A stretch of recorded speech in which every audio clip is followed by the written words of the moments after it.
James has a right side of the midcourt circle guarded out there by KCP. A stop here, you win the game. Three-pointer LeBron. Missed it. Rebound Porter. There's the stop. Over to Jamal Murray. They have to foul. They have to foul. He's at the midcourt circle. 4 seconds. 3 seconds left. Why are they not fouling? Jumper Murray.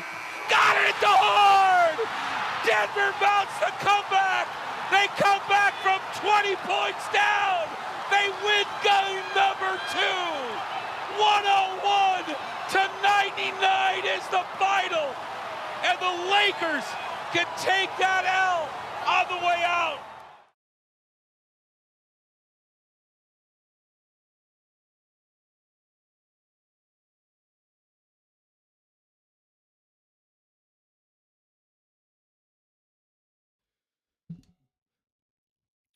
Marty, I opened my laptop. I don't need it. I can do this entire show on just, well, 2 things, really. Pure adrenaline. Because don't you love those late games? If you're like us, if you're listening now, you get up early. Don't you love the late games that you're like, all right, I know I'm going to be tired tomorrow, but got to stay up and watch and all that stuff. And then you get a finish like that, and then you can't sleep for another hour and a half. Yeah. And then you're like, all right, well, whatever. I mean, when I wake up in the morning, I'm going to be excited and jazzed up. So I can do this show on adrenaline. I can also do this on Lakers tears from last night, which were incredible. Like, I don't even know where to start. I'm just so pumped this morning. Like, yes, Jamal Murray hitting that shot after, let's be honest, Jamal was awful for most of the game. Couldn't hit a shot to save his life. And then it's like biggest moments when you need buckets, he gets you buckets. Because what do the Nuggets do? Hey, Brett, what have you been saying since before the playoffs started? Oh, yeah, the Nuggets execute late better than any team I've ever seen. They get stops and they get points whenever they need them. I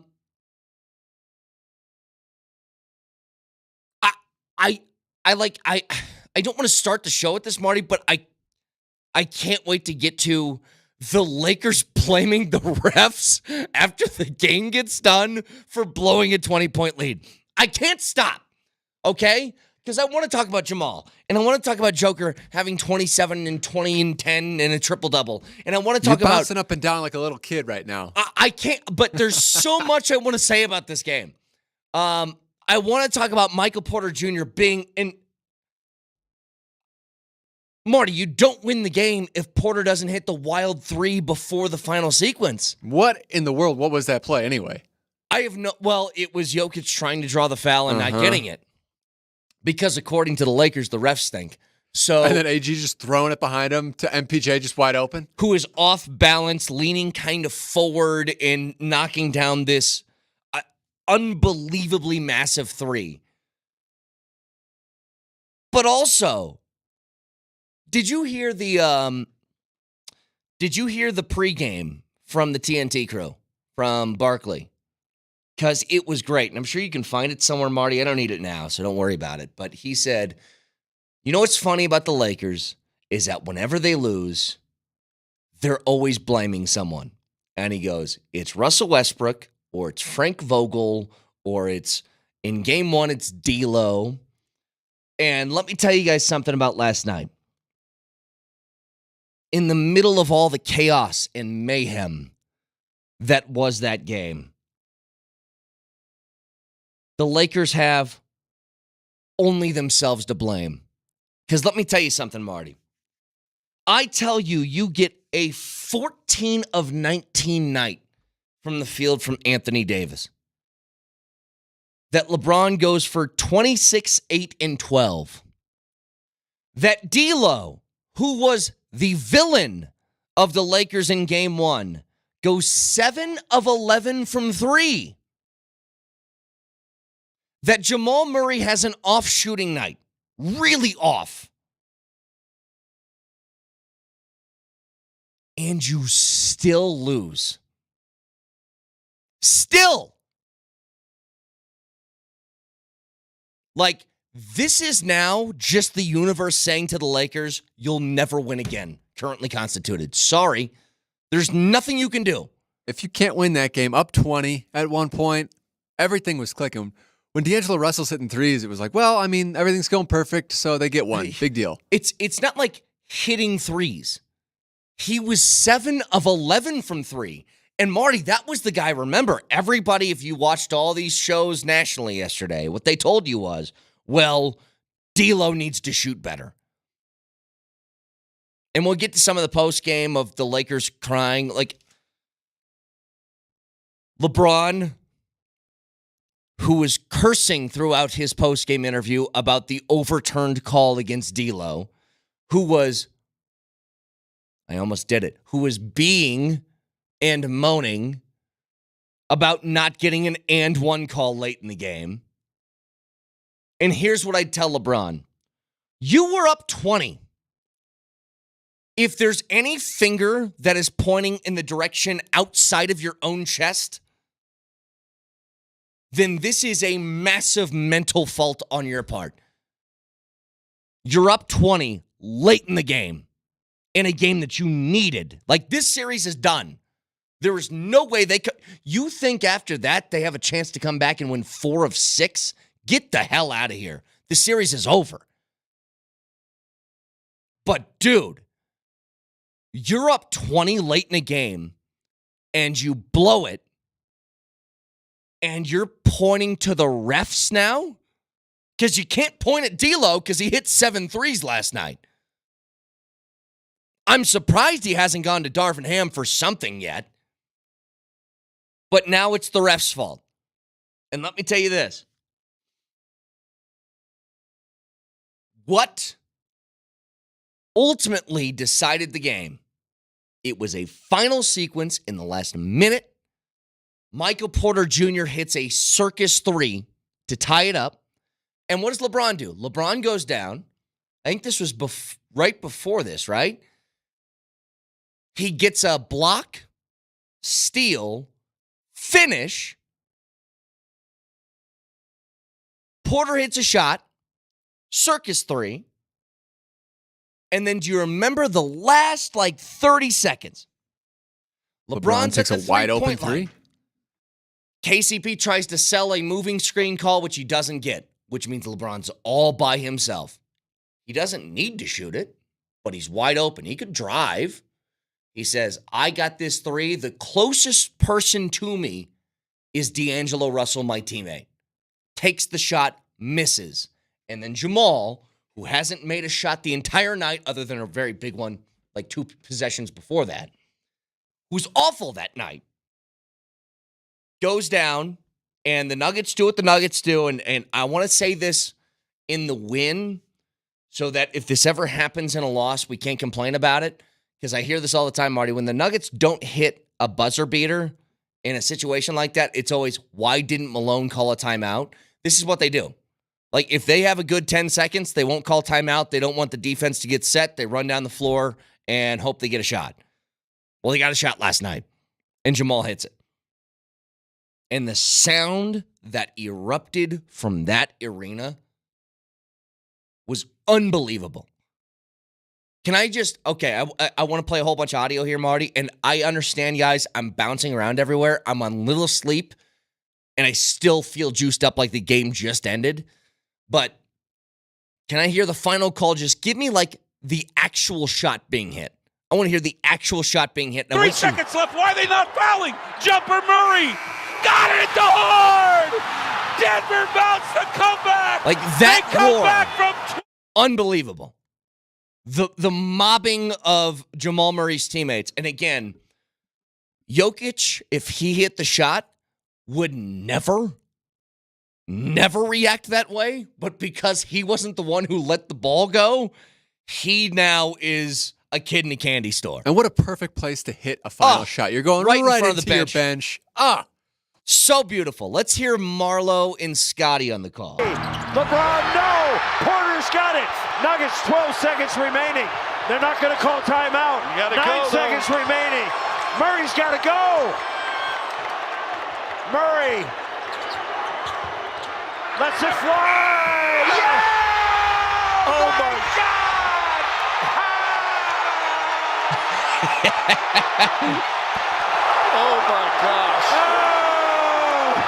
Oh my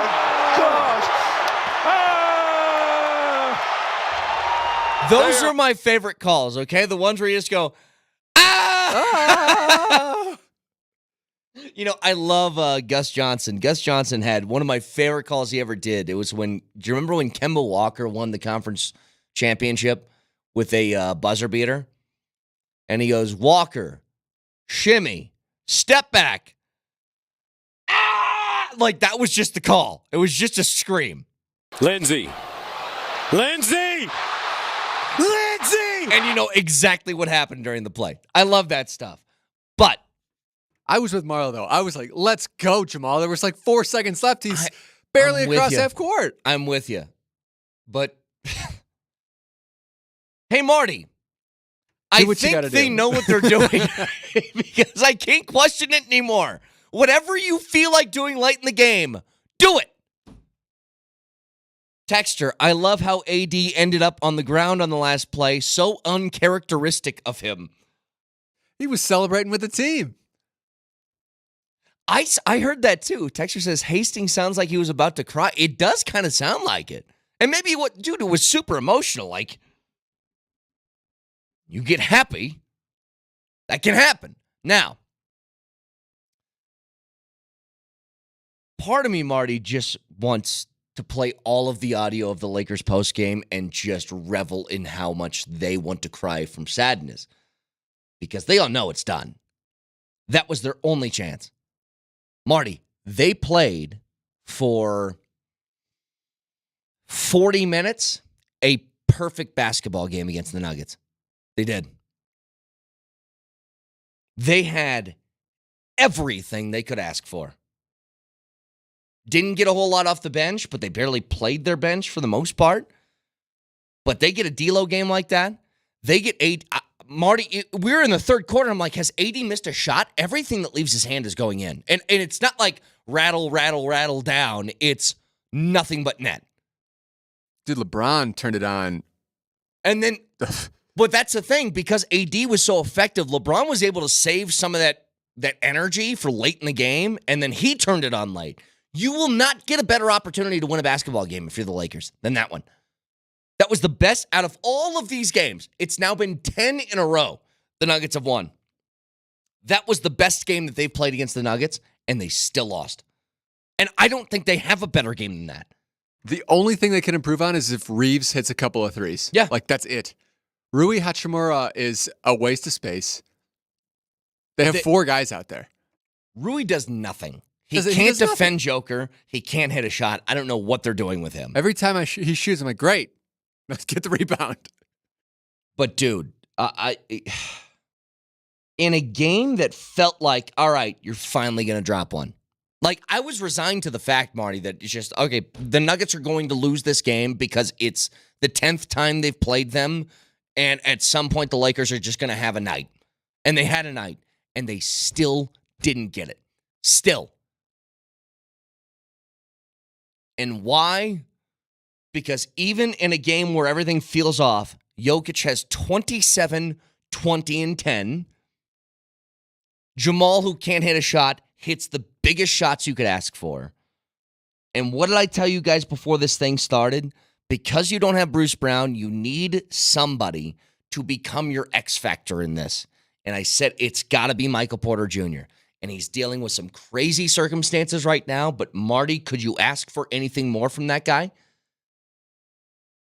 He finishes last night 6 of 10 from 3, hitting one of the biggest threes in franchise history, by the way. I mean, just nuts. Because let's be honest, if you lose that game, Marty, who knows? Like, maybe the Lakers start to find some confidence and blah, blah, blah. But it's just, I can't emphasize enough how much that game meant to the Lakers, because if you could not win that game, what bleeping game are you winning against this team? Which one? Give me a situation where the Lakers are better than last night. I dare you. They're incapable. It's as well as they can play. And they still lose. So now I want to get to some of the crying from the Lakers after the game. 303-504-0925, some audio. In fact, Marty, can we give them a primer? Can we give what will go down as one of my favorite audio clips in the history of this program, in the history of Denver sports, which is AD on Jamal Murray's last shot? Can you take us through that last play, just what happened and what unfolded? What was, I don't know if you were screened or what happened on that last play? Jamal Murray made a shot. I love that so much. Jamal Murray hit a shot, throw the microphone. Thunk. Jamal Murray made a shot. I want somebody to turn that into a rap song so badly. So we'll get to all of his audio after this.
All right, post game. Lakers crying about refs, I guess. I heard it from D'Angelo Russell. Oh, I just saw this. Marty, I'm looking at the TV right now. It's on FS1. Did you know it's been 494 days since LeBron beat the Nuggets? That's fantastic. 494 days. Lakers' second half point differential in the last 10 losses versus the Nuggets, minus 72. They're minus 31 in 2 games this series. Late game execution. Hey, Brad, how many games has it been? 1, 2, 3, 4. 6, 7, 8, 9, 10. That's it, 11, Francesa. 12, Nice job, 10. Here's LeBron on what was steaming him the most in the postgame. Can I hear it, please? I don't understand what's going on in the replay center, to be honest. I think I said it this year or last year or whatever. D'Lo clearly gets hit in the face on a drive. What the have a replay center is going to go? It doesn't make sense to me. It makes no sense to me. It bothers me. Sorry I didn't answer your question, but that like. And then I just saw what happened with the Sixers Knick game too. What are we doing? I mean, I would just watch the replay of that overturned call. So they're talking about Michael Porter Jr. guarding D'Angelo Russell. He takes it to the rack. And hang on, let me mute this. Marty, I'm going to put this up for all the people watching on the Safeway Twitch feed. So this is the call they're talking about, where he gets hit in the face. What they're talking about is after the shot gets done, there's a little tap on the forehead from Michael Porter Jr. Here's the thing. He didn't foul him. Not on the shot, at least. You could argue, I guess, he got hit in the face afterwards. I'm totally fine with that overturn. I would have been okay with that if that had gone the other way, by the way. If that was Porter shooting and D'Lo did that to him. I can't emphasize this enough, Marty. You have a 20-point lead in the second half of a playoff game. Your free throw differential is the highest. I don't know if it's the highest in NBA history over the last couple of years, but it's got to be close. If it's not, I would assume that it is. Because they're what? They're like plus 800 in free throw differential, and the next closest team is like plus 350. Do you know what the free throws were yesterday? I have no idea. Take a guess. Something similar to game 1. Let's go 18-7. Nuggets had 17. Lakers had 13. I had no idea. I did not know that no either. Joke. But I feel like their free throws came in the second half. But listen, the point here is, and this is why, and I'll find it for you, Marty, because I need to hear. This was pregame with Charles Barkley when he was talking about the Lakers always need somebody to blame. Always. Because it can never just be this. Oh, I found it right away. All right, I'm sending it to you now. It can never just be this. LeBron had an open 3 to win, and he missed. His defender was on his butt. KCP tried to sell a call. He didn't get it. He had an open 3, and he missed it. He couldn't knock down the shot. Jamal Murray could. You lose. But because they're the Lakers, because it's LeBron, because anything bad that happens to him, he has to threaten like, oh, maybe I retire. Who knows? Don't talk about the sweep. Talk about how great I am. Oh, we lost the game? Well, it's not the fact that I didn't hit a 3 in a clutch moment. It's definitely the fact that 5 minutes earlier, the ref didn't give us a call. So just for reference, and this worked out so perfectly, here's Barkley pregame before this started. This is Barkley. Pope, look, everybody scored in double figures, all the starters for Denver. Pope had his 12 in the second half. Yeah, you know, it's interesting. One thing you can always count on with the Lakers, they're going to throw somebody under the bus when they lose. Going back to Russell Westbrook, going back to Frank Vogel, now I guess it's D'Angelo Russell. If that's not D'Angelo Russell's man right there, just for the record. But I just love the way they just blame. Listen, man, the Denver Nuggets are a better team than the Lakers. I didn't like the way they called D'Angelo out after game one. But he gets scum going on when he goes to Denver. Kid's not trying to miss shots, but they're beating them in every aspect of the game, Ernie. D'Angelo Russell was 7 of 11 from three-point range yesterday. AD was 14 of 19. LeBron was great late in the game. And they were up 20. And they lost. I can't get over it, dude. I'll never get over this. The sweep in the Western Conference Finals last year was amazing. But you know what's so cool about this? Do you remember Game 2 of the Western Conference Finals 4 years ago? Do you remember what happened? Nuggets played great in the bubble. AD hits a shot at the very end of the game at the buzzer. Oh, yeah, I remember that. I crumpled to the ground. And you knew the series was over, right? Yeah. Payback. Mm-hmm. Exact same thing happened. And I'm like blown away. Legit blown away. That everything they could have asked for as far as recipe to win, they got it all. And they still lost. Jamal, who is a historic playoff riser, as far as all of his numbers improve in the postseason, through 2 games has not been great. And last night was straight up awful for most of the game. But here's the difference. If you listen to Jamal, he did a post-game hit with TNT. Do you know what his teammates told him? Shoot. They wouldn't have gone out after the game. Let's say that they lose. Let's say Jamal doesn't hit that shot. It goes to OT and they lose. You know what wouldn't have happened, Marty? Jokic and all these people get to the post-game press conference. They're like, yeah, Jamal's going to play better. No, instead they go, he's our second guy on this team. He's got to shoot the ball. That's what he's here for, so keep shooting. And that's exactly what he did. So you get that late flurry from Jamal. You get Jokic, who's 27, 20, and 10, man. Double-double in the first quarter. You get Porter, who is 6 of 10 from three-point range, 22 points, 9 boards. And playing good defense, by the way. A couple of big steals in that game. Christian Brown, by the way, off the bench with a phenomenal game. Phenomenal. I could not be... My appetite is satiated this morning. Like, I don't know how else to say it.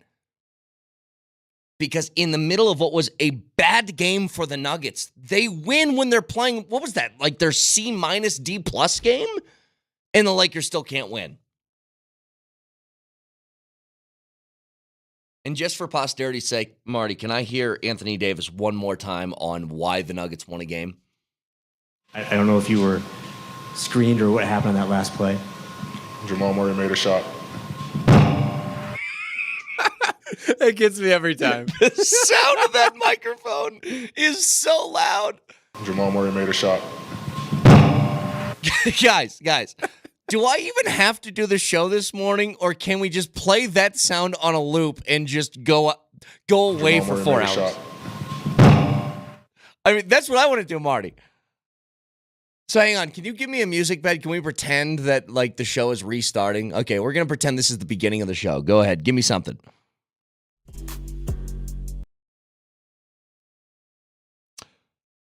Nuggets win. Why? Jamal Murray made a shot. All right, have a great day, everybody. I'll see you tomorrow. Have a wonderful Tuesday. Like, you could legit do that. Jamal Murray made a shot. After missing a bunch of them. After missing a ton, he made one.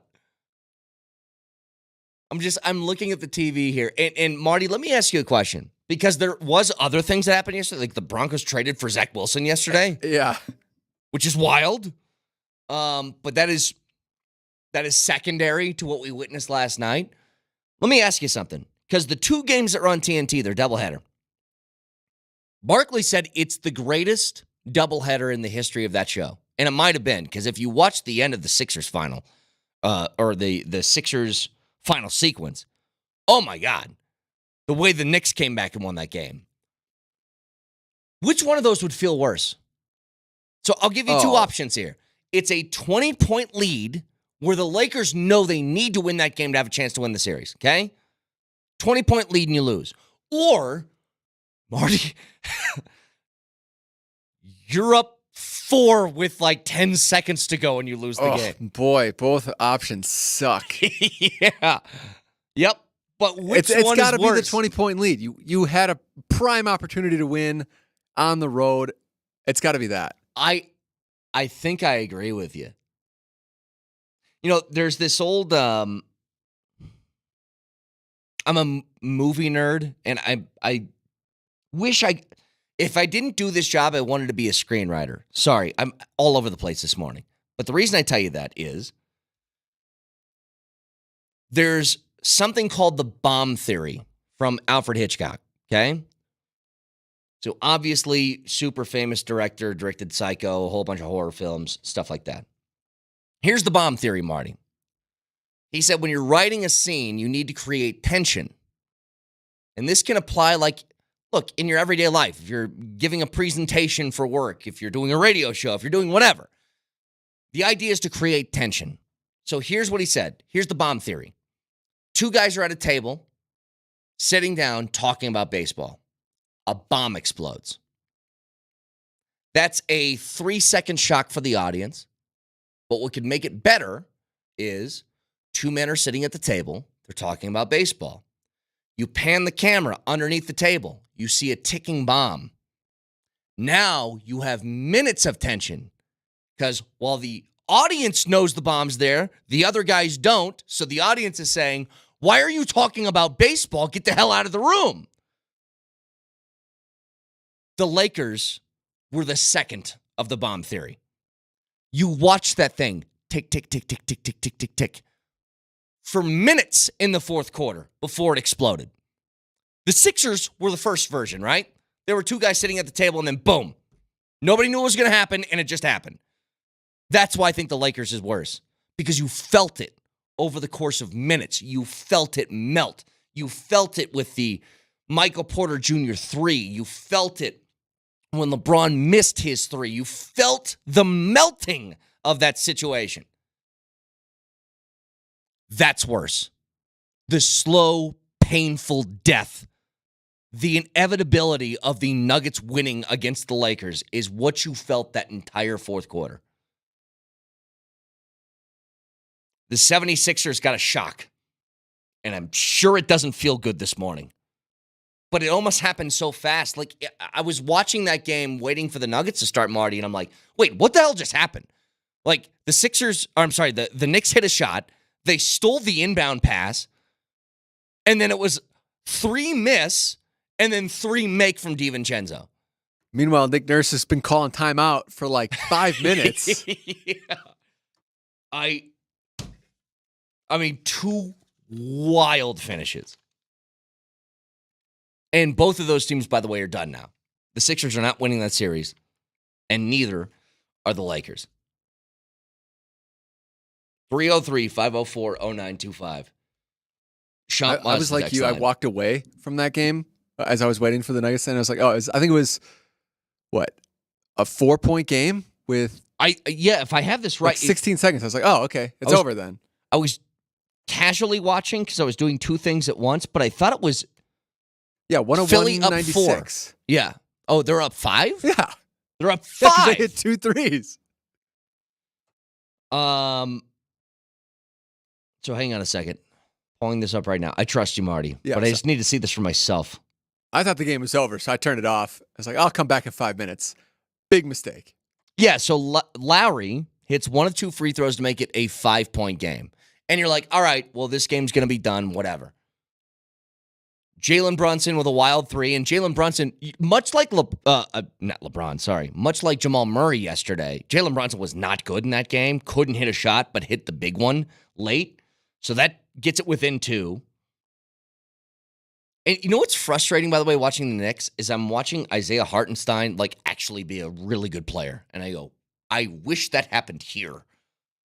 Because I'd love to have a backup big like that. He's really good there. He had a huge block on Maxey. Yes. To save that game. But then DiVincenzo just knocking down that 3 to win it. I'm just blown away with the hoops last night. So we'll talk more about this. 303-504-0925. I got something to say, by the way, when it comes to the Zach Wilson trade. Because I'm going to be honest, Marty. I don't think Zach Wilson is good, but I don't hate this. I also think it's a precursor to something that will not happen on Thursday. We'll get to all of it next.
Marty, I'm looking at, do you know who Kevin Wildes is? He's the host of Nick Wright's FS1 TV show with Chris Broussard.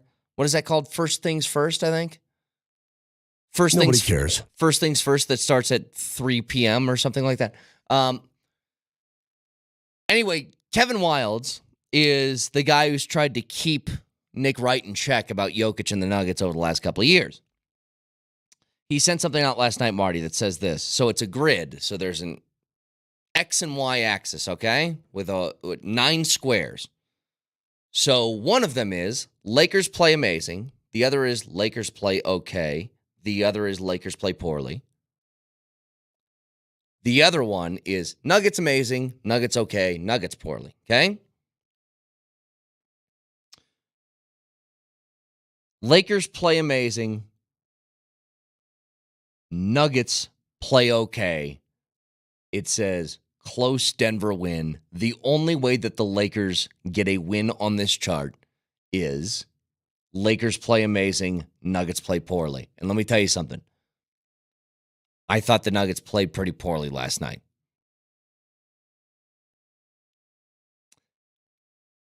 And still won. Still. What, 23% from 3? Isn't good enough for you? They couldn't hit a shot for most of that game. And they were good looks. A lot of them were like pretty open. And I was nervous because Jokic was kind of hobbling around last night. He fell that one time and he just never looked right. And then he wasn't aggressive, Marty. He was always like dishing. And I'm like, come on, take it to the rack. And he did it late in the game. But, you know, again,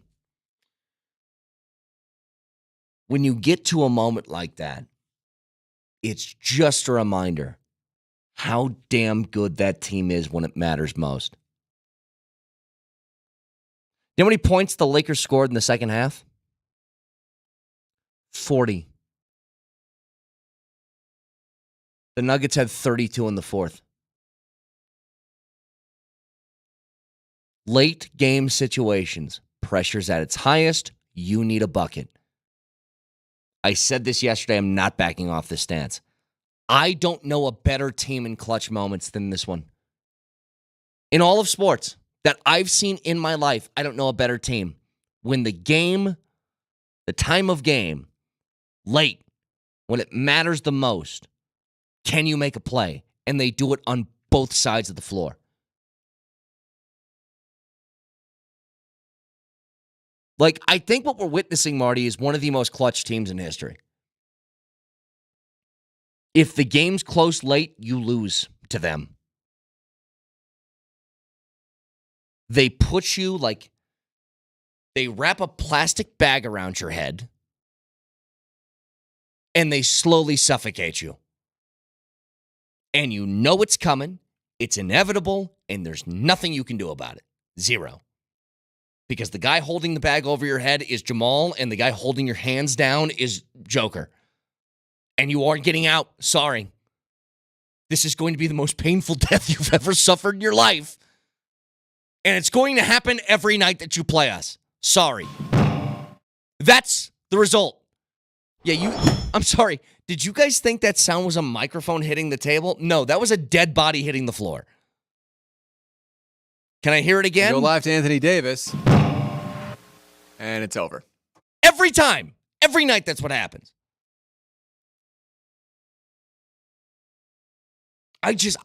Marty, I legit can't believe they went to the referee well.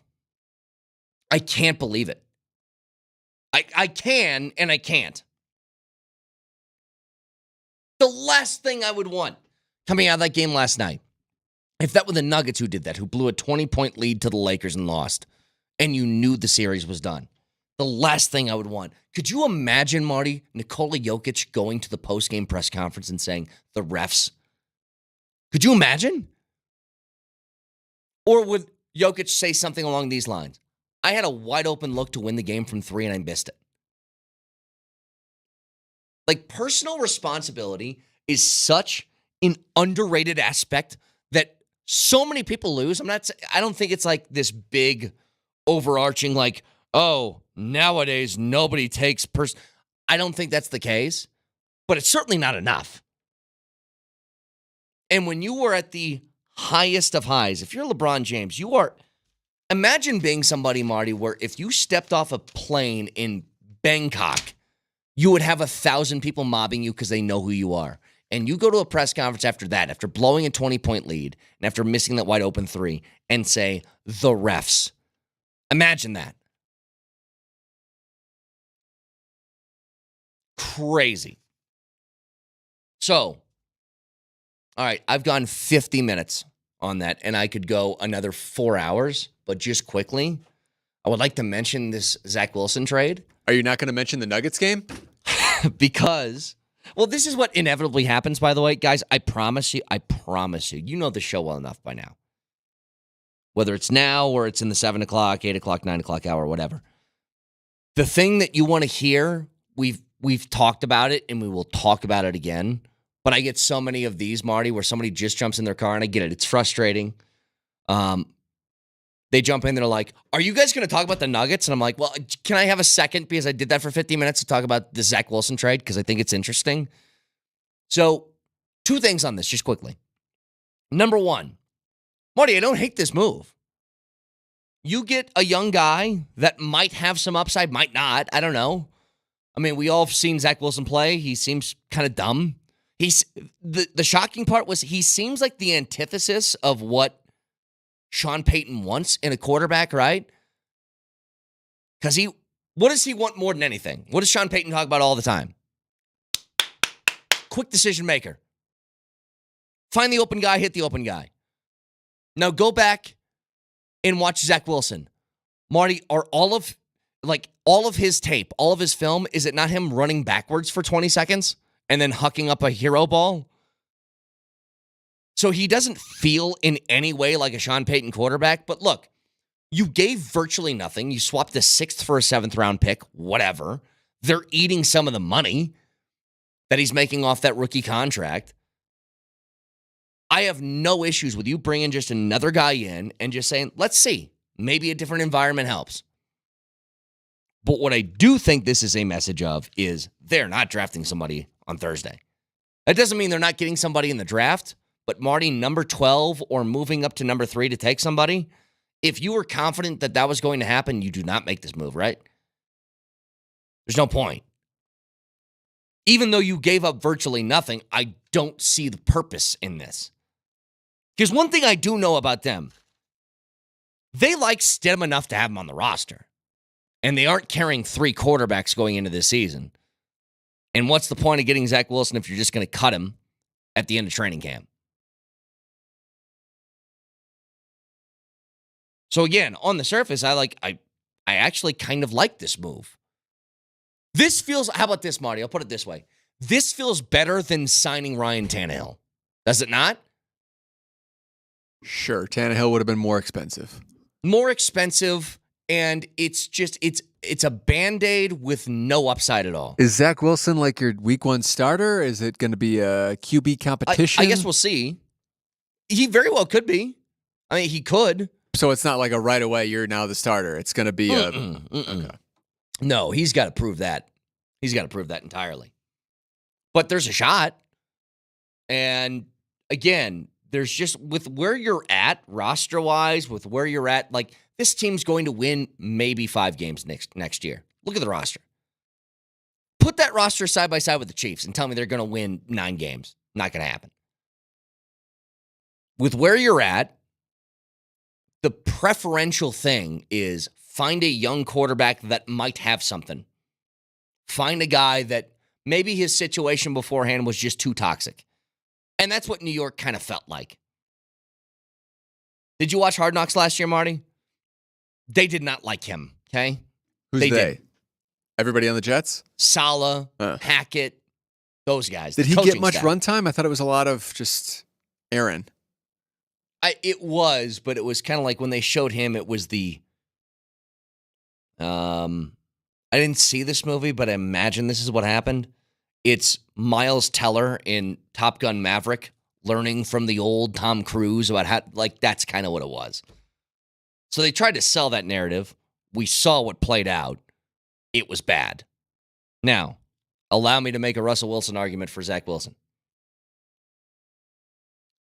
Hackett was calling his plays. And we saw how that went. So maybe a change of scenery can help him out. Look, I'm not counting any chickens here. I think this is going to be a nothing move at the end of the day, but at least it's got a shot to be something. And you did it while giving away virtually zero capital, money or draft-wise. When he was coming out in the draft, what did you think about Zach Wilson? I thought he was talented. Like, here's the thing, Marty. He's got a big arm. Like, sorry to take an old cliche from, like, the 1 a.m. sports bar conversation, but he can sling it. He throws a pretty ball. I just think mentally, I don't know if he has it to be an NFL quarterback. That stuff can work in college where you scramble around for 20 seconds and then find somebody. But you got to be way more cerebral in the league. And can he do that? Who knows? Maybe you get him under Sean Payton, he can get better. I'm not counting on it. But at the end of the day, I don't mind the move at all. But I do think that this is basically telling you that Thursday is not going to be a quarterback, which is perfectly okay with me.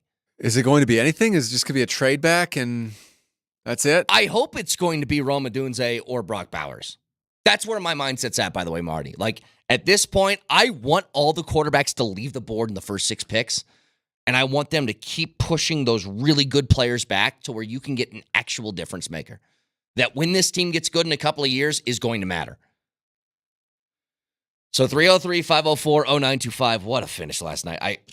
There's your 5 Broncos minutes on trading for a quarterback, which typically in this town would be the entire day. But as AD said, Jamal Murray hit a shot. So we have to talk about Jamal this. Murray made a shot. Moshe Lombardi and Kane next.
LeBron James has it right side of the midcourt circle, guarded out there by KCP.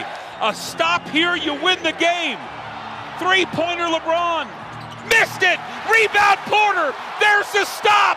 Over to Jamal Murray. They have to foul. They have to foul. He's at the midcourt circle. 4 seconds. 3 seconds left. Why are they not fouling? Jumper Murray. Got it to Hard. Denver mounts the comeback. They come back from 20 points down. They win game number 2. 101 to 99 is the final. And the Lakers can take that L on the way out. Insane. What an insane day yesterday. Like, can you guys imagine when you guys left the show yesterday that this morning I get on this microphone and tell you that Zach Wilson is a Denver Bronco. Can you guys believe this? Zach Wilson traded to Denver Broncos. No! Jamal Murray, baby! Couldn't hit a shot all night. He knocks that one down. Like, that shot that leaves all of the Lakers in tears, by the way. Watching the postgame was so scrumptious if you were a Nuggets fan. Because what happens? The Lakers are up 20. They're up 20. They blow it. They get to the post-game microphones and say, but the refs. Guys, here's the thing. Vic, I know you're there. I know you're on little sleep, but you experienced all of this at Ball Arena. Myself, Mosier, Marty, we were not there last night. But let me just say one thing, and then I'll let you go. You could not get a more perfect recipe for the Lakers than last night. Because what's the narrative heading into game 2? Well, if D'Lo actually hits some shots, then the Lakers have a chance. They got D'Lo 7 of 11 from three-point range. They had AD, who I don't think he missed a shot all night. The box score says 14 of 19. I don't buy it. I don't remember him missing a shot. Fourth quarter. LeBron, late, made a couple of huge plays. Jamal Murray, off shooting night. And they still couldn't beat the Nuggets for the 10th straight time, Vic. Still couldn't. Unbelievable. Now, look at me. Look. Moj, look in my face. You look like hell. You do. I feel like I feel like a piece of leather, of worn leather. I feel like one of those. You know what I feel like, Moj? Remember when you had folders as a student in elementary school? Those little folders, and then by the end of the school year, they're all beaten down, half worn the peachy out. folders. Yeah, 100%. Marty, yeah, leave this still shot behind me the entire show, please. Just leave that there. I don't know what the story is this morning. I don't know if the story is the shot, or I don't know if the story is the Lakers crying after the shot. I don't know if it's Jamal being Jamal, or if it's LeBron going straight after the refs. I don't know what. I don't know where to go because it's also poetic to see the Lakers cry foul of all teams in the stratosphere. To complain about officiating, to complain about the whistle. A team that has benefited from more foul attempts over the last 2 years than all NBA teams twofold. For them to complain about fouls is rich. It's so rich. I think that might be more rich than the shot. Vic, Moj, when I started the appetizer, Marty knows this. I was bouncing off the walls. Like, I didn't know what narrative to go with. He was just talking like this. He was just bouncing up and down in his chair. I was literally bouncing in my chair. And it's because, Vic, I'm with you. Like, part of me wants to be like, I want to talk 4 hours about how the Lakers are going to blow a 20-point lead and blame the refs for that. The other part wants to just be like, Jamal Murray, who was, let's be honest, he was awful for most of that game, steps up in the clutchest of moments multiple times to knock down huge shots. Also, I want to play what I'm going to call, and I apologize on my behalf if you guys don't agree with me, but I think this is the greatest piece of audio in this show's history, which was AD at the press conference yesterday being asked what happened on the Jamal shot, and this Can you take us happened? through that last play and just what happened and what unfolded? What was, I don't know if you were screened or what happened on that last play. Jamal Murray made a shot. throws the microphone and walks out of the room. Like, I think that's the greatest piece of audio in the history of this program. Marty laughs every time out loud when he hears that noise. It's just so loud. It's like a body hit the floor. Like, Moshe, I know you're in Winnipeg, bro, but I'm telling you, I don't know, and Vic, you can agree with me here, this series is over. They don't win that game. They aren't winning this series. They're winning 4 out of 6. It feels like it's over. I mean, if you can't beat the Nuggets after leading by 20, D'Lo making shots left and right, AD not missing shots, LeBron looking like some sort of freaking cartoon character hero in the fourth quarter. If you can't win a game when you do all that, I don't know how you beat this team. I don't know how you do it. D'Angelo Russell goes 7 of 11 from three-point range, Vic. I mean, he made his first three, and I'm like, oh, no. I mean, he looks silky smooth doing it, too, and calm to kick things off. And I'm like, okay, well, Nuggets are behind by 10 early. I mean, here we go. And then you eat an elephant one bite at a time is what you do. And all those guys had those kind of games. There's no way AD's putting up 32 in game 3 there's just no way. He's going to have a drop-off, and the Nuggets aren't going to shoot as poorly as they did last night. So that was your chance. That was your one puncher's chance to get this thing even before you go back to L.A.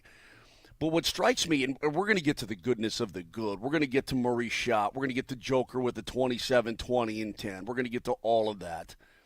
But boy, oh boy, seeing the two superstars of the L.A. Lakers behave like petulant children in their post-game news conferences. I mean, what would you say? It's scrumptious spread? Is that what you said? Scrumptious.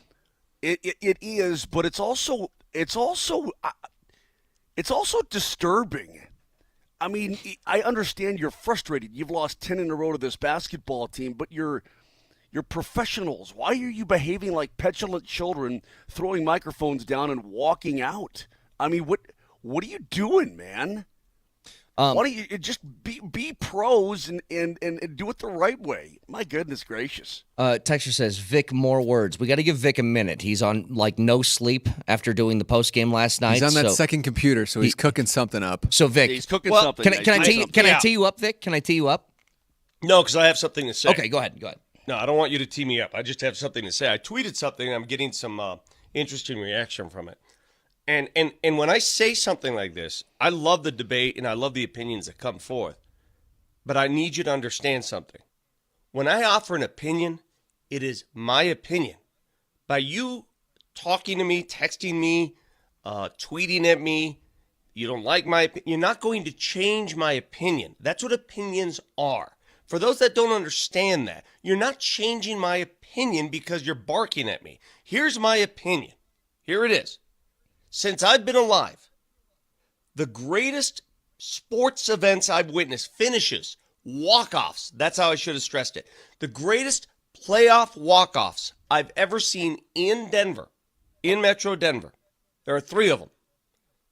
Tebow DT, game 163, Rockies, last night. For those of you that keep texting me, keep tweeting, what about the drive? The drive occurred in Cleveland. What about the Ernest Biner fumble? That wasn't a walk-off. There are many others. Somebody help me out. I'm trying to remember an Avalanche walk-off playoff. I mean, there have been many. Oh, the Edmonton game from a couple of years ago. The Edmonton game? But that was in Edmonton. Oh, that was in Edmonton. Yeah, I'm talking about in Denver. Yeah. Because the crowd roar last night reminded me of Tebow to DT. It reminded me of game 163. That's what it reminded me of. Vic, the finish when the Avs won game 82 against the Blues to get into the playoffs, do you recall that one when they had such a horrible season the year before and they win game 82 on the home ice and they dogpile and remember Mark Barberio and all those guys? Jayhawk, who says winning the cup in 96. That was in Florida. I said in Denver. In Denver. Help me out. That's all I'm saying. In Denver. I'm talking about walk-offs because the Avs Cup winning game 7 against New Jersey in 01 was not a walk-off. They won 3-1. So, they just won the game. Yeah, the walk-off specifies it, but I'll go more broader, Vic. Like, it's weird because this is the first round of the postseason. You swept the Lakers last year in the Western Conference Finals. This is going to be a lasting memory for me. I will remember that shot from Jamal Murray last night as well as I remember, Moj, when you and me were at Game 5 of the NBA Finals and the Nuggets finally win a championship. Like, it's going to be in that same vein in my memory bank because of how all of it went down. Because it felt like, for the first time in 10 games, the Lakers just have it tonight, and you don't. And it still did not matter. And let me tell you something else. The sequence leading up to the Jamal shot. So Jamal, first of all, hits a big bucket. He hit this mid-range jumper coming off a screen that was necessary. And he did that after missing a whole bunch of shots that night. But, dude, I know we mentioned this yesterday.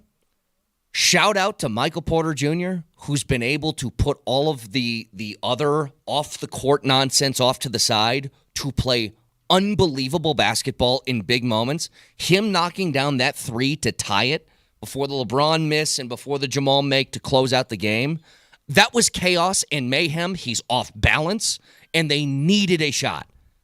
And guys, I couldn't believe he hit it. Because Joker tries to draw the foul, right? Joker tries to draw the foul. He throws it up at the rim. He doesn't get the call. Aaron Gordon's leaning out of bounds, just throws it behind him, and that hit from Porter, that sets up the Jamal make.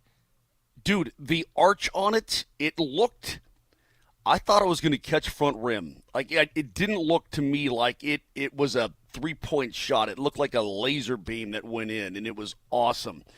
I'm not going to lie, Vic, Brett, I was nervous early. The Nuggets shooting air balls, okay, in that first quarter, just flat-out air balls from distance. I'm like, guys, what are we doing here? I mean, what can you catch a little iron? Can you just catch me some glass? And so, okay, at least you have a little bit of range. They're catching nothing but air, and I'm going, oh god, this is not the way to start this basketball game. But that somehow at halftime, man, they just start, I just need, guys, just give me a second to talk a little bit more. If anybody attended the game last night, I'd like you to chime in only for this reason. I've never seen Ball Arena that loud. I've never seen Ball Arena. Again, everything has to happen, right? So you have to have a walk-off. It has to be a playoff. And the reason this one was special is you were down 20, and it's the Lakers. So combine all those ingredients. The volume level at Ball Arena, and I want to make sure I'm not being hyperbolic here. I want to make sure I'm being fair to every sport, every team, everything that's ever taken place in that building. I have never heard the decibel level at that moment. It was about a 10-second moment. I've never heard it that loud. Ever. It literally rocked. I mean, there was literally an earthquake last night. There was an earthquake in downtown Denver last night. I've never heard, felt, or seen anything like that. Well, you felt it, Vic, ooze through the TV, too. Let's hear Marlo and Scotty's call on that shot, because here's what I love with play-by-play guys. I love when the moment's so big that it's just a scream. Forget, actually calling anything. It's just, yes. Here's Marlo. LeBron, no! Porter's got it! Nuggets, 12 seconds remaining. They're not going to call timeout. 9 seconds remaining. Murray's got to go. Murray lets it fly. Yeah! Oh my God!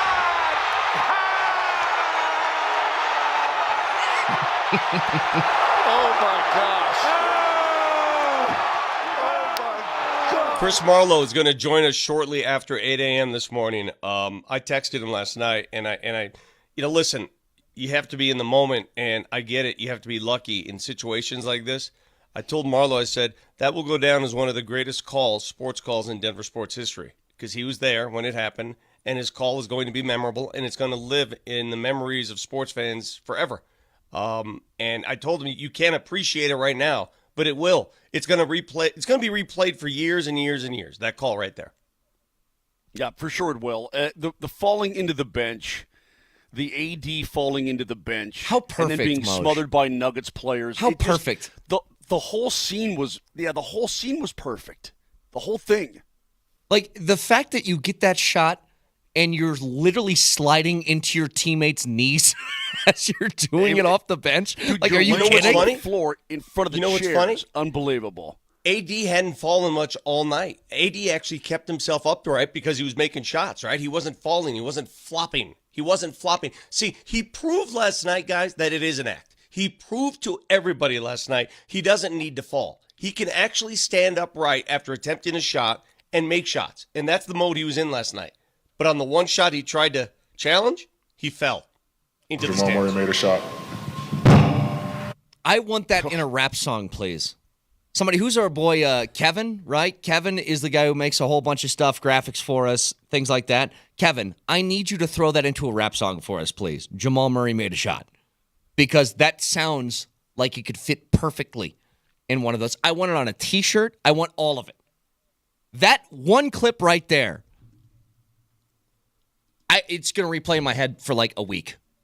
Just the sound of that microphone hitting the table. He was so mad. And you guys, LeBron, give him credit. He was mad, but he saved it for his last soundbite when he cursed a few times. Again, I don't know what makes me happier.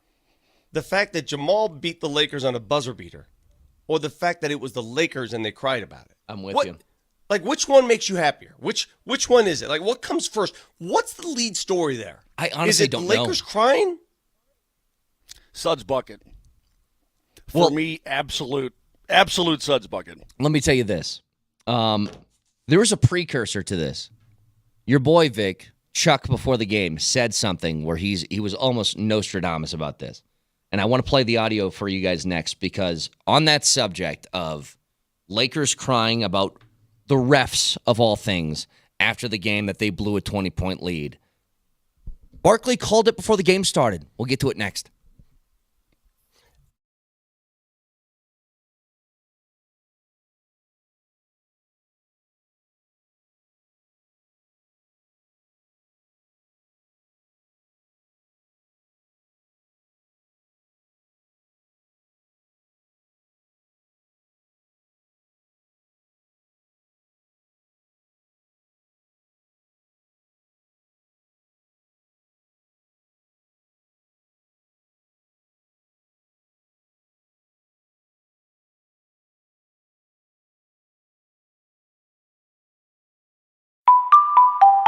This is Brett Kane, and that's the sound of luck, because that's the sound of Tulatero. Did you know that you can participate in the Mega Millions draw tonight straight from your phone? That's right. There's a new app called Tulatero that allows you to buy official state lotto tickets straight from your phone. You can buy the tickets, receive result notifications when you win a prize, and never run the risk of losing that golden ticket.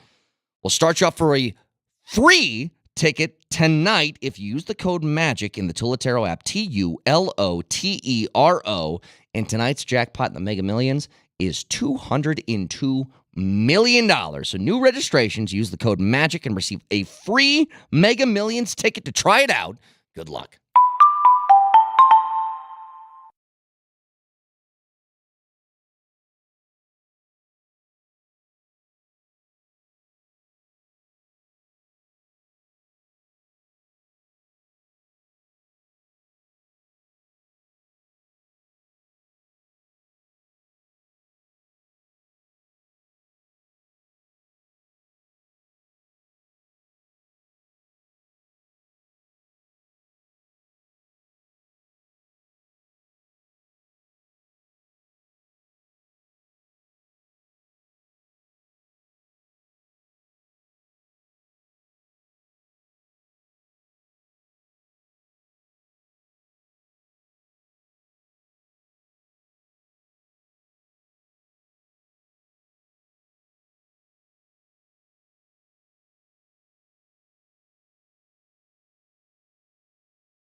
See, I love when texters get the show. Stubby on the text line says, Moj, Nuggets win all. Kalima. Of course. He says like this. Kalima. Esos netos Kalima. Kalima. All right. I love that stuff. I love that stuff. Vic, I agree with you 100%, by the way. I literally want to talk about these things equally, and I didn't know where to start today because part of me wanted to start it, not with the Jamal make, but with the way the Nuggets reacted after the game. Like, I wanted to start with that because it's so bizarre. Lakers? Or, I'm sorry, How they yes, the reacted. Lakers. Yeah. The Lakers reacted after the game, sorry. Because it's so bizarre to watch. Like, LeBron's got a wide open three to win the game. KCP tried to sell a moving screen call. He didn't get it. And the closest person to LeBron at that point was D'Angelo Russell, and he missed it. And instead of focusing on that or blowing a 20-point lead, they focused on the refs. And so I say all that to tell you this. If you're watching the TNT pregame show, Barkley said something about the Lakers. And so remember, this is before the game started, just talking about sort of recapping game one heading into game two. Here's what he said about LA. Listen. Yeah, it's interesting. One thing you can always count on with the Lakers, they're going to throw somebody under the bus when they lose. Going back to Russell Westbrook, going back to Frank Vogel, now I guess it's D'Angelo Russell. If that's not D'Angelo Russell's man right there, just for the record. But I just love the way they just blame. Listen, man, the Denver Nuggets are a better team than the Lakers.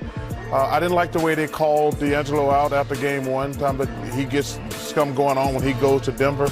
Kid's not trying to miss shots, but they're beating them in every aspect of the game, Ernie. So I play say that. I play that to. I'm going to set this up on a tee. This is what I want to tee you up for in the first segment. Mm-hmm. If that shoe on the opposite foot, if that were the Nuggets, they blew a 20-point lead. They get to the post-game press conference. Jokic steps up to the mic. Never would he say the refs didn't make X, Y, and Z call. You know what he would say? I had a wide open three and I missed. That's what he would say. Or we built, we blew a 20-point lead. But we blew a 20-point lead. That's the story of the game. You blew a 20-point lead. But because it's LeBron, that's the story. He gets to the post-game press conference, as he did last year, Moj, and he goes, instead of talking about why I got swept, I might retire. Or, after game one, we need to hit more shots. This guy's got to make more. Like, it's constant. It's constant. That's where he loses me. And that's what makes it so hard, because I totally respect him as an athlete. I mean, my God, he's 40 years old and he's doing what he did last night. He's hitting threes. He was 5 of 7 from 3. Clutch threes. Those 2 threes, the back-to-back ones he hit late in the fourth quarter to put them up by 8, I thought that was the backbreaker. Yep. And I'm like, oh, God, how many things can this guy do in the clutch? He's just a clutch player. So you take all of that and wrap it all into him complaining about the refs. I'm sorry, dude. You're making it hard. You're making it hard to like you. You're making it hard to respect what you're about. I agree. Because all you do is cry. You got away during that game. And if you guys watched closely, I know I did. I tweeted it. He traveled twice in a span of 1 minute. Traveled. Not one call on those travels. He traveled. He went to the floor with the ball and got up. That's a travel. A travel. Somebody's calling me. Let me get that. I'll be right back. You know what? It's probably the NBA Replay Center. Vic, can I tell you something? Yeah. I haven't heard the landline phone ring in years. I know, it's so wild, too. Why does it always happen to Mosier when he's on the road? He's the only one who ever gets calls in his hotel room. I haven't heard the landline ring in forever. It was like I went into a time machine for a second. But to your point, Vic, I just saw this on FS1. Craig Carton's show is on, and they pulled up a graphic. Do you know what it said? Now, I don't know. I doubt this was from post-game last night, that he wouldn't be talking about this. It must have been in the last couple of days after game one. AD was not named a finalist for Defensive Player of the Year. He said, I guess the league just doesn't like me. I don't know what to do. And this sort of attitude from elite players is so disgusting. Like, it's so off-putting. And again, you get every one of them. LeBron, AD, D'Lo, Darvin Ham all made a point in their press conferences in the postgame to talk about refs as opposed to why did you blow a 20-point lead? So let me go back to, I got to say it. I just got to say it. You know, even going back to what I said during the parade. Do you guys understand now why it's so easy to hate the Lakers? Do you, for those of you that are new to the Nuggets thing, do you understand why we hate the Lakers in this town? And it's sports hate, okay? This isn't personal. It's sports hate, so calm down. Do you understand why it's easy to celebrate victory over that team, and why last year beating them, sweeping them in the Western Conference Finals was almost as tasty as winning the championship? Do you guys understand that yet? Does anybody else get it? Am I still on an island discussing that? Are you talking to us or people listening? Because I'm talking to everybody listening, because I don't think everybody understands what the significance of beating that team and doing it 10 different ways. Last night was the juiciest of the 10 straight ways. Why it's so important and why it feels so good. Why? Because they're the Lakers. Because they're the biggest crybabies in the game. Because they've always been that way. Because they're two different teams. They're LeBron and they're the Lakers. You know, before the game, I went out and I interviewed a bunch of Lakers fans because most of them are very nice people, very respectful. But did you know that most of them there were not Lakers fans? They're LeBron fans. Of course. They're not Lakers fans. I met a guy from Nebraska. He's not a Lakers fan. He's a LeBron fan. I met a guy from Honduras. Came up here for LeBron. They're not Lakers fans. They're LeBron fans. The idolatry of LeBron. That's what they're there for. And that's what makes them easier to hate. Well, and I want to play the... Go ahead, Mo, sorry. Well, Brett, like I said earlier, though, the petulance displayed in the postgame is so distasteful. Why do people want to latch on? Listen, the greatness is the greatness, and I get that. But my goodness gracious, as a competitor and as a human being, I mean... I don't know. I guess I don't get it, because you got to give credit where credit is due, and you have nobody to blame but yourselves. You had a 20-point lead. So all of this crying about the referee stuff, it just doesn't sit well with me at all. Well, and I want to say two things. And by the way, let me say this. I don't care if they cry. I mean, they can cry all they want. I mean, what the Lakers do doesn't affect my life whatsoever. I can't wait till we start to talk about the goodness of the good and the actual clutch gene that this Nuggets team has in it.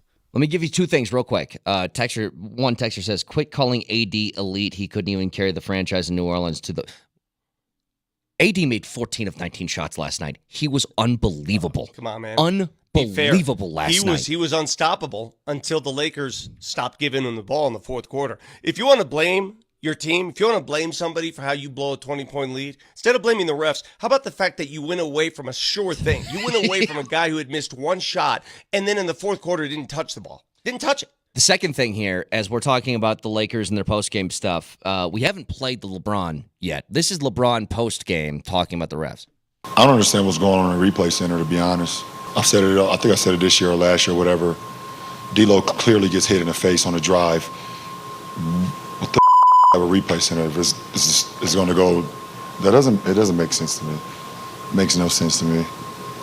It bothers me. Sorry I didn't answer your question, but that like. And then I just saw what happened with the Sixers Knicks game too. What are we doing? I still. And Vic, I'm so with you on this. I've said this before on this show. I think LeBron James at this craft is better than anybody I've ever seen do anything else. He's a better basketball player than Picasso's a painter. He's the best I've ever seen do one single thing. But Brett, this attitude is just, it's so distasteful because you just blew a game. You blew it. You had a prime opportunity to go back to L.A. with this series tied 1-1 against a team who's a monster who has your number. Yeah. You blew it, and the thing that you're focused on is a third-quarter challenge? Really? Really? That's what makes it amazing. It's one thing if he goes after the officials, because he stayed on the court for a few seconds after the game. You guys, I don't know if you saw it on the television feed, but while Ball Arena was exploding, Ball Arena was a tremor. It was an earthquake.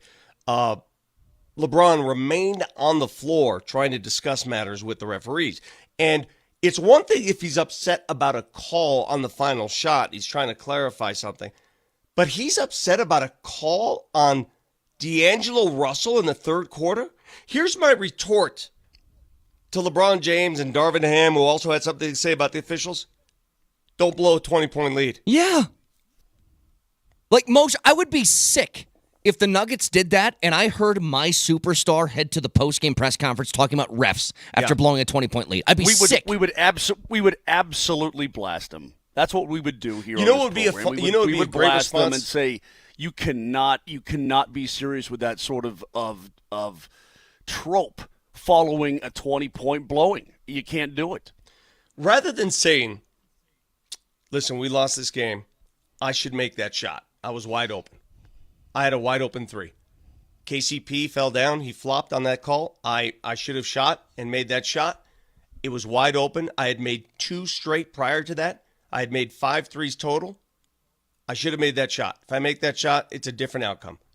But you missed. And no mention of the miss, did it? No mention. Nope. His mention Nope, was the not at all. replay center. You know why? He's too proud. Because he is the most narcissistic player in the league. He is the opposite of Nikola Jokic. LeBron James and Nikola Jokic, personality-wise, are 180 opposite. 100%. You tell me. One guy, Obvious, yeah. if that's Nikola Jokic in that situation, he owns it. He eats it. Lost the game. Come back. The other guy's blaming refs. He is a narcissist to the highest degree. Oh, I don't think there's any doubt about that. I think that's been on display for years and years and years. But you'd think at some point, because I can't be, listen to me. We can't be the only ones that see it. I mean, you heard what Chuck said, right? Can we play the first part of that Barkley soundbite one more time, Brett? Yeah. Because I saw it last night live, and I'm like, I can't agree more with you, Chuck. One more time, please. Yeah, it's interesting. One thing you can always count on with the Lakers, they're going to throw somebody under the bus when they lose. Going back Okay, there. there you go. Okay, there you go. That's all you need to know. I mean, Charles Barkley gets it, and he's gotten it for a long time. And by the Lakers, he means LeBron. He means the big guys. He means, the coach and the 2 superstars. Yeah. That's what he's saying, that when they lose, they throw somebody under the bus, whether it's a team. And by the way, they're not never them. discriminatory. Yeah, it's not. They don't discriminate. They'll throw teammates under the bus. They'll throw officials under the bus. They'll throw, their coaching. I mean, obviously, LeBron has thrown his coaches under the bus on numerous occasions, And right? they'll blame everybody. They'll Correct. blame That is correct. sportscasters in Denver at parades, in Instagram posts. They'll blame everybody. It's never them. It's never them. They'll blame everybody under the sun. It's never them. They'll have conversations. They'll do this, they'll do that, but it's never about your game. You were awesome last night, guys. AD and LeBron, you guys were legendary. You're amazing. Hall of Fame players. You guys were unstoppable. And then you weren't. Eat it. Don't blame the officials. Eat what you are. And what you were last night, you blew a 20-point lead. Eat it. Are we just going to gloss over the fact that Kendrick Perkins ripped off Vic?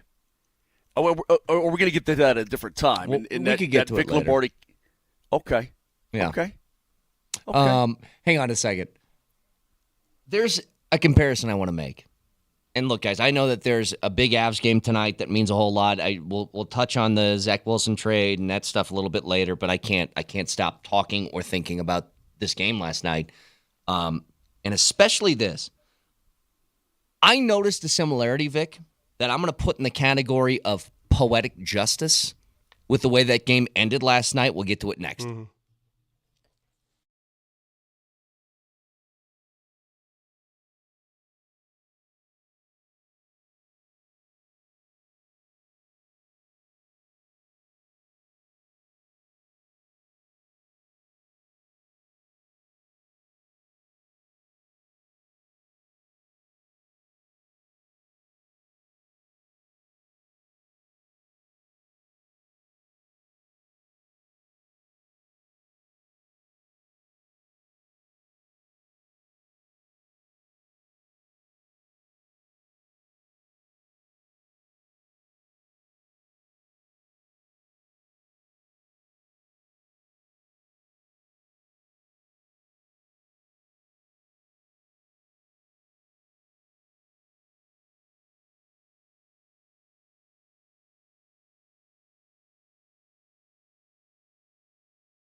All right. I'm going to put this in the category of poetic justice, okay? So let me give you guys a couple of quick factoids, and you tell me what I'm talking about, okay? It's a Lakers-Nuggets series in the postseason. One team has been thoroughly dominated, has their number. One team has the greatest player in the world on it. And it's game 2, and there's a walk-off shot that basically ends the series. What am I talking about? Wait, what? Start over again. Okay. Lakers-Nuggets series. It's the postseason. It's game 2. One team has their number, thoroughly dominated. One team has the best player in the world on it, and it's a walk-off shot at the end of game 2 to effectively end the series. Am I talking about AD in the bubble? Am I talking about last night, or am I talking about AD in the bubble? Yeah, the Lakers are always going to remember AD. I hear what you're saying, yeah. It's the exact same feeling that we had 4 years ago, isn't it? Isn't it the same thing? Yeah, that's like and the Lakers had your number. That feeling, LeBron Brett. was the best player in the world. AD hits the shot. The second best player on the team hits the game-winning shot at the buzzer, and you're like, oh, damn. I felt like we had a chance, and now it's over. It's the shoe is just on the other foot now 4 years later. 100%. And one thing they didn't do is bitch and whine and moan about the officiating after exactly that game. Right. And then the Lakers eventually won the championship right there, and then they left some guy behind going to the party. I forget who that was. The guy that Uber himself to the party. Some end of the bench guy. It was kind of funny. Remember that? Just left a dude. Okay. I have no idea what you're talking about. The Lakers in the bubble, they left when they went to go to their party on the bus. They left some dude. Like they're like, oh yeah, get your own ride, dork. No, but you remember that? But think about this, Moj. Think about what I just told you. Think about what I just told you here. Everything that we felt 4 years ago, that team's got our number, can never get by him, can't figure him out. Best player in the world's on that team. They're never going to slow down. They're never going to let up. And you felt like you had a shot. You played a damn near perfect game, and that happens to you. You know what this is, Brett? It's flipping the script. Like, you flip it's the script. The exact now opposite. Vic, all of the pent up, and by the way, Lakers fans, you're not gonna feel this probably for a long time, if ever. You may not, but the amount of PTSD in regards to this basketball situation, right? The amount of stress and the amount of sports pain that we've gone through regarding the Lakers for the last over 40 years. Man, that builds up, and that builds up, and that builds up. And it takes a long time for it to go away. All you've got to do is look at Vic's face, and you can understand, especially before the series began, like let's say last Friday morning. Mm-hmm. All you had to do was look at his silly face. I'm mad. And you can understand. I'm not mad. The year. Oh, well, hold on a second. The years build up. But the script has been flipped now. It's 10 straight wins. And when you see these guys go to their podium and they're whining about officiating and throwing guys under the bus and so on and so forth, that's the only way they know how to deal with it because they're not used to it. And now they've got it against the Nuggets, which is so ironic, don't you think? Yeah, a little too ironic. Yeah, I really do think. Take a lap. So proud of himself. You know what it's like? Yeah, got it, Moj. Yeah, got it. Vic, before you're angry and you start spouting, I don't know what you're angry about, but I want to, just before you get there, can I give you a stat that might calm you down from your anger? Mm-hmm. The last time the Lakers beat the Denver Nuggets was 494 days ago. 494 straight days of not taking a single L to the LA Lakers. It's been a while. That is. Was I even married? How long ago was that? 494 days ago. That's how long. Yeah, it was about 490 days. Yes, I was. I'm going to say this one more time for all these Nuggets fans listening. You have not lost to the LA Lakers in 494 days. All right. I want you to take yourself back to early third quarter last night. The Lakers hit a three. They're up by 20. They're up by 20. They're up 15 at the half. They're up by 20. LeBron James is making everything. AD can't miss. D'Lo is reinventing himself. Meanwhile, Jamal Murray at that point is 3 for 16 from the floor. How many of you thought the Nuggets would win that game? And I want you to be very, very honest, because I thought they were going to lose. Vic, you know me. I told you in game one when they were down 12. When they were down 12, I go, I still don't feel that way. Last night, I was chalking up an L midway through the third quarter. My mind like, was already... The Nuggets don't have it. The Lakers do. For the first time in 10 games, they got them. Yeah. Yeah, and my mind was in that, streak's got to end at some point. Yep. Recover, get it together, go to L.A., and do your thing in L.A. And that's where my mind went, not theirs. And that is the heart of a champion. That is the mindset of a champion, is they don't allow themselves to go there. Like, we as fans went there. We went there. But I'm going to tell you something. Both of my brothers went to the game last night, and I think I unveiled it for you guys.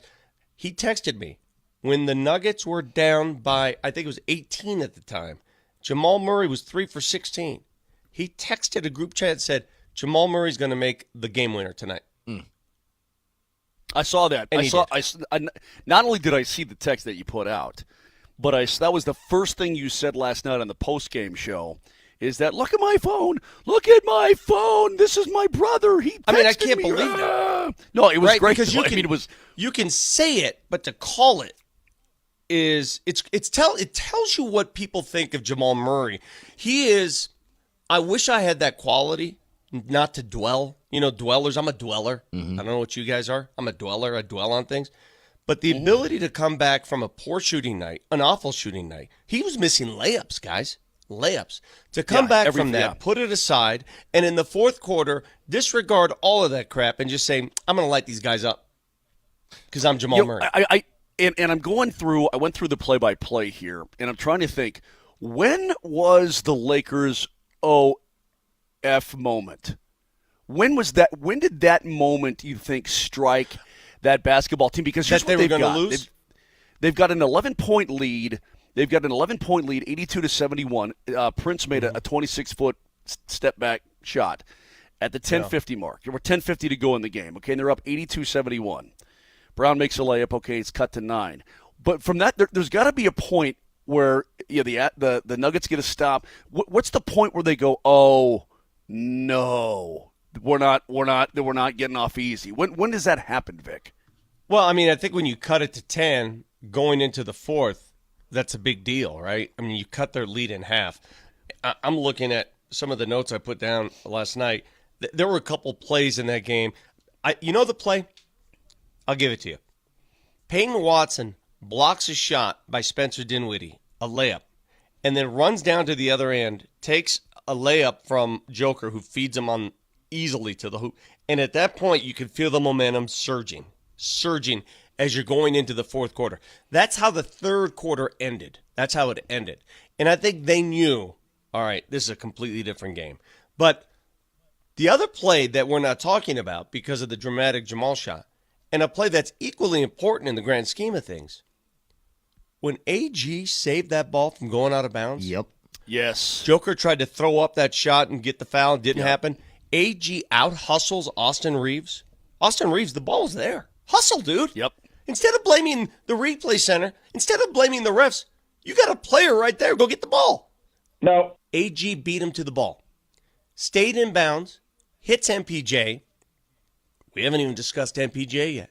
What this guy did last night. We haven't even gone there. They don't win that game if he doesn't keep them in the game. And that dude was making shots from the first quarter through the fourth quarter. Yep. Big, clutch, big Cologne shots. That three he made to tie it up, wow. You could argue, Moj, that Porter 3 is just as, if not more important than Jamal's buzzer beater. Because guess what? Jamal misses that shot. They don't lose the game. That simply just goes to OT. I'm going to tell you, when he makes that shot, I think that's probably when I thought, even at that point, I'm thinking they're going to lose because it's a 4-point game. It's a 6-point game. It's all this kind of thing. And then with 1:15 left, you tied at 95, and I'm like, they got a shot, right? And then, of course, Russell comes down. He makes a layup. They push it back to 2 again.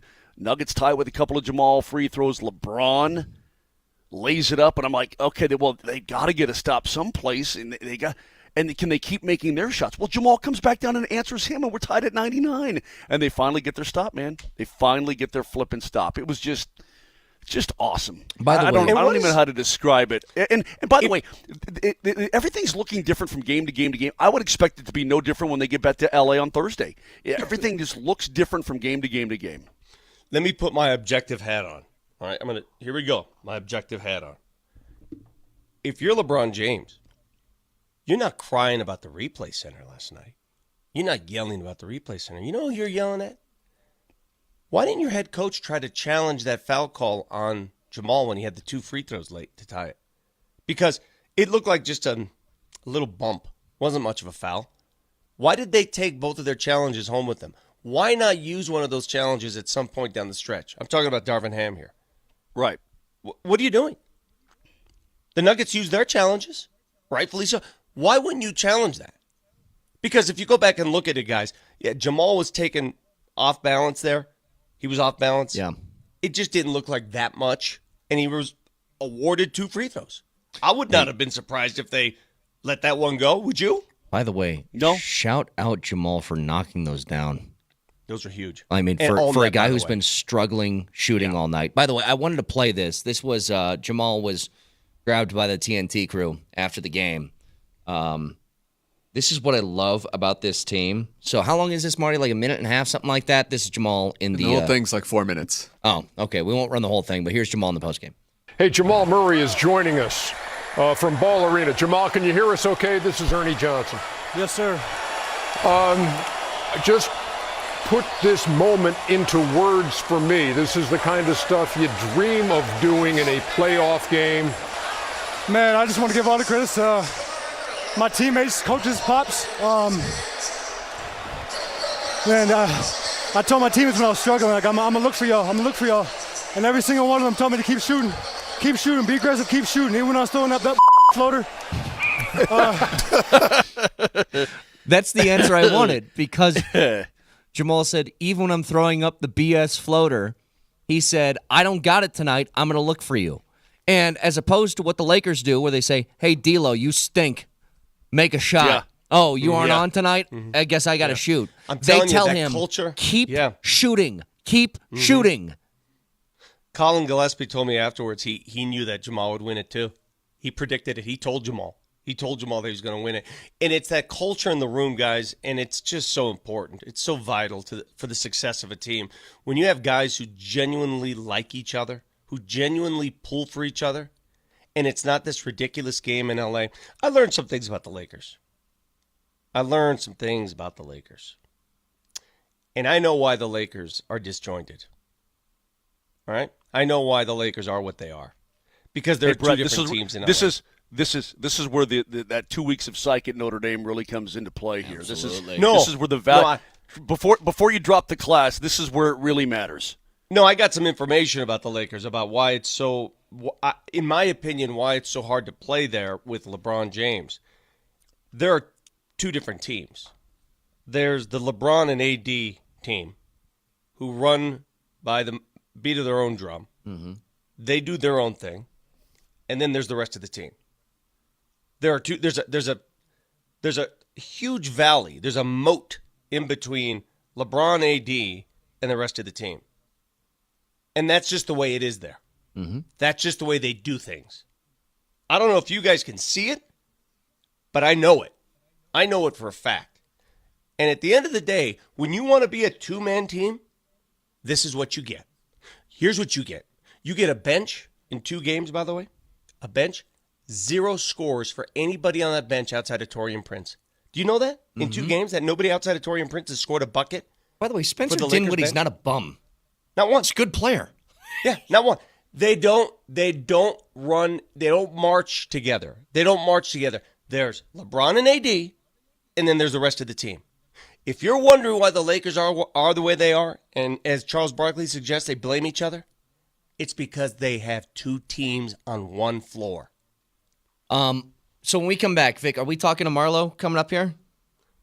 He said he's going to call the show when he wakes up. I'm not sure exactly what time. He said after 8. So sometime this upcoming hour, we'll talk to Chris Marlowe, voice of the Nuggets.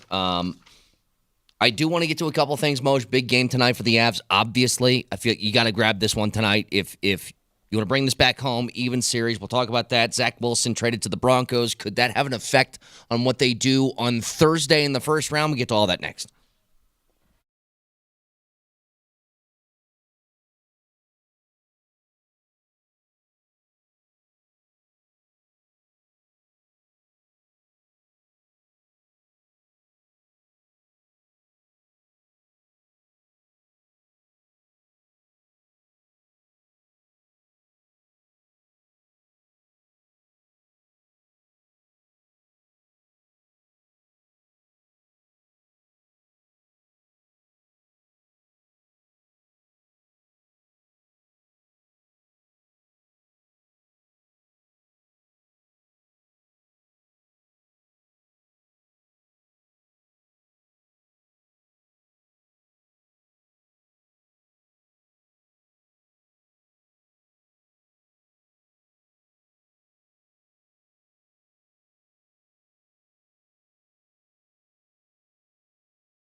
All right, first hour was all Nuggets. Give me a second to discuss some other things that happened yesterday because I think there were two interesting things. Well, first of all, Avs tonight.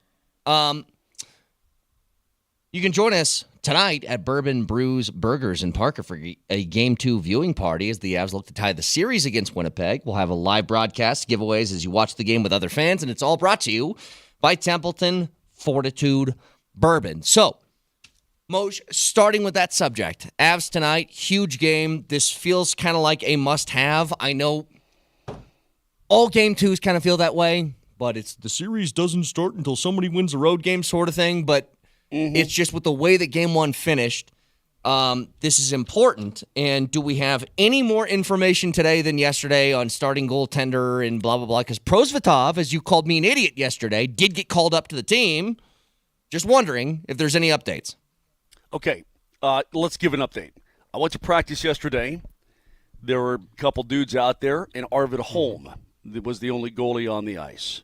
First of all, take back the fact that you called him an idiot yesterday, because I do remember when he brought up Prosvetov, you said something about the Calder Cup. Yeah, we all laughed at you. You said, okay, and just admit that Brett was right. Apologize, please. At what point do you not understand, Moj, that Hockey Brett has been activated for the postseason? Exactly right. He is outworking you and out-reporting you left and right. I called when the series would start. I called Prosvetov getting called up. I mean, come on, Moj. Trust your guy here. What you had asked me yesterday is why was Arvid Holm here and not Ivan Prosvetov? And I told you the reason is because they had no intention of playing Holm or Prosvetov. You have two goalies, and Alexander Georgiev and Justus Annunen. Annunen happens to be sick and was sick again yesterday. And I'm guessing he's not going to be available to go tonight. So what you need now that you've determined that Juice is really sick, now you actually need a legit backup goalie that you can put in if Georgie gets hurt or whatever the case may be, not some kid who's never played a game in the NHL. If Georgie gets hurt? You mean if he gives up 7? That too, yes. If for any reason you need to put Georgie off the ice and onto your bench, now you've got at least a guy who's played in the National Hockey League. That's what I explained to you yesterday. Not that it was crazy that Prosvetov could get the call up or whatever. But let me ask you this, Brett. Mm-hmm. Since you are Hockey Brett. Yes. And you seem to have this sixth sense when the Stanley Cup playoffs start. I just smell things. Yeah, you can smell it. You've got Georgie and Prosvetov in uniform tonight. Who's going to be your starting goaltender in Game 2? I would assume it's going to be Georgie. Yeah, okay.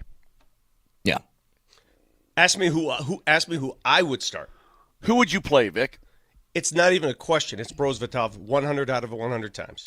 Well, and Georgie's done. Here's the thing, Vic. To your point, I don't necessarily disagree with you. A texter says, is Bednar going to die on the Georgie Hill? And here's what's weird about that. I don't think that Bednar is necessarily being stubborn with this. I don't know what's going on with Juice, Moj. Like, when you say sick, and I'm not saying you, when the report is he's sick, I'm like, what does that mean? Because It's the Stanley Cup playoffs. You need to win a game. It feels like if he's healthy, he would get the start. I don't know what sick means for like 3 straight days. That's exactly the same case with myself, Brett. I'm here in Winnipeg. Mm-hmm. I'm at the rink and in the room, and I don't even know. And here's why I don't know. And even if I did know, I wouldn't say anything because it's the Stanley Cup playoffs, right? Number one. Number two, for me, it's a don't ask, don't tell type of situation. But listen, when Coach Bednar wants me to know what's really going on with Justus Annunen and what the sickness is and so on, he'll tell me. Yeah. Okay? And I respect that, Mosier. He'll pull me aside in the hallway and he'll say, Moj, this is what's going on with the Juice. Because he's done that on occasion, or I'll ask him. But this is a different animal. This is a different situation. The Stanley Cup playoffs. I mind my own business. And if you want to share something with me, then share it with me. I'm around the team. We talk about all kinds of things, blah, blah, blah, blah, blah. Guys, this, dudes, that, blah, blah, blah. But there are some things I just don't get into unless I have to.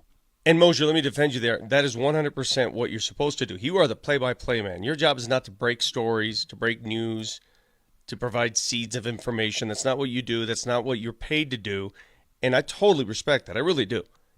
we joke around and we have fun, and when we make fun of you for saying I don't know, it's all in fun. It's all in jest. This is not your role. Your role is not to be Hockey Brett. Correct. That's my a responsibility only Hockey Brett can shoulder. Now, well, Hockey Brett, then why don't you get on the bottom line here and figure out what's going on, and then alert everybody. I just got a text. What? He's sick. That's what I got. What I mean? Yeah, okay.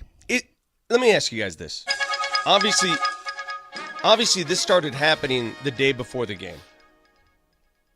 I've had if it's the flu. He practiced. He practiced that day. He was at practice on Friday and Saturday. I don't know. I don't know what's up. Well, I don't know. Let me ask you something else, Moj. It's because I got 2 questions regarding the game, and look, this is the juice thing is just going to be a whole bunch of we don't knows, and so can I move to something else because Prosvetov did get the call up. Hipposucker. What are the odds that you'd put that Prosvetov starts tonight? I would say they'd be at about 2%. I'd say there's 0. Yeah, but I'm with you on that. I would play him. It's just such an odd situation. Okay. Do you guys really want to see? It is odd. Wait, hold on. Stop everything. We're overlooking this. We're completely missing the picture. That poor guy is done. He needs some time off. He's toast. You know what it's going to look like when the first goal goes by him? No, How are you going to react when you watch it? Vic, here's the thing. I understand 1,000,000% what you're talking about. I get it totally. And the idea of we just called this guy up from the Eagles, go start a playoff game for us now because the other guy is sick. It's such a bizarre situation that they're in. But it's not about the other guy. It's not about Prosvetov. It's about not. Yes, I get it. It's about not going to that well that's dry. Like if I'm out there looking to strike oil, and I know that one well is already dry, I've tapped it out, but there's another well that unlikely is going to be there. I'm going to go to that other well no matter what. Sure. I'm going to this well's dry. There's nothing here. It's done.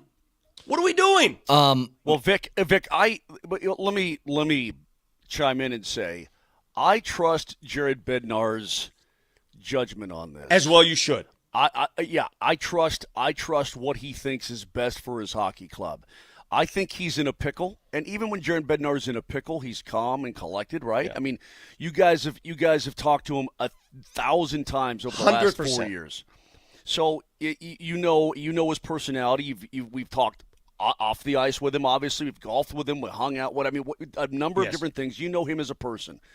Very chill about things, very calm about things. He can get fired up, but I think he knows he's in a pickle. I think that the team probably knows it's in a bit of a pickle because, the fragility of your number one right now is a major concern. You're not going to upplay it.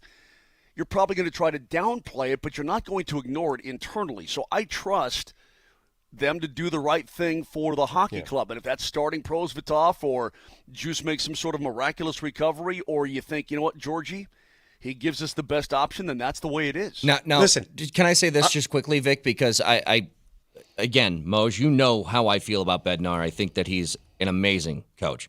But I say this all the time. He is. He's very, very good. Yes, but I say this all the time. In Vic's position, you can disagree with somebody who you have full faith in because I hear this. I think it's such a lazy way, and I'm not saying that you're doing this at all, but I've heard this before. It's like, we criticize the Broncos' offensive play calling, and I'll get a text saying, "Oh, you think you know more than Sean Payton does?" And I was like, "No, but I can disagree with decisions that he makes." Yeah, I can't. This is what we do. We're an opinion show, and you want to drive people crazy. Guy on the text line, Vic, you're so wrong. Leave hockey to us experts, please. Go back to tennis. That's hockey tennis to you. Yeah, Guy. Should we call him and see who's starting in goal tonight? Yeah, perhaps Guy has a better thumb. This is an opinion show, bro. We do sports. I think Mosher put it eloquently there. We don't know more than Jared Bednar. The head coach knows more than all of us, obviously. Perhaps Guy knows more than Bednar. Or offering an opinion on what we would do, Guy. And Vic, by the way, all of you guys think the same way that Vic does right now. Georgie just mentally, there's something not right. It's obvious to anybody who's watching. His confidence most. When you told us that story, I actually went back and looked at this.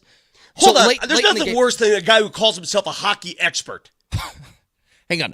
There's nothing worse than that. Hang on. You're the worst person in the world. Moshe, I went back and looked at something you were talking about, and you're so right about this. I went back and rewatched it. Late in the game, the Avs are down 2. The goalie's going to get pulled because it's that time of the game. And Georgie is so just like mentally clouded at the moment. He doesn't even see the signal for him to get to the bench. He doesn't even see it. And it was Makar, right? That was like, get off Kale. the ice. Get off the Kale. ice. Yes. That's Kale. somebody who he's in a fog right now in his head. And it's not like he's not trying, because he is. What I don't, how can I even describe it? Look, I am far from a goalie expert. I just know from 27 years being around the National Hockey League and seeing tens of thousands of games. I think I know what I see, even though I don't know the technical details of everything that they do. I'm watching goalies like last night. I'm watching Boston and Toronto go at it, right? I'm watching Ullmark and Samsonov go toe to toe and everything else, and the aggressive nature. And it's not just the aggressive nature, but they're making pushes with confidence. They are making blocker saves with confidence, right? They let in a couple. They're battling with confidence in their head. Like, okay, let's go get this mother. That's what they're doing. And I see him battling, but it doesn't look like in his crease he's battling with confidence. It's like he's almost second-guessing himself, at any given time. What's amazing about this, and goalies are just an interesting set of people. He gave up that 4th goal the other night, and then he started kicking some major ass. In fact, I think he made 3 saves after that in the next 5 minutes that he probably shouldn't have made, to be honest with you. I'm like, whoa, those were, like bam, bam, bam. I'm like, that was great. So it's there. How do you get it and tap it and put it out there? I don't know. That's not up to me. That's obviously up to the goalie coach and teammates and the head coach and so on and so forth. But listen, it's very interesting, and we'll find out when we get over to the rink today.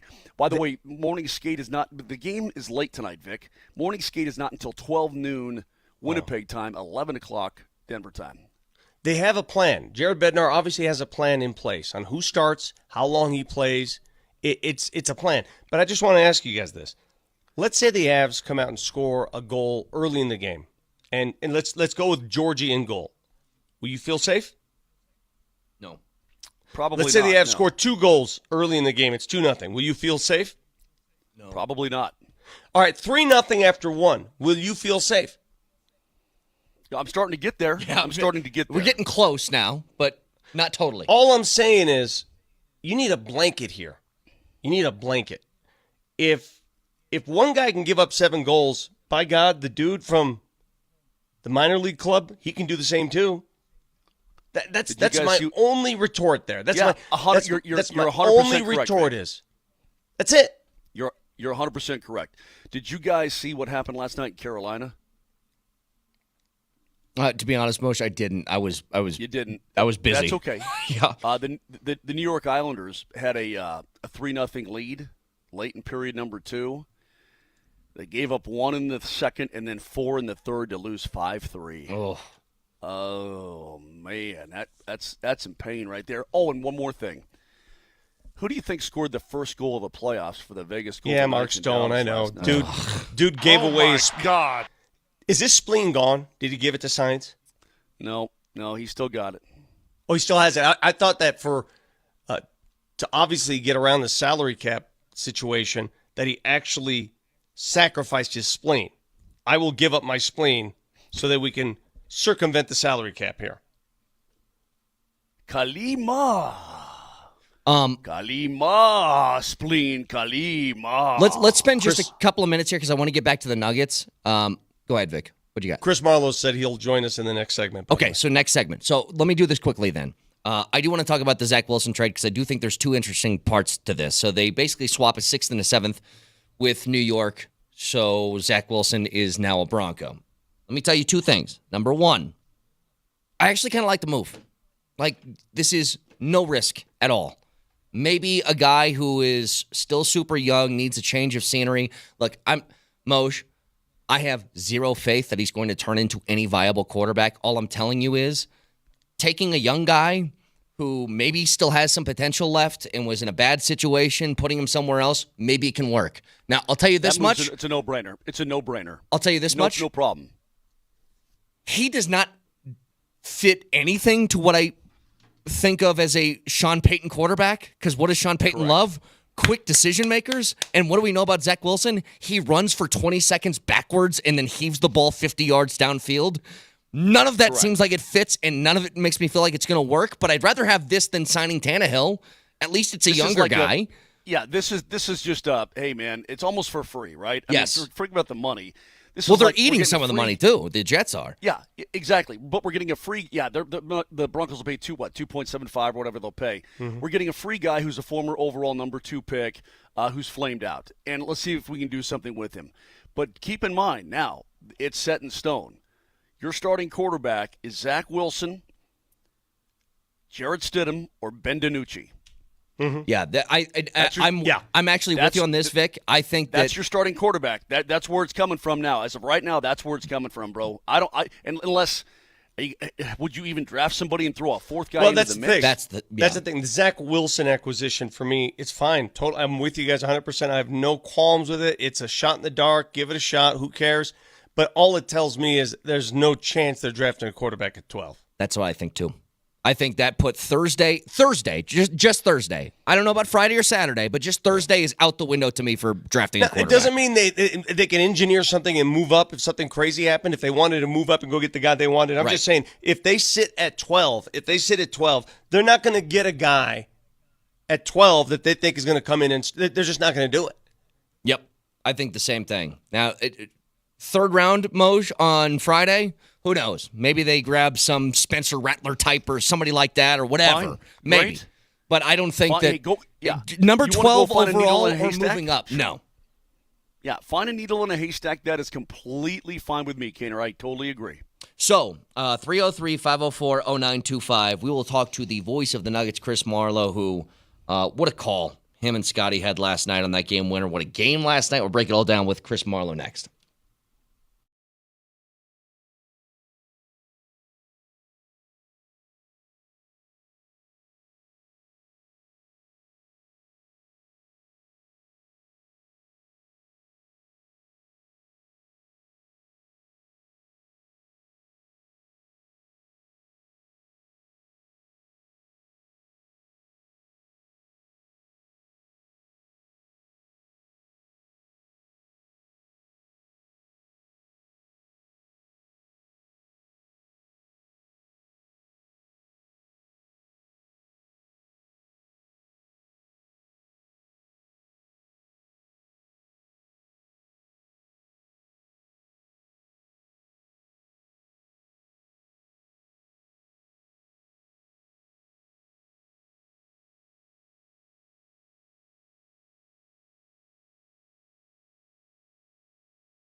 We're live from the Backus and Shanker studios. If you sustained serious injuries in a car accident, you want the best representation, you can afford the very best because there's no fee unless they win your case. Backus and Shanker, their passion is justice. Visit them at coloradolaw.net. And look, there's a lot to get to today, and I know that with that finish last night, it's, for me, going to go down as an all-timer despite it being round 1, game 2. But we are now chatting with the voice of the Nuggets in Chris Marlowe. And Chris, first of all, excellent call on the Jamal game winner last night. But can we play the call before we talk about it? Let's hear it. I want to hear the call again. LeBron, no! Porter's got it! Nuggets, 12 seconds remaining. They're not going to call timeout. 9 seconds remaining. Murray's got to go! Murray lets it fly! Yeah! Oh my God!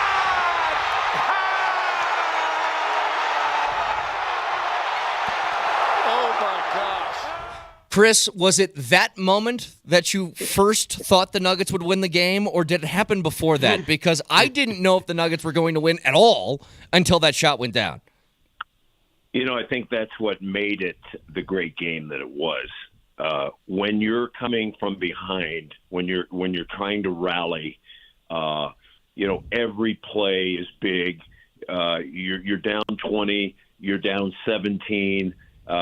You make a shot or two, and you're within 15. And one thing I try to do, and I'm sure Mark Mosier does this also with the Avs, is you try to give the fans some hope that the Nuggets can come back no matter what the odds are, and no matter what the deficit is, and have a chance to win. And I think we did that well last night.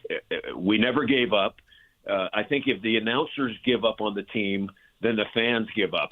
And if you stay in the game and you see a little hope here and you get a Porter 3 and then you get a good play and then you get a steal and here they come, it all built up to that last play and the last call. And I think that was kind of the crescendo of the whole thing.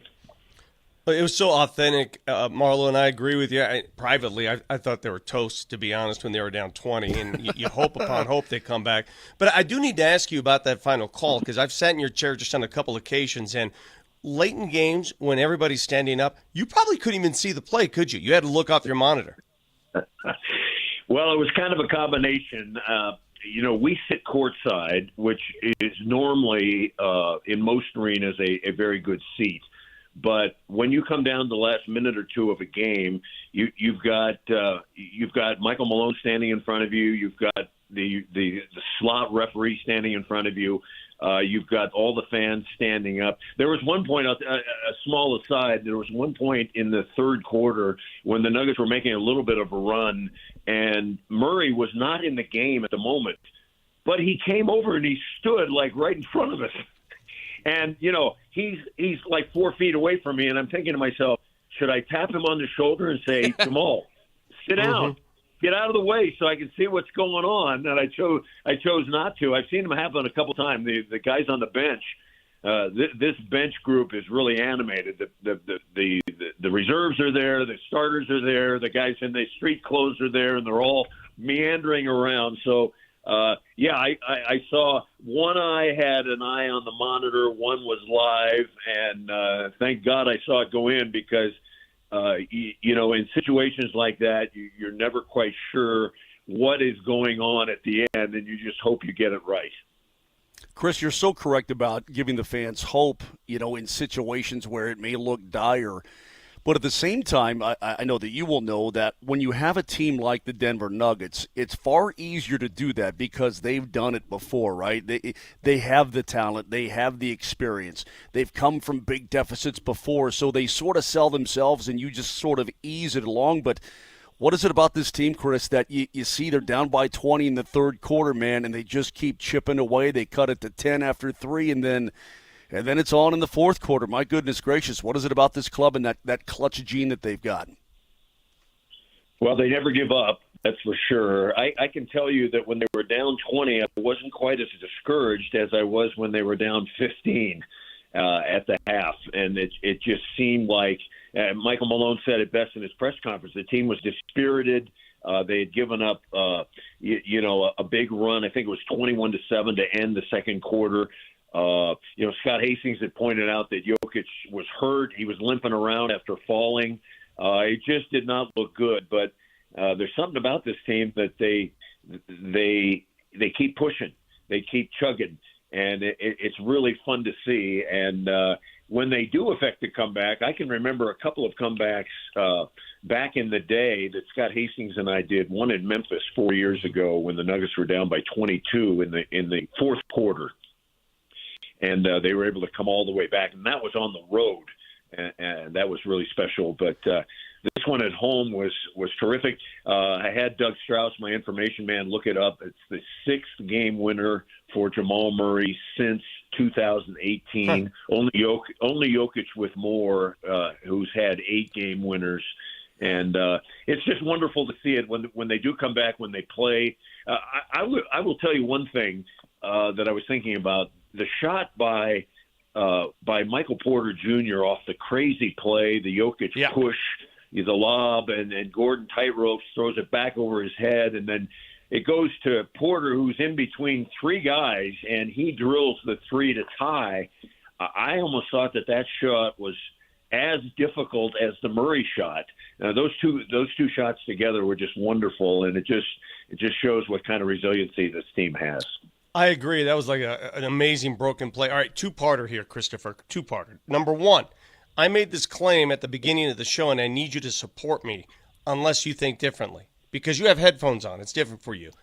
That moment when the shot went in last night, of all the games I've attended at Ball Arena, all the events, Avs, Nuggets, all of them, concerts, I have never heard the place that loud for a 10-second span. It felt like an earthquake hit. Was that the loudest you've ever remembered Ball Arena?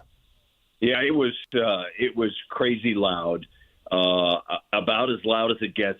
You mentioned the headset, so you don't get the full effect. Mm-hmm. But the mob scene into the bench was something so special. And Anthony Davis just getting swept up in a tidal wave of celebration.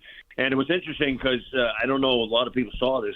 Kentavious Caldwell-Pope, who obviously knows Anthony Davis. Davis was in a little physical duress. He was pinned, and his leg was bent, and KCP went over there to help him out so he wouldn't, snap his leg. But it was just like a mob scene. It was reminiscent a little bit of the Jokic, 40-foot bank shot against the Warriors. Although this one right at the bench with the players and the coaches and the fans and Davis getting swept into it. It was just, it's a special moment that I'm never going to forget. Yeah. Well, the Nuggets players are good dudes. We know this. They're not a bunch of narcissists on that side, and that's a big reason why they're able to come back like that. But I do need to ask you, what is it about this team, Marlo?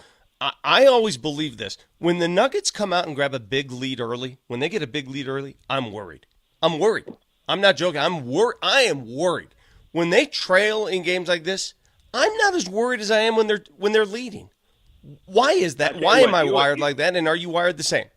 You and Scott Hastings are the biggest warriors in the state of Colorado. If we're up by 40 and the lead is cut to 35, Hastings is worried. If we're sideways, got a big lead, a big Lombardi. Yeah, I tend to think I go more with it's the NBA. If you have a big lead, the other team is going to cut into it eventually. There's going to be a run. And I don't start worrying until the other team comes back and retakes the lead from the Denver Nuggets. So it's kind of a weird vibe. If you're up big, you're worried. If you're down big, you're worried because you're not playing well. The only way you're not worried if it's like a back and forth game, and that's what made that game so interesting last night. And got the hype going and got the crowd going is the fact that it was just back and forth. And give the Lakers credit. They didn't die. LeBron James made the 2 threes. He made the hanging jumper. You thought for a moment, the Nuggets come all the way back, and they don't affect the ultimate comeback. But they were able to overcome that and get just a sweet win over a hated rival. Well, and let me follow up on that, Chris. Chris Marlowe with us, play-by-play voice of the Nuggets. Try not to cringe when I say this, but let me make you the Lakers play-by-play announcer, and that game ends, and you have to do the post-mortem here. In the Lakers, why did they lose? Why did they blow a 20-point lead? What did they not do, or what did they start doing that was different? I'm not also sure it was the Lakers' fault. I think the Nuggets cranked their game up to the A+ level and started doing things that a world championship team does. Could Anthony Davis been more involved? Yes. But LeBron was scoring. They were scoring. So the Lakers are the number 7 seed, right?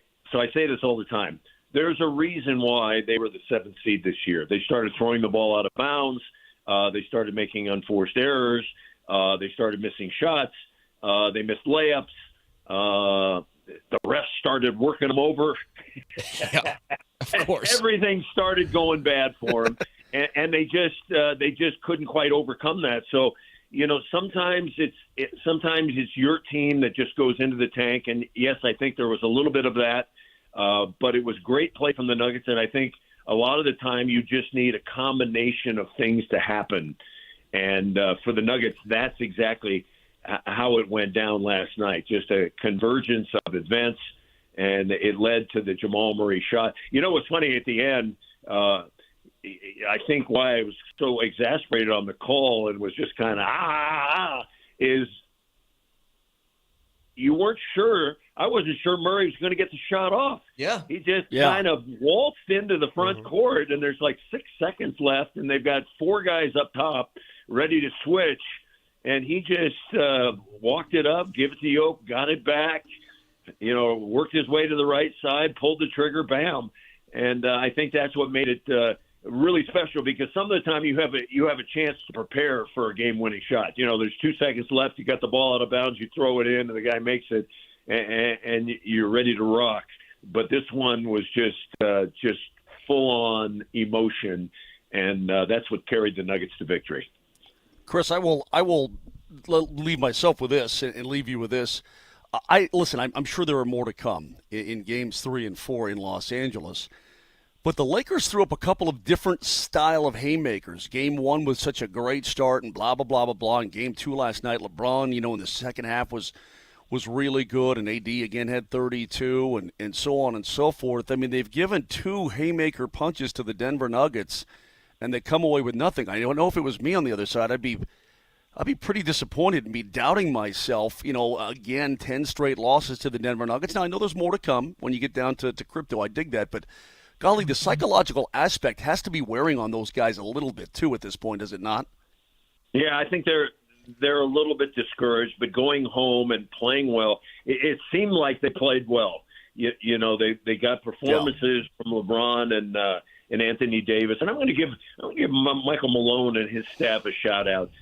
A lot of people say, well, he calls these rage timeouts. He's going nutty on the sideline some of the time. But they make adjustments. They make switches. They do things differently. They switch Jokic and Gordon and then shut off AD. And it just seems like they make the right kind of adjustments. Usually they make them at halftime when they're eating those orange slices and they get the good mojo going. But this time they kicked in late. But I think the Nuggets coaching staff has done a fantastic job. They always seem to come up with the right answers, and most of the time. And, yeah, if I'm the Lakers, I'm a little bit discouraged, but I've got 2 games at home. They've got a great atmosphere there. And I think if you're the Denver Nuggets, you have to be careful here. As Scott Hastings would say, be careful in this game 3. I agree. The Nuggets now, there's a stat that we came up with 92% of the time. If you take a 2-0 lead in the series, you win the series. 92%. It's 84%. It's 84.7%. I know the number. And be careful, because they made adjustments. Be careful. Be careful, be careful, be careful. The series is not over. Marlo, I'll leave you with this. My friend.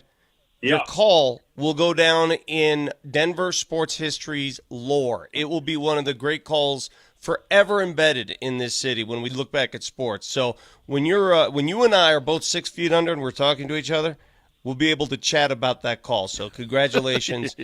Great job, and continue it in Los Angeles. Well, thanks for saying that. Let's hope there are many more calls like that to come. The Nuggets an easy team to call play-by-play for. They are just wonderful.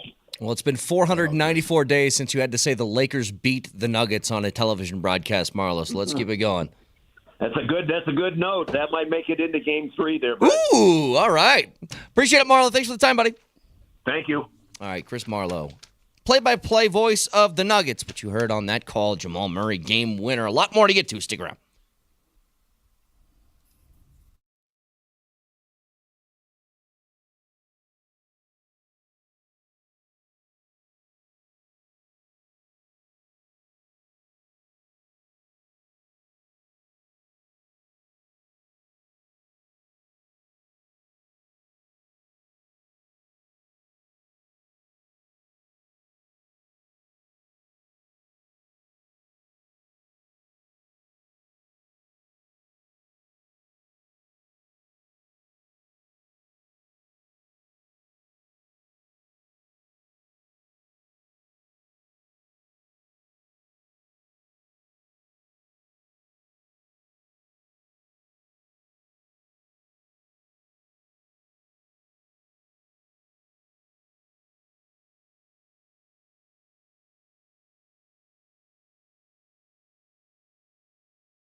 All right, can I ask you a question? Coming off last night, Charles Barkley, after the Nuggets game got done, said it was the greatest doubleheader they've ever had.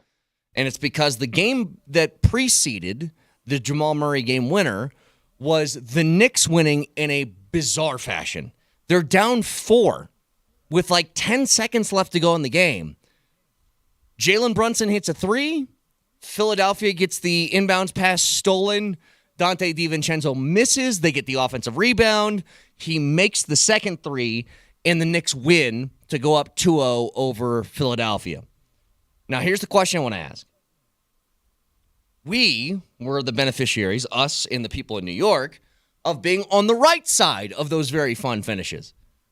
Which one do you think feels worse?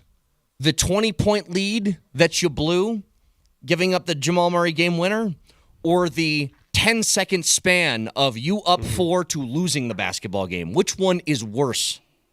Man, it depends what flavor you want. The thing that makes the Lakers' pain worse is that it's now 10 in a row. They've tried everything. They've tried every weapon. They've unloaded everything in the chamber. They've done it all. Again, if you can't beat the Nuggets with a 20-point lead, D'Lo goes off, AD can't miss, LeBron plays hero. If you can't beat them with a 20-point lead and all that, when can you beat them? I think I'm with you. Moj, there is something called, from Alfred Hitchcock, the bomb theory. So it's about creating tension in movies. He said, 2 guys are sitting at a table talking about baseball, and a bomb explodes. The audience gets 3 seconds of shock, but then it's over. He goes, the way that I would do it is 2 guys are sitting at a table talking about baseball, and I pan the camera down to show a ticking bomb underneath the table, because then you get minutes of tension. Correct. The Lakers game was showing the bomb under the table. Correct. The Knicks game was the bomb just exploding, and I think the tension's worse. The tension's worse. But the Sixers still had a chance to take the lead in that. I mean, Maxey missed a shot. You know what I mean? They had to foul. But honestly, the way Maxey lost the ball too. I mean, you can't even make that kind of stuff up. They had it in their hands. They had it. They had the lead and the ball in their hands, and they absolutely blew it. And listen, I don't know. It's probably more of a shock to the system for the Sixers to lose the way they did. The Lakers could feel it coming, and they could feel it coming, and they could feel it coming, and they put themselves in a position where they could lose at the very end of that game. And probably, I bet even deep down inside, after LeBron missed that shot, I think guys on that Lakers bench and maybe even guys on the floor were going, oh, God, somebody's going to make it. Oh, God, Jamal's going to – I think that you feel it coming, and you feel that it's not going to happen for you, I think. So that's the way I look at it. But you're right. The whole Hitchcock thing is correct, Brett, and you described both games exactly the proper way. Well, and can I put this another way? Because I was watching, especially the tail end of that game leading up to the Nuggets. Vic, where was that Isaiah Hartenstein in Denver? I would like that guy because he looks great there. A buddy of mine texted me after that Knicks game because Hartenstein made a couple plays that were phenomenal. The offensive rebound to get DiVincenzo that 3 where he just he went over Embiid to go get that thing. Mm-hmm. He said, I want it. And then the chase down block on Maxey to save the game. That Hartenstein is not the Hartenstein that was in Denver. No. It's not the same play. Not fair. I don't know. My buddy texted me and said, why'd the Nuggets let him go? And I'm thinking back, I go, I don't know. Well, he wasn't that guy. I mean, guys get older, guys mature. Guys become better players. I don't know. I mean, but I guess did you have the need for a backup big who really wasn't going to play that much without experience? Look, I don't know. I'm not. Would you take him today? That. You damn right you would. Of course I would, you big dork. Can I play something again, Marty? Hey, hold on. I need one clarification. Vic, how's the hole in the roof coming? Oh, at the studio? Oh, there's the one is put on. There's another hole now. There's another gaping hole. I know you're in your home, but you probably got a hole there you can go jump in too. Anyway, just find a hole. Go ahead, Brett.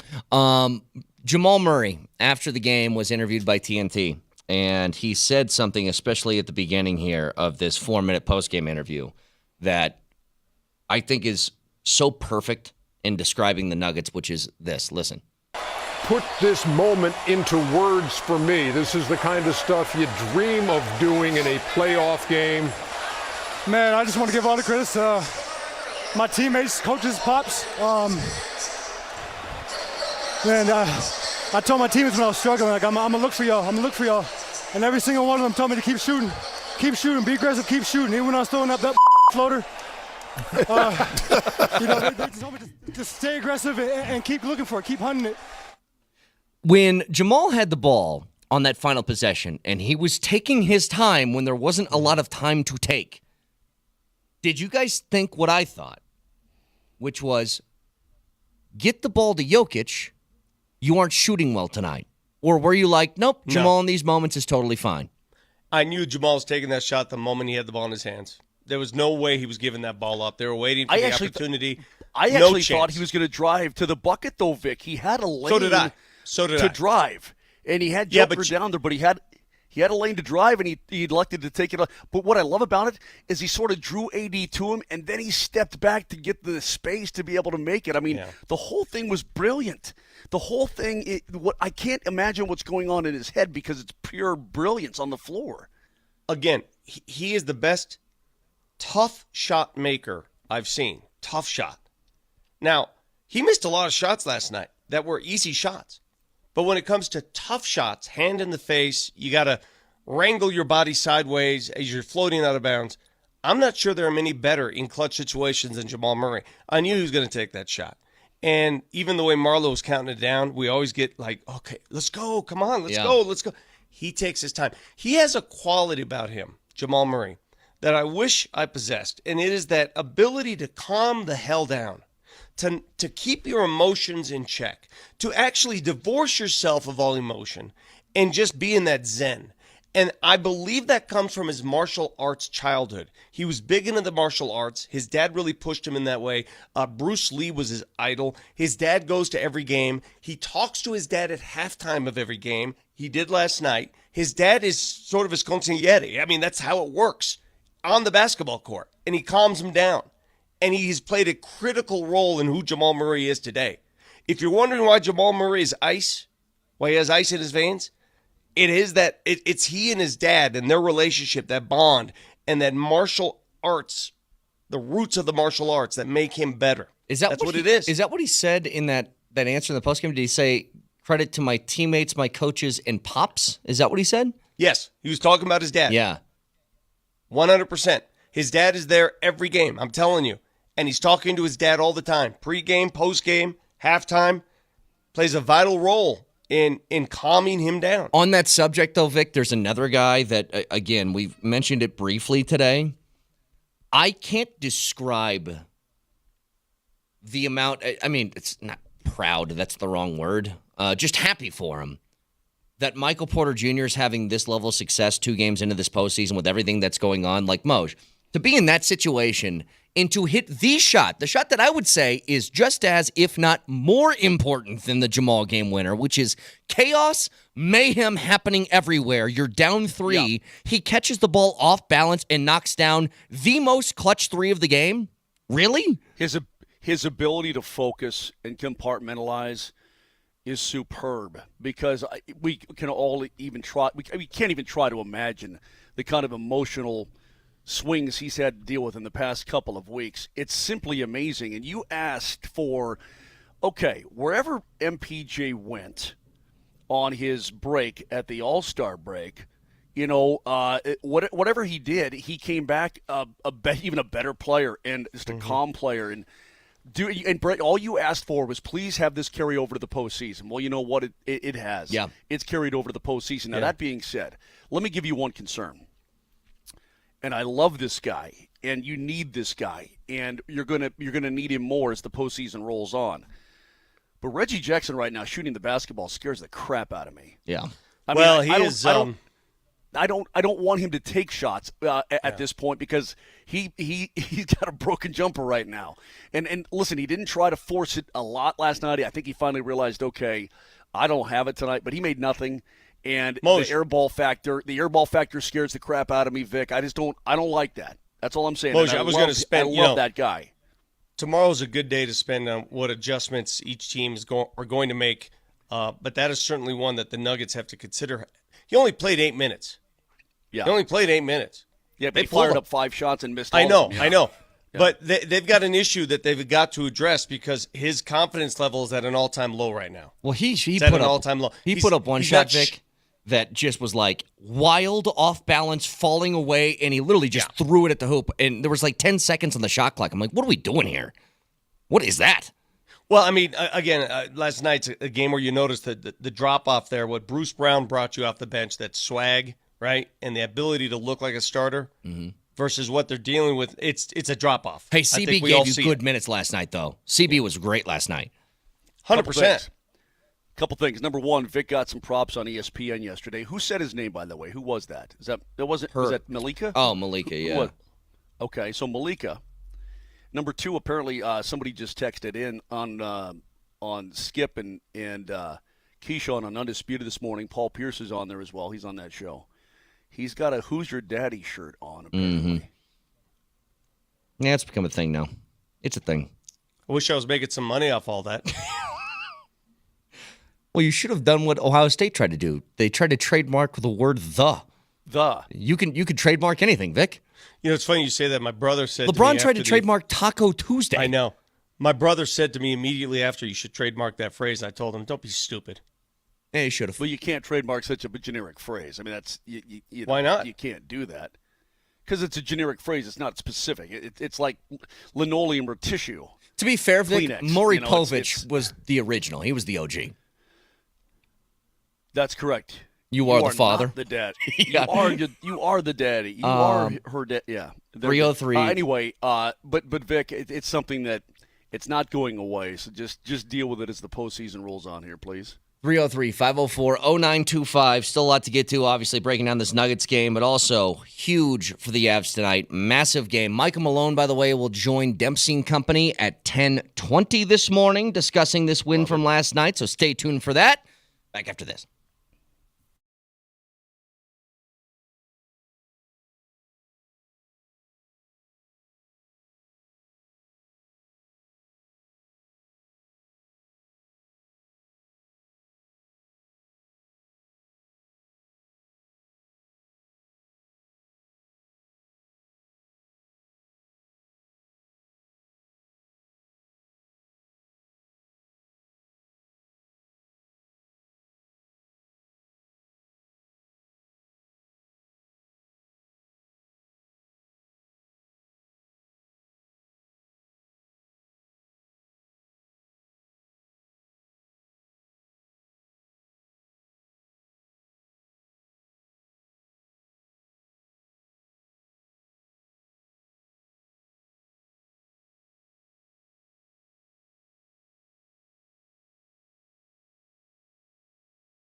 When did you believe? When did it happen? What was the moment? What was the moment where you're like, I think the Nuggets are going to win this game? Because, Moj, for me, it was after Jamal's shot went in. Like, that's how much I had no idea. I completely agree. And let me say this, too. As we continue on this journey with the Denver Nuggets, what happened in the past is in the past. Everything that was said, everything that was done, all of that, this is a whole new year. No more slogans and phrases, all that. Everything is in the past. We are it's going to look completely different going forward, and it's going to be tough. There's no doubt in my mind that Game 3 on Friday night is going to be a massive pain in the tailpipe. But what I don't think the Lakers can do, and I think it's becoming readily apparent, is they can't create full-on separation in a game and keep it. You know what I mean? It's always going to be that. Now, they may win. Obviously, they can win basketball games, and they've got two of the best players on the planet Earth. But I don't think that they can create that separation where the Nuggets can't touch them. You know what I mean? Does that make sense? The Nuggets just can't get back to them. But we'll see. But it makes me feel confident, and Vic, there's no doubt if, let's say, they make a run, and I hope they do with my knocking on my wood, it's not going to be the same as it was last season. That's what I love about this and what I love about sports. Everything is its own unique entity. Exactly. It's just going to be very difficult. I mean, people are still talking about sweep. I still don't see a sweep. I'd love it. I'm all for it. I'm all for it, but I don't think the Lakers are going to lose 4 straight in the series. I just don't. The one thing I don't see happening, you know what? And it doesn't feel like it. They still have a ton of pride. I know they have a lot working against them, and I think the Nuggets are going to win the series. But that's a proud team, man. And once you go back to L.A., Vic, and you get inside that crypto with all those crazies, I'm glad you brought that up because a couple things happened that maybe changed the tune a little bit. D'Angelo Russell found something. He found some success, and perhaps that carries over into the rest of the series. I don't know. Maybe it was just a one and done. I don't know. I do know this. I find it hard to believe that the Lakers can win 4 out of the next 5 games. Now, you've heard us say that before. When is the last time we referenced a Denver playoff team and said, after they won the first 2 at home, oh, there's no way so-and-so can beat so-and-so 4 out of 5 times? No, I get it. Do you remember? There's one thing, though, that's going into this, Vic, But do you remember? Yes. The bubble. What was it? The bubble. No. Wait, no, what are you saying? The Avs had a 2-0 lead on Vegas. Oh, God. Yeah. That was my marching call during that. The Avs had a 2-0 lead on Vegas, and Vegas won 4 in a row. There is something that makes this different. There is something that makes this different, Vic. I know, Moj, you just said the past is the past. Here's the thing. In this series, this is not a 2-0 series. This is now 10-0. Like, they feel that. They wear that because the star players on that team, LeBron, AD, Reeves, like these guys who have been there, they felt every bit of the last 10 games. And this is why I think last night was so damn important. They played as well as they could. AD couldn't miss a shot. D'Lo was 7 of 11 from three-point range. LeBron was clutch in huge moments late in the game with the exception of that missed 3. He was huge. They got an off night from Jamal. They got everything that they could ask for as a winning recipe for last night, and they still lost. And now you got to think, Vic, let's say Game 3, go to L.A., Lakers do exactly what they've done the first 2 games, which is come out of the gates hot, play well, have a 10-point lead midway through the second quarter. The second that something starts to falter or not go their way or the Nuggets go on a run in their heads, Vic, it's panic time. And here's the difference, too. Here's what's different about the Lakers, guys, because I've been to a lot of games there to watch the Lakers play in that place, and Stubby brought it up on the text line. I was going to mention this, and he is so right. The one thing that's different about playing in L.A., when I say this, you're going to go, really? It is one of the worst home crowds in basketball. It's terrible. Well, it's because people don't go there to watch basketball. They go there to be seen by other people. If the Lakers start losing and the Nuggets put it on them, they'll leave. Mm-hmm. They'll leave. This ain't Utah. This ain't Portland. They'll leave. It is a morgue in there. It is their home court advantage, not close to the, I would say it's middle of the pack in the NBA. I'd agree with you. Yeah. Let me take a look here. Brett, so right now to get into the building, at least according to this site, to get into the building on Thursday night, tickets as low as $154, according to this one aftermarket site. $154 to get in the building. Might be cheaper than that, to be honest with you. So is it hard? Anyway, is it hard for you guys to separate your respect for LeBron the player and your utter disgust with LeBron the, I don't know, what do you call him? The politician? These games he plays after the game, blaming the replay center. I can't stand it. Is it hard? I mean, how do you separate the two? Because I have the utmost respect for the man as a player. I mean, enough said. He's 40 years old and he's downright dominating at moments, right? But after the game, to go straight to the replay center and say how that impacted. Yeah. When you missed a wide open three, you missed the shot. The replay center didn't miss the shot. And the replay he was talking about occurred in the third quarter on D'Lo. Third quarter, when you were up by double digits. Not only that, they missed a lot of free throws last night. At key times, they missed free throws. And I'm looking at it and I'm going, boy, oh boy, that's probably going to, I mean, it could come, I didn't say probably, I said could come back to haunt them, because I'm just thinking in my head during the course of the game. What was their final free throw?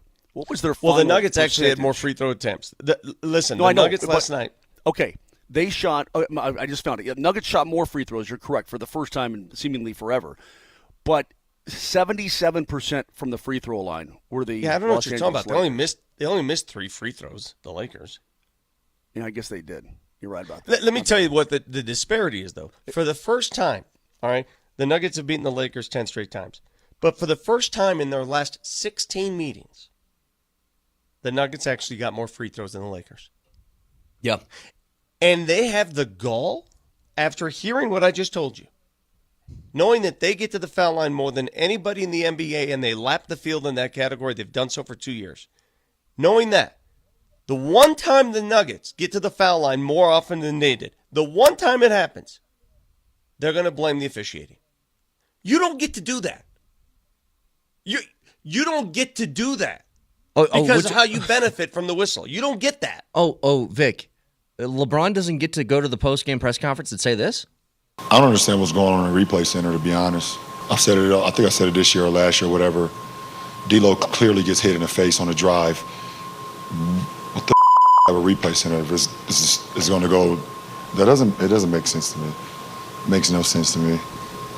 It bothers me. Sorry I didn't answer your question, but that Let me tell you what bothers me, LeBron. When you drive baseline and you jump in the air and there's a whistle and you obviously walk and they call a foul, mystery foul. Let me tell you what else bothers me. When you're driving to the lane and Christian Brown goes down and grabs the ball with 2 hands and they call a foul there when you walked again. Mm-hmm. Let me tell you what else bothers me, LeBron. When you fall and you're on the ground and then you get back up with the ball, that's a travel at every level, grade school all the way through the pros, and they don't call that's what bothers me. That's what bothers me. You get the benefit of the whistle more than anybody in the league. You know it. Your fans know it. Well, that's what bothers me. The nice thing is in the post game, we did have, if you wanted just a quick synopsis on how did the Nuggets win last night, you can ask Anthony Davis. Jamal Murray made a shot. The sound of that microphone is so loud. It's so loud. Look at Marty's cheesing. Every time he hears it, that gets me every time. It's so funny. AD was locked in last night, guys. He missed 1 shot in his first 16 attempts. He was He unreal. was 15 to 16. And then he missed 4 in a row, and he was nowhere to be found in the They all sounded like this. So when a guy's that locked in and he's scoring and he's cooking and he can't be stopped, can I ask you guys a question? Why did they go away from him? I have no idea. Why would you go away from him in the fourth quarter? I have no clue. why they would do that, Vic. Do they get, I mean, is it something that's subconscious, or do they purposely go away from the big man down deep? I have no answer to that. He picked up his fourth foul, and after that fourth foul, he didn't seem to be playing with the same tenacity and aggressiveness. And you wonder again if late game he gets fatigued and tired. But the guy couldn't be stopped. You know, the guy was a beast. He's as good as advertised. Couldn't be stopped. Fourth quarter, no show. The way that the Nuggets, I don't know. And again, guys, I feel like I'm saying this every day now, but I don't care. It needs to be emphasized. What makes championship teams, and especially dynasty sort of teams, late game execution, your ability to have a slow heartbeat, your ability just to grind your way back into games. I'm being dead serious. I'm looking throughout all sports here, and you guys tell me, is there a team you can think of in any sport, late game execution wise, that's better than this Nuggets team over the past couple of years? Because I literally can't think of one. Kansas City Chiefs. Offensively, defense, well, okay, sure. Kansas City Chiefs and the Denver Nuggets are on the same page there. Kansas City Chiefs, late in games, I mean, even in the Super Bowl, biggest game of the season, you just felt at ease. You need to make a play offensively, defensively. They do it every single time. Like, every time, without fail. It's always, we need this to happen. Oh, get a stop. We need a bucket. Oh, there's Jamal hitting a shot. We need a big bucket. Oh, there's Michael Porter Jr. off balance, throwing one up from three and going in. Like, every single time they do it. You said it, Vic. LeBron, when he hit those threes late in the fourth quarter, they felt like backbreakers. And then the Nuggets just get a stop, get a bucket, whittle it down, back within one possession. Like, it's crazy. Yeah. They just keep coming back. You know, it's like you're digging this hole, and there's somebody on the top just throwing dirt back in. You're like, dude, I just dug this. What are you doing? I just dug this out. Quit throwing dirt in here. And the Nuggets just keep going. They don't waste any time. Fellas, when he hit those back-to-back threes, the Nuggets had cut it to 2. He hit back-to-back threes. How many times in the course of that game did you say, okay, well, now it's over. Okay, now it's over. Okay, all right, now it's over. It's never over. Yeah. It's never over with these guys. Let's say LeBron hits that 3. I still think somehow the Nuggets come back and tie the game. Like, somehow.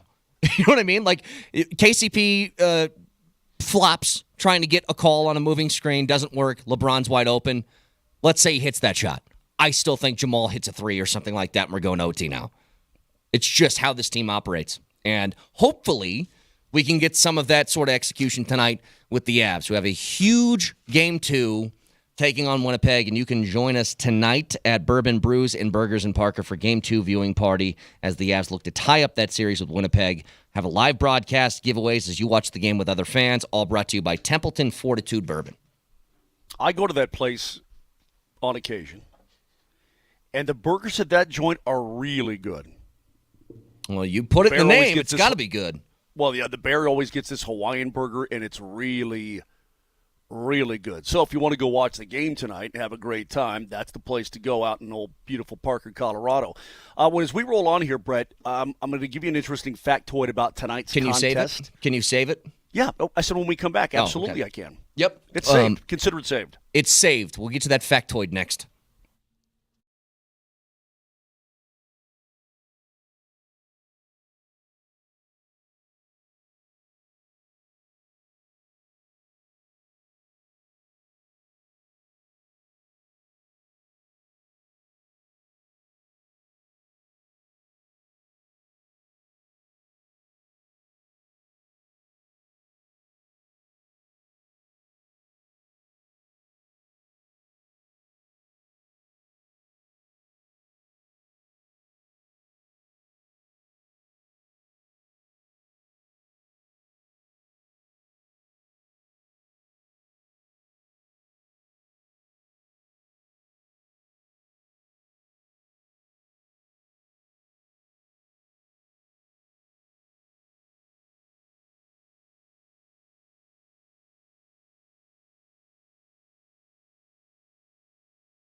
Moj, you got to do the dance for me. If this song comes on, you got to do the dance.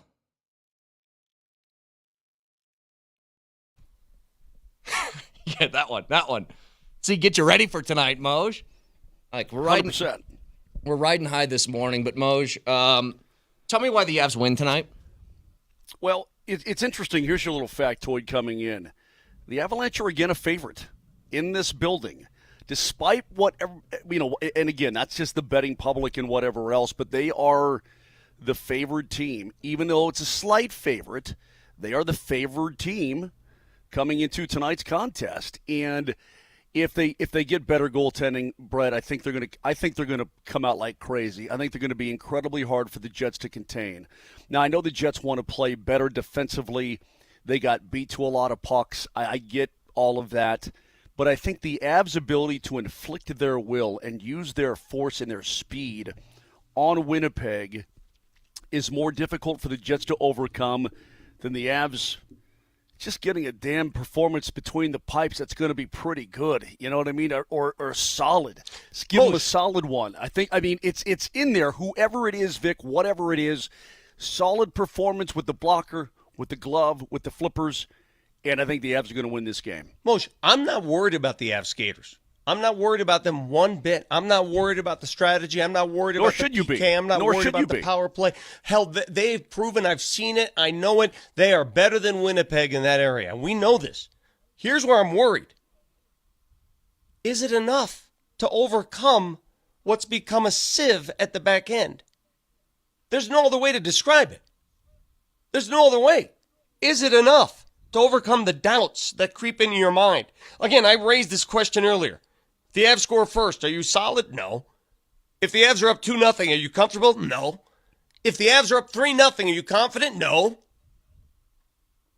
No. The Winnipeg Jets, that's sad. The Winnipeg Jets also overall have won 9 in a row, which is pretty daunting. I mean, it's daunting.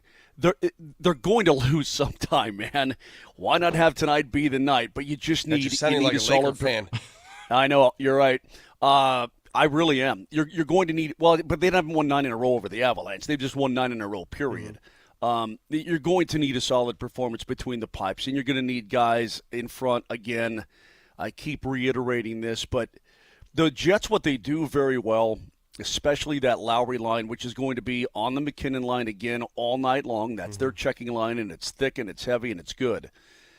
But they forecheck really, really well, especially that line. And what you cannot do is you just – Brett, what's the puck in your own zone? What do I say? What is the puck in your own zone? It's your baby. It's your baby. Protect your baby. Don't. And again, we asked the question, I don't know, was it 5-6 months ago? Would you throw your baby across the top of your own crease, in an east to west pass with a guy flying down the slot?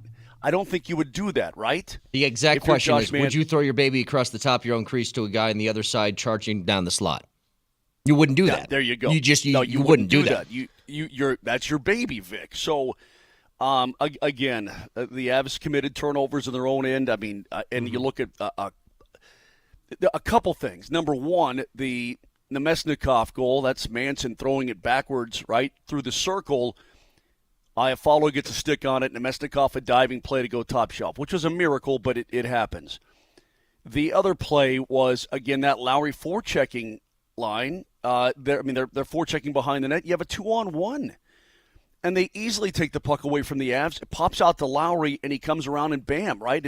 I don't care if it went post to post and crossed the goal line for a millisecond. It counts. It's a good goal. You lost that battle. This is what I'm talking about on your own end that you have to clean up. If you see a guy is being double-teamed behind your net, go help him out, man. Yeah. That's where the recognition of who's my man, in real time, and the Avs have a tendency to get disjointed when they make indecisive plays in their own end deep. So that's what it is. Protect your baby and get your baby out of the zone. I also just wonder how much would just a win do for this team just to get them back mentally in the right place? You know what I mean? A hell of a lot. And it doesn't matter how it comes. Doesn't matter. Like if it's 6-5, whatever. I don't care. It matters how it comes. No. It matters how it comes because it matters how they defend. It matters what happens in goal. It matters. You may not think it matters, but it matters. Let me tell you something. Tonight, we don't know who's going to start in goal yet. We don't know the status of Annunen. We have no idea, correct? We don't know. Correct. All right, Nope. so we'll find out at skate this morning. I know they recalled pros, But I mean, but we don't know what's going to happen. But hold on a second, Vic. I mean, use your brain. If the Juice has been sick for 3 days in a row, you think he's just going to pop into morning skate and get the start tonight? I know. It's very unlikely that he's even in the lineup. I agree. So I'm just going to raise this question. I'm going to raise a simple question to you. It looks more likely right now, whether you want this or not, that Georgie is going to get the start tonight. That is correct. All right, it looks more likely that's going to happen. That's the most likely scenario, Okay. yes. What happens if there's a goal, a 50-50 goal, not even his fault, not entirely his fault? What do you do at that point? I don't know. What the decision makers? I don't what do know. you do at that point? They are gonna know. Or listen, they are gonna know better than me early on if he's got it or not. They're gonna know pretty early in that game, and it's not just giving up a goal.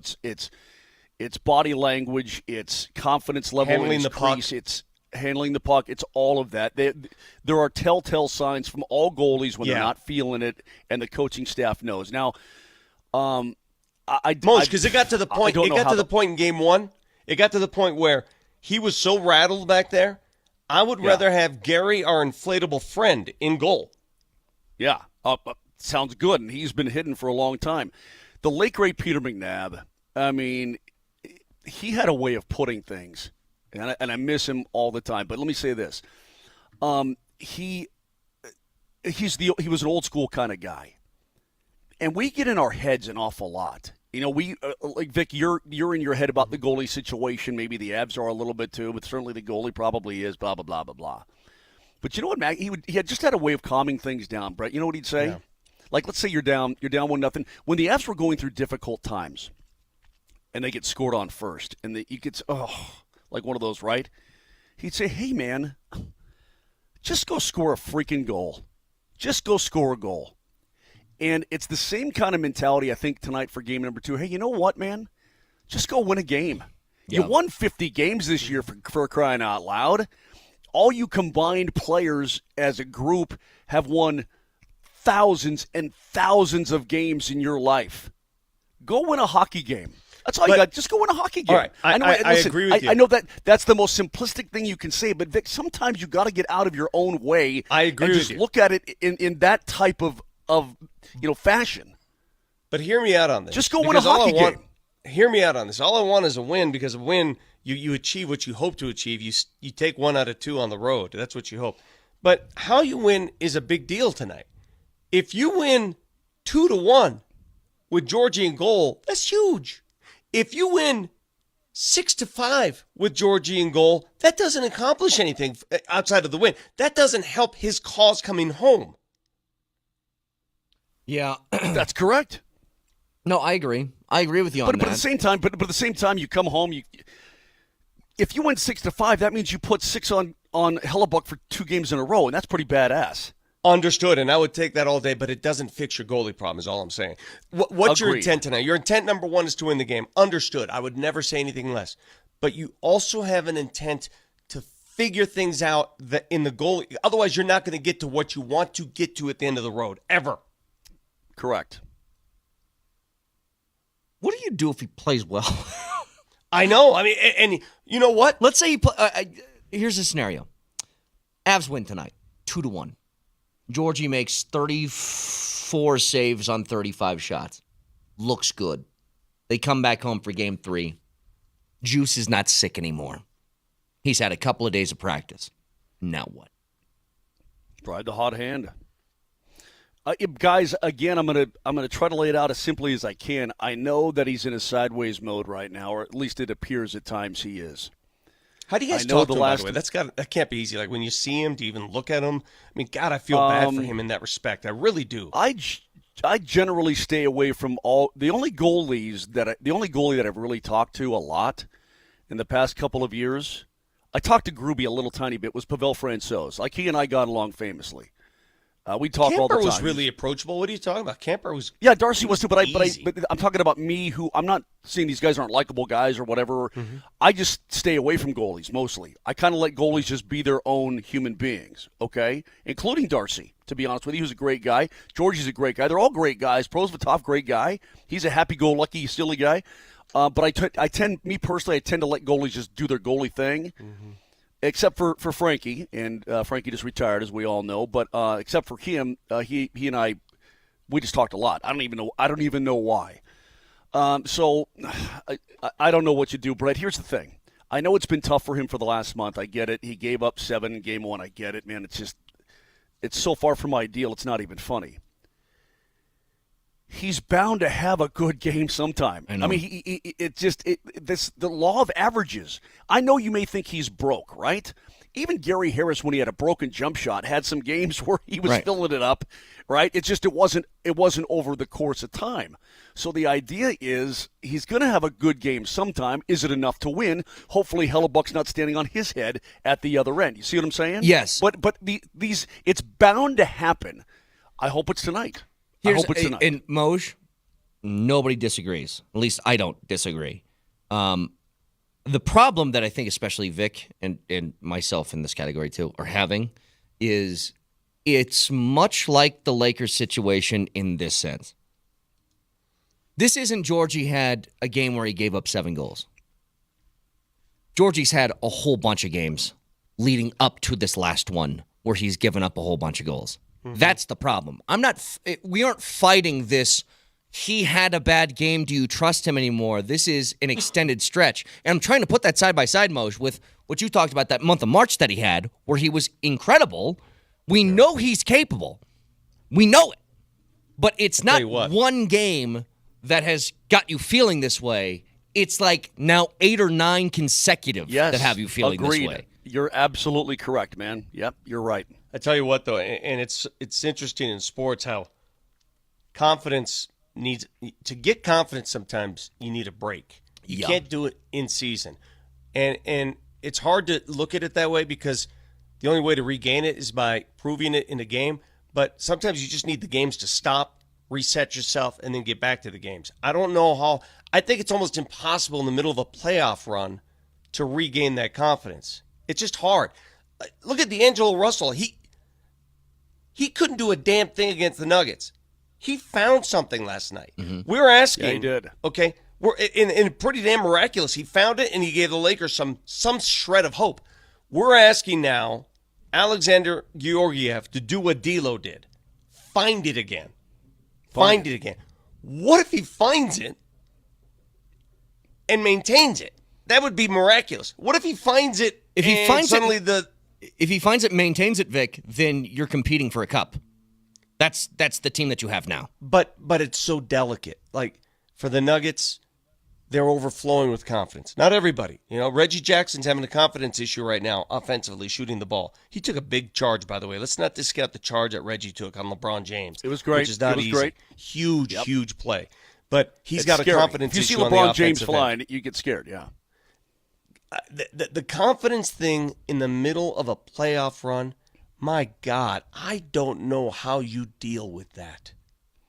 This is from Amato. Says, I think Mosier has more confidence in Georgie than Georgie has in himself. Maybe. I guess my point is somebody's gotta. And number 2, what good does it do to sit here and just wring your hands and bitch and moan all the time? I mean, what good is that? We all know the realities of the situation. We're dealing with the realities of the situation. But if you want to go in the corner and suck your thumb and cry your little eyes out like a crocodile, then you go ahead and do it. Yeah. But I'm choosing, hey, man, just the logic tells you he's going to throw up a good one sometime, and you hope it's enough. The Jets are going to lose sometime. You hope it's tonight. And I know there's a lot of hoping going on here. The Avs go into this game as the favorite, the betting favorite anyway. You may think, oh, my God, they're going to get shelled again. Well, that's your Pollyannish and negative thinking coming to light. The betting public thinks they're going to win. Yeah. So whatever, man. I mean, I don't know. I don't know what to tell you. If they were going in tonight on the puck line as a minus 275, I'd say, oh, my God, ain't nobody thinking this team going to win nothing ever. Yeah, that's not the case. It's a little favorite, but they're the favorite going in. I just looked it up. They're minus 116 tonight on Circa, and I'm just curious while we're here if I can see I'm trying to figure out if they have the odds still for who's going to win the series. Because remember, they had the Avs as the favorite to win this series. So right now on Circa, the Avs did drop to an underdog, but it's plus 125. So pretty close to even money. Okay. And that's understandable, but how good are you going to – well, let me flip the script here on you guys a little bit. If Georgie throws up a good one tonight, and I'm assuming he's getting the start because I think the juice is probably still sick, and you're not going to go with a guy who's been sick for 3 days, and maybe he's lost 10 pounds. I don't know. And to throw Prosvetov coming out of the A at it, and maybe he's just happy he can play loosey-goosey because he's got nothing to lose. He was in the AHL for crying out loud. Maybe. I don't know. But let's say he throws up a good one, and you've got a split, and you're coming home in front of 19,000 crazies at Ball Arena for Friday and Sunday. Aren't you going to feel pretty damn good? I mean, like, oh, man, now we're coming home and we get the change. McKinnon doesn't have to be out there against the Lowry line. The Lowry line all the time. And now you get the opportunity to get the matchup on the ice that you want, right? I'm going to feel great about the team. All of a sudden, you're starting to feel pretty good. But I can't lie to you, Moj. I'm always going to have that seeded doubt no matter what. You know what, Vic? And that doubt is in goal. There's a part of me that will as well. No matter what. And I think it's no matter what. And I think that's fair. I think it's fair, and I think it's natural, and I think it's expected. Now it's up to the guys and the guy to go prove it wrong and go do it. That's the beauty of sports. It takes more than just one good performance or even two stacked up. It takes a lot. By the way, I was just curious because I was looking around. What do you think the price is to win $100 if you were to bet on the Nuggets winning that series against the Lakers right now? Okay, so if you want to win $100, how much would you have to put on that? Right. I bet it's 1,000. I would say it's up to about $620. $1,450. Jesus. Oh my God. No. You want to be blown away? Jesus. The Celtics lead the series against the Heat 1-0. Uh-huh. Do you know what the price is if you were to bet on the Celtics to win $100 on Circa Sports? $5,000. Minus $19,600. That's silly. That's a dumb bet. God. Do you agree with me? That's a dumb bet. Oh, nobody would make that bet. No one. That's probably right here. It's tough to see. I dare you to make that bet. Go ahead. What the hell? For those of you, if you have 20 grand lying around, do it. $19,600. Do it. So win $100. You got to bet. Do it. 20 G's to win a hundo. Why not? Do it. Yep. Make it happen. All right, 303-504-0925. We haven't done this yet today. We always do this at 9 o'clock, but because it's been a pretty wild day, we have to get to our mock drafts. So we have one segment left. We'll get to our mock draft pick, break down the Nuggets game more, talk about the Avs more, all that coming up.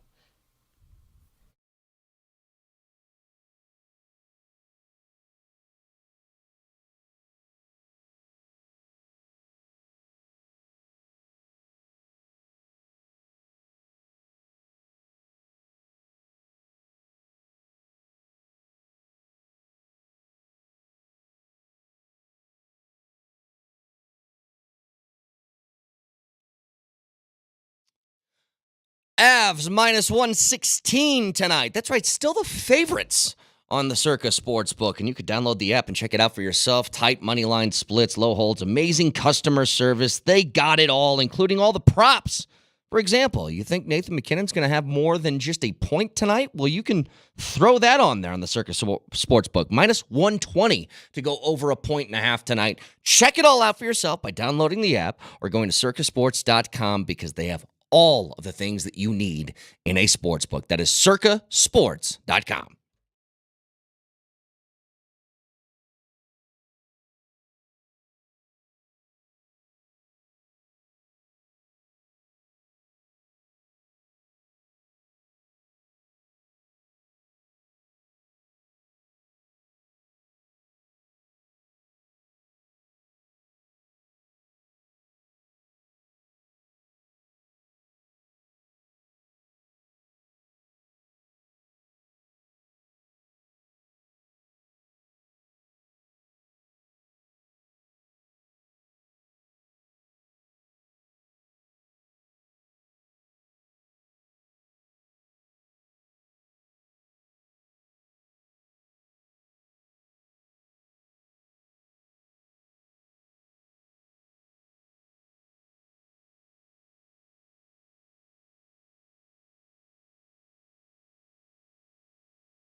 I feel like I've committed journalistic malpractice, and I'm sorry about this, Vic. Like, I apologize to you, to Marty, to Moj on behalf of our show that I failed to do something.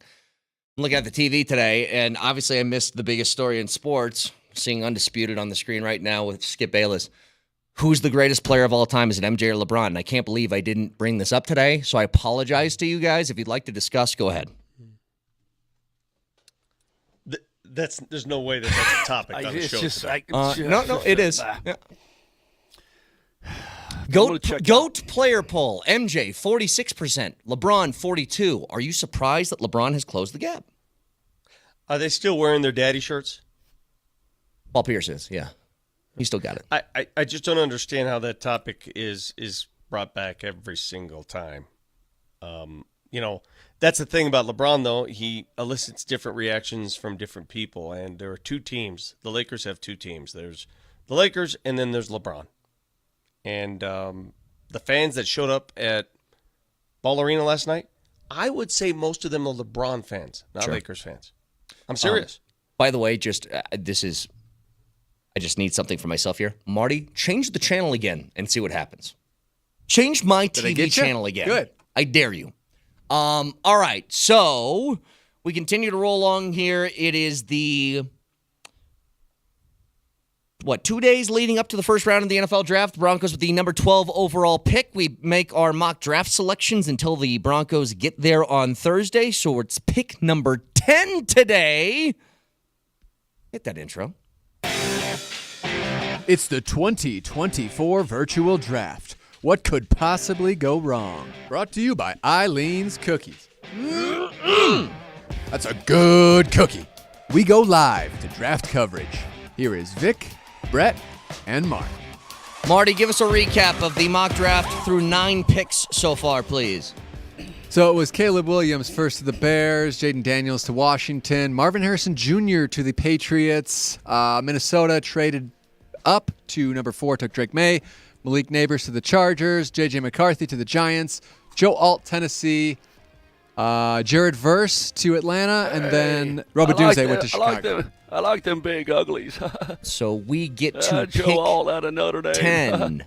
Who is pick 10 today, Marty? Who do we got? It's the Jets. The Jets with the 10th selection. We throw it out to the commissioner. Pick 10 in the draft is the New York Jets, and picking for the Jets is Aaron Rodgers. I understand Aaron has just returned from one of his ridiculous darkness retreats and is chock full of his philosophical bullshit.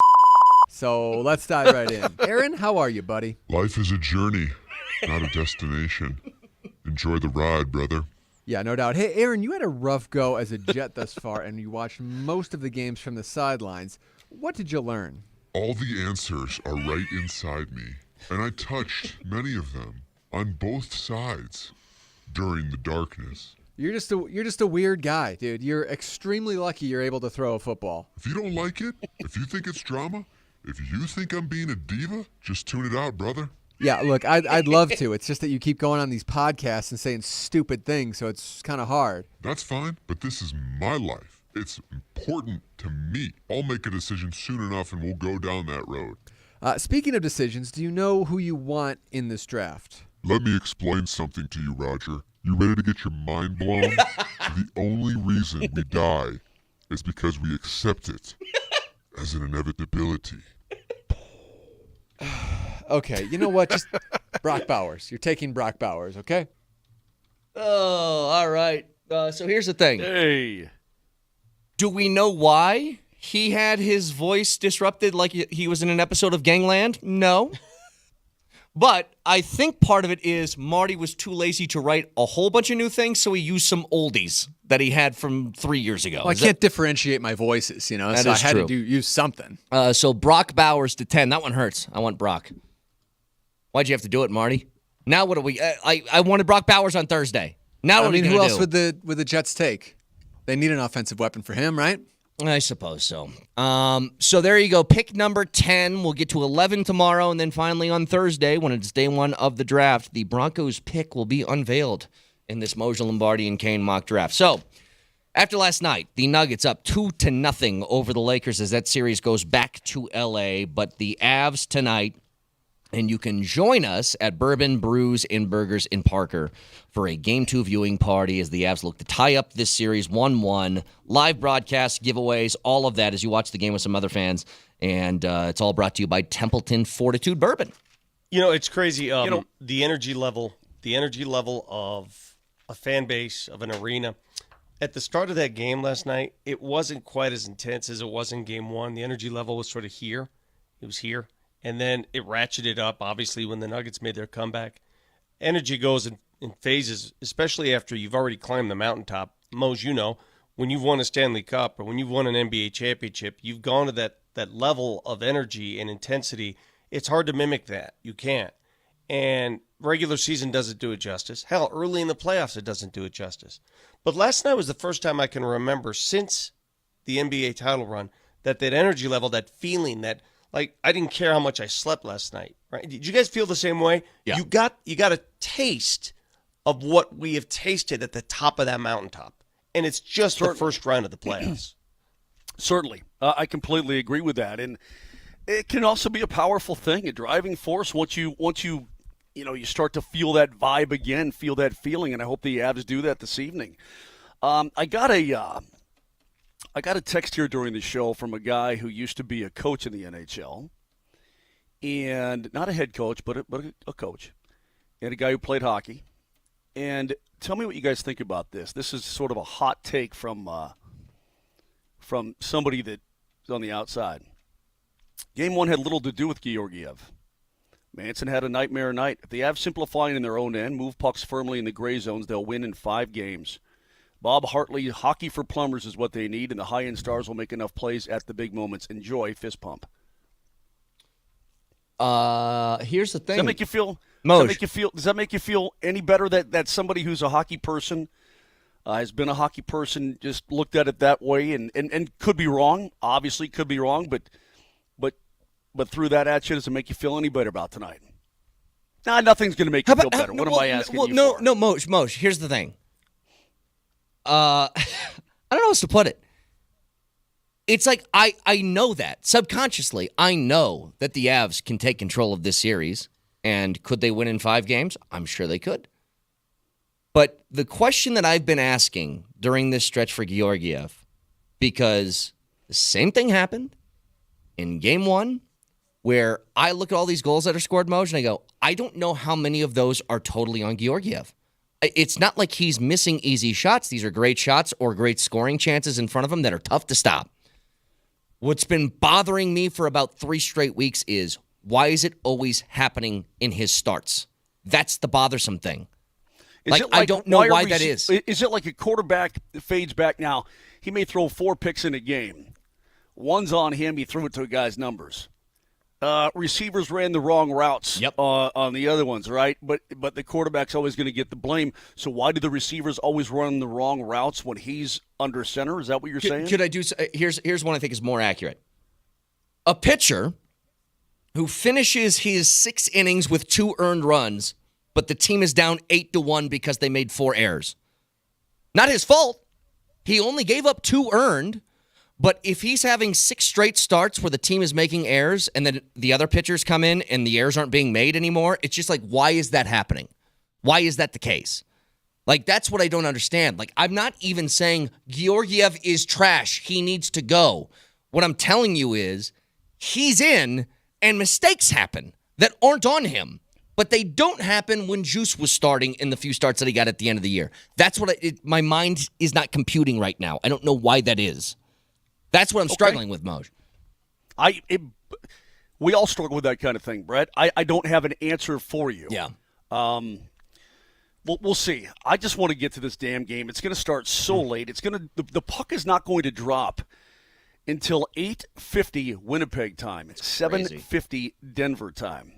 Right. I mean, 8:50 here in Winnipeg, man. It's like, that's a late start. And then we're staying overnight, going to leave in the morning. So I'm only going to be with you guys for a short time tomorrow morning. Sorry. Who told you that? I was going to say, so what time are you leaving Winnipeg tomorrow?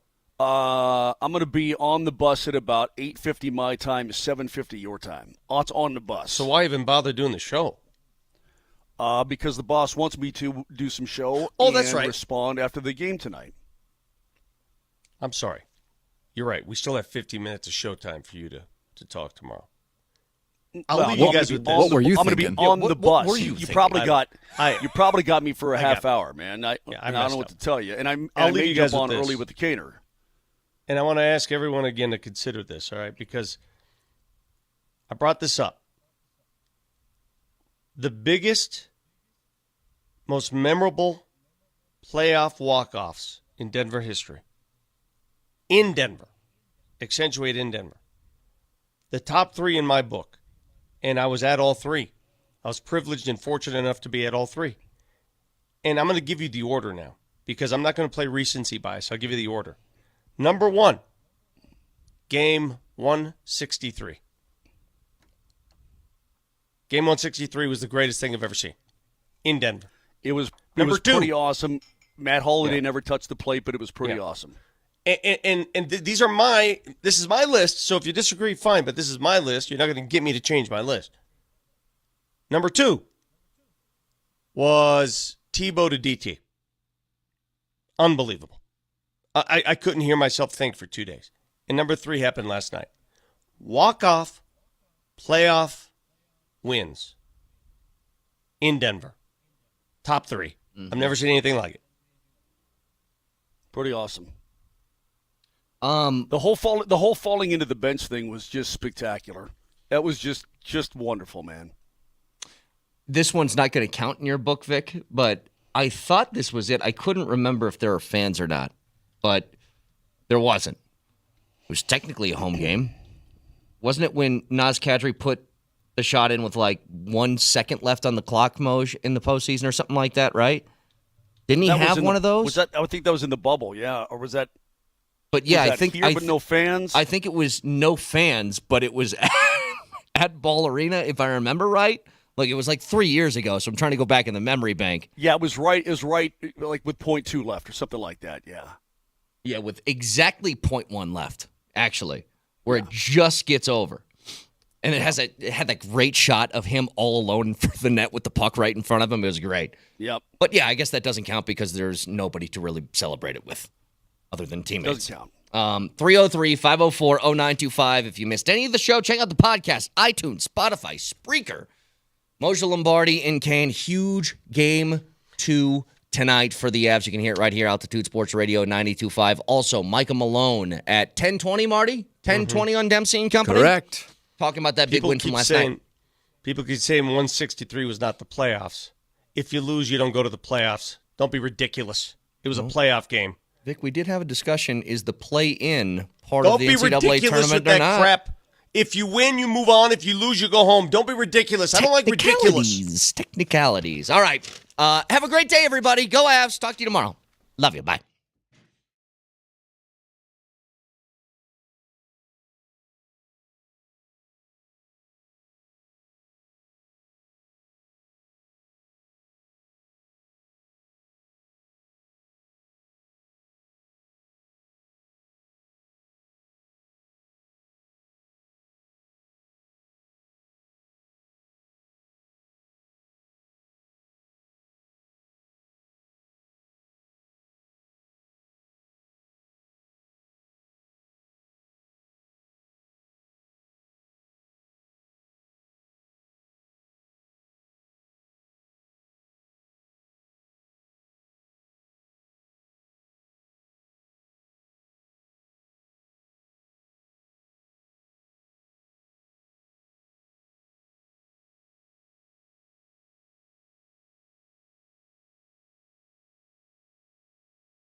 5 on the shot clock. LeBron shoots over Jokic. Jumper's good, nothing but net. I don't know, it's not feeling good, folks. Just telling you. 19-point lead for LA, 72-53. Got a score here. In the paint, Holiday. Watson, layup good. 22-8 run dating back to the third quarter. They've got it down to 5. Jokic has it inside the arc. Guarded by Anthony Davis. Starts backing him down. Spins baseline, head fake, layup. Got it to foul! Let's go! Loose ball, Porter, 3. Yeah! 95-95 the tie. LeBron James has it right side of the midcourt circle, guarded out there by KCP. A stop here, you win the game. 3-pointer LeBron. Missed it. Rebound Porter. There's the stop. Over to Jamal Murray. They have to foul. They have to foul. He's at the midcourt circle. 4 seconds. 3 seconds left. Why are they not fouling? Jumper Murray. Got it at the horn. Denver mounts the comeback. They come back from 20 points down. They win game number 2. 101-99 is the final. And the Lakers can take that L on the way out. The greatest playoff comeback in Nuggets history, down by 20 to the Lakers in Game 2 of the first round of the NBA playoffs. Nuggets at home couldn't hit the broadside of a barn from 3. Jamal Murray didn't know how to shoot a basketball for like 38 minutes last night, but they storm back. They lick the tears up of Lakers Nation, and they steal the heart right out of LeBron James, who hit dagger after tomahawk dunk last night. Looked like he was 28 years old for the majority of that game. And Jamal Murray, bubble Murray, playoff Murray, heart attack Jamal Murray at the horn. It was 99-99. Anthony Davis closing out off of his right foot, fadeaway in front of the Nuggets bench, and he drills it at the buzzer. The Nuggets 101-99 over the Lakers last night. They take a commanding 2-0 series lead as we welcome you into Dempsey and Company. I'm your host, Alex Ryan. You guys know me better as Raj, joined by super producer Steve Nelson behind the glass. And as always, my co-host, my partner, he's the namesake of the program, was on the call last night for Altitude TV, a late night Chris Dempsey, but there's no way you don't have energy. Good morning. Holy crap. And the Lakers can take that L on the way out. They took that L on that way out. Let me just tell you, it was quite simply amazing is what it was. And we have the still shot of Jamal taking this shot over Anthony Davis here on the video board here in the studio. And it's breathtaking. It just is. That game, to Kaz's point, I am, as you guys all well know, I'm a glass half full person, and as over the course of a game, I'm kind of a no panic guy as well because these games are so long. But there was a point at which I thought, and it was when LeBron hit those 2 threes, after the Nuggets cut it to 2, LeBron goes 3-3, and it's 89-81. And I thought, well, it kind of appears as if the Lakers are just going to keep making shots when they need to make them, even if they're not playing well generally overall. But then that was it. And the Nuggets just kept grinding and grinding and grinding. And I have to just give them so much credit because they are really the embodiment of their coach. And we will talk to Coach here in a few. But it is a team that no matter how adverse the situation looks, they never panic. They never do anything but stay the course. And sometimes they don't win the game, and that's fine. But sometimes you do win the game. And sometimes you get yourself back, get yourself a rebound, get the ball up court, and get it to maybe the best clutch shot maker in all of the NBA, in Jamal Murray. And he nails it. And I have rarely, maybe never, have heard that arena as loud as it was when that shot went through the hoop. For those 10 seconds, it was complete pandemonium. Just utter chaos. And it should have been. This was a game that Honestly, you look at that, you lose that game 9 times out of 10 when you go down that deep, and the Lakers were as hot as they were, 6 of 7 to start the game from 3 from D'Angelo Russell. The guy could not miss. LeBron's having the best three-point shooting year of his career this season. He looked awesome from beyond the arc. Even at the end of the game, right? Like, he almost snatched that from you with that, and it was a vintage LeBron James drive down the right side and throw it down with his right hand, right? And then you have the quick inbounds pass from AG. It ensues in this wild play where Nikola pretty much gets fouled at half court trying to throw the ball up. Ball gets saved by AG on the baseline. This a couple of minutes later, or a couple of seconds later, with AG trying to save that ball, he throws it behind his back, and Michael Porter Jr., who was the only guy who could hit a shot for pretty much the whole game. It was like him and Nikola Jokic, and then nobody else could hit anything from deep. And MPJ, with 3 guys converging on him, 2 from the sides, 1 from behind, hits probably the biggest shot of his career at this point. And I know it's game 2 of the first round, and you're playing the 7 seed. This is a series that I think that the Nuggets should sweep. I'm not going to take the Vic Lombardi approach and say, oh no, like they're going to get one. No, they're the better team. Far and away the better team. I still think it's a 4-game series. That's the biggest shot he's ever hit. Because if you don't have that, there's no chance you're coming back. You have to get another stop. You have to hope that LA misses another shot. And I just don't think it would have happened. It was an ice cold shot in a chaotic situation from Michael Porter. Yeah, it was. And one of the things I think that impressed me the most about this basketball team last night was, so in the second half, the defense was really, really good. And obviously in the way that it wasn't in the first half. We'll get to that in a second. But the offense, there were a lot of possessions where they get the stop, they come down on offense, and it would be missed shot or turnover or something. They have to come back down, play defense again, get another stop, do the same thing, get a missed shot. Like, there was a lot of that going on in the second half as well. And so it just took so much energy. I just was watching it, and I'm thinking, man, you guys are getting stops and not getting the reward on the offensive end immediately. Couldn't hit anything. It's taking you 2 or 3 more possessions to get that bucket. To your point, I mean, it's Michael Porter Jr. shot. There's so many essential plays in the game, right? When you win at the buzzer, now you just backtrack in the previous 5 to 10 minutes of real time, or 15 minutes of real time, and you can find about 3 or 4 plays littered right in that space and time that mattered to get you to a space where Jamal can take this shot. And Michael Porter Jr.'s shot was massive. I mean, there's no other way to put it. It was massive. The Nuggets were trying to claw back and tie and take a lead, and just couldn't quite do it. And he finally did it. And for the Lakers, I mean, it had to be just a dagger, because that is a game which they had control of. And then all of a sudden, they didn't have control of it anymore. If you were going to steal a game in Denver, that was the one you were going to. Yeah. Right? And honestly, it's what I look at the Avs in Winnipeg. Like, if you're going to steal a game, it was going to be game number 1 when you scored 6 goals.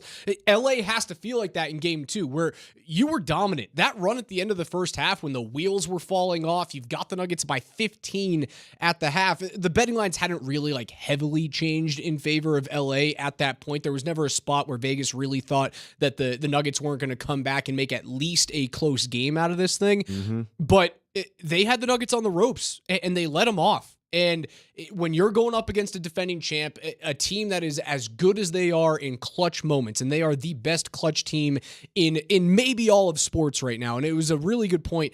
Brett brought this up in the morning show with Vic and Moj. And he asked, is there a team that is better in the moments where it matters most in the Major Four? Vic had the answer, and he's right with this. It's the Nuggets and the Kansas City Chiefs. Right now, at this point in time, those are the 2 teams across the 4 majors that are best when the intensity is at its highest, at its peak. They locked down defensively. They got stop after stop after stop against a team that was red hot last night. And then when it matters, you can erase a game, right? Jamal was, 7 of 21, 7 of 22 before he hit those final 2 shots.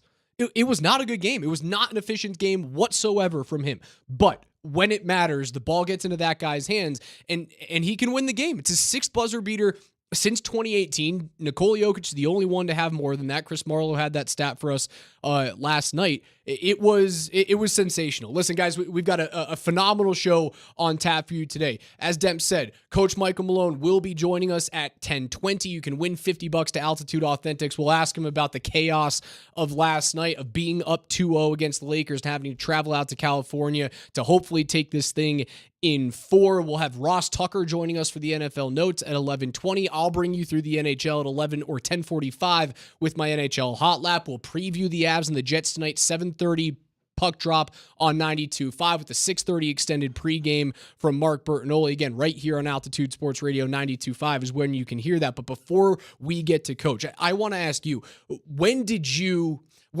feel like the Nuggets were actually going to come back in this game? I know my point. What was yours? My point was 9 minutes and 42 seconds remaining in the fourth quarter. You see the Nuggets get an offensive rebound. Christian Brown goes to the line, makes one. D'Angelo misses, or I believe it wasn't D'Angelo who made the pass. It was AD who makes a cross-court pass to D'Angelo Russell. Ball goes out of bounds. And you see Michael Malone sprint to the bench and get Nikola Jokic off. When that happened, I went, they're gonna do this thing. They're gonna come back. They are going to make this thing happen because he doesn't come in that early in a fourth quarter situation. And that was finger on the pulse from a head coach that knows what he's doing. He's been there. He's done that in this situation. When he got off the bench, I went, they're gonna win this thing. Yeah, and it was super necessary at that point too, because they had no more time to waste, and they had to put their stars back on the court because they were still in the midst of a rally. They hadn't completed that yet. I think, the basketball games are just interesting to me because what the Nuggets were doing, they were actively coming back, and what were they down 20 in the second half? About 19? 20. 20 in the second half. And, at that 10 minutes to go in the third. Yeah. Yep. 10 minutes to go in the third. And it's one thing to get yourself within striking distance in this sport. And you can see this, like a team was going to make a run. They were not going to lose by 20. But there is a difference between getting yourself back into a basketball game and then then putting yourself in position to actually win that game. So you get to a space and maybe you're down 2 or maybe you're down 3. But what you can never get is the shot that puts you tied or in the lead. And the Nuggets spent the longest time not being able to just get the shot that put them over the hump. So to answer your question, it was the Michael Porter Jr. three-pointer that tied the game for me. Because at that point, when you are a player out there, it's a big exhale. You're like, okay, we're here. So we are here. And now let's just go ahead and win this game. And so when he made that three-pointer, I thought, okay, this is now a game that is there for the taking for them. And then they were able to do that. He's Chris Dempsey. I'm Alex Ryanemi. This is Altitude Sports Radio 92.5. On the other side, the interview you guys have been waiting for all morning long. Nuggets head coach Michael Malone.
LeBron, no! Porter's got it. Nuggets, 12 seconds remaining. They're not going to call timeout. 9 seconds remaining. Murray's got to go. Murray lets it fly. Yeah! Oh my God!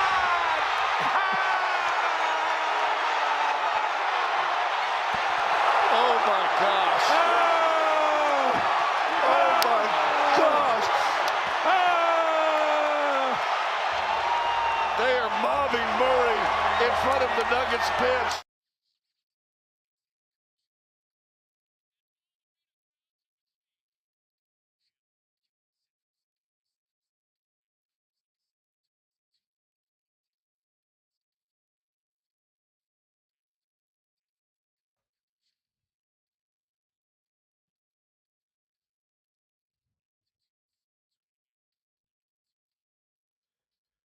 Dempsey and company after the greatest comeback playoff win in Nuggets history. Alex Ryan-Emmy alongside Christopher Dempsey. It's time for the Michael Malone Show. Coach, first off, how the heck are you? Have you recovered from the chaos of last night? Welcome to the program. We're happy that you could carve out some time for us in the playoffs.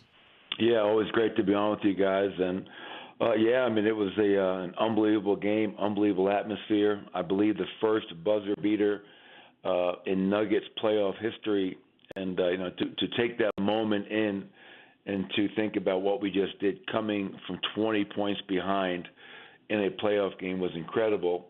But as we talked about after the game, you enjoy it, and then you wake up, and then you got to get ready for Game 3, and that's where my attention is now, is finding a way to get off to a better start.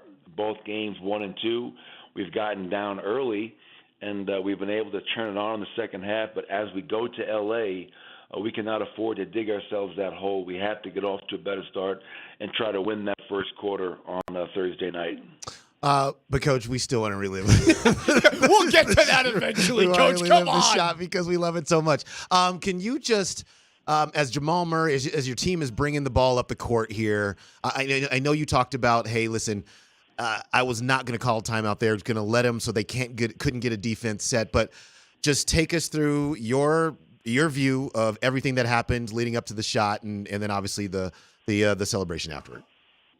Well, you go back to the bronze shot that goes in and out. So obviously KCP falls down on the play, gets tripped, whatever. And Bron gets a great look at it, goes in and out. Michael comes up with the rebound. We have one timeout remaining. They are a very good defensive team, especially when they can get their best defensive lineup in the game.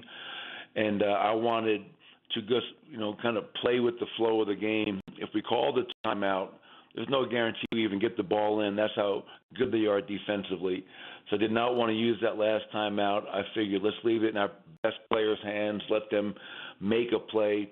Worst case scenario, we're going into overtime. And obviously, late in the game, they went to LeBron on Jamal. They went on Anthony Davis on Nikola, so they could switch our two-man game. And, obviously, you heard the Chris Marlowe, Scott Hastings replay on the intro. I mean, Jamal just got the switch, got in space, and was able to create enough separation to get off that mid-range pull-up over the outstretched arms of Anthony Davis. And somebody sent me a screenshot of that last night, and what a great photo of Jamal, Anthony Davis, our bench, and the entirety of the Ball Arena crowd in the back. And I was so happy for Jamal. He was having a tough night, but in the fourth quarter he turned it on, 14 points, and did so in a very efficient manner. None bigger than obviously a shot that they will be talking about for the next 50 years in Denver sports history. Yeah, it's a legendary shot. It will live on forever. And we actually have that picture right up in our studio right now. It's a beautiful sight. And you're right, the fans. I mean, so many hands on heads in anticipation of what just exactly might happen with that shot. But when Jamal Murray rises up at the end of a game for a shot that can tie or win it, I got to believe at this point that you feel like they're almost all going in. I mean, he is as clutch as they come, but how do you see it when he rises up for that shot and that can give you a victory? Well, the thing about Jamal is that he is a really tough shot maker. And I think Nikola said something after the game last night to the effect of, Jamal missed some easy ones and he made some really tough ones. And that's Jamal. He can make really difficult shots, high degree of difficulty shots. And obviously when you get a Defensive Player of the Year candidate in Anthony Davis switching on to you, now the key is, can you just get a sliver of separation? And when you look at that photo, look how high Jamal is elevating on that shot. And he can twist his body, he can contort his body, but the most important thing is the mental aspect for Jamal. Again, he struggled for 3 quarters. Then the fourth quarter, he goes 6 of 8, 14 points. And when he sees one go in, and how many times are all those people out there, and we have the best fans in the NBA. Ball Arena was incredible last night. Even when we were down 20, they stayed with us. And that was a big part of us getting back in that game. But how many times have we seen it where Jamal just needs one to go in and he catches fire? And he just has the inner belief and inner confidence that I haven't seen many players have. And, we spend so much time talking about Jamal and the shot, or whatever they're going to call this as we move forward. But then you look at Nikola Jokic, 27, 20, and 10. And his ability down the stretch to score in the paint, to score in the post, to come up with timely rebounds, to make the right assist, to make his teammates better. And the one play that I think is just as important was the Nikola trying to draw the foul. Aaron Gordon catches it on the baseline, saves it, throws it to Michael Porter, who hits a huge three. So to come from 20 down, yes, it's capped by Jamal's incredible shot, but so many other plays were a part of that. And it was just an incredible atmosphere, great win. But as I said earlier, we held serve, we did our job. Now we have to find a way to go to L.A. and play even better. Coach is brought to you by Phil Long Ford of Denver. Find your next ride with us. Visit phillongdenver.com for more. Last one on last night's game. And this is something that you could probably take into games 3 and games 4. I was talking with Demps when we opened up the show, Coach, about when I felt that you guys were actually going to come back and get this thing done. You always have confidence in your team that you can come back, but there's a moment in every one of those comebacks where you know it's going to happen. I started to feel the tingle when KCP had his tomahawk dunk with 3 minutes to go in the third. I knew it was going to happen when you turned to the bench and told Nikola to get up and get into the game 9 minutes and 42 seconds left in the fourth quarter. When did you know that your team was going to complete this thing? Well, in the third quarter, we got 10 straight stops, and that was what allowed us, to go on a 10-0 run. It was a 19-point game. We get 10 straight stops. We take a 19-point deficit and cut it to 9 with 2.5 minutes to go in the third quarter. And that's the key. And then that put us in position in the fourth quarter to go on that run. Once again, early in the fourth quarter, we were down 82-71. We went on a 10-1 run. We took an 11-point deficit, cut it to 2 with around 7 minutes to go. But that doesn't happen if we did not stay with it. We did not feel sorry for ourselves in that third quarter. And to get 10 stops in a row in a playoff game is really hard to do. And that's what I was most proud about. And I told the guys at halftime, we're down 15. We're not playing well. They closed that second quarter on a 21-7 run. They had all the momentum, and I felt we kind of gave in a little bit, and we're kind of feeling, sorry for ourselves a little bit. And that was the message at halftime. There's a lot of basketball to be played, and we've come from behind many times before, but in order for it to happen, we have to have a belief. And even to start the third quarter, it wasn't great, but then it kicked in.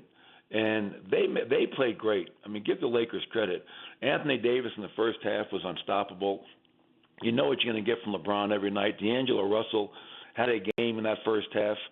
And the second half defense on both AD and D'Angelo Russell was outstanding. And 2 games in a row now, our defense in the second half has really stepped up. And what does that do for us?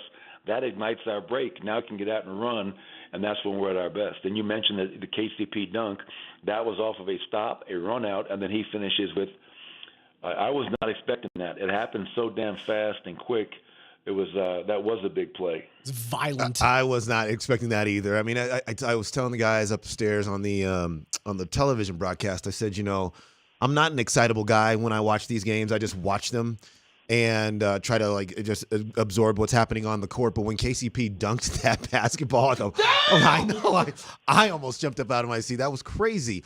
Now, did you get a tingle like Raj, or you just got jumped out of your seat? He said he got a tingle. Started feeling it, Coach. Raj got a tingle.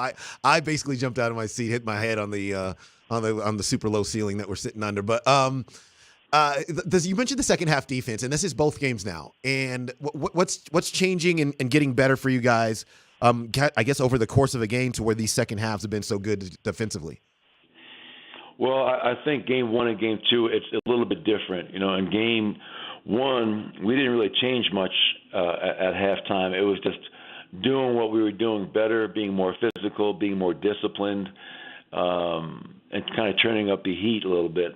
Last night, we made adjustments at halftime, which we needed to, because Anthony Davis was literally beating us by himself in the first half.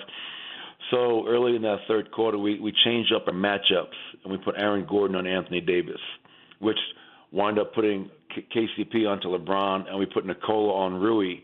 We just felt that was going to give us a better chance of, slowing him down, Anthony Davis, that is. And I think all those guys stepped up and bought into that. There was a timeout, I think it was, in that third quarter, and our guys came to the bench. It might have been right before we kind of went on that run. Anthony Davis has scored in the post over Aaron, well contested.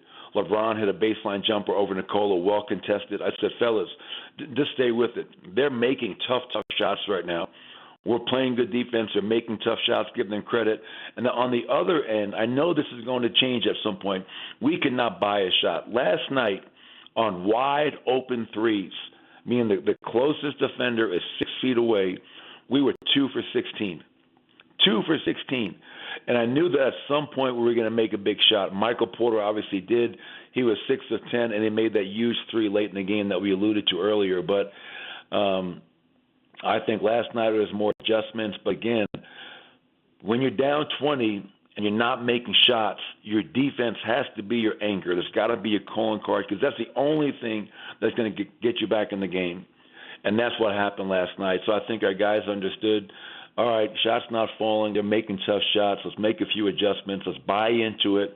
And, the players deserve so much credit, man, because they've been the second half of game 1 and 2, our players have just been outstanding. Yeah, they really have answered the bell in both those games. And Michael Porter was the 22 points. I just thought that I think the deficit was 15 at halftime. And I just thought that, he made 4 3-pointers, I believe, in that first half. He was really super instrumental in just keeping you guys in contact. Those shots allowed that game to not be, 20 to 25 and kept it in space where it's more like 15 to 20, which is obviously doable in the second half. But okay, you talked about getting off to better starts. We got game 3 coming up here in a couple of days. What's going to be the key to kind of getting off to a better start and certainly shooting the ball better from the start? Well, I think it's really important when you go on the road. We've done a really good job in terms of transition. And I think one of the main reasons that our transition defense has been as effective as it's been, because think about this, Demps. Game 1, the Lakers only had 2 fast break points in the second half. Game 2, the Lakers only had 2 transition points in the second half. And I think a huge part of that is in both of those games at home, we've done a hell of a job of taking care of the ball. Only had 6 turnovers in game 1, only had 9 turnovers last night. Those are great numbers. Can we do that on the road? Because the one thing you don't want to do on the road is feed their break and get the crowd into it. So now you're playing in a very hostile environment. So I think that's a big thing for us, is being really disciplined, being efficient, and making sure that, okay, not giving them easy ones in transition. And then the other big concern for us going into the series was this team lives in the paint. And last night they only had 38 paint points, which is a phenomenal number. They average 56 a game on the season. Can we make it tough for them? Can we take away transition as much as possible? Can we limit the paint points as much as possible?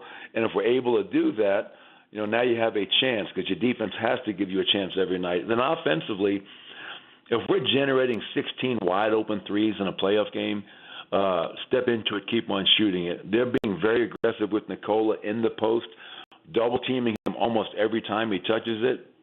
They switched the matchup. Game one was more Rui. Last night it was AD, but they still doubled. So they're going to put 2 on the ball. That's the best way to generate an open look somewhere else. And they're also blitzing and putting 2 on the ball when Jamal plays, especially with that second unit. So I know that we have a lot of guys that are not shooting great on paper, but I think, we just got to stay with it, keep on generating good looks, and step in and shoot it with confidence. Michael Malone's brought to you by Central City. Take I-70 to exit 243 in the Central City Casino Parkway. Your 4 lanes to fun. Last one before we get you out of here, Coach. I'm going to do this every time throughout our interviews in the playoffs. Last night is the best situation that I can ask you this question. Talk to me about Ball Arena. Talk to me about the crowd, the fan base that did not give up on you guys, and give them a message. Well, the message is we love you. I mean, our fans are the best. I always say best in the NBA, but I think they're the best in all of pro sports. That place last night for the second game in a row in these playoffs was on fire. And as I mentioned earlier, you see a lot of fan bases when a team gets down 20, they kind of give up, they boo. They leave early, but our fans stayed with it. And I think once they saw our players commit to fighting and scrapping and leaving it all on the floor, the fans got behind that. And so we worked in concert, the players and the fans, and it grew to a final crescendo of Jamal Murray, first buzzer beater in Nuggets playoff history in front of the best fans in the entire world. Thank you to all of our fans, and keep on coming back and making this the toughest place to play, man. We love you guys. He's the head coach of your Denver Nuggets. Coach Michael Malone, we appreciate your time as always. Thank you, Coach. All right, guys. Talk to you next week. Appreciate it. That guy, man, there's nothing I look forward to more in the week than that interview, especially after an emotional game like we had last night. He's the best ever. He's the best ever. And look, it has been. Don't lose your tingle, Coach. You don't lose your tingle. Oh, that is quite upsetting. Like for me, it has been almost 3 decades of covering sports of all kinds, all the way down to the first. My first 2 beat writing assignments. One was covering Sealberry's CU women's basketball team, and then just doing a lot of high school prep stuff, all the sports everywhere. To now, and it's literally, Raj, been so many coaches, maybe closing in on 100, just in terms of in all the sports everywhere. And Michael Malone is number 1 on the list. Number 1. He comes on this station. It's not just this station; it's everywhere. Everywhere that he talks about his basketball team, he's the same person. He does it with clarity. He does it with honesty. You feel how genuine a person and a coach that he is. You understand why this team never gives up and plays hard for him, because he has set that tone, and he's just he is great. And I hope we can hold on to him for as long as humanly possible. Text the word buzzer, B-U-Z-Z-E-R, buzzer, to 303-504-0925 for your shot to win $50 to Altitude Authentic, so you can walk away with some mile-high playoff gear and get you ready for the next time that the Nuggets grace the court at Ball Arena. Again, that's buzzer to 303-504-0925 for your shot at $50. We'll talk some Avs on the other side. I'll take you through the NHL playoffs. I'm Alex Ryanemi. He's Chris Dempsey. This is Altitude Sports Radio 92.5.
Lost in the chaos of Jamal Murray's buzzer beater last night, 101-99 over the Lakers, as heard right here on Denver's exclusive home for Mile High playoff basketball, Altitude 92.5, has been the fact that it's a 2K Tuesday today.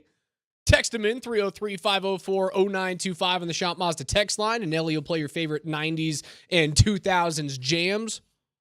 Is this Creed? Or is this, this is someone who's way better than Creed, isn't it? No, it's Creed. It's Creed? Yeah! That is correct. That's right. Chris Dempsey knows 2 rock bands, That's Creed right. and Metallica. Play some Creed. I know some Creed. Join us tonight at Bourbon, Brews, and Burgers in Parker for Game 2 viewing party as the Avs look to tie the series against Winnipeg. We're going to have a live broadcast, so Berto's going to be down there starting off at 6:30. We'll have giveaways. You can win a signed Cale Makar jersey, signed photos of Nathan McKinnon, Gabe Landeskog, Val Nichushkin, and Cale Makar as well. So we'll have all those giveaways. You can watch the game with all of your other favorite fans out there in Parker. It's all brought to you by Templeton Fortitude Bourbon. I'll be hosting the party alongside Mark Springer as well. Come on out, hang out with us. We need good vibes, Demps. We need good vibes. Yeah, we're going to get good vibes. You know, like the Avs scored 6 times, man. They scored 6 times in game 1. And I think that maybe if the full 6 isn't, realistic, I think a big number is still realistic. And so I'm looking forward to, I'm coming in with optimism and hope. 4-2 would be the coolest thing ever tonight. Love it.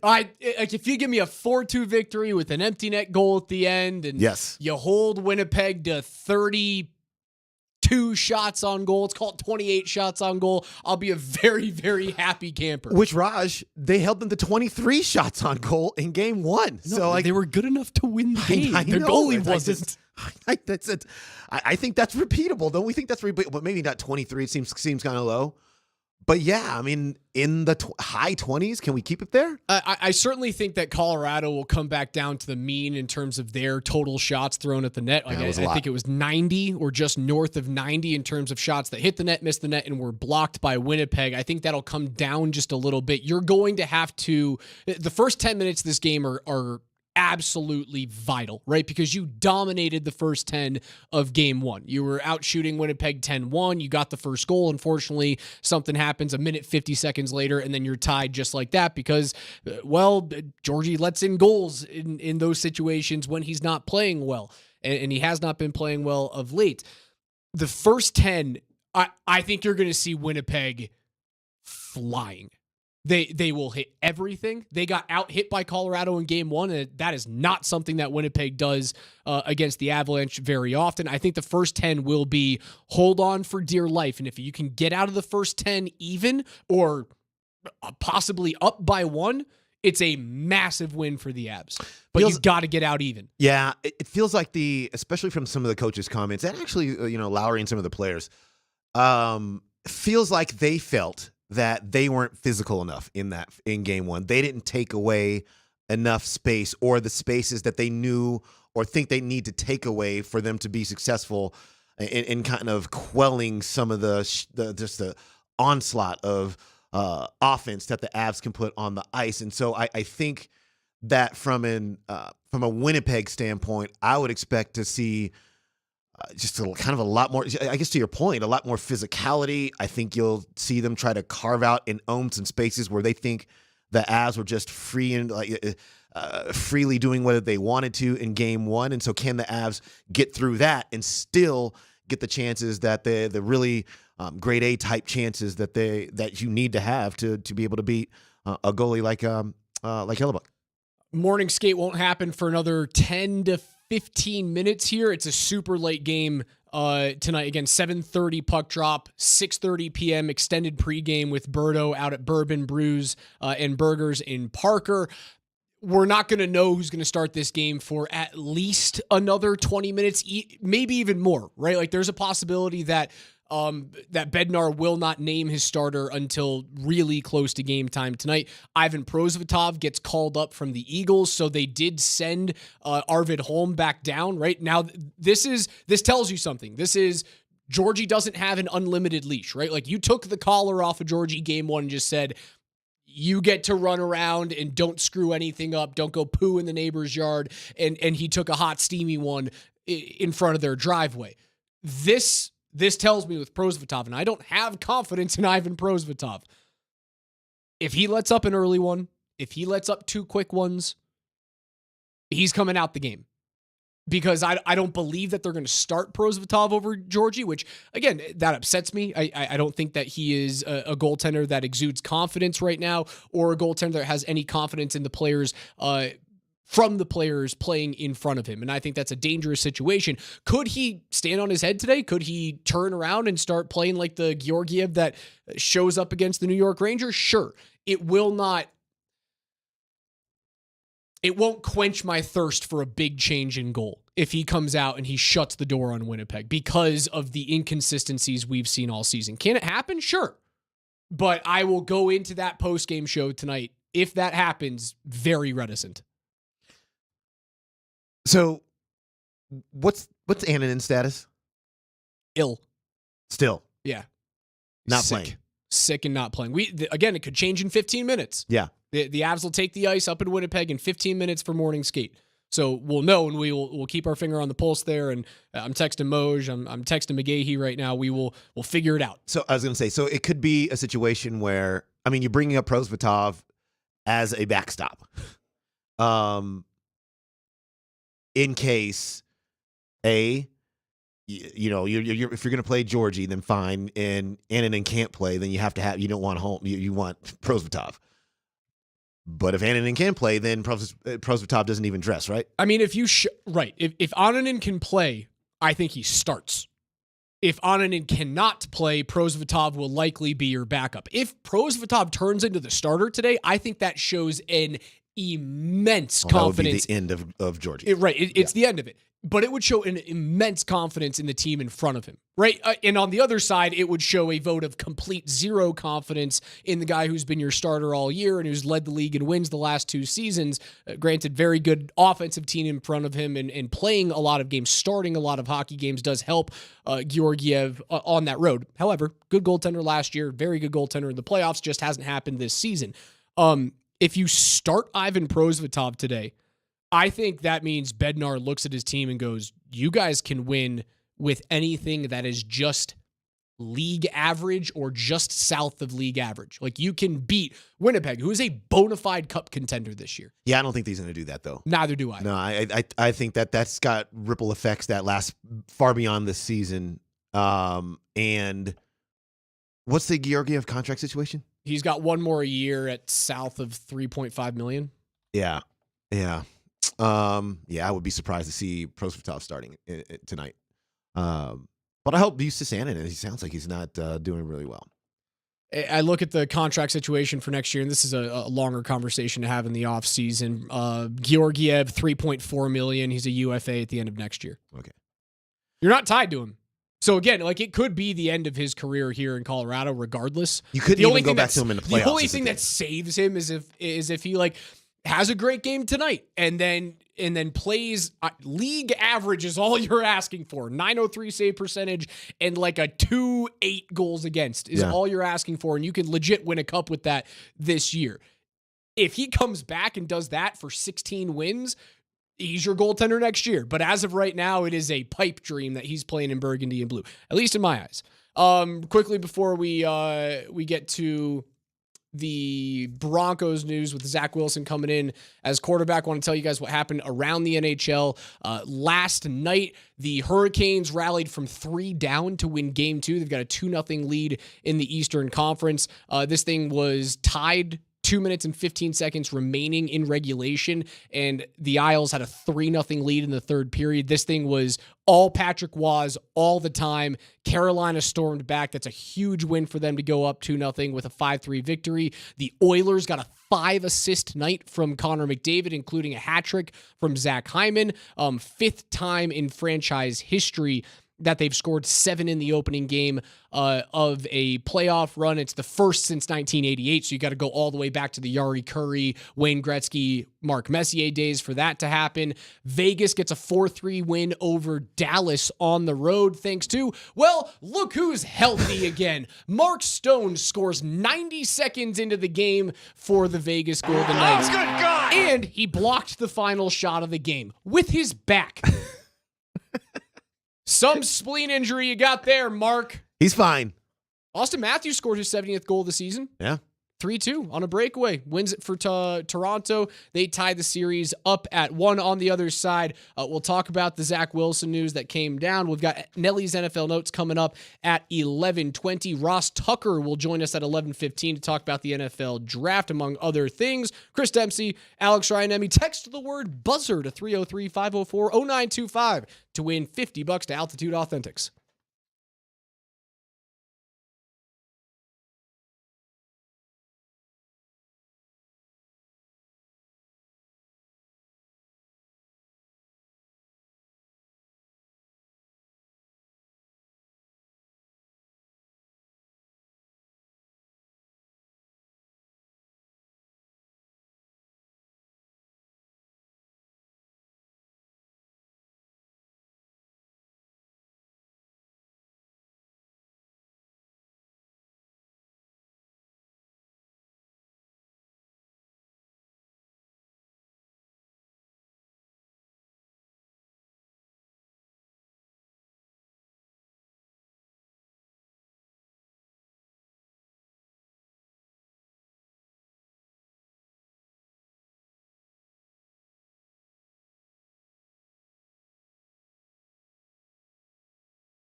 Live from the Backus and Shanker studios. If you've sustained serious injuries in a car accident, you want the best representation. You can afford the very best because there's no fee unless they win your case. Backus and Shanker, their passion is justice. Visit them at coloradolaw.net as we welcome you back into Dempsey and Company. Alex Ryanemi alongside Christopher Dempsey. We had Coach Michael Malone on the show at 10:20. If you missed any of that, just search Dempsey and Company or the Michael Malone podcast wherever you listen to your pods.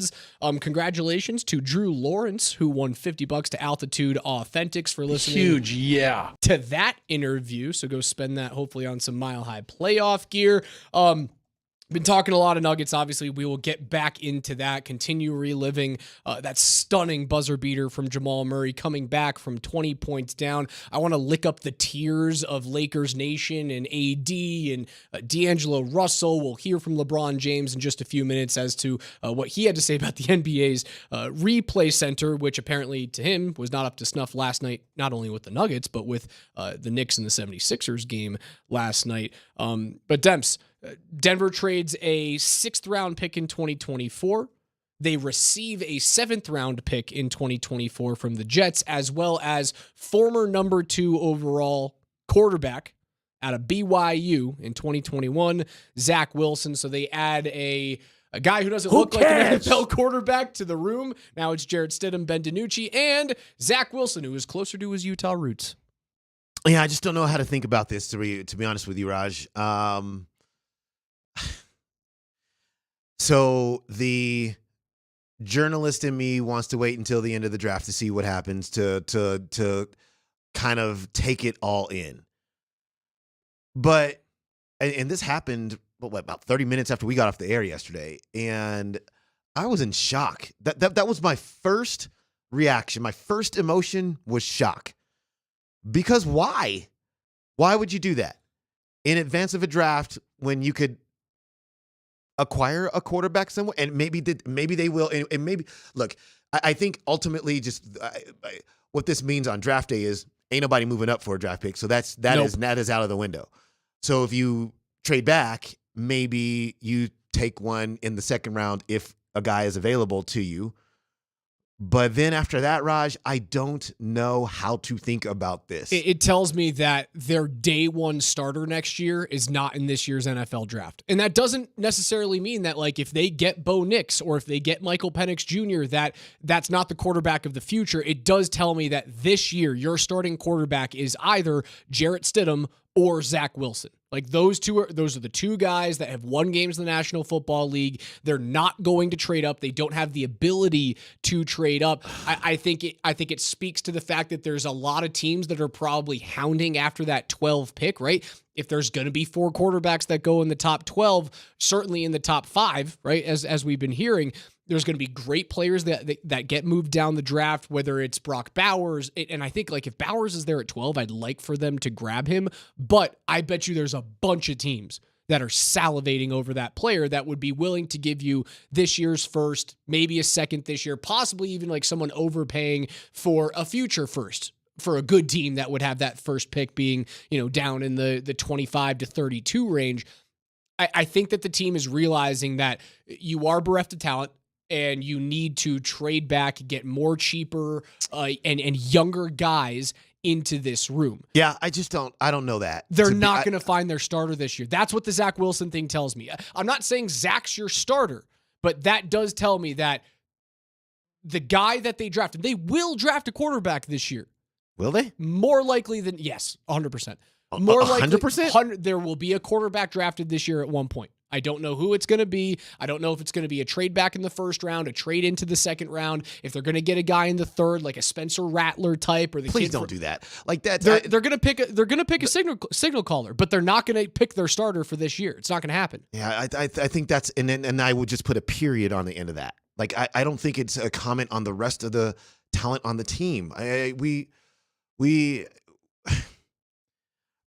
We have to talk. I just think sometimes we got to take commas out and put periods in, because I think that's all it says. I think to me it says that one of 2 things. One, they don't love any of the quarterbacks that would be available to them, or They just no way they could trade up to get the guy they want because they have It's talked. JJ. They have talked about it openly. They have been in contact with all these teams. They also know that they have competition to move up to some of those spots. And if it has been communicated to them that, well, looks like your package isn't as good as this package over here, or they are not willing to give up PS2, which they are not. They put him in the. They put him in. He's not going They put anywhere. him in the marketing campaign for the new uniforms. Talk about your journalism mind. What did that tell you? Yes, This dude is here for a long time. Right. So if PS2 is off the table and anybody up there that would be a necessary player to have in the actual trade package, then I guess you trade for Zach Wilson. I want to beat my head against the wall, and then we see what happens on draft day on Thursday. It could be, and Sean Payton does strike me as this type of guy that is. He wants to get one over on everyone else, and he wants to be the smartest guy in the room. And I think he also wants to stick it to Nathaniel Hackett. Because one of the first things out of his mouth were this was the worst coaching job in NFL history. Yep. He comes in, he essentially does the same thing this year that Hackett did in previous years, although that they were there. They were there. They were relevant within the final 3 weeks of the season, which is a definite improvement. It was vastly improved from the year before. Do you think some of this trade has to be, well, you couldn't do it with him, but watch what a real coach can. You couldn't make it work with Zach Wilson, Raj, even though you came into our building and beat us with Zach Wilson. Zach Wilson, yes. Is there something like, you can't do it because you suck? I'm Sean Payton. I'm a Hall of Fame coach. I can make it work with this kid. Yeah. Yes. I mean, just look, listening to Sean Payton talk and then just kind of watching him walk and it's like he does think he's the smartest person in the room. And so do I think that there's a piece of that that's present? Yeah, I do. I agree with you there. I think it's a lot of little things that go into this move. I quite honestly hate it, but it's okay. I don't have to like it. I don't think there's any reason to hate it. It's a free quarterback. He's a free quarterback. You're paying him $2.5 million this year. I don't want a free quarterback. I want the quarterback that can start beggars and for many choosers, years. man. Beggars and choosers. You gotta know where you are at in the pecking order right now. No, it's just, what are you willing to do? That's the question. Is what are you willing to do? No, it's not what you're willing to do. You just told it to me minutes ago. It's what you can do. No, it's what you're willing to do. Because if you are not willing to part with Patrick Surtain, then that is it. Surtain and at least 2 first-round picks, at least. Yeah, but Raj, if you just Which said, if I said to you, how about I don't give you Patrick Surtain and I just give you the 2 first-rounders? Well, you need a third because that's what the asking price is to get into the top 4. Future first-rounder. You saying you yes and to I that? Are you saying yes to that? But are you saying yes to that without Patrick Surtain? Because I think these teams are in no way, no universe saying, we'll just take we'll take your first round of here, and we'll take maybe a couple of future first, and that'll be great for this year. Minnesota might be able to trade up into it with the 2 first-rounders this year, and then another. So if we're talking about 3 total first-round picks, it's 2 currents and a future first next year for Minnesota. That's the reason why when I say it's not what you're willing to do, it's what you can do. The Broncos cannot trade into that situation. So they're beggars. They're not choosers. That's why you get Zach Wilson here. But we don't. But you are saying that as if it's a statement of fact. You don't know that. That's what all of the you variables don't know are telling though, Raj. me. You don't know that because none of us have been on the phone with the Arizona Cardinals. And so if Arizona's like, yeah, we'll do that trade, we don't know what trade that they were going to do. We don't know if the Broncos, if they asked for a specific package that the Broncos were not willing to part with. And so if Arizona says, yeah, we'll do this trade with you, but you got to give us that guy, and then the Broncos are like, we're not giving you that guy, then that is something you're not willing to do, and therefore that makes it impossible for you to trade into that space. We won't know that maybe ever. But on Thursday, what we are going to know is somebody is going to trade into that spot. Without a doubt. It'll happen. But it won't be the Broncos because they picked up Zach Wilson, and now he's going to be in one of the cool new uniforms next year. I don't love it, but I don't have to love it. But it does mean this. even if you pick up one of the project quarterbacks in the middle rounds, okay. If you are bad enough to get a good quarterback next year, then why would you do that this year? Then why not just be bad enough to get it next year and then get one of the quarterbacks that you actually really like? You probably should be selecting a quarterback every single year until you find it. Don't take a mid-round quarterback this year then. I think that's what I hope doesn't happen. I hope that doesn't happen. Because if you're just going to acquire Zach Wilson and this is your quarterback room and you're just going to say, okay, what we're going to do is trade down, acquire more picks, to your point, maybe fill out the roster in some other areas that we feel that we need, and then get back in and get our quarterback next year. Okay. I mean, shouldn't that be sobering as a fan that the organization has now a realistic outlook on who they actually are? No, I don't love it. I know because it's a crappy energy to go into the season with, but it is a realistic energy, and that's where you can actually build a foundation off of realism and not hoping that you can actually be a winning football team next year, which isn't going to happen. Raj, nobody said this team was going to win the Super Bowl next year. Nobody said that. But you have to have a quarterback first. I don't care what players they bring in here on Thursday. You know what did you just say this team is going to do? It's going to lose. Yeah. You just said that's realistic. So no matter what holes you feel on Thursday, if none of them is a quarterback that is a franchise guy that you can plug in and say, all right, now we're going to groom him to be our guy, then why will it? Well, because you never know. Like you just have to take a chance on guys that, and for me, it's a guy that falls to you or a guy that you trade back for in this situation because you have mortgaged so much of your future with first-round picks in recent years. I would not be that guy, but it is. I am a prisoner of the situation right now because of what they've done in recent seasons, in recent off seasons. It has absolutely hamstrung them. I wouldn't be the guy saying like, sit here at 12 if you hadn't hemorrhaged draft picks and hemorrhaged money. Had all of that not happened and the Broncos still had the same crap quarterback room, which is without a doubt the worst quarterback room in the NFL right now, I would be screaming from the mountaintop to trade into the top 5. But that's not the reality that we live in. It's a reality if you want it to be the reality. No, don't tell me this is my truth. Don't give me that crap. Raj, you were just scared of doing that thing again, and I understand. But organizations can't be scared to do the thing again if it makes sense. You cannot be scared. But we can all be scared to do it again if it's just but look, we can live in this scared space forever or at some point and just hope that by goodness the stars align and we lose every single game next season and we get the number 1 pick and then we get our quarterback that way. That's the way we should do it. But what if you win 6 times and you get the 7th pick next year? What if that happens? And then we're right back in the same situation. At some point, Raj, it's not this year because that is what this move yesterday said to me. They can't stomach that this year, but you might have to stomach it to do it, to get the guy that you want because this league requires a great quarterback, and that is it. Ross Tucker joins us next.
2K Tuesday rolling along. Alex Radnemi alongside Christopher Dempsey as we head on out to the Ramos Law Hotline. Car accident, you need Ramos Law, medical doctor and attorney at ramoslaw.com, where we find from Westwood One and CBS analyst Ross Tucker. Ross, thanks for carving out a few minutes of the day.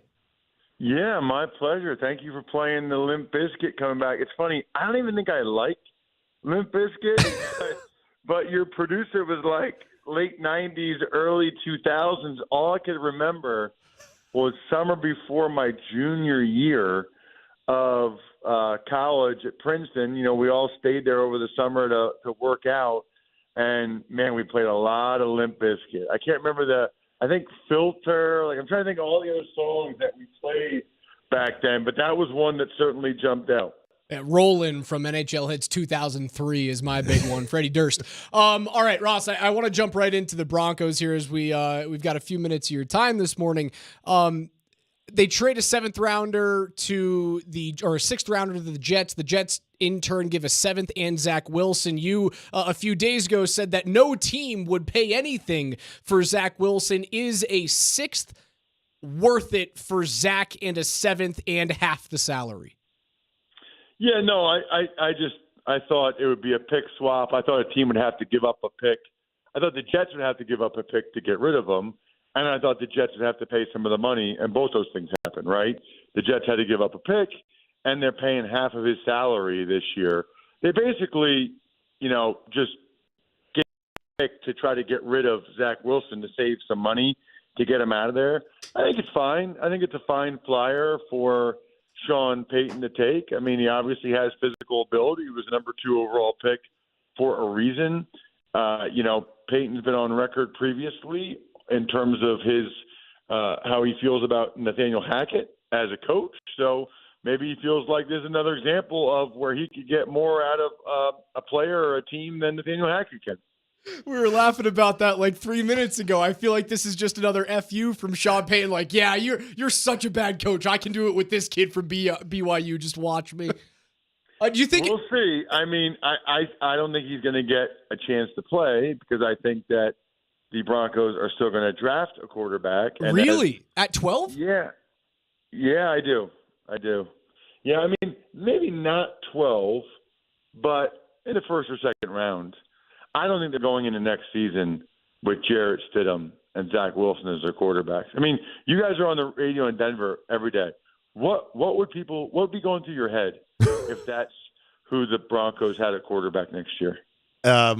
All the bad things. It depends. Nothing right? great. It depends, right? Like the fan base is split down the middle of like, well, we think that the team's not going to be good next year anyway, so what does it matter for the quarterback? And then there's like Demps has the opposite side of the coin is that, well, they were relevant 3 weeks ago. Like that's how you look at this, Demps. Yeah, or 3 weeks left in the season. Yeah, I just look at it that you need to find the quarterback. Like he's the most important player, and it's such a downer from the standpoint of it gives the Broncos an out to be able to say, you know what, we couldn't move up, we didn't really find the guy that we liked, and so now we're going with these 3 guys going into next season, and I think that's terrible, man. And I think a lot of fans out there do think that's terrible too. But I think it's very interesting, Ross, that you think that is not maybe the end of the story, which is actually where I came in when we started this conversation. I want to see what happens after the draft is over. To fully understand what the quarterback room really looks like. Elaborate a little bit more of what the Broncos, what do you think they may or may not do anyway, given that 12th pick? Yeah, I have a tough time picturing them going into next season with Zach Wilson and Jarrett Stidham. I just think at that point, it's year 2 for Sean Payton. And what would be the hope there at that point? That, like, best case scenario, you have a mediocre season? That's a tough way to go into a season in the NFL in your second year if you're Sean Payton. But they put themselves in this position with what they did with Russell Wilson, and I still think they want a quarterback. I still think they're going to probably take a quarterback, maybe even trade up for one. I think they're in a really bad spot. I mean, to be the fifth team that needs a quarterback to pick, and I think that the first 3 are all going to take quarterbacks. So there's a chance that the Broncos and the Vikings are battling it out to trade up to 4 with the Arizona Cardinals to get the 4th best guy. That doesn't sound real good. I don't think the Broncos are going to do that. I think the Broncos are going to probably stay there. But if Bo Nix is there, maybe they take him. Maybe they trade down and try to take him later, which is obviously a dangerous game to play. But I had so many people come on my show, the Ross Tucker Football Podcast, and connect Bo Nix with Sean Payton. It's kind of wild. I can't ever remember this happening before. I'm sure you guys have heard it, where it's like, Bo Nix is really a Sean Payton type of guy. I can see Sean Payton wanting to work with Bo. Like, what is the deal with that? Nobody else even names any other team for Bo Nix. Is any other team like Bo Nix, or is it only the Broncos? I if it's only swear- the Broncos, then maybe they can trade up into the second round and get him. Ross, I swear I said this on this program yesterday. Like, I can't even believe, like, no other team has even talked about when Bo Nix, and then you have Bo Nix going on interviews saying, yes, I would love to play for the Broncos. And it just is, it's wild to me. And I guess we'll see what happens. What's your biggest take on these 5 quarterbacks that could go in the first round possibly? Who is your biggest bust candidate? Yeah, so what I would tell you is I've had so many guys come on my show, the Ross Tucker Football Podcast, over the last couple of months. Guys I really respect, guys that really put the time in, right, the work, and they all pretty much say the same thing. They all love Jaden Daniels, love Jaden Daniels, to the point where when they talk about him, they're not all willing to say it, but when they talk about him, it certainly sounds like they like him more than Caleb Williams. I mean, they love Jaden Daniels, and then conversely, they all have bad things to say about Drake May. The throw-to-throw accuracy. He was disappointing. He misses too many layups. I mean, consistently, Louis Riddick, Dan Orlovsky, Phil Simms, Chase Daniel, Greg Cosell, all on the Ross Tucker Football Podcast. You guys can go back and listen, and they all say that. So I would say bust is Drake May, and I would say best is Jaden Daniels. All right, Ross, we'll let you get out of here on this one. Tell us about myfrontpagestory.com. And if you can do this for me, I want you to write a story, or have my front page story, write a story about the Jamal Murray shot last night. And if you can bottle up some Laker tears and put it in the frame for me, I'd very much appreciate it. No, I'm very upset about the Sixers loss. I can't talk about the NBA right now. Sports are stupid. We should not watch them or talk about them because sports are dumb. But no, myfrontpagestory.com, by far the best Mother's Day gift ever. Mother's Day is coming up in a couple weeks, fellas. Go to myfrontpagestory.com. Literally, when you're driving home from work, you can talk to one of their writers or fill out a quick email. They write this unbelievable story about your mom. It looks like it's on the cover of the newspaper, framed pictures of you and your siblings, or if you get it for your wife, your kids, whatever. I can almost guarantee, next-gen stats, I can almost guarantee that your mom will cry when she sees it, and then she'll have it hanging up in the house forever, which is amazing. It's like a daily reminder of you giving her the best gift ever. Plus, moms are amazing. There are no moms that are busts. I mean, I'm sure there's some, but that would really stink. Most moms are worthy of first-round picks. Get them a first-round pick gift. myfrontpagestory.com. You're our first rounder, Ross Tucker of Westwood One and CBS. Follow him at Ross Tucker NFL. Appreciate your time, my Thanks, man. Thank you. All right, see you guys. It's 11:30 on Dempsey & Company. Means it's time for Nelly's NFL Notes.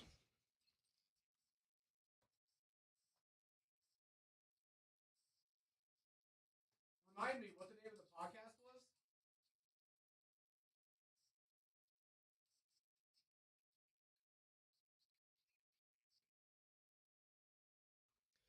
All right, Nelly, bring us through the gridiron, just about 48 hours away from the NFL draft. A little more than that, as it'll happen on Thursday evening ahead of Nuggets and Lakers Game 3 at 8 p.m. You can hear that one on 92.5. We'll have a bunch of NFL draft coverage as well on 92.5 and 950, split up throughout that night, but more on that tomorrow. Nelly, start us off. Man, Ross Tucker really ended his interview by talking about my mom a lot. That was kind of weird. First round pick, no? Well, speaking of offside, I don't know. I really did like that interview, though. If only there was a place where I could listen to more of what he had to say. I don't know. I'm speechless. Anyway, speaking of first overall picks, it's 11:30, so we got to get right to my NFL draft note. You remember, I think it was last week, I brought up the fact that the Commanders were going to go spray and pray and bring in the top 4 quarterback prospects, well, not including Caleb Williams, all on the same day at the same time. Well, they did, and you know where they went? They went to Topgolf. And I guess Drake May liked it because he went on the This Is Football podcast with Kevin Clark, and he said it was one of the cooler visits he'd been on, and that everybody got separate time with the different coaches one-on-one. So it wasn't a complete group interview, but then Topgolf was a way for them to do something fun the evening before. Now, you remember, the quarterbacks were Drake May, Jaden McDaniel, J.J. McCarthy, and I'm having a senior moment on the fourth one, Michael Penix Jr. Thank you. Yeah. Okay, of those 4, who do you think was the best golfer according to Drake May? J.J. McCarthy strikes me as a really good golfer. Yeah, exactly. Is that your final answer? Yes. Yep. That is who he said. Yeah. Drake May said, I'd like to think it was me, but J.J. McCarthy was hitting it pretty well. Sometimes books can be read on their cover. It's the Bob Marley. Any of the Bob Marley guy? Oh, yeah. J.J. McCarthy's a huge Bob Marley guy. I forgot about that story a couple What's the weeks name ago. of his favorite I'm not song, talking Raj? about the Bob Marley. I'm talking about the fact that he's just like a Oh, I know. relatively affluent No. white kid. Oh, Pretty easy to get good at golf that way. Just saying. Book and cover. He be jamming. I was going to say, Raj, his favorite song is Jamin. Remember, we got to pronounce it I correctly. lost my mind at that. Is it telling that like their favorite part of the pre-draft visit was going and doing nothing that had to do with football? Right. Is that Because they're does tired. that tell you as an organization like maybe Drake May's not the most football-y guy that we want here? You know? Well, Just trying to read the tea leaves here for a guy that's not going to be in Denver. what he knows, he'd be great in the community. Get out in the community, have some events at Top Golf.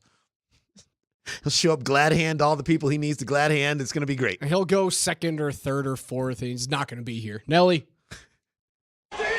This segment is brought to you by Mountain High Appliance. We are Colorado's most complete local appliance store with locations in Denver, Louisville, Littleton, Colorado Springs, and Glenwood Springs, offering every major appliance line and brand. MountainHighAppliance.com.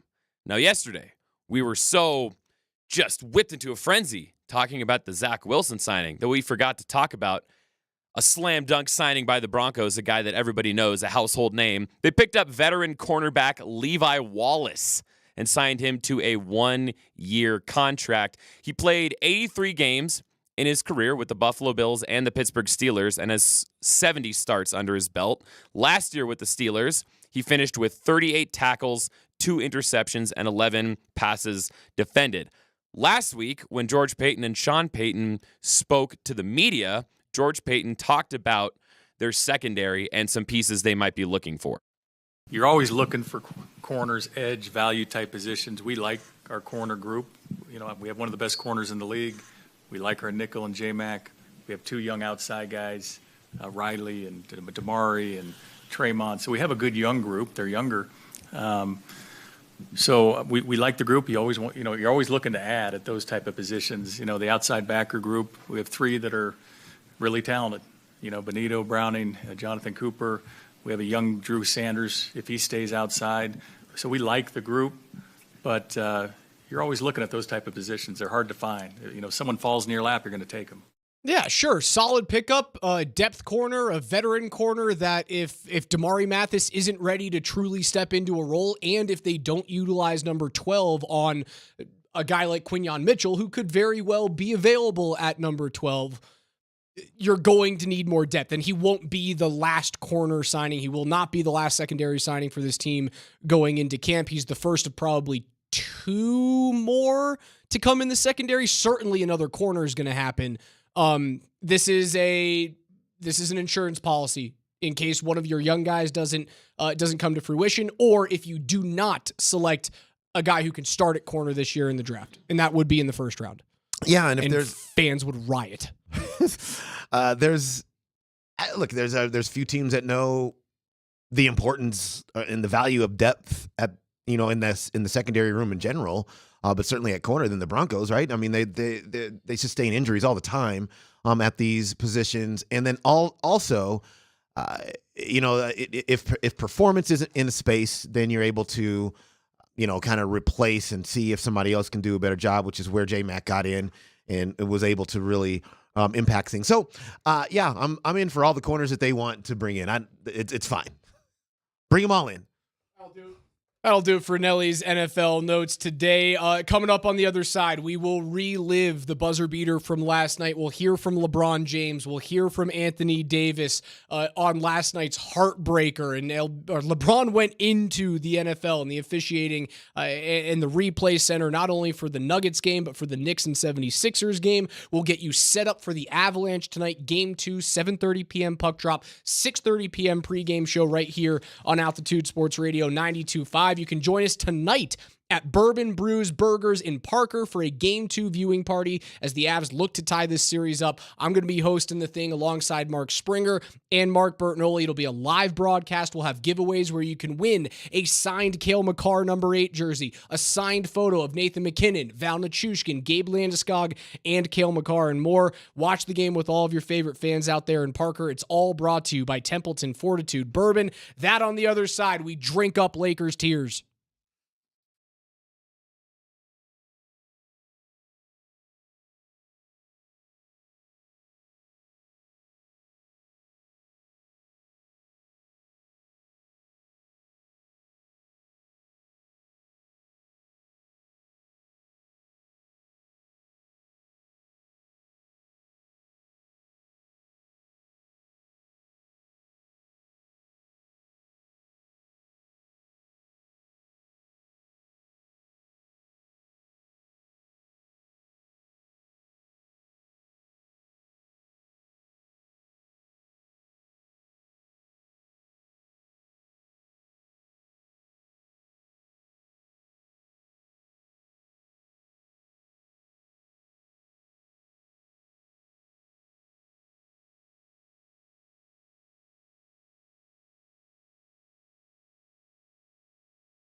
I don't understand what's going on in the replay center, to be honest. I think I said it this year or last year, whatever. D'Lo clearly gets hit in the face on a drive. What the a replay center is going to go? It doesn't make sense to me. It makes no sense to me. It bothers me. Sorry I didn't answer your question, but that like. And then I just saw what happened with the Sixers Knicks game too. What are we doing? LeBron, after he had his heart ripped out by Jamal Murray last night, 101-99 in Game 2. Denver takes a commanding 2-0 series lead out to Los Angeles for an 8 p.m. game on Thursday evening. Alex Ryan alongside Chris Dempsey. It's Dempsey and Company. Hand things off to PhD from noon to 3. First off, second off, tell us what happened in the Philly and Knicks game last night, Demps.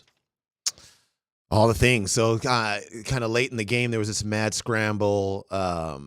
Philly has scored. This is, I would say, 10 seconds to the end of the game, 15 seconds to the end of the game. Philly scores. Toronto's taking the ball. The Knicks score, and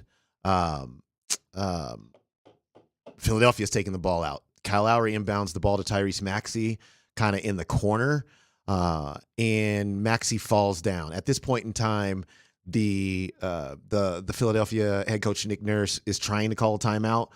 At the same time, Josh Hart is ripping the ball from Maxey's hands.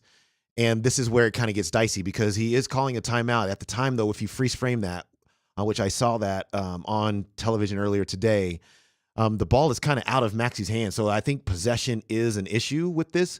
So anyway, the ball's ripped from his hands. It kind of bops around and eventually gets to Dante DiVincenzo, who nails a three that ends up winning the game.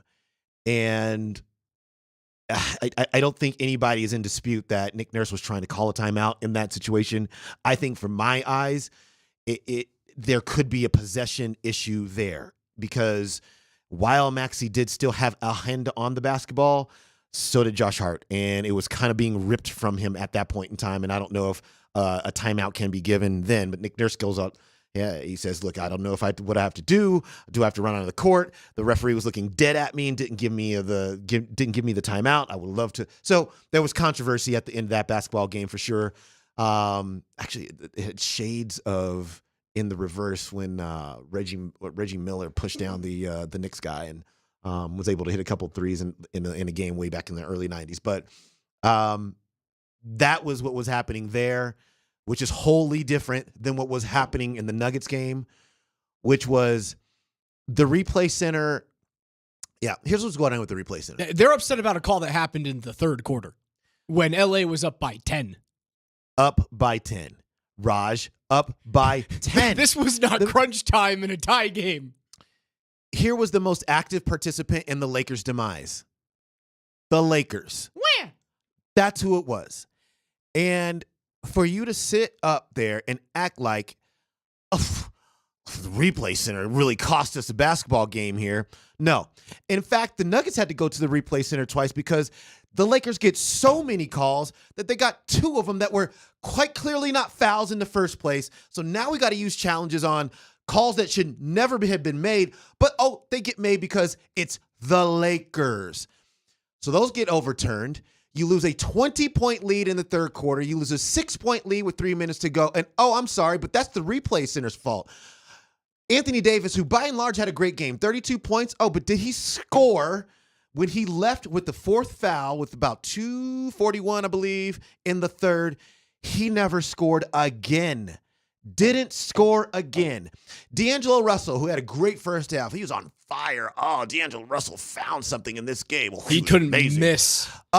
He had 5 points in the second half. 5. When the Nuggets decided that they wanted to play defense, then these individuals didn't score again. When the Lakers decided that they wanted to win the game, I'm sorry, they couldn't execute their way to the finish line. And so if you're going to sit up there and it is I can't stand it 100% of the time, Raj. Put the blame where it belongs. On you, bro. You took the You took the three-pointer with 9 seconds to go on the shot clock, which then allows the Nuggets to not call a timeout because they didn't have to advance the ball with seconds not running down on them. And then they took their time and made this shot that is sitting in front of us right now. The Lakers did themselves in. To say anything otherwise or insinuate that is ludicrous, and I'll be happy to see them gone in 2 more days. Pope had his 12 in the second half. Yeah, you know, it's interesting. One thing you can always count on with the Lakers, they're going to throw somebody under the bus when they lose. Going back to Russell Westbrook, going back to Frank Vogel, now I guess it's D'Angelo Russell. If that's not D'Angelo Russell's man right there, just for the record. But I just love the way they just blame. Listen, man, the Denver Nuggets are a better team than the Lakers. I didn't like the way they called D'Angelo out after game 1, time that he gets scum going on when he goes to Denver. The kid's not trying to miss shots, but they're beating them in every aspect of the game, Ernie. They're not just beating them at D'Angelo's position.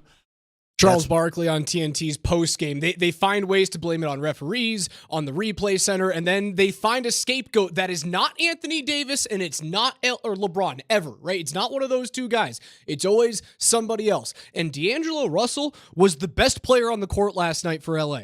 For at least half the game, right? Like AD and LeBron put up good games. Don't get me wrong whatsoever. AD throws up 32 points. LeBron damn near has a triple-double. They were good consistently. But outside of D'Angelo Russell going 6 of 7 to start that game from 3, right? Had as many threes as the Nuggets had in the first half by himself. And the Nuggets were inefficient as hell. They're 30% right now through 2 games from beyond the arc. You're going to throw that guy under the bus? Yeah, it's Kick just rocks. Yeah, I just, you know, I'm gonna just check myself right now. You know, a team that is on its way out of the playoffs when you see it, because it's not just the fact that they can't get things together on the basketball court; it's how you are dealing with it off the court. And right now, you have Anthony Davis slamming down a microphone on the table and leaving the press conference. You have LeBron James blaming it on the replay center, and nobody looked at themselves and said, you know what? We need to play better. That's what championship teams do. But the Lakers are very far away from a championship team. Very far away. And, you know, I entered this series saying that it probably would be Nuggets in 5 or 6, and I'm going to take 6 off of that. It will be 5 or 4, because right now the Lakers, if this was your best shot, and it was a great swing, it was a blow. I told you guys a week ago. You have been on the sweep train for exactly right. Haven't been scared for a minute. And I've been on the 1 or 2 wins to the Lakers train, but after last night, the only thing that they have left is, can their home court give them any kind of edge at all? Well, when we talk to Coach Malone, and I will always end our playoff interviews with, tell me about the home crowd. Give a message to Nuggets Nation, right? I'm always going to do that. It's the last walk-off question that we will have for the remainder of the season when we interview Coach Malone. He talks about, we were down by 20. We couldn't hit anything. You guys could have left that building in the third quarter and no one would have been upset with you. No one But did. no one left. Everybody stayed there. You think that's going to happen at Crypto? If the Nuggets go off and Nikola has a 20-point double-double at half and you've got a 17-point lead, you don't think on Thursday night, late on Thursday night, nice weather, people are leaving that place. Yeah. It ain't the same. They'll leave, they'll boo, they'll do all the things because they know what's coming, Raj. They know what's coming. Here's what's coming. They are all walking the plank. That's what they are doing. They know it. We know it. And that's what's going to happen. And if the Nuggets roll in there, and especially if they get off to a good start, the Lakers right now, and I'm more inclined to give a team some credit, but the Lakers are feasting, especially early in these games, off of a Nuggets team that cannot shoot jump shots at the beginning of a basketball game. At halftime, I counted this up for the broadcast. Not just 3-point shots. Every jump shot that they took, 7 of 30 is what they were in the first half. 7 of 30. Do we honestly think that the Nuggets are going to continue to be 7 of 30 in jump shooting of all kinds in a first half in this series? Absolutely not. Absolutely not. And when they start making those, what does that mean for you, Lakers? What does that mean for you? Who are you going to blame at that point? Okay. Where? I'm done. That's all it sounded like last night. Nuggets 101-99. We've got game 2 of the Avs and the Jets tonight, starting at 6:30 p.m. with your extended pregame show with Mark Bertinola. You'll be down there with us at Bourbon Brews and Burgers in Parker. Myself alongside Mark Springer giving away a bunch of signed Avs gear. We'll watch the game with you guys. We'll do a live post-game show as well. So come on down to Bourbon Brews and Burgers in Parker for game number 4. I'm juiced up. Speaking of juice, he's not playing tonight. Alexander Georgiev is your starting netminder this evening. Ivan Prosvetov will back up there for the Avs. So strap in. Avs are minus 115 favorites despite Georgiev starting tonight. Minus 115. It's close to a pick 'em. The Jets are minus 105. Strap in. Could be a rocky one, but if you get average goaltending, 900 save percentage, and a 3 goals against average, you win the hockey game, Demps. I have the Avs dub tonight. I do. I think Georgiev will rise to the occasion. I think the defense in front of him will be similar, not exactly the same, but also I think the scores. This is not going to be a 13-goal affair here today. Not today. No shot. No. Download the Altitude Sports Radio app so you can take us wherever you go. You can listen to all of your favorite shows and even tonight's Avs game no matter where you are, all thanks to our friends at the Wilhite Law Firm. Injury lawyers, go to wilhitewins.com. That is wilhitewins.com, and that'll do it for us on a 2K Tuesday. For Christopher A. Dempsey, the namesake of the program, for Josh Grismer and Steve Nelson behind the glass. Fellas, I love and appreciate you. The Ross Tucker Football Podcast. I've had so many guys come on my show, the Ross Tucker Football Podcast. All on the Ross Tucker Football Podcast. You story about your mom. That your mom, there are no moms that are busts. I mean, I'm sure there's some, but that would really stink. No moms that are bust, but I'm sure there's busty moms. I'm Alex Ryan-Emmy. PhD's next.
Porter has it.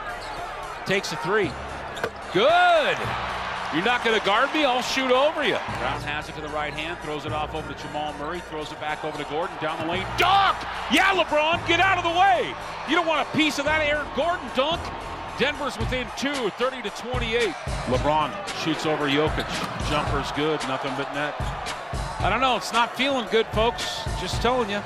19-point lead for LA, 72-53. Leaking out is KCP to the rim on Prince. Dunk that thing home with the right tomahawk. That'll get the crowd back into it. Denver's down 11. Jokic has it inside the arc.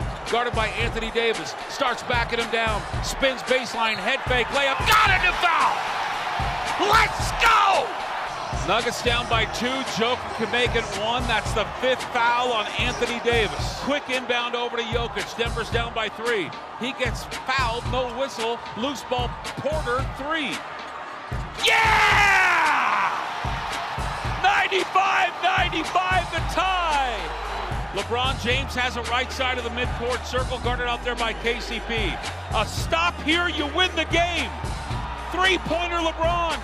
Missed it. Rebound Porter. There's the stop. Over to Jamal Murray. They have to foul. They have to foul. He's at the midcourt circle. 4 seconds. 3 seconds left. Why are they not fouling? Jumper Murray. Got it at the horn. Denver mounts the comeback. They come back from 20 points down. They win game number 2. LeBron, no. Porter's got it. Nuggets, 12 seconds remaining. They're not going to call timeout. 9 seconds remaining. Murray's got to go. Murray lets it fly. Yeah! Oh my God!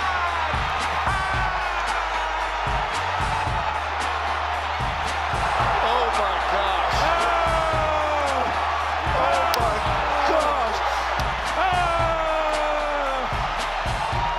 They are mobbing Murray in front of the Nuggets bench. Can you take us through that last full? Then what was? I don't know if you were screened or what happened on that last play. Jamal Murray made a shot. There you go. Jamal Murray made a shot. Me and Dan literally hit the button at the same time. Can you take us through that last play, just what happened and what unfolded? What was? I don't know if you were screened or what happened on that last play. Jamal Murray made a shot. You ain't lying. Wow. Hey, well, Scott, great call. Hey, talk to me. Gotta get a game. We'll talk about it. I just know this. If I ever wreck in a ditch beside the road, I know who not to reach out to.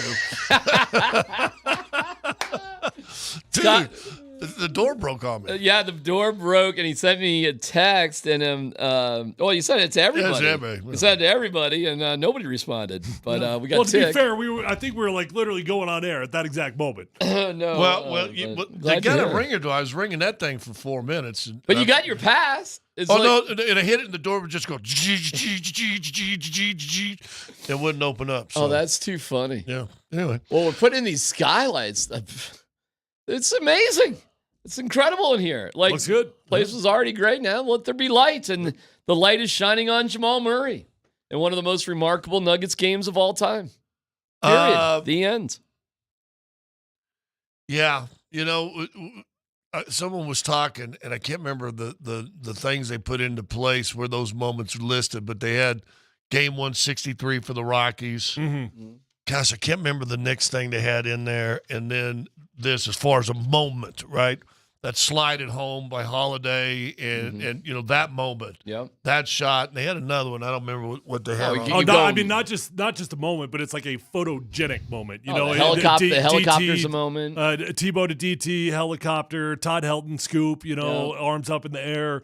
I even think about C.J. Anderson on that old tackle pole against the Patriots in the snow game.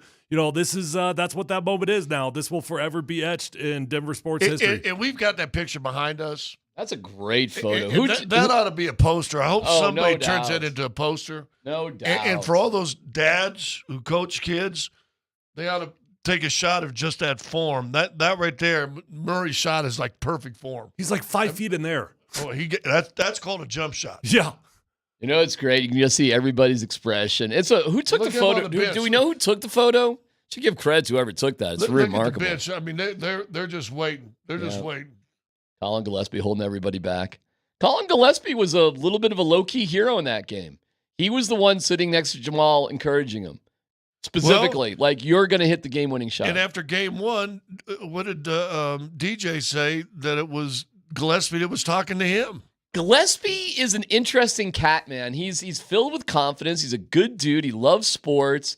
He's really well regarded in that locker room. He's really one of the dudes, even though he's ineligible to play. Yeah, he's just a two-way player. But, like, he's got something. He's got something. There's something just about him as a person and a player that everybody else responds. He's a leader. Like, when he's done with basketball, it will not surprise me if he's a CEO of something at some point. Or on the other spectrum, the head coach of a Division I big-time program. I think Colin Gillespie is going to be successful in whatever he wants to do. But there's a sense of leadership that he naturally has. But look at that. You know, I asked Malone about a family. Like, what does it mean to be a family? Look at that photo right there. You know, that's a family together because it was all of their support that led to Murray taking that shot. Because most games, most athletes never would have taken that shot if they had the night Jamal had. You got it. First off, obviously Jamal deserves all the credit in the world for making the shot, but people got to really take a step back and realize how many times Jamal Murray has had similar situations like this. And it's very, very unusual, incredibly unusual for an athlete to struggle, and then just have all the confidence in the world when the game comes down to it. He still wants the freaking ball, and it's going to click when it all matters. I mean, he was flat out struggling for the majority of that game. He was horrible. No other way. He was horrible. It was affecting other parts of the game. He had a couple sloppy turnovers. He had some drive-by. I mean, it was, you could see it was in his head. But going back to what you said with Colin, and he mentioned, and that was what I was so proud of his moment on TNT, and the first words out of his mouth thanking his teammates as much as anything, because you could see in his face. I wrote a buddy in the third quarter, don't look good. And because Jamal Murray's your heart and soul. Mm-hmm. And when the heart and soul of your team is all of a sudden downtrodden, because the heart and soul can lift the whole team up. And I wrote in my book, I keep notes while I'm writing, I said, Who on that bench is pumping everybody up, getting everybody going? Because you could see Murray, the heart and soul was down. And to hear the teammates constantly stayed on him, that he was 3 of 18 going into the fourth quarter. It's an insanely unusual ability to block out all the bad stuff. I mean, we talk about all the guys, like even Michael Porter Jr., when he struggles and he can't find the click. And, you know, when he clicks, he clicks. But to have that ability to do that time in and time out, it's just something that is like, obviously you want Nikola Jokic, right? A dude that's just going to be on from start to finish every single game of the season. But there's only one of those guys. There's only one of those guys in the world right now. But Jamal Murray, that knack to be able to struggle and maintain confidence. You know, Vic was talking about it on the morning show about his martial arts training, his dad. I don't really know all the stuff with his dad, Scott, about how his dad's at every game and he talks to him at halftime as he's walking into the halftime. Apparently, he talks to him during the game. Well, That's what Jamal said. I guess I didn't realize that, but he was talking to his dad going into halftime, and then he thanked his dad after the game also, and he said, and thanks to Pops. Yeah, here is Jamal on TNT after the game.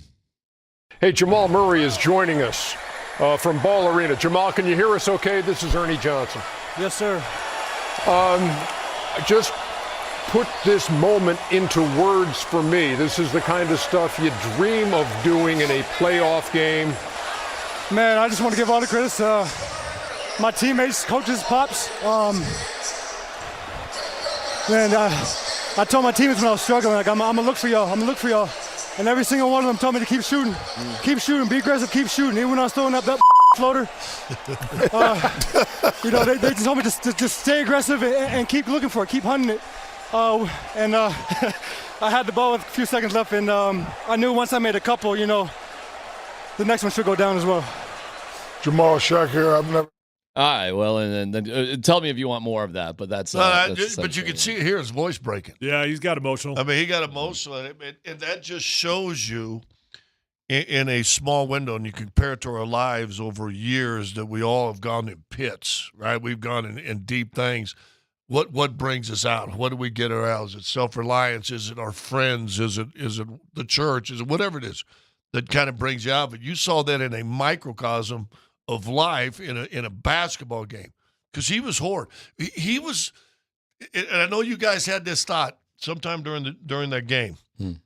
He's going to be the focus of what we talk about on this show today. The series at 1-1, that Jamal Murray let the team down and really struggled. Yeah, he was going to be what we were talking about.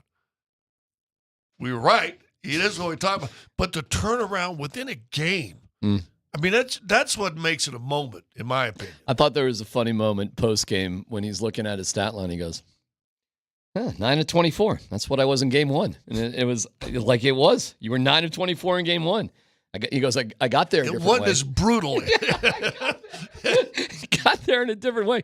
There was a remarkable stat that I don't know if people have made enough about. First of all, the Nuggets did shoot more free throws than the Lakers. The starters for the Nuggets were perfect from the line. The only two misses was CB. Christian. Yeah. 15 of 15. So you won that game by 2 points with the last second shot, and LeBron had not a good look, but a great look at that three. Oh, but when the game's all said and done, he didn't want to talk about that. He wanted to talk about the missed review in the third, right? Oh, I know. Oh, yeah, I'm going to sit here and complain about the referees and the review process rather than just saying, hey, I had a wide open shot at this thing, and I missed it. I got so much respect for that guy as a player. I really don't know why he even bothers with moments that are really, truly beneath his ability. I don't know why he bothers with it. Because he is. Especially look how many free throws he shot in his career. I mean, Anthony Davis he did the also, same thing when Denver swept him. It wasn't about, hey, great job, Denver, nice job. Hey, we gave them everything they want. They handled it. Man, that's a really good team over there. I saw some people. What he talking about is he talked about. I'm thinking about this might be it for me. And so he took all the focus on the Nuggets going to their first finals to I'm going to retire. And he did the same thing. Except this giant moment of Jamal Murray, a redemption story within a game. Yeah.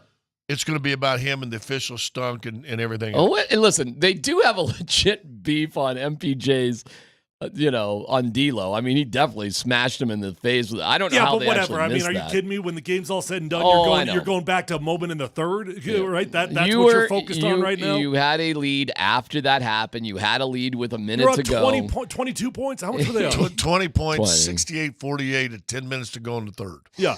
Yeah, man. I mean, come on, man. 2 review foul calls. And it was a 7-point game. 10-point game was 7 minutes still. I mean, listen, and could they have called that? Listen, I wasn't even looking at the aftermath. I'm not even sure they went through the whole play. The call they called, they said he slapped him on the arm. That wasn't a foul. I think that's what they called. But he came down and he after the shot, he hits him. Same thing with. Did you see the Joker layup where Davis climbed down his back and knocked him to the floor? Right. I didn't hear that whistle either. How about when LeBron literally falls to the ground and stands up and continues to dribble and there was no travel called, or the one right after that where he takes about 3 steps and no travel. Listen, called. I'm not one to defend officiating because I've been on it for years and I'm going to be consistent. I think they do have an issue with officiating. I've said it before. It's scary to me that you allow the officials to be the judge, jury, and executioner. So we're challenging whether you're right. In fact, I would say on the broadcast, there's no way they're gonna overturn that call, and they did. I don't think they should have the power to overturn it because it's your own call. Man, it's going to be fun today. Would love to hear what you think. Voice of the people on the app would be great. We can take some calls if you want. 303-504-0925. Text line, Twitch, whatever you want. This is a fun day to sort of reflect and get your feedback. We'll give you the latest news with the Avalanche. Looks like Gorgie's going. Listen to Tyler, though. They listen to Tyler. Put him on the plane after our show. That happened literally like a minute after our show was over. That news came out. Yeah, like, well, I mean, literally it's the a most minute. obvious thing in the world, so thank God that at least they did the obvious thing. And Scott, what'd you say? You said it would be downright mismanagement. Yeah, if they don't bring him in. We'll playoff game again tonight. You'll hear right here on 92.5. But Scott asked Darvin Ham a question pregame that got, I think, one of the funnier answers of all time. That answer blew up on social media. I know. Did you see it? Yeah, I did. It's pretty funny, and it gives you an idea of the exasperated status the Lakers must be feeling before and today. What a day to celebrate an incredible victory by the Nuggets here on Altitude Sports Radio.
Jokic has it inside the arc. Guarded by Anthony Davis. Starts backing him down. Spins baseline. Head fake. Layup. Got it! And foul!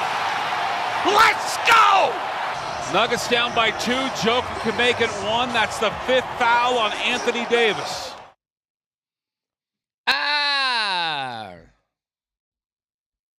Hey, why don't you walk us through why you asked Darvin Ham what you asked him about? Because then I got his response, which was pretty funny, and got a little lightning in the bottle on social media last night. Well, you were in there for Malone and then Darvin. Yep. And it's amazing when like the LA people just quiet. And they're coming in. And you can see one of the questions, one of the LA people asked him, Darvin, you can tell him, he's like, are you just stupid? You know, I mean, it was like one of those. There's a lot of LA people, though. But it was all about, what about this? What about this guy? How about in the second quarter with this guy? It's very, the LA media is very touchy-feely. Yeah. Whereas the New York media, I guess this isn't a surprise, is very kind of more like, all right, but in your face and direct. Yeah. Why didn't you call it, like, I don't know what was asked post-game. You had 2 timeouts left. Why? Okay. I didn't see Ham post-game either. Well, I didn't, but I mean, would that in New York media would have asked the coach, you lose a tight game like that? First question is, no doubt about it. You had 2 timeouts. Why not? Now, saying that, what better shot could LeBron got? Literally impossibility. None. It was great. Why am I blanking who was defending him and fell down? Who was that? He pushed off on KCP, who tried to sell it, which is a dangerous thing to do. Yep. Falls down, and then maybe good thing for LeBron, you gave him time to think about it. By the way, that's what I thought. mean, it was a brick. That's one of those situations where you got too long to look at it. It just messes with your rhythm. Listen, you can hate on LeBron all you want, but he's out there like 3 hours before the game, putting up 300 shots, mostly from 3.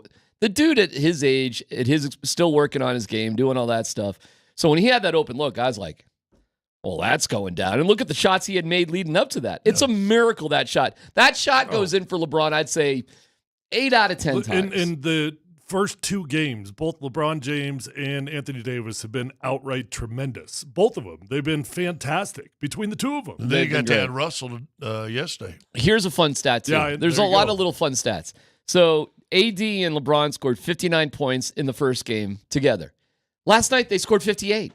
They basically had the same game. Mm-hmm. The 2 of them, the difference was D'Angelo Russell had 7 3-pointers.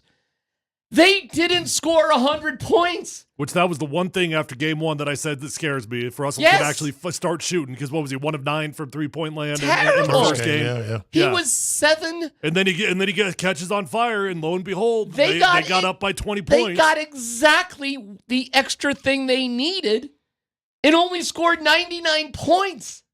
And couple that with the second best player for the Nuggets is having a bad game.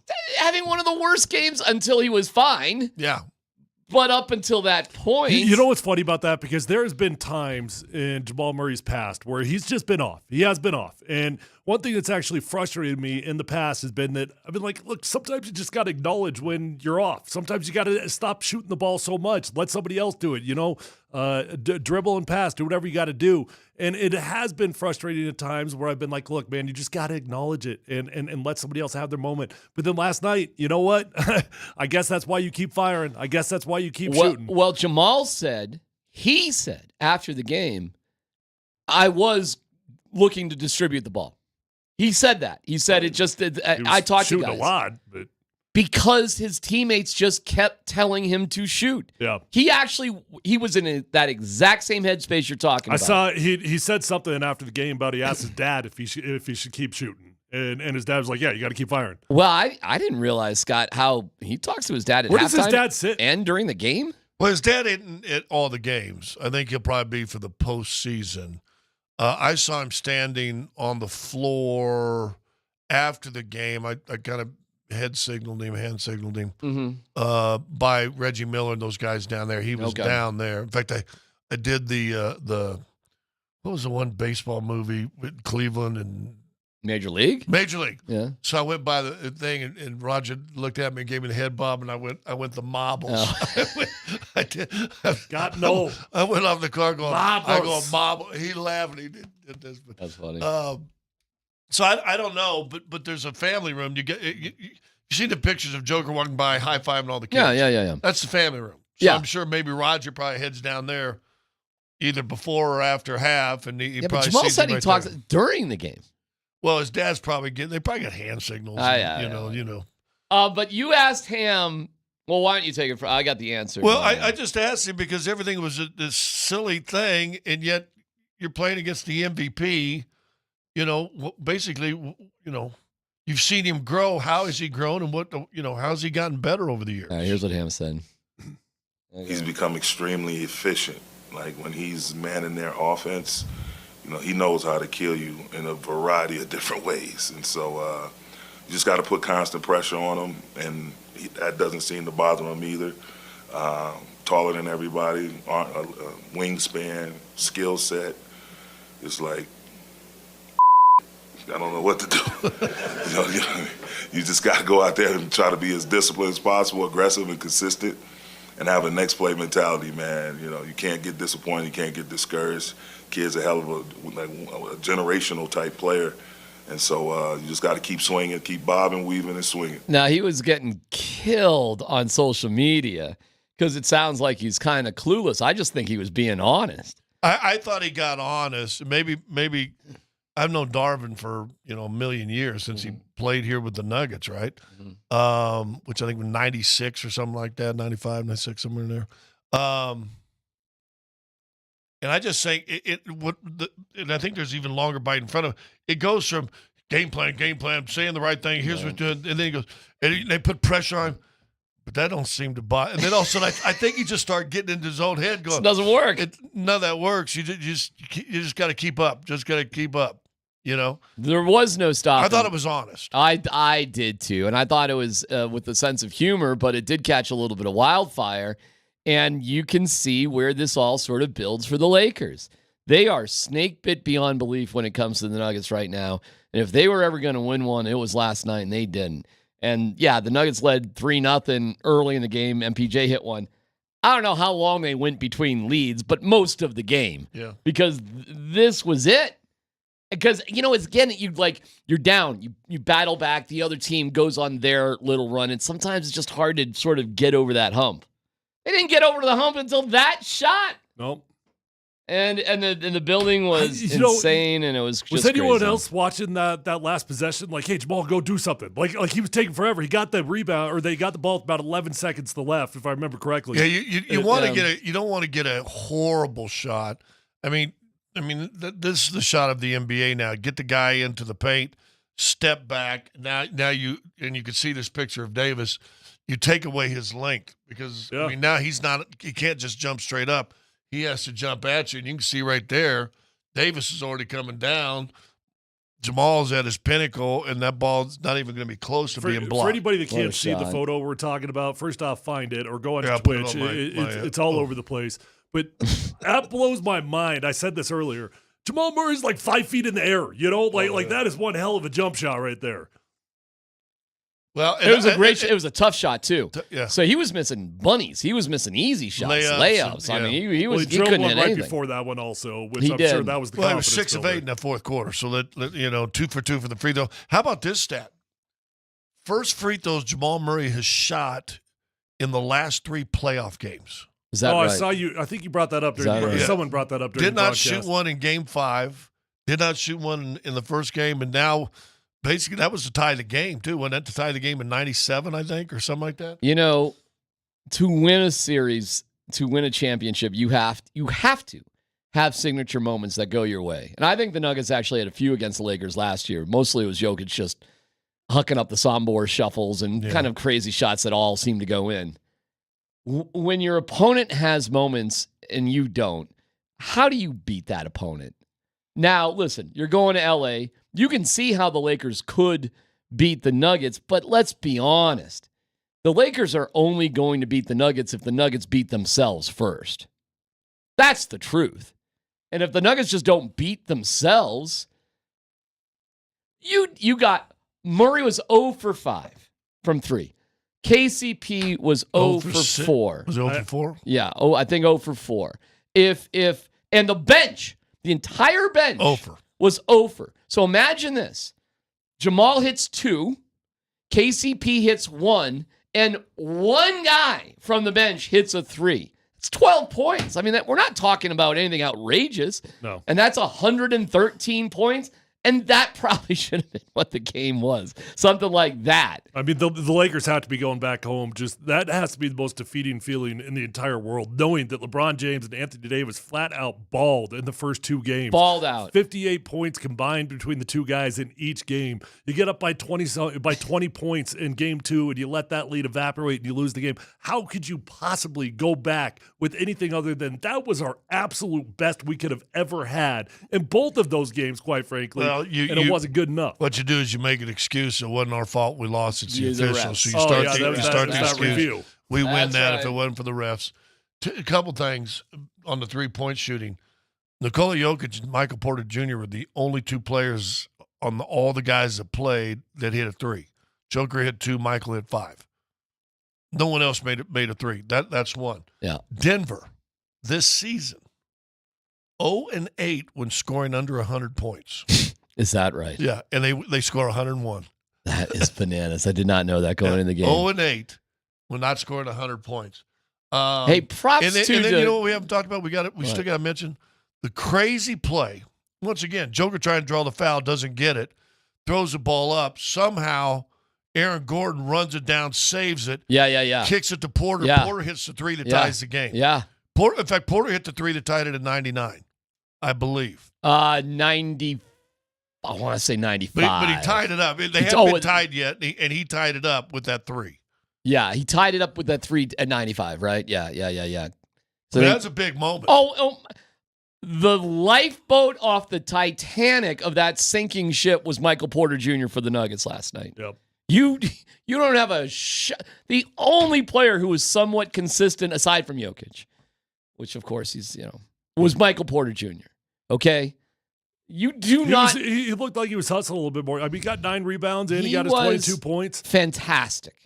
He was fantastic. Well, I asked Malone was that his best game. He hesitated on that. It's the best game I've ever seen him play. Yeah, Malone in the postseason. Malone had to think about it for a second because they do want to prop up MPJ. You know, they want to say, "Hey, man, this guy's been great. This, that, the other thing," which he has been.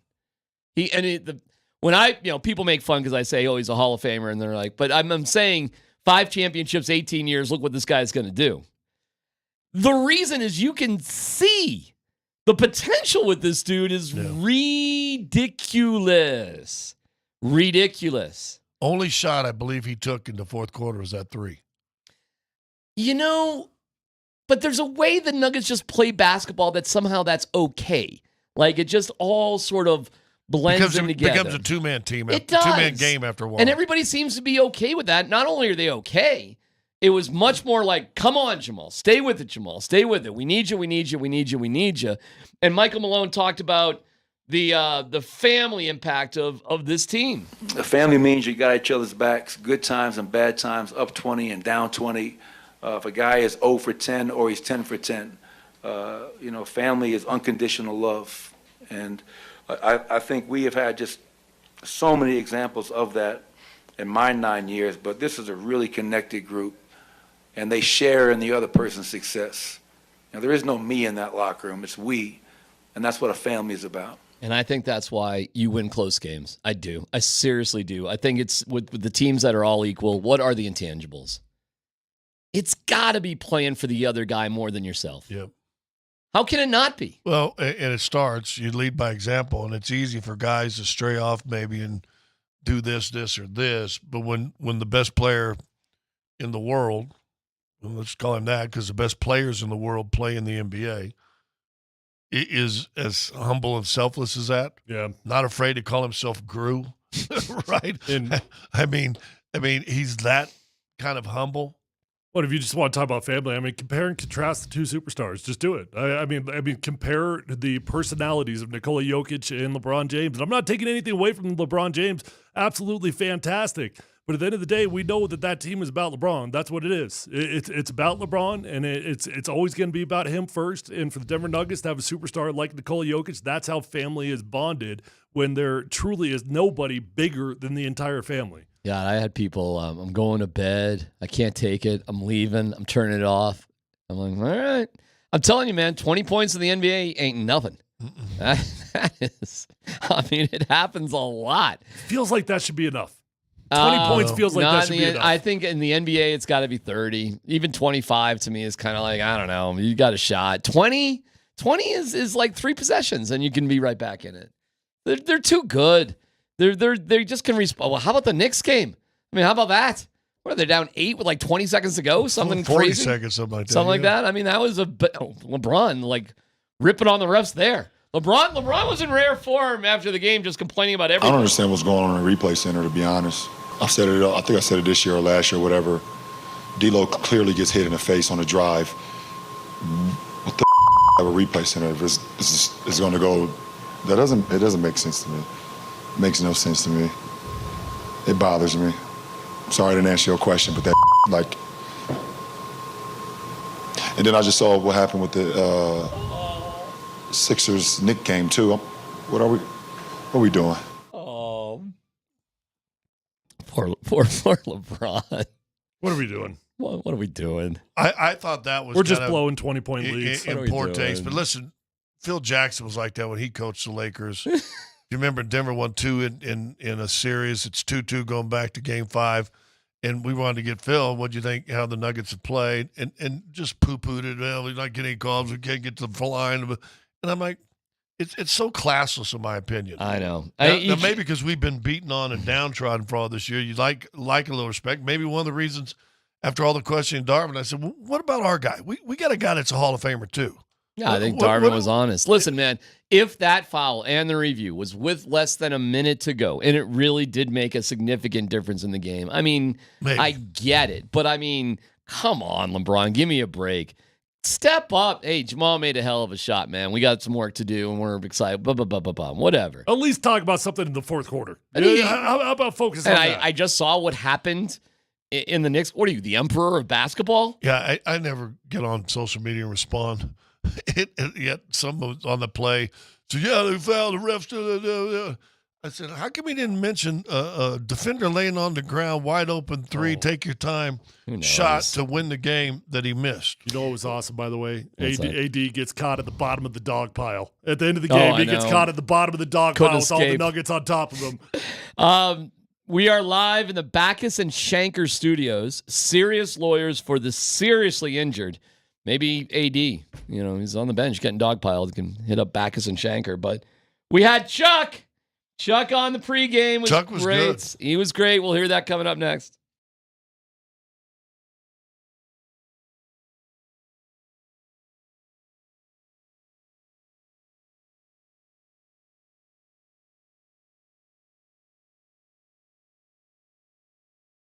Hey guys, Tyler here, my friends over at Revitalize Health, the best in the industry, what they do. I've been going there for 7 years, and you would not go to the same place for 7 years unless they're good at what they do.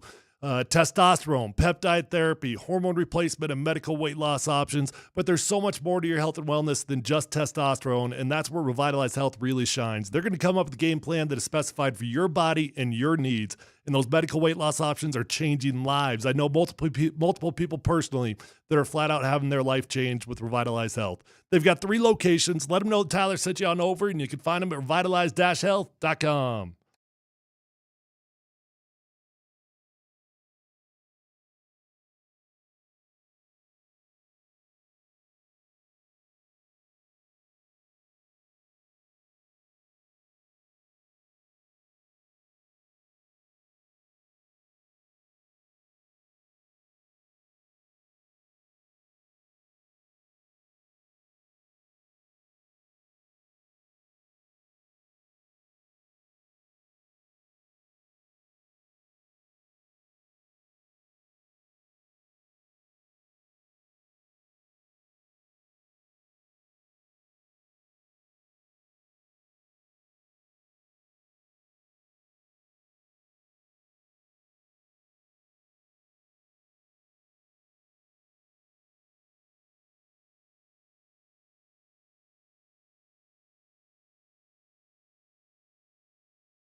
Oh, it speaks to a team that's got tremendous confidence in themselves and, more importantly, in their collective. I mean, we're a championship team. We're the reigning champs. And, we might get down by 20 points, but, we're not going to roll over. I mean, that's not who we are. That's not who I am.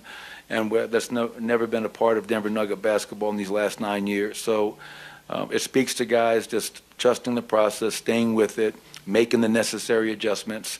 Then guys stepping up. You got to make plays to get back in it and win a game when you're down by 20. Well, that's what they had. What a great win. Voice of the people. Get it in. Powered by the Fricky Law Firm. They're in your corner. Voice of the people sponsored. Fricky Law Firm. Hey, today's a good day for Voice of the People. Yeah. No dumb questions, or any other time, quite frankly. We can fire them up the whole day. Did you guys see the stat? It was going around. The Joker did something again that's supposed to be like, and I don't know, Charles or somebody made mention of that. That's once again puts him in the annals of like. I think it was the all-time- 2020-10. Yeah.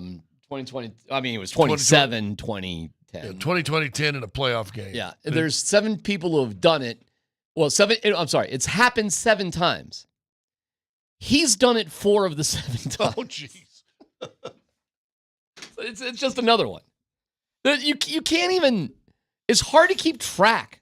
And you don't even feel impressed when you hear it. That's the sad part about it. The 20 rebounds in that game where he's really the only big guy that played for Denver. He had another one, too. He had another thing. He had a double-double in the first quarter. It's like another a single-quarter double-double. There you go. The only player with a 25-2010 playoff game since the merger, he's done it 4 times. Sorry. The merger was 76. Then he had a double-double in the first quarter.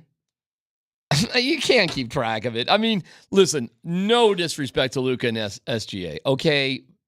But our guy here is it's unfair to them that you have to live in the same universe as Jokic. Well, go ask Utah Jazz, Carmelo, and Stockton how fair was it to live in the Michael Jordan era. It's pretty rough. Hopefully you get your dynasty either before or after somebody else's. Like LeBron's already had his time, so you don't feel bad for him. But Malone and Stockton, we know the feeling here. Like we might be on this side of it right now with the Nuggets, but we know the feeling with the Broncos. We're on the other side of it with Patrick Mahomes. So yeah, you do. Well, you do have that's to find your right. errors And on it's the funny front end of the because back. all my high school buddies are Chiefs fans, and that's all I get now when I'm with them, how great they are. But they go, listen, you had Elway and Manning. Let us, let us enjoy this moment. Well, you got it. The only difference is there's not a. You know who's suffering through it right now is the Buffalo Bills, because they got a guy. We don't got a guy. I mean, they do. That's Stockton Malone. They got a guy that hasn't done anything. Who's that? The Bills? Josh Allen. Well, right. He's Stockton and Malone. He's coming along at the wrong time. I'm done with my Chiefs squirrel moment here in a second, but Andy Reid did just sign a contract extension, so that thing's going on for till the end of time. You know what? 7-8 years. When I saw that last night, you know what came to my mind? Because we talked about how great players get people around him paid. Yeah. Mahomes got the GM got extended too. Mahomes got the GM and the head coach paid. Forget about all the players around him. Let's listen to a little bit of Chuck pregame on TNT. Go ahead, Dan. Yeah, it's interesting. One thing you can always count on with the Lakers, they're going to throw somebody under the bus when they lose. Going back to Russell Westbrook, going back to Frank Vogel, now I guess D'Angelo Russell. If that's not D'Angelo Russell's man right there, just for the record. But I just love the way they just blame. Listen, man, the Denver Nuggets are a better team than the Lakers. I didn't like the way they called D'Angelo out after game 1. Time that he gets scum going on when he goes to Denver. Kid's not trying to miss shots, but they're beating them in every aspect of the game, Ernie. They're not just beating them at D'Angelo's position. Why can they be so honest on TNT and ESPN is just full of crap? I don't know. That is because I don't know. What's the difference? They both have contracts with the NBA. ESPN comes into every single broadcast and every type of venue they do with an agenda, it feels like. these two guys, Shaq and Kenny, and them, they don't care. They just they It's want to talk the basketball. personality. That's all it is. It's the personality. Chuck does not care about anything or anybody's opinion. And they give him rope to do that. And when he's talking about the Lakers, complaining or throwing somebody under the bus, he's not talking about the Lakers. He's talking about LeBron James. That's who he's talking to. And he's talking specifically to LeBron James. And that's another thing. He's not afraid who he offends. He doesn't care. He doesn't care who he offends. I'll give you something else, too. Chuck doesn't go to a game and sit with his floor on the boards as a fan like Stephen A. Smith did at the Lakers game and then turns around to be supposedly a commentator. They're just flat out. Stephen A. Smith was a Knicks fan, cheering. Next to Nick Nurse, by the way, which was a little weird when that was all going on in Philadelphia with the Sixers last night. And there's literally Stephen A. cheering for the Knicks next to Nick Nurse. Nurse is trying to call a timeout. And then we tune on TV and there's Stephen A. just blathering on about whatever. I have so much respect for those TNT guys, and I have no idea why anybody really gives a garbage pail about what the ESPN guys say because their bias is freaking ridiculous. It's evident, too. The interesting thing, I don't know if we got any Chuck post game. He was even greater talking about the Nuggets in the post game also. And by the way, the bus he's absolutely right.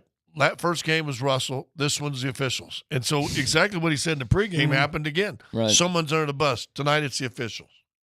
Well, it's the replay center.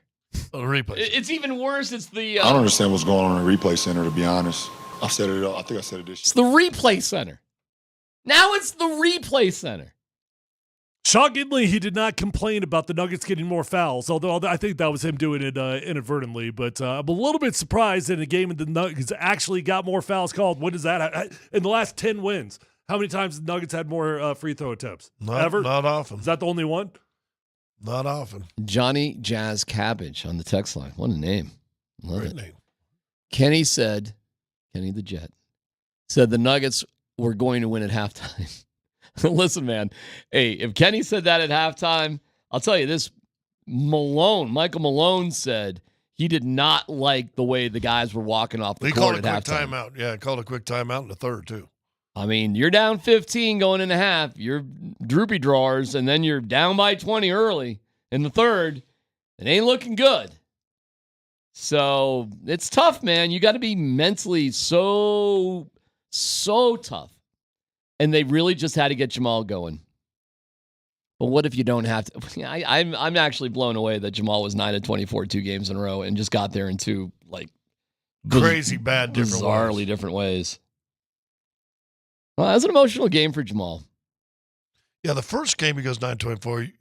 You're like, oh wow, he was 9 of 24. Yeah, it felt just kind of that's a Jamal game. Yeah, you know why? Because he had 4 3-pointers. 4 of his 9 shots were 3-pointers. He was 0 for 5, so he got it the hard way. So it wasn't quite as impactful immediately. It was harder. But he had free throws too last night. He didn't have any free throws in the last game. 2. 2, right? Yeah. Right. I don't know, Scotty. How you feeling now?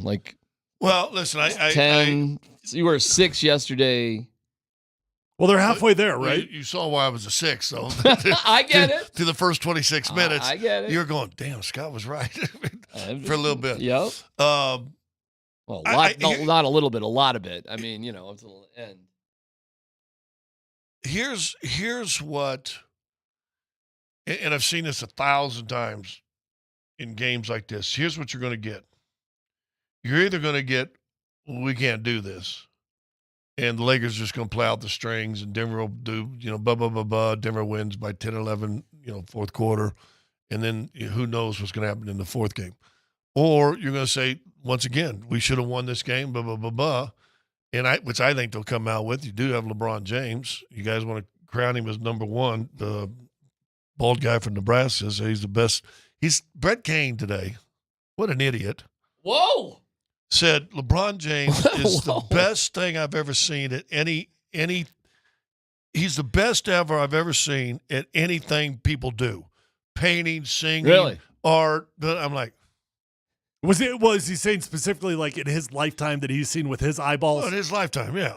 He's the best thing that he's seen anybody do in their profession. I mean, he's up there, Scott. I mean, he's up there.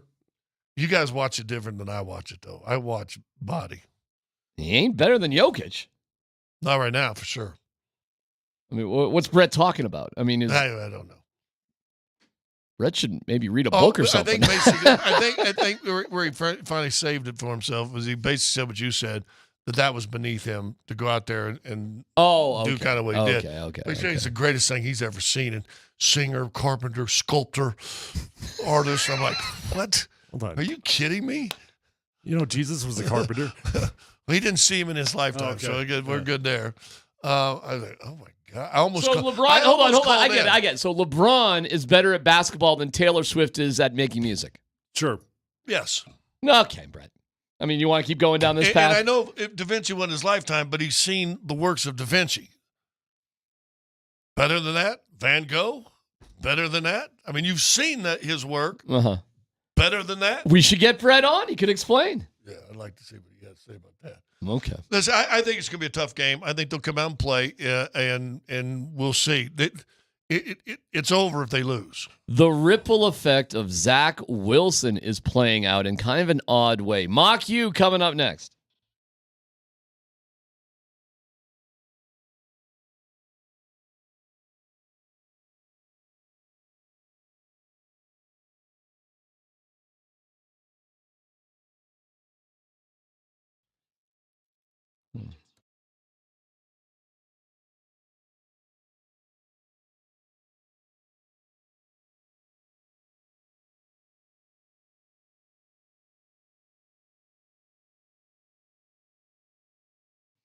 Hey, it's D-Mac for Mike Maroney Automotive. If you want the biggest discount, lowest payment on a Ford, Chevy, or GMC, here we go. It's Mike Maroney Automotive, where you can get discounts up to $10,000.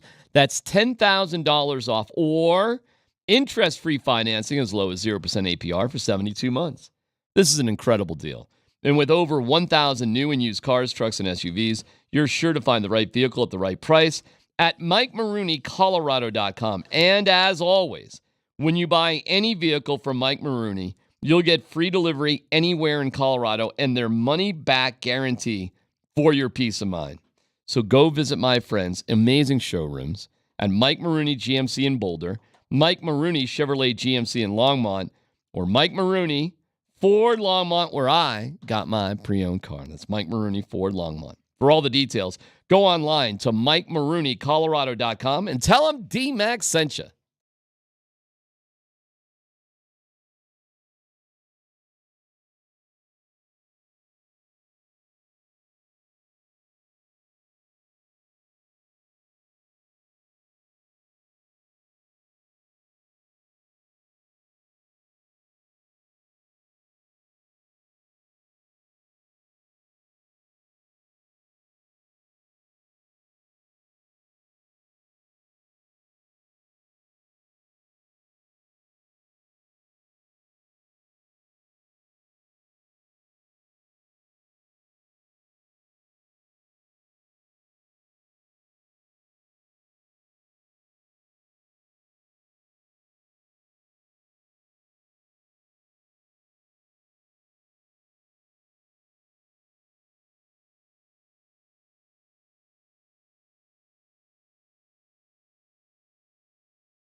is his leash shorter now than it was when he took over for Aaron Rodgers, or is he your unquestioned quarterback the rest of this year?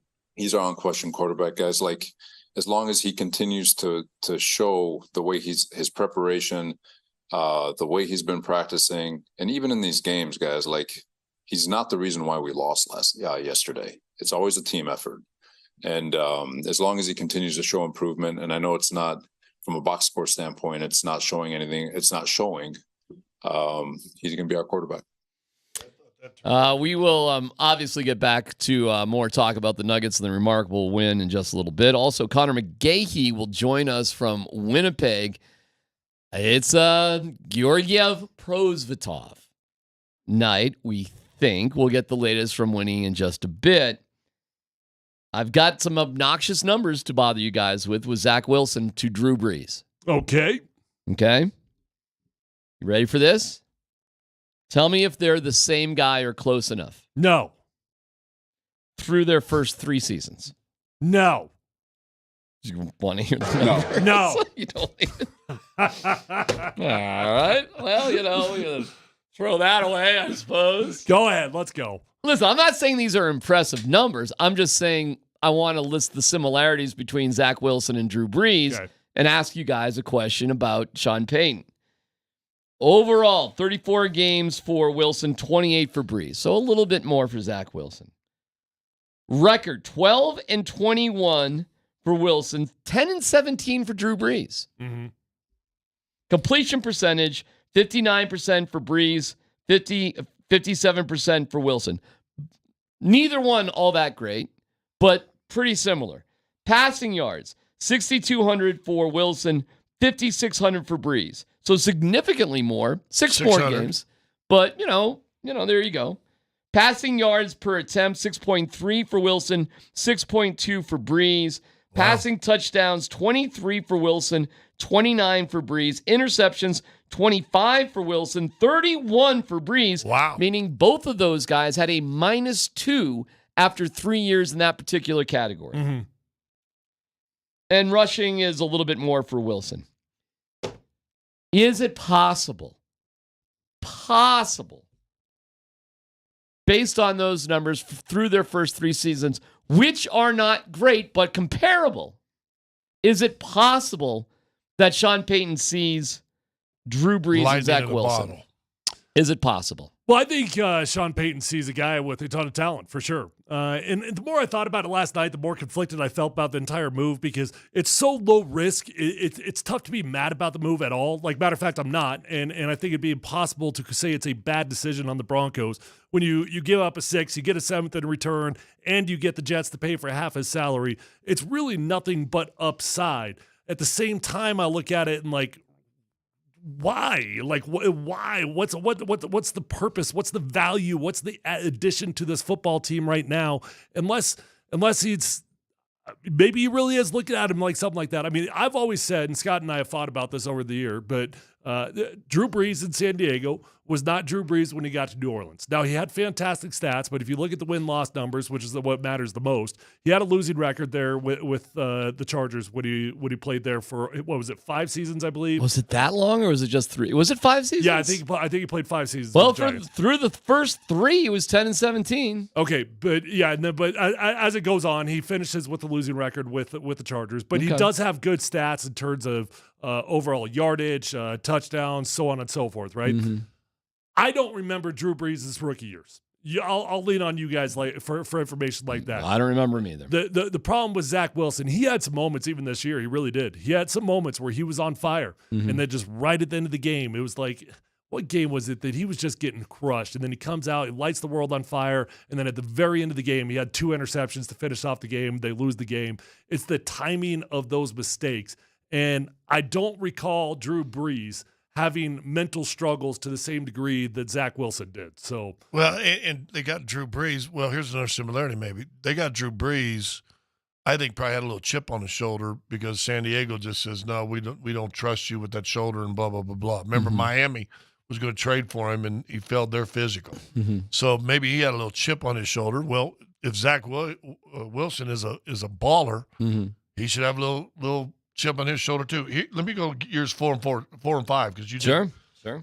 Years 4 and 5, he's 20-11 win-loss. Okay, with the Chargers. With the Chargers, 66% and 65%. So he got a lot better in year 4. 66 and 65% completion in 4s and 5. Interesting. Quick correction, just super quick. He actually was 30-29 with his record with the Chargers. Okay, but to Scott's point, and it's well mentioned, something happened between year 3 and 4. That'd be something to go back and investigate. Is there a possibility Sean Payton sees that with Zach Wilson? I really don't think so. I mean, I guess diamond in the rough. I guess you don't go get a guy unless you've got some elementary or like. Well, nothing happens unless Sean Payton wants it to happen, right? Sure. Yeah. No, okay. I would agree with that. So I mean, I don't think you make the move unless you've got some elementary interest in the kid. Right. Because there were 25 other quarterbacks in free agency or trades or whatever until this move happened that changed teams. Right. Or re-signed by their own team. And I was sitting there trying to process the whole thing last night. Like, why did they make the move? I don't see, okay, if they made this move and it affects the draft, it's a terrible decision. If they make this move and it has absolutely no impact on the draft, it's a good decision because you added a number 2 overall pick for a 6th rounder and you got a 7th in return. However, if you made this move because you truly have got belief in Zach Wilson, and that means that you're not going to draft a quarterback at number 12, and that means that you're likely going to wait until the 3rd or 4th round to select a QB, well, then I'm going to be looking at it like, hey, Sean Payton, you've lost your marbles because there's no chance on God's green earth that anybody could go into this thinking, yes, it's going to work. Maybe you look at it like, I can make this guy, I can improve this kid, but you can't go into it thinking that Zach Wilson can make this work. I think that's exactly what's about to happen. Well, now, I'm not saying he's going to put all his marbles in the Zach Wilson basket because Zach Wilson only has 1 year left. He's a free agent after this year too. Let me ask you guys this though: would you have rather gone out and got what's wrong with me? Kids. Tannehill? No. Sam Darnold. Sam Darnold gets a $10 million deal, right? No, I'd rather try to see if we got a reclamation project for 2.5. So would I. Absolutely. I was told they kicked the tires on Darnold and the price was just ridiculous. Yeah. So. $2.5 million. Who knows? It's not my money. I don't know. What do I care? If he is Drew Brees and he can change like Drew Brees did between years 3 and 4, and Wilson now can do that same thing, then you might have got a steal. Did Drew Brees have a coaching change or anything in year 3 and 4? I can go look real fast. How about I do that? Because that'd be interesting to see. You know, did a new coach take him to the next level? Well, he had 28 starts and then things started to pop for him. You're with the New York Jets, who are a pathetic organization and have missed the playoffs 13 straight years and have Nathaniel Hackett calling the shots. I don't know. And let me tell you, it was interesting to see the reaction from Zach Wilson's family. And there's a lot of Wilsons out there. And they had the Broncos flags flying and the balloons, and it was as if somebody had been set free. Mm-hmm. So... listen, I'm not like here pounding the table for Zach Wilson. All I'm trying to point out is they're thinking with Sean Payton that I can do something with this guy. And I think the conversation right now has to be, is Bo Nix better than Zach Wilson? Something like that. Like, who's got more upside? Who's got more potential? I'm not denying the premise of what you're bringing up there. Maybe that is actually going on. But if that is happening, they've lost their marbles. They've absolutely lost their marbles if that conversation is going on right now. Here's my biggest problem with Zach Wilson. I don't think the guy really wants to play football. I don't think the guy is really excited about being a starter again. I think the guy is terrified of having to be a starter. Matter of fact, there was the story at the end of the year last year with the Jets after he got benched and they needed to go back to him, and he was refusing to go back into the game. Yeah, that's a weird story. I bet there's some other sort of details to that one. It was a weird story, but it wasn't totally debunked. It wasn't entirely debunked. Like, there was something there. It wasn't like he said he was refusing to go back in, but he wasn't entirely comfortable because the organization didn't have his back. I'm just like, a guy he looks like a guy that's afraid of going on the field. And Scott, I know you've had teammates like that where they get comfortable and they get in a position, and then when they get asked to actually go play, it's like, oh, I actually have to play right now. Well, I think that happened to him in New York. I thought Sam Darnold happened to him when he was the quarterback of the Jets too. When he comes on that one post game, says, "Man, I kept seeing ghosts out there." He said that. That guy didn't want to be out there. Yeah. So eventually, if it's happening to multiple quarterbacks at the same franchise, when do you stop and look at the franchise? I think that's a pretty fair point. I think when the franchise missed the playoffs 13 straight years, number one, thank God there's somebody above the Broncos in that category. I think that's pretty fair. I do have a list of the free agents next year, quarterback free agents next year, because here we go. You can draft a guy. You could wait till next year for free agency, right? Theoretically, right? Or you could draft a guy in 2025. Well, we know in 2025 you're talking about Shadur Sanders, and basically that's all you really know. Quinn Ewers, maybe. Ewers in Texas. Ewers. Although I'm hearing that young Manning had a great spring. Yeah. Okay, he's got to play at some point. You're going to lose him. You guys ready for the top 5 highest paid free agents that will be available next year? Hell yeah. You ready? Here we go. Let's see if you want any of these guys. You ready? Russell Wilson's number 1. You want him back? No, we're not taking Russ back. What if he balls? You sure he'll be available next year? One thing you can guarantee is Russell Wilson will never ever play here ever again. What? Hey, Brock did. Brock Osweiler came back. Yeah, but they brought Brock as a backup. They're going to bring Russ back in here as a backup? No, of course not. No. Number 2 is Dak Prescott. Maybe. Okay, I'm interested in Dak. Dak. I think that's a big name. I think that's in fact, I think. So we've only named 2. So yeah, that's for sure. Jared Goff. No. Hold on. No. I like Jared Goff. You don't like Jared Goff? I like him in Detroit. He's only 30. He'll be 31 next year. That's it. I think that's a very fascinating prospect as a free agent quarterback, but I don't think he'll get to free agency. You think the Lions will sign him up? Yeah. Okay. Jimmy Garoppolo. No. Okay. Jordan Love. Green Bay going to sign him up? Yeah, probably. See, they don't. Yeah, okay. Sam Darnold. No. Trevor Lawrence. No. Well, here Zach Wilson. Yeah.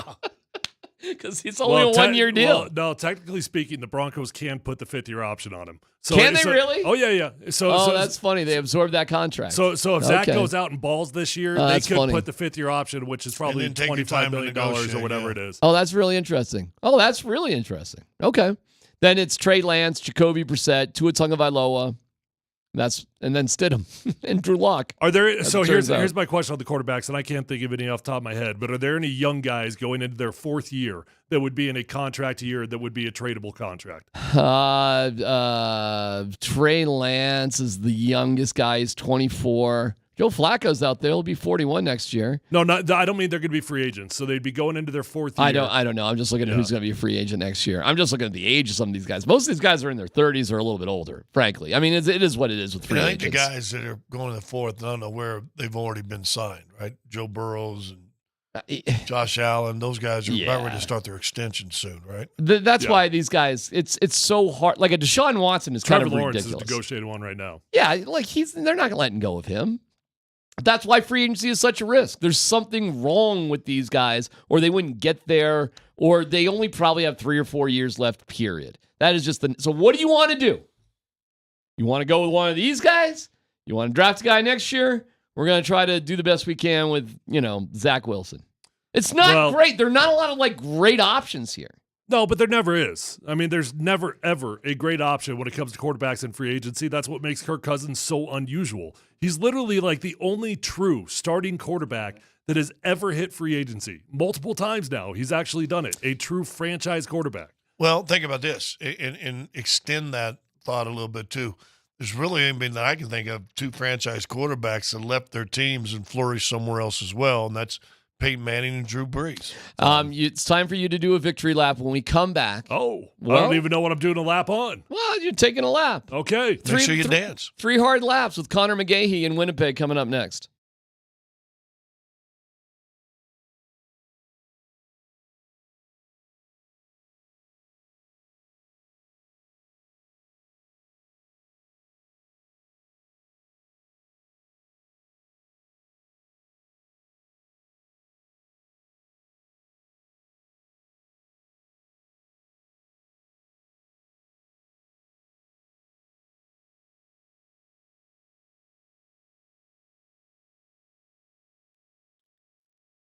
Hey guys, we generally hear about medicine and effective treatments for erectile dysfunction and other men's sexual health issues, but today I want to talk about your relationships and love.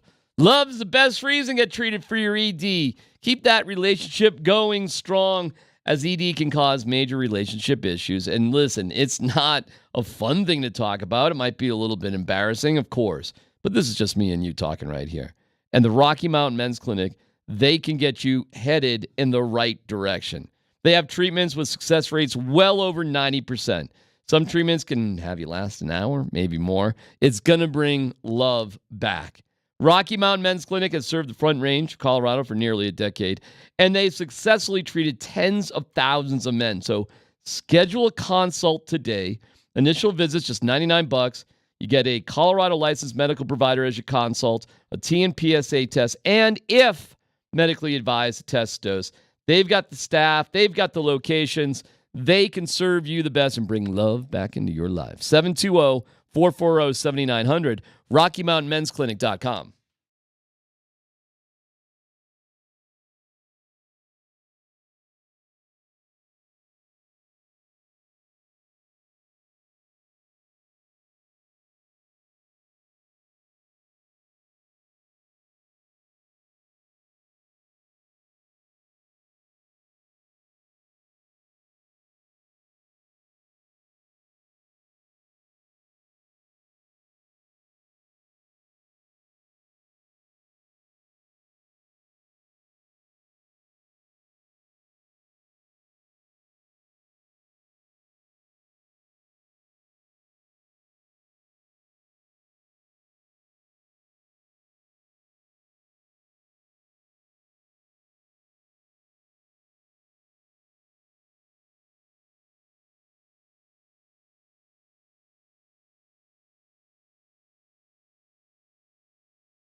it was it probably needed to be better, right? Like I thought we played well. We created some chances.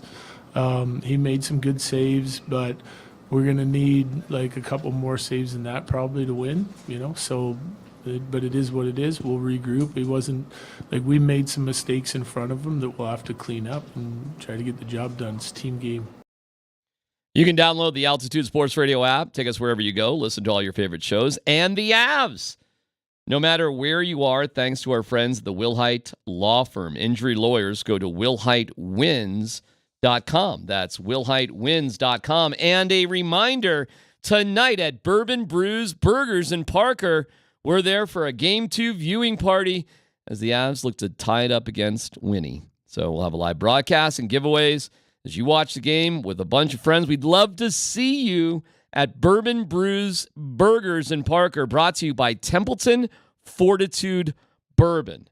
Our guy, Connor McGahey, is in Winnipeg. Connor, tell us about the morning skate and the news everybody's curious about is Georgiev, or I guess Prosvetov. Please bring us up to date with everything going on in the world of goalies. Well, Georgiev is going to start. Prosvetov called back up because he has NHL experience with the Avalanche, went 4-3-1 this year. And Arvid Holm, who was in the Jet system at one point, it was supposed to be obviously the third option for a goaltender. So just in case you bring up a guy who has the most NHL experience, that's Prosvetov, who's played wonderfully for the Colorado Eagles, who congratulations to them. They have home ice advantage going into the Calder Cup playoffs with a last game of the season victory over Ontario. But morning skate, BMAC, the game is so late tonight. The morning skate was actually in the afternoon. Here in Winnipeg. Wow. Oh, okay. Yeah. So we have one of the Noon latest skate. puck drops in Avalanche history tonight. Yeah. So, but it was a good morning skate. I mean, hoot and holler and everyone feeling pretty good, and yeah, it was optional in game one, optional practice yesterday, but everybody on the ice for morning skate today, and it felt like a reset day. So I think the Avs are in a good spot going into game 2 tonight. Connor, here's where I'm at with goaltender. Anybody not named Georgiev. That's where I'm at. It honestly is. So why not give Prosvetov a chance at this? I mean, why are we moving forward with Georgie again? You ever seen Top Gun, Tyler? Yes. Okay. What did Viper do with Maverick? Ooh. After Goose dies. Ooh, remind me. Keep sending him up. Okay. He's your number one guy. Yeah. He's your number one guy. You keep sending him up. Okay. That's what you do. But Maverick did like cool things. Like if you were going to use Maverick, like you'd have to give me some sick glove saves from Georgie or something, like something sexy, like something like that. You know what I mean? Like where's that coming from with Georgie? He's your number one goaltender, and that's the facts right now. And I know things are a little bit funky for him at the moment, but I know that the belief from a team is there, and he is going to find it again. You don't lead the NHL and wins 2 seasons in a row by not being able to find your game. And I just think that he knows where it's at. I know what you want me to say. Well, Tyler, hold on. I want to push back on one thing, and I'm sorry. But when you say the belief from the team is there, you think the guys on the ice have got belief in them right now? You don't have a choice. Everybody ropes, everybody rides in the Stanley Cup playoffs. So, I mean, whatever happened before doesn't matter. Tonight is a new night, and you just have to go into it assuming that everything is above board and that it's March again, where we went 6-1-1 with some of the best numbers in the National Hockey League. Like I said, it's there. So I just think that everyone has bound together as a group, and it's not just on the goaltender. Defensively, too, the Avalanche, if you give up 7 goals, that's on the team, too. That's not just on the goaltender. That's on the team, too. It's a symbiotic relationship between the goaltender and how you defend in front of him, and that's where everyone needs to be better tonight. So I honestly do believe that. I know it sounds like pie in the sky to a bunch of people, but they believe in every single person in that locker room. Give me some good takeaways that you can reach for from that game one. I mean, so many good things, Scotty. Number one, probably, is that everything we talked about going into the series was that the Jets were stingy defensively, that their structure was so good that you couldn't break through it. But Jared Bednar sort of alluded to the fact that, hey, look, if you play with pace, if you play with the speed that the Colorado Avalanche play with, you can't set up that structure. You can't turn it into the bog. You can't turn it into the neutral zone trap of the New Jersey Devils in 1995, which Winnipeg, frankly, likes to do. Right. And so that's what the Avalanche were so good about, winning puck battles in all three zones. And we're basically on the fly the whole time. And that's what allowed them to get 6 goals, the most goals that Connor Hellebuck has allowed in any game this season. The previous high was 5. So that part of the recipe needs to not change for game number 2 here tonight. Sam Girard, status. On the ice with the group this morning, regular jersey, but stayed afterwards with the scratches. Wow. So if you read in between the lines, but here's the thing, fellas, it's a head injury. You don't push head injuries. You just don't. Yeah. We're fine. Caleb Jones is beyond an NHL caliber defenseman. Matter of fact, he's been more than reliable and fantastic. There's no need to rush Sam Girard back. You keep him out until he's 100% for a couple days in a row because, sure. As we've learned with a lot of guys on our team and beyond, you don't mess with head injuries. All right, Connor. And Annunen, is he okay? I mean, do we know anything more about whatever illness he has? No, we don't, and which is fine. I don't need to know specifically about everyone's illnesses. You know, if he's not available, he's not available. And like I said, you just got to go with the group that you have. But yeah, no information other than he's just down with illness, whatever it is. You know, they got upper body and lower body. So if you've got a bug, can you call it inner body?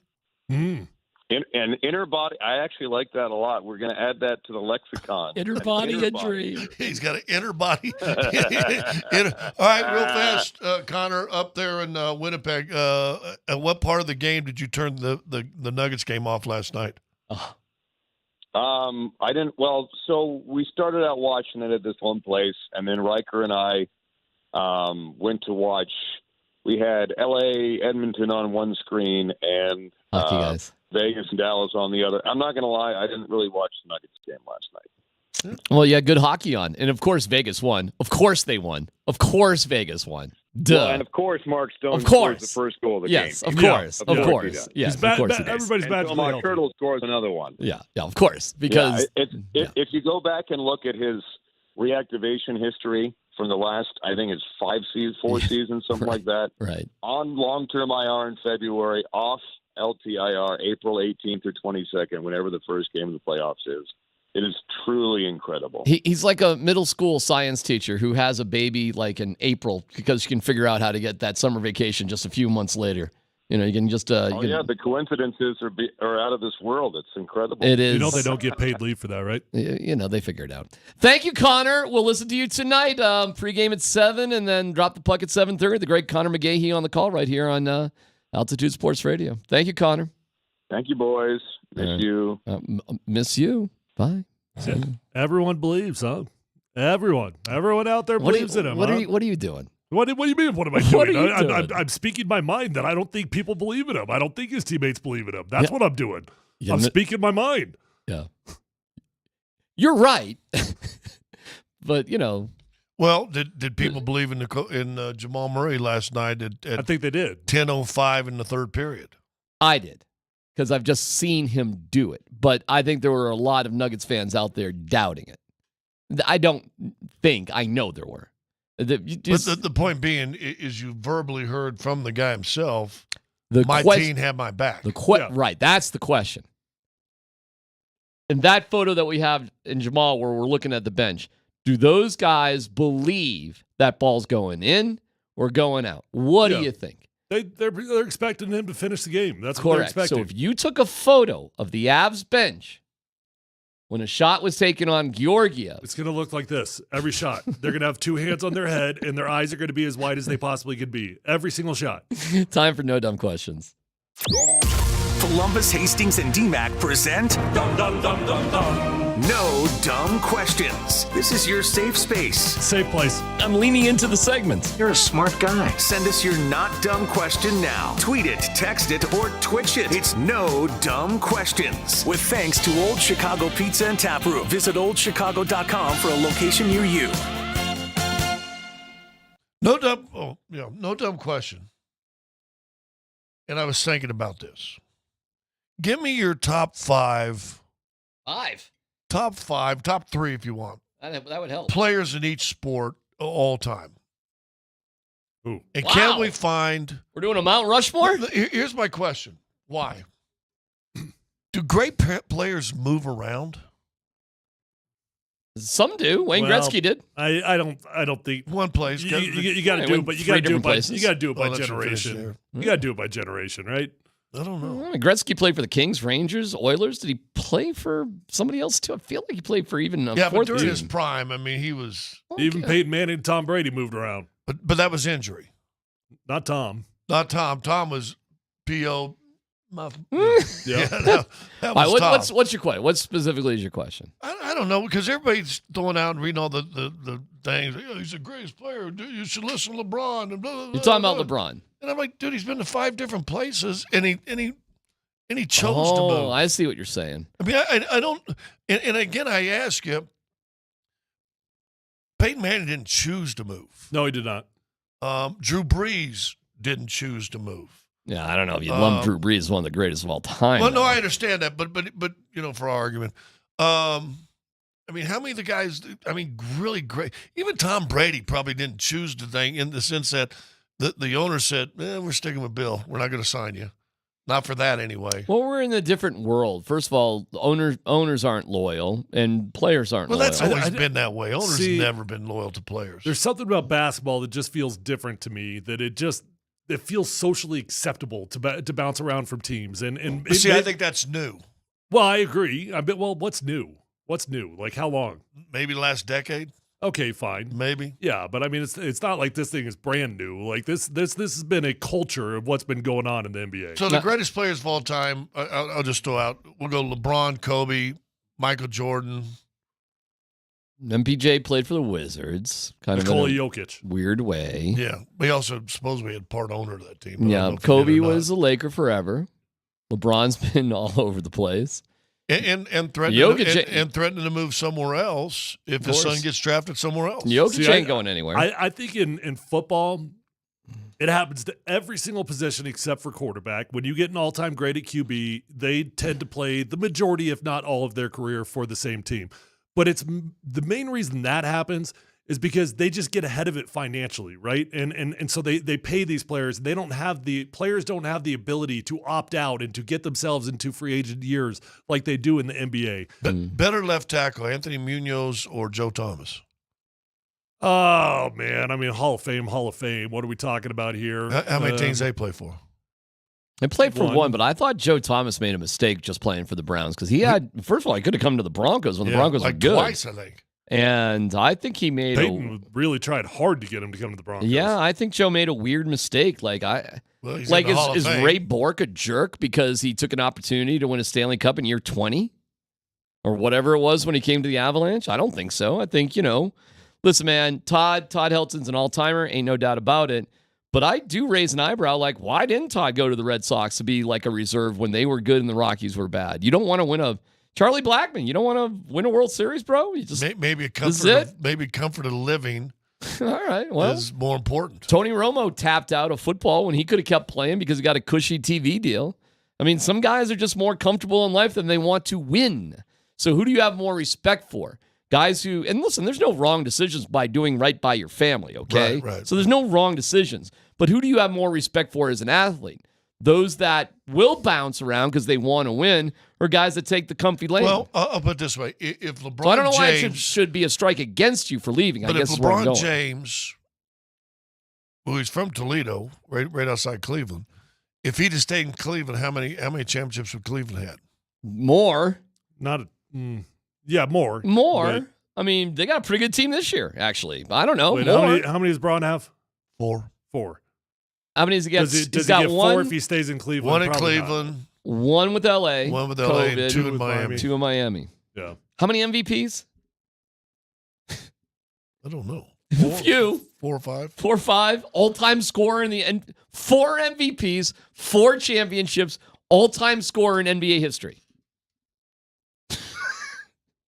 Who cares how many teams he's been on? He's Well, won. I just wondered. I guess this is my old school guy. I like guys to stay with the franchise and win there. Are you saying LeBron's less than because he's bounced around? No, I just think you got to keep it in consideration. Compared to who? Kobe? Better. I mean, Kobe's a fair comparison. Fine, fine. Yeah, that's better he's- NBA player, Kobe or LeBron? Pure talent? I don't know. Whatever metric you want to use. Better NBA player. This is what we're talking about. Kobe Bryant. Okay. How much of that is just because people liked Kobe more? But that they didn't. Remember, Kobe. Well, Kobe had his name stuff. was dirty here. Yeah, for a while. he had his stuff, but I think he was a better overall player than LeBron. All right. You want to keep going? MJ, LeBron. MJ. Kareem, LeBron. Kareem. Bird, LeBron. Bird. Magic, come on. LeBron. LeBron. Koozie, LeBron. Koozie. LeBron's got to be in the top 3 of any Hey, list, he's playing right? for the Lakers right now. What is he to me? Scott. What is he to me? He's dead to you. Thank you. All right. Okay. I don't even know where we're going with that question. That just made me think. Just you're looking to just jump on LeBron? I mean, No, we can. no, because listen, he's been a great player. I don't think he's as skilled as people think. I think he's a generational athlete that was a tight end playing NBA basketball when the league changed over to a softer league, and you got the most physical guy in the league with his abilities. Dan, do you have the crap on LeBron crybaby highlights ready, or are you still working on those? All right. Well, What we discussed? yeah, Yeah, I got it. they're ready to go. Well, All right. it's him complaining post game. All right, coming up, crap on LeBron, whiny baby highlights. Okay, I'll make you feel better. Wait. Talk to me like that. I'm sorry. I'm not really angry. Actually, in a pretty good mood. I was trying to see where you were going. I don't know where I was going. Okay, well, I was that's just about thinking right. about that. That's about right. I listen. I think what he's done in this league is phenomenal, and will go down phenomenal. I'm not sure anybody will ever pass him. But let me ask this: is he the greatest shooter of all time? No, but he's a top 3 basketball player of Yeah, all time. Jokic- But is he the greatest shooter of all time? Right No, now, but- right now, no, Jokic no, or right no. now, Jokic or LeBron. Right now, Jokic. Career, right now, career to this Oh, day. well, that's not what you asked. Okay, I'll yeah. clarify. Career to this moment, Jokic or LeBron. LeBron. I don't know. I don't know what LeBron did in his first 8 years. Right now. Well, okay. All right, we'll get there. We're gonna dump on LeBron. It's coming up next.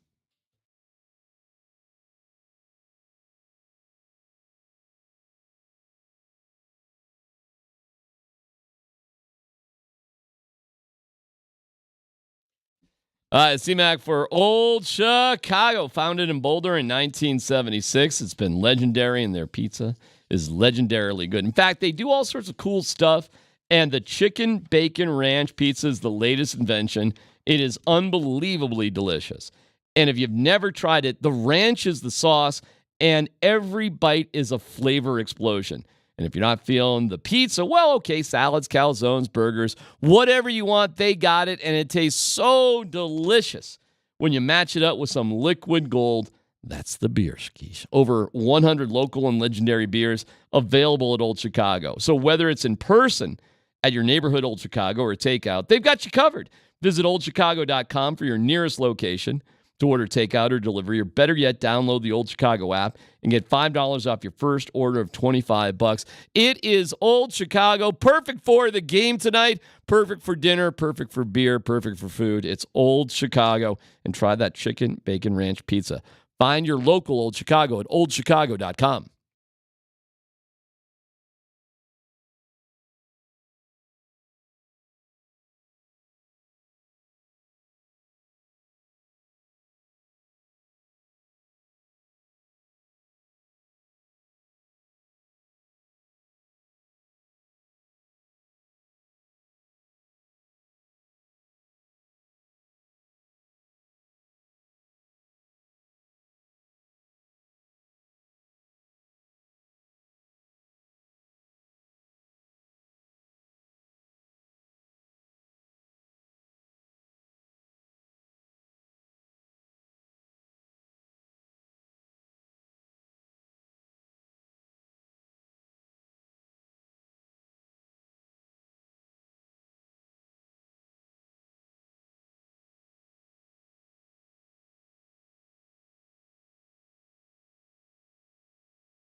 Yeah, you know, it's interesting. One thing you can always count on with the Lakers, they're going to throw somebody under the bus when they lose.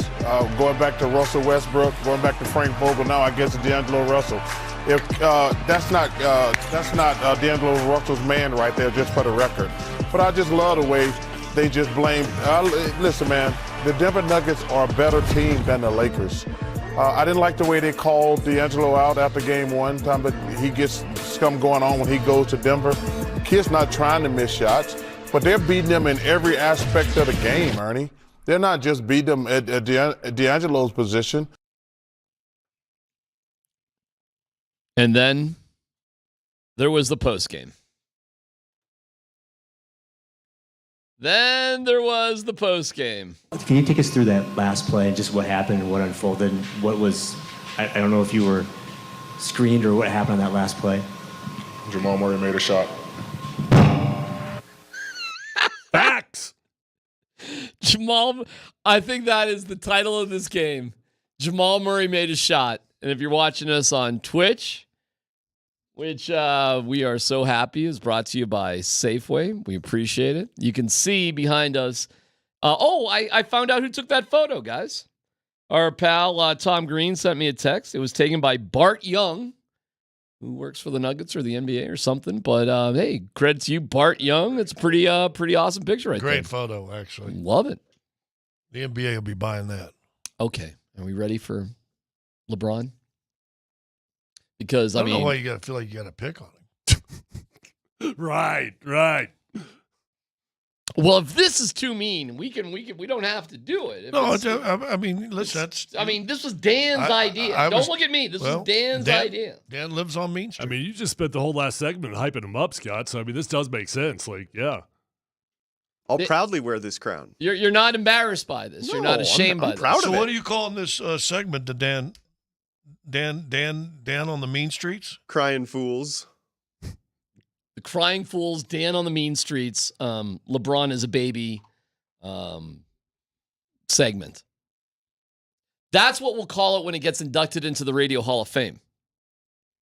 And when we enter this specific segment for Show of the Year for the CBAs. Peabody. A Peabody and a CBA and a Tony. Definitely going to win an award here. Yeah. So here we go. Here's an award-winning segment.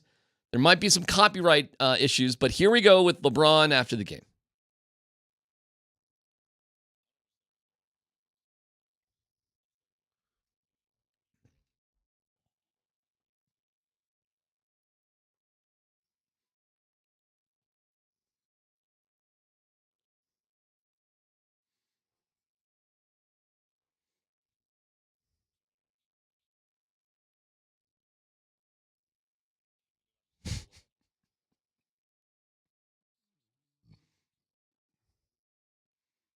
What are we doing?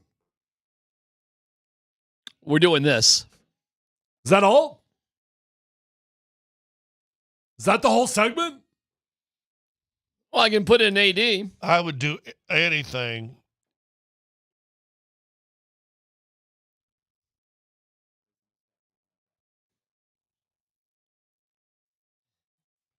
Was that a literal mic drop? That was a literal mic drop. That was for real. Hey, Dan, by the way, we got to save just the mic drop.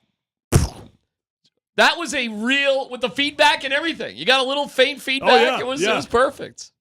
You know what got me on that one? What? Basically, after LeBron did his thing and, replays there, he did the same thing. He just got up and left.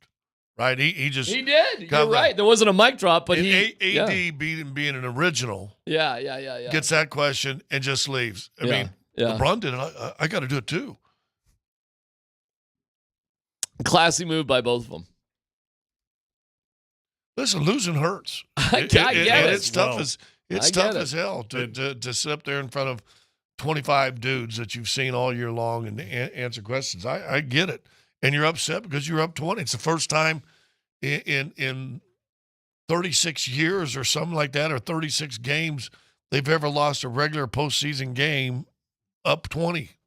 Hey, so I get how painful it is. And when you leave everything on the court the way that those guys did the last two nights, and Anthony Davis and LeBron James are combining for 58 points, and you get to the end of it, What do you got left? What else do you have other than to try to blame something that happened in the third quarter? I mean, I guess you could be honest. You could sit there and look. I had the opportunity of a lifetime to go hit a game winner. I did. Yep. KCP, he flopped on me, gave me the shot, and I missed it. But you're not going to do that because you still got to try to play basketball, right? You still got to try to win a basketball game coming up here and try to not get swept. I will say this, though, ironically, last year when all the national media was saying it was the best performance ever in a sweep, they're playing better right now than they were last year. Oh, okay. Do you think so? I think it's pretty. I think so.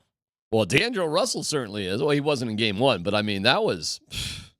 Dude, you cannot ask more from a player than what D'Lo gave you last night. I mean, that was unbelievable. 1 for 5 on twos, but what was he? 7 of 7 9 of from 11. 7 Well, of 7 11. But he started off like 6 of 7. Yeah. I mean, it was on. He hit his fire. first 5 or 6. Dude, it was crazy how good he was. So Michael Porter Jr. was on one again last night, which is awesome. Absolutely fantastic. Do you guys know what the Nuggets record is when when Michael Porter Jr. scores over 20 points in a game? Take a guess. Oh my Lord. Maybe 2 or 3 losses. Maybe. I think it's 4.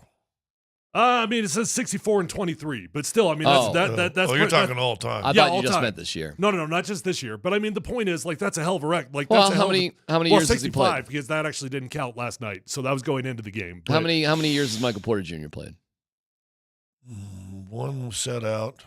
This is 6th year. 5th year. Okay, and how many losses were there? You said 23. 23? Yeah. All right, so, I mean, that's 6 losses a year, a season-ish. Exactly. If he scores 20 or more points. If MPJ is on, you win. You win. For the most part, yeah. Yeah. Well, yeah. But I mean, that you're probably also thinking Murray or Joker probably had monster games too. The key is, what's his record when he's the leading scorer? Oh, my gosh. Well, you're probably in a bad place if that's the case. I bet that's a losing record. I don't mean to go to a bad spot, but I'd wonder how many times in his career he's been the leading scorer on the team. Well, he was once this year, big time game. Was it in Portland? Portland had a monster game. He had a monster game in L.A. He had a monster game this year in L.A. once. Well, I think he was leading scorer. I think it's better than you think. We talked about it off the air a little bit. Every game with MPJ, it's like I did what I needed to do in the first half, and then it's weird. I have a hard time remembering stuff like that because there's so many games where he's impactful early, and then you just don't hear from him in the fourth quarter. It's hard for me to remember games like that. Last night, he hit a gargantuan 3 late to tie things up. But there was no doubt once the ball got in Jamal's hand. And I'm glad Malone didn't call a timeout. Let's go through that last sequence from your perspective with Chris, what you guys saw, what was going on. We've got an awesome montage between you guys, you and Chris and Kaz. And, man, just to go through those highlights one more time is just awesome. That's next.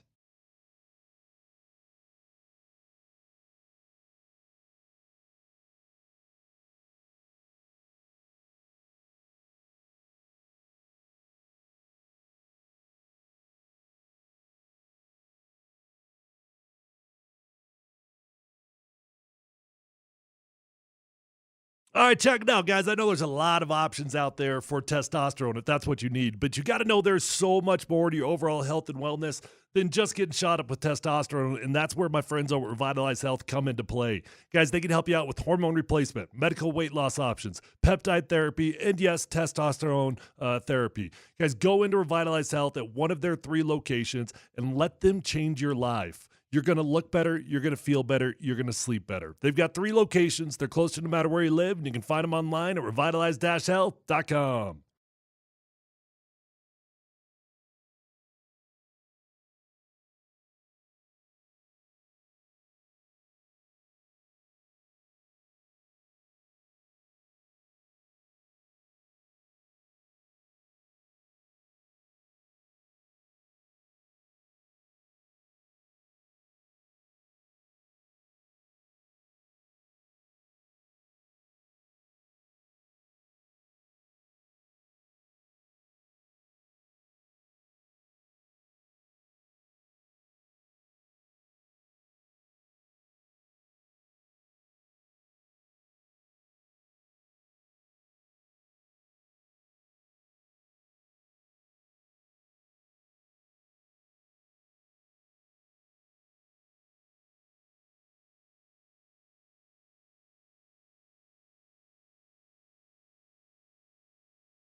Porter has it.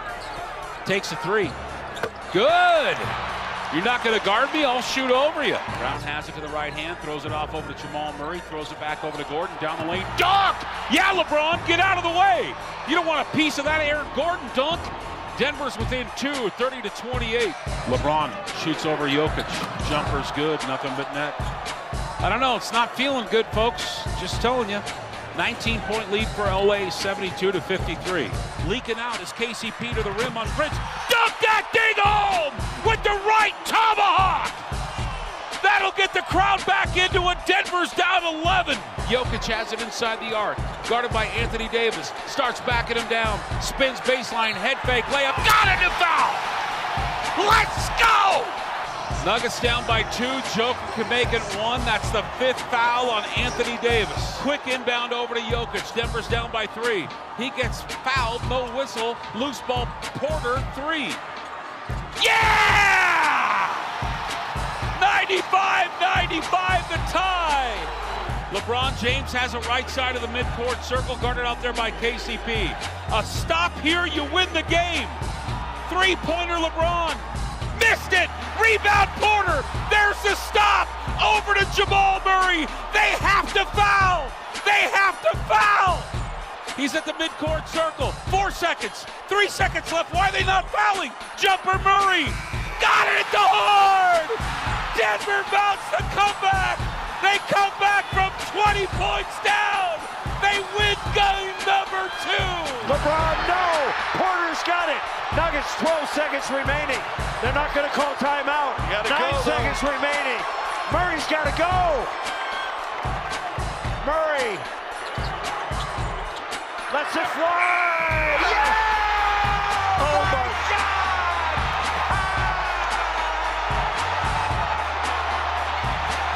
Oh my gosh! Oh my gosh! They are mobbing Murray in front of the Nuggets bench.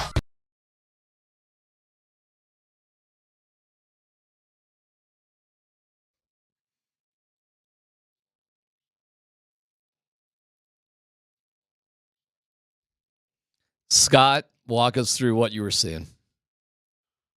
Well, On the listen, call. we've seen it enough. And when Murray, if you forget about to tie it up at 99, Murray hit a big jump shot also.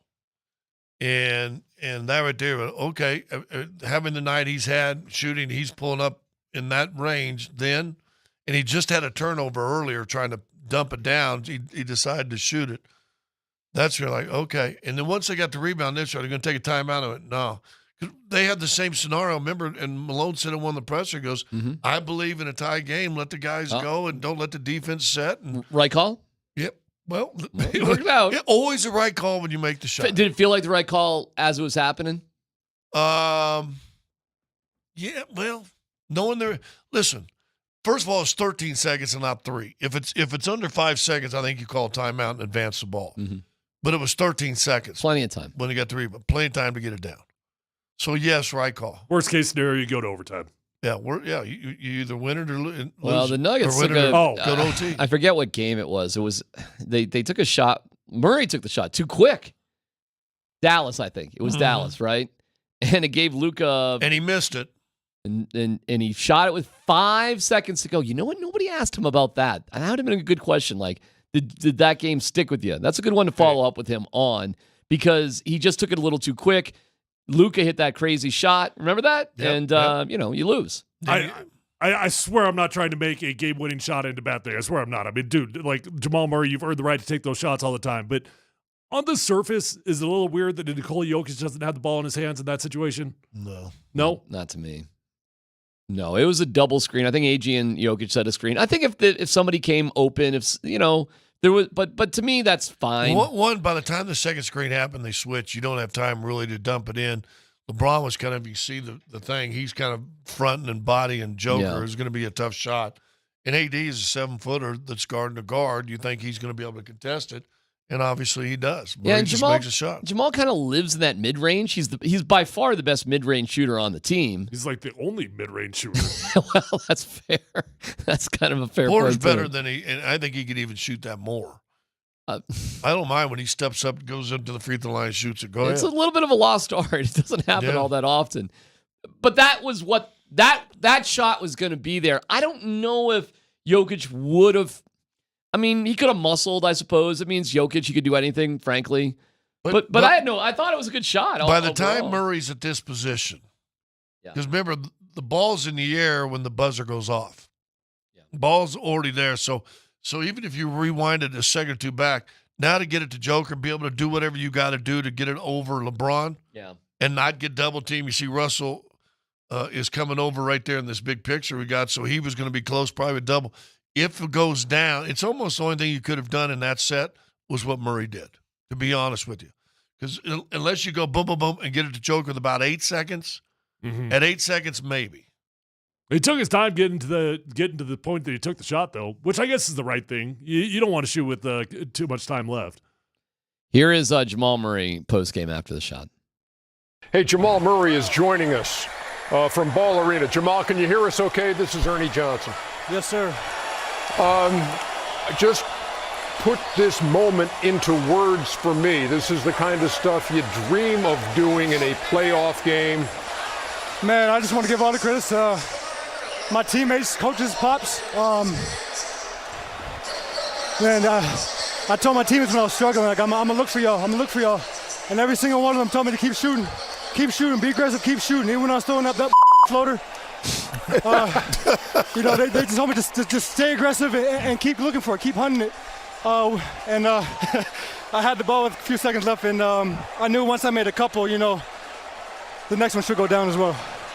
Jamal, Shaq here. I've never had the opportunity to hit a game winner like that. When you saw AD at the top of the key, did you already say to yourself, I'm going to go take 2 dribbles and go to the step back? How does a shot like that work? Well, I think I'm a little lightheaded right now, but I think we went a screen, double screen, and we're trying to figure out if they're going to switch. They switched. I knew I hit a couple shots in AD in history, so I knew he was going to press up if I just kind of look at the rim, and then I just beat him to my spot, and elevated, went through my shot, and I'm thankful enough that was one of the few that went down for me. He was terrible before. He was amazing. That's the part that blows my mind the most with Jamal Murray, because it's not the first time. It's not the first time we've seen him have a bad game and then come down to clutch, and whether it's a game-winning shot or else he just scores 10 points in the final 5 minutes, whatever it'll be. He's done this many, many times before, and it's insane mental toughness. And Marlo called it the Murray Flurry years ago. Yeah, that's great. That's what you got in the fourth quarter. Frame this. You've seen every game he's ever played. Frame last night. He's the heart and soul of this team, and even the heart. It shows you the heart got down. I mean, he's 3 of 16 shooting. The heart was down, and sometimes even leaders need to be picked up by the people around them. And that was an example of the team picking him up repeatedly. Repeatedly, keep constant reminder. And then he comes up with not one. I mean, this is the one that's highlighted because it's, it ends the game. But the one that tied up in 99, he hit also. He scored the last 4 points on 2 mid-range jump shots after starting the game 3 of 16. Right. So it's gutsy. I know a lot of guys.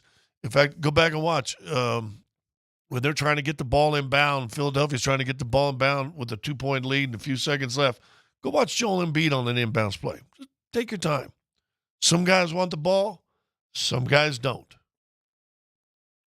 And the one thing, I'll have respect for guys like that who aren't afraid, and no matter how you're playing, that's still not the moment's not overwhelming you. No, you got to kind of respect guys like that. What are you expecting now when they go to LA? What are you guys expecting? I think an emotional start to the game. The Denver will probably have to weather that storm. Mm-hmm. And again, it could last a quarter, 2 quarters, 3 quarters. You got to go. Denver's got to go the mindset. Let's end this thing. Is LA a tough place to play? Used to be with Magic and Kareem. What about now? What about now? Yeah, it's tough because there's so many distractions in Los Angeles. Too many things to do. Too many things to go. I'm going to have blast. I'm going to be out by the pool tomorrow or on Thursday before our show. You are? Oh, dang right, I will be. It feels like the Lakers' mindset's got to be so fragile right now, knowing what they put out there, knowing they played good basketball, knowing they lost both games, that it really does feel like if the Nuggets can go out there, make a statement early in the game, it feels like they're going to Did you guys ever feel snake bit in your careers? Oh, yeah. Like, I can't beat these guys. I can't do it. Yeah, I've been there. The year we won a championship in 91, or 89,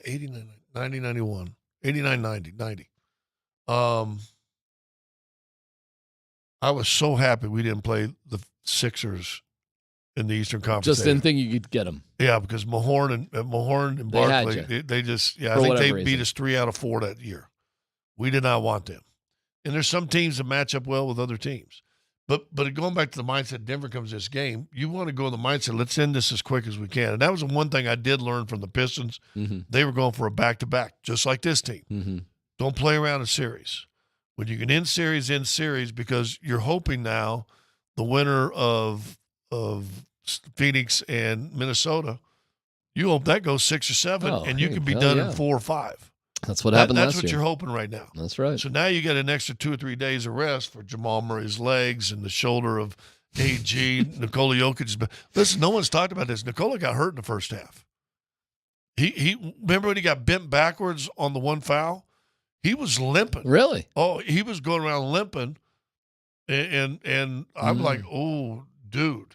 And he wasn't moving. He struggled to move in that second quarter. We have some breaking news within the past half hour. I'm just going to read from ESPN. The NBA and Denver police, and I'm going to guess a lot of people who are listening right now have seen this video, but it's all over social media. They're looking into an incident in which a man reported to be one of the brothers of Nikola Jokic, Strahina, I believe. Sure looked like him. Was seen punching a fan after Denver's buzzer-beating win over the Lakers. In videos shared by TMZ and other outlets, the man is seen climbing over the seats to confront another person who he then punches in the face. The altercation happened on Monday night just after the Nuggets completed their comeback win. An NBA spokesperson said the league is looking into the matter. The Denver Police Media Relations Unit said in an email that it's investigating the incident, but said it was not reported to the Denver police at the arena or after the game. Quote, at this time, no one has come forward as a victim of this incident. The department is looking into the incident, actively working to identify the person in the video who was struck, and encourages anyone who was involved or witnessed this firsthand to contact the Denver Police Department. We've all seen the video. Your thoughts? That the guy probably did something, whether it's deserved to be punched anymore or not, I don't know. And probably why he hasn't come forward, because he probably knows he did something. That being said, probably shouldn't do that. Probably shouldn't do it. That being said, I'm kind of in the F around and find out category in my life. Yeah, right me now. too. And also, do you literally not value your life? Like who in their right mind would possibly push those two guys to their edge? Who in their right mind? I will give the guy credit, though. I'm not trying to make light of the situation, but he did take that punch like a champ. He did. I mean, he took that punch like a champ, and he just bounced right on back. Concern level that this is a distraction or could have any kind of negative impact whatsoever? Zero. But I think L.A., like you said, not reported, so I guarantee it was L.A. fans that probably, because they knew it was Joker's brothers, and for Joker, I don't think that's a distraction. Okay. It's in the first incident. No, this is have they ever actually punched someone? I know they've been like in altercations. I don't know if they've ever actually done that or not. But yeah, to your point, this is not the first time that his brothers have made headlines. It may get to the point, unfortunately, the Joker's going to have to buy a box. It surprises me that doesn't. You know, when I think they like being there. I think they like being in that think crowd. so. I think so too. I don't think it's a matter of. I think they want to be there. I think clearly they could have a box if they wanted to. I think they like that. I think they like being close. I think it's a good, positive thing. Yeah, they got to be able to get down like stuff happens. Let's be honest. You never know when the Morris brothers are going to have when needed. His wife was right by it also. Oh, yeah. So that I will say this, and like I said, I don't know, and I know both the brothers, and I know there's been issues with both of them, and it is what it is. And I try to judge each system how to go. Well, hopefully the investigation, we'll see what comes of this. But I know this: they are protective. Oh yeah, they are protective, and I would assume he was thinking someone was going the wrong place where they don't need to be. Let's Football Goes coming up next.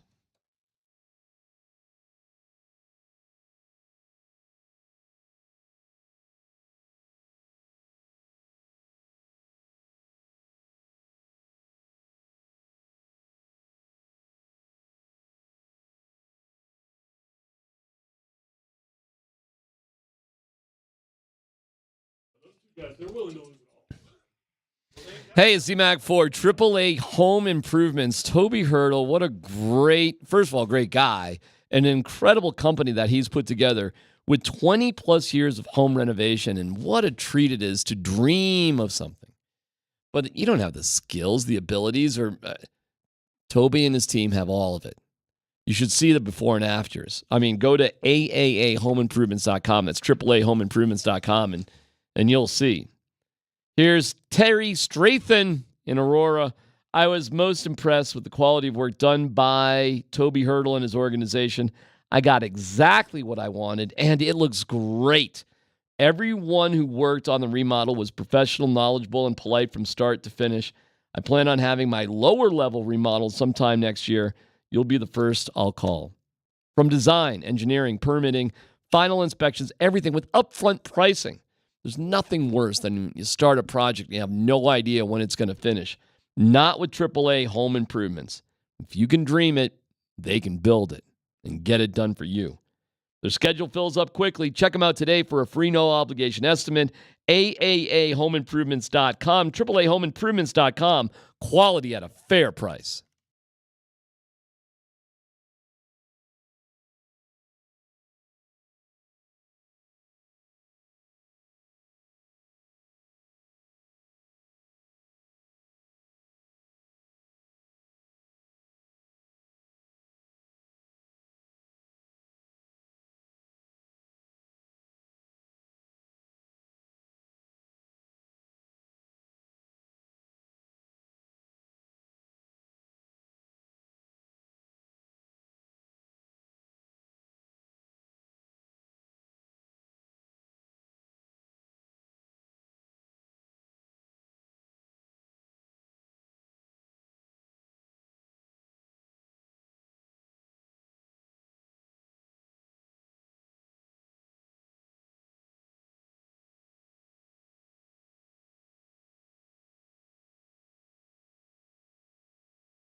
Oh my God, that is so great. Jamal Murray. It'll be the Jamal Murray made a shot game. It's fantastic. It's great. As is Mountain High Appliance. MountainHighAppliance.com, the most complete local appliance store. Locations all over the place, offering every major appliance line and brand. Dan, Bud, late night. Dan kills it, by the way, with the post-game show. And it's a late night, and he can't settle down. Scott Tyler. The guys, he's up rewinding the game, taking notes. I mean, Dan, what time did you actually get to bed last night? I think it was close to 4:30 a.m. Look at this guy, 4:30 a.m. because he can't, Grinder. You can't teach the grind. It's like he made the shot, I mean, it's incredible. And When I was trying to fall asleep, I imagined I made that shot. How did that feel? When Felt Dan great. Tanner was a kid, we're all like throwing with socks Ralphie. into the laundry basket. What is your what was that your ultimate vision? Yeah, who are you? Who is that guy? I was Super Joe in roller hockey a couple times. Okay, Super Joe. He's giving a basketball analogy there. Well, I'm just. He asked me what I did in my childhood. I'm letting you know. So when you were pretending to be a basketball player, you were a hockey player. Well, when I was growing up, the Nuggets kind of stunk. So that was it. Either it was on the. It's Mahmoud Abdul-Rauf. I mean, Carmelo got here when I was 12, so I, go out on the court and pretend to be Carmelo. Yeah. My favorite moments of those teams is even though Carmelo was a world superstar, Earl Boykins, if the ball hit his hands, was always taking the shot. Love Earl. Earl never saw a shot he didn't think he could hit. It didn't matter. By the way, did a new CU guy go to the portal today? Did that happen? Like a running back? Oh, he went. Their leading Well, rusher there was from a year one ago. that went from a few days ago. McCaskill? Well, yeah.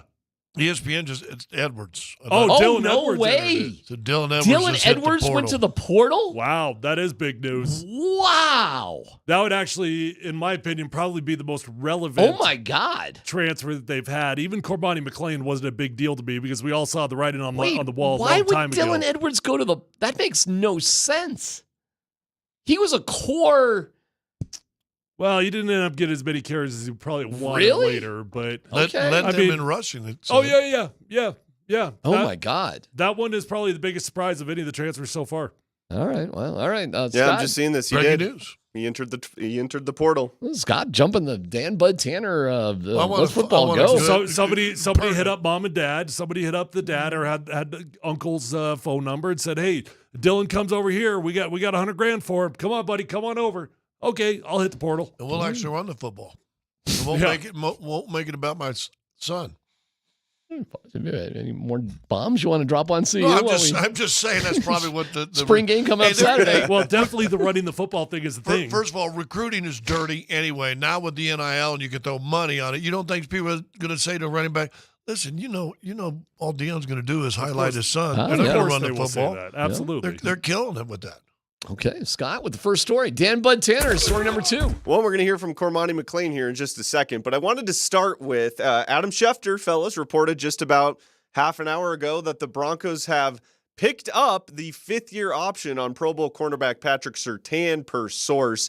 So, D-Mac, you were talking yesterday about the jersey unveiling. Oh, my God. They had the Surtain as the photoed jersey. Dude, you don't think he's going anywhere. So what does this mean for the Broncos and Surtain with them picking up his 5th-year option? Let me just say, it wasn't just the one. It was everything with Surtain. Like, Patrick Surtain is the star of the team. Slam dunk, hands down, no debate about it. It's the picking up the 5th-year option is a holding place. He is going to become, with $100 million in cap room next year, he is going to become the highest paid cornerback in the history of the NFL, Tyler. Yeah, I'd agree with all that. I mean, first off, Pat Surtain deserves to be the shining face of the organization because he is the only star on the team. And I mean that. He's literally the only star on the football team. Mm-hmm. So he deserves to be the face of the franchise right now. He did get that 5th-year option picked up. He's not going to play on the 5th-year option. No. It's just put there, like D-Mac said, in place as they start to negotiate the deals. Then what they can do is they can move that money around and they can actually do an extension on it rather than having to do a brand new deal. Does it also, and I'm asking also, does it not also make it easier for them to trade him for a team now knowing, okay, this is what we got? Theoretically, but it's never going to happen. I mean, never. You picked up Zach Wilson. You made Patrick Surtain the star, as he should be, of the new uniforms. He ain't going anywhere, and you're not moving up aggressively to get J.J. McCarthy. Those are things that I feel strongly about, Tyler. I feel strongly about that also, but I felt strongly about that for a very long time. I never once thought that they were realistically going to trade Pat Surtain. Well, there you go. Ain't happening. J.J. McCarthy ain't happening. Moving up ain't happening. Ain't happening. How you feeling? It's I'm just like, I'm kind of feeling exhausted by it. AM kind of It's draft night. Listen, man, it ain't what I would have done, but I get it. What would you have done? I would have traded. Well, what I would have done is traded Pat Surtain easily at the trade deadline and got first round picks, in October. Okay, fine, but I mean, I'm talking about right now. What is it that you would have done? Well, I've said multiple times, I do trust Sean Payton in his quarterback evaluation more than my own personal evaluation. Would you trade Pat Surtain for J.J. McCarthy? I would trust Sean Payton. Well, hold on. I'm asking your but opinion. I'm not a good football. You're saying, well, you just said it's not what you would have done, so I'm asking you what you would have done. I would have picked a quarterback one way or the other. I trust his evaluation more than my own, and I would have traded Pat Surtain to go get that guy. Okay. Whoever that guy is, but I don't know. I couldn't tell you if J.J. McCarthy is going to be better than Nix or Penix or Drake May or whatever. I really can't do that. Okay, I that's trust fine. Sean Payton. That's fine. But I think what the real story is they would trade Pat Surtain also if they felt there was a guy. They would. I promise you they would. They don't think that Pat Surtain's more valuable than a franchise quarterback. It's just they don't see a quarterback that they think that is worthy of going to trade him for. Okay. So then that's what it comes down to, because realistically, you were never going to trade him for even a J.J. McCarthy. Maybe you would do it for a Jaden Daniels, or you would do it for Caleb Williams, of course.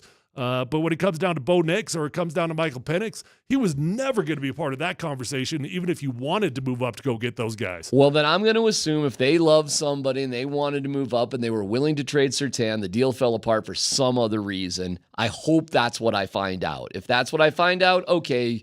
Wait, I'm sorry, I lost you there. What deal fell apart? Say they wanted Jaden Daniels, right?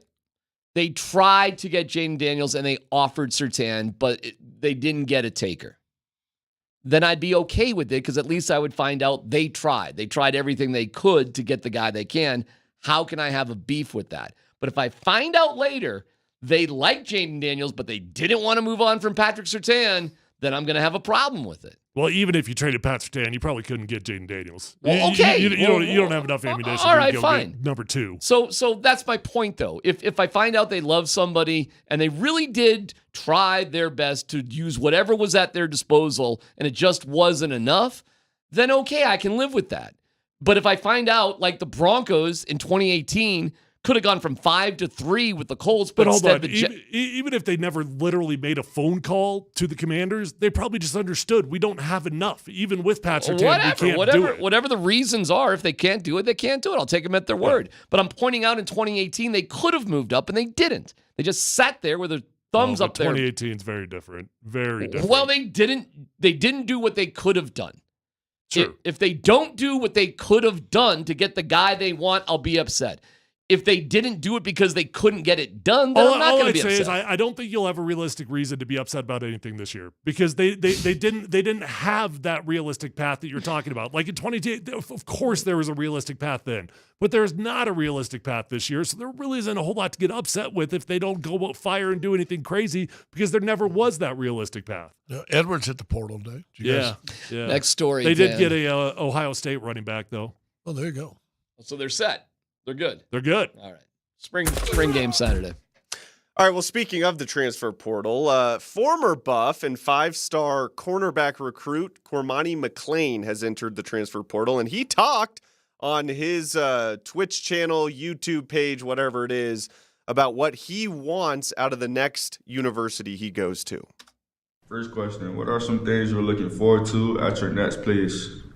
What are some things you're looking forward to at your next place?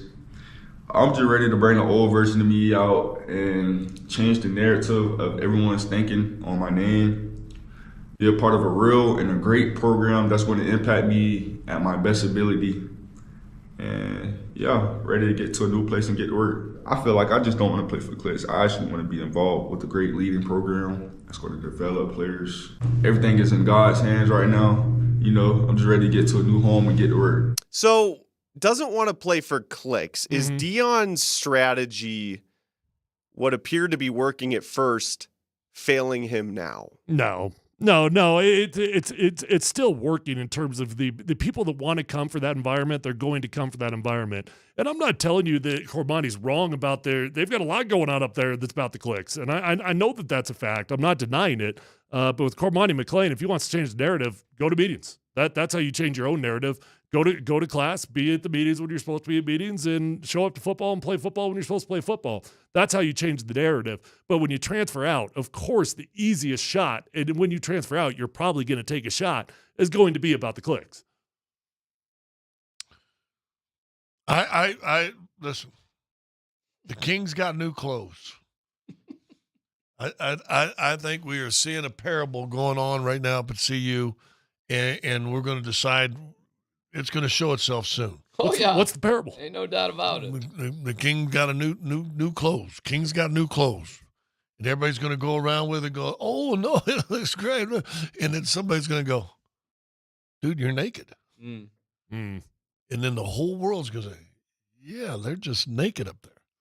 It's going to be interesting to see. Oh, man, it's a heck of a story, no doubt about it. I will side on Prime. He knows what he's getting into and doing, I believe. And as he said, willing to take that smoke because he has set himself up with smoke. Mm-hmm. Now he's got to perform. He's got to perform. Yeah. And if they win 3 or 4 games this year, it's all smoke. And hey, people are going to start saying, hey, the King's naked. And you're probably not getting a better quarterback than Shedeur, so you better make it work right now. Or? There's probably no or. I mean, he will have a job as long as he wants a job.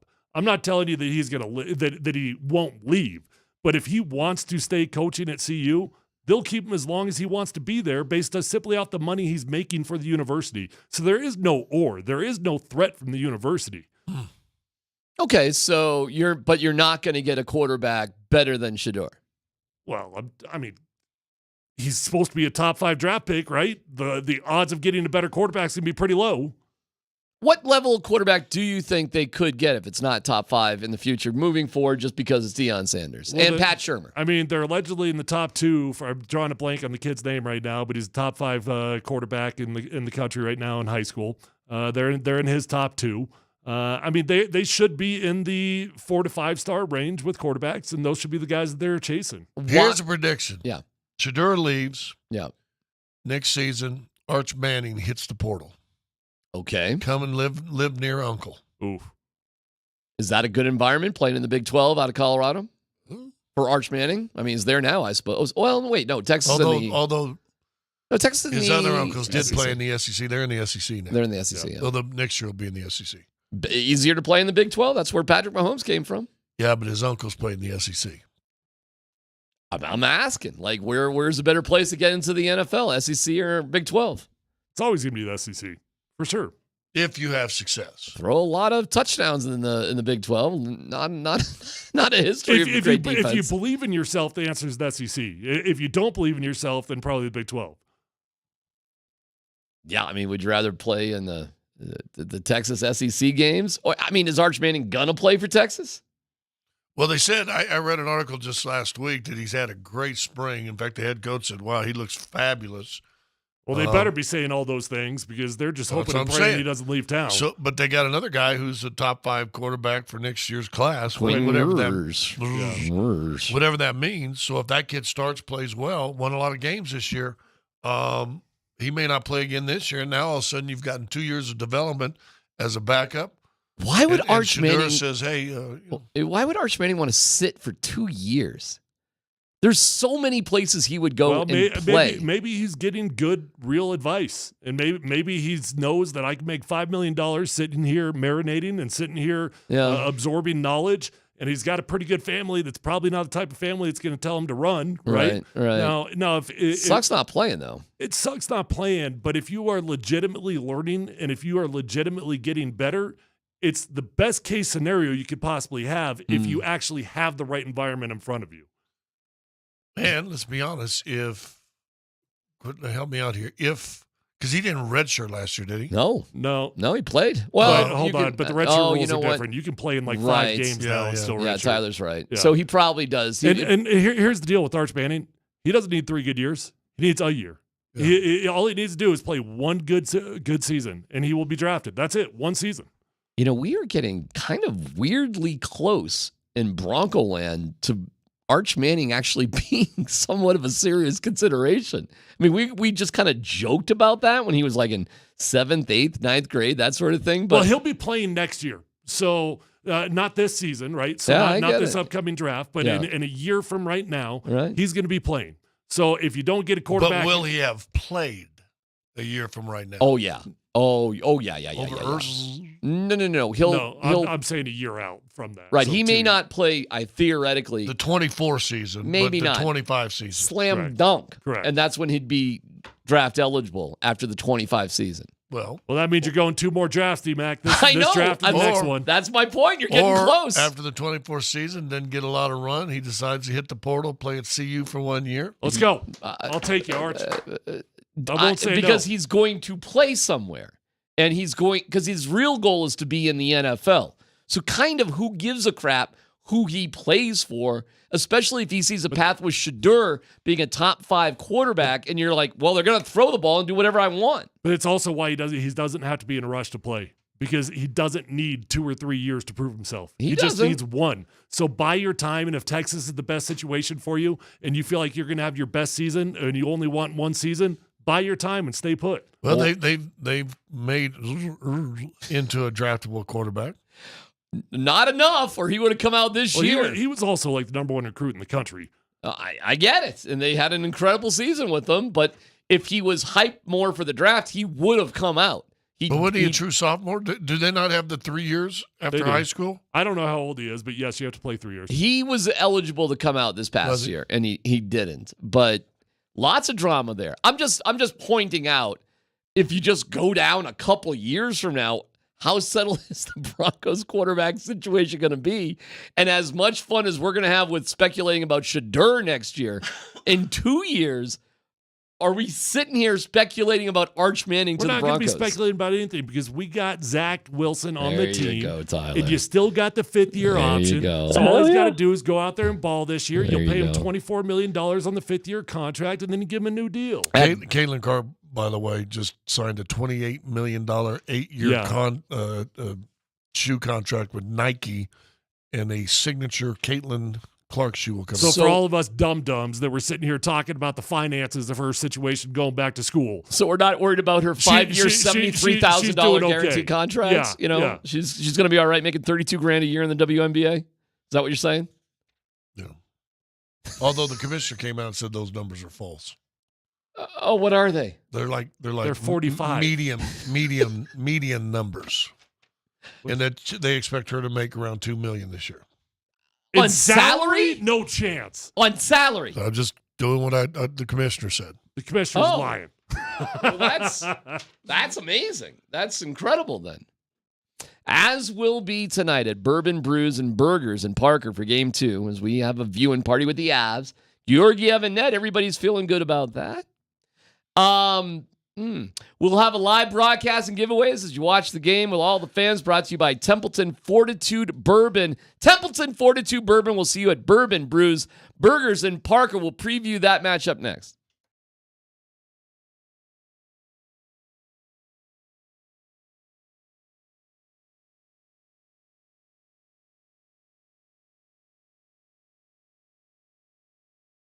Hey, this is Tyler here for my friends over at Phil Long Ford. Guys, every single car that I bought since my rookie year has been from Phil Long Ford in Denver. And I keep going back because I always have a great experience. I know that car shopping can feel a bit cumbersome at times, but not at Phil Long Ford because they've got the largest inventory in the state of Colorado. Whether you're looking for a used vehicle or a new vehicle, they've got the largest selection and they've got the best deals. And you can check out all those deals online at phillongdenver.com. They've got incredible inventory arriving daily. They've got cars and trucks on the lot for you to choose from, or you can always go online and get exactly what you want. And check out their incredible line of electric cars, pickups, and vans with the latest technology. They've got the largest selection. They've got the best deals. They're going to get you in. They're going to get you out. And once you buy a car from Phil Long Ford, you will be a customer for life because you will realize that it is an experience that is different than other car dealers in Colorado. Go check them out online at phillongdenver.com and let them know that Tyler sent you on over.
Middlestat fires it in off the end wall. Hellebuck puts it on the tee for DeMello. Up and over the stick of Middlestat and down ice. 2 seconds to go and one.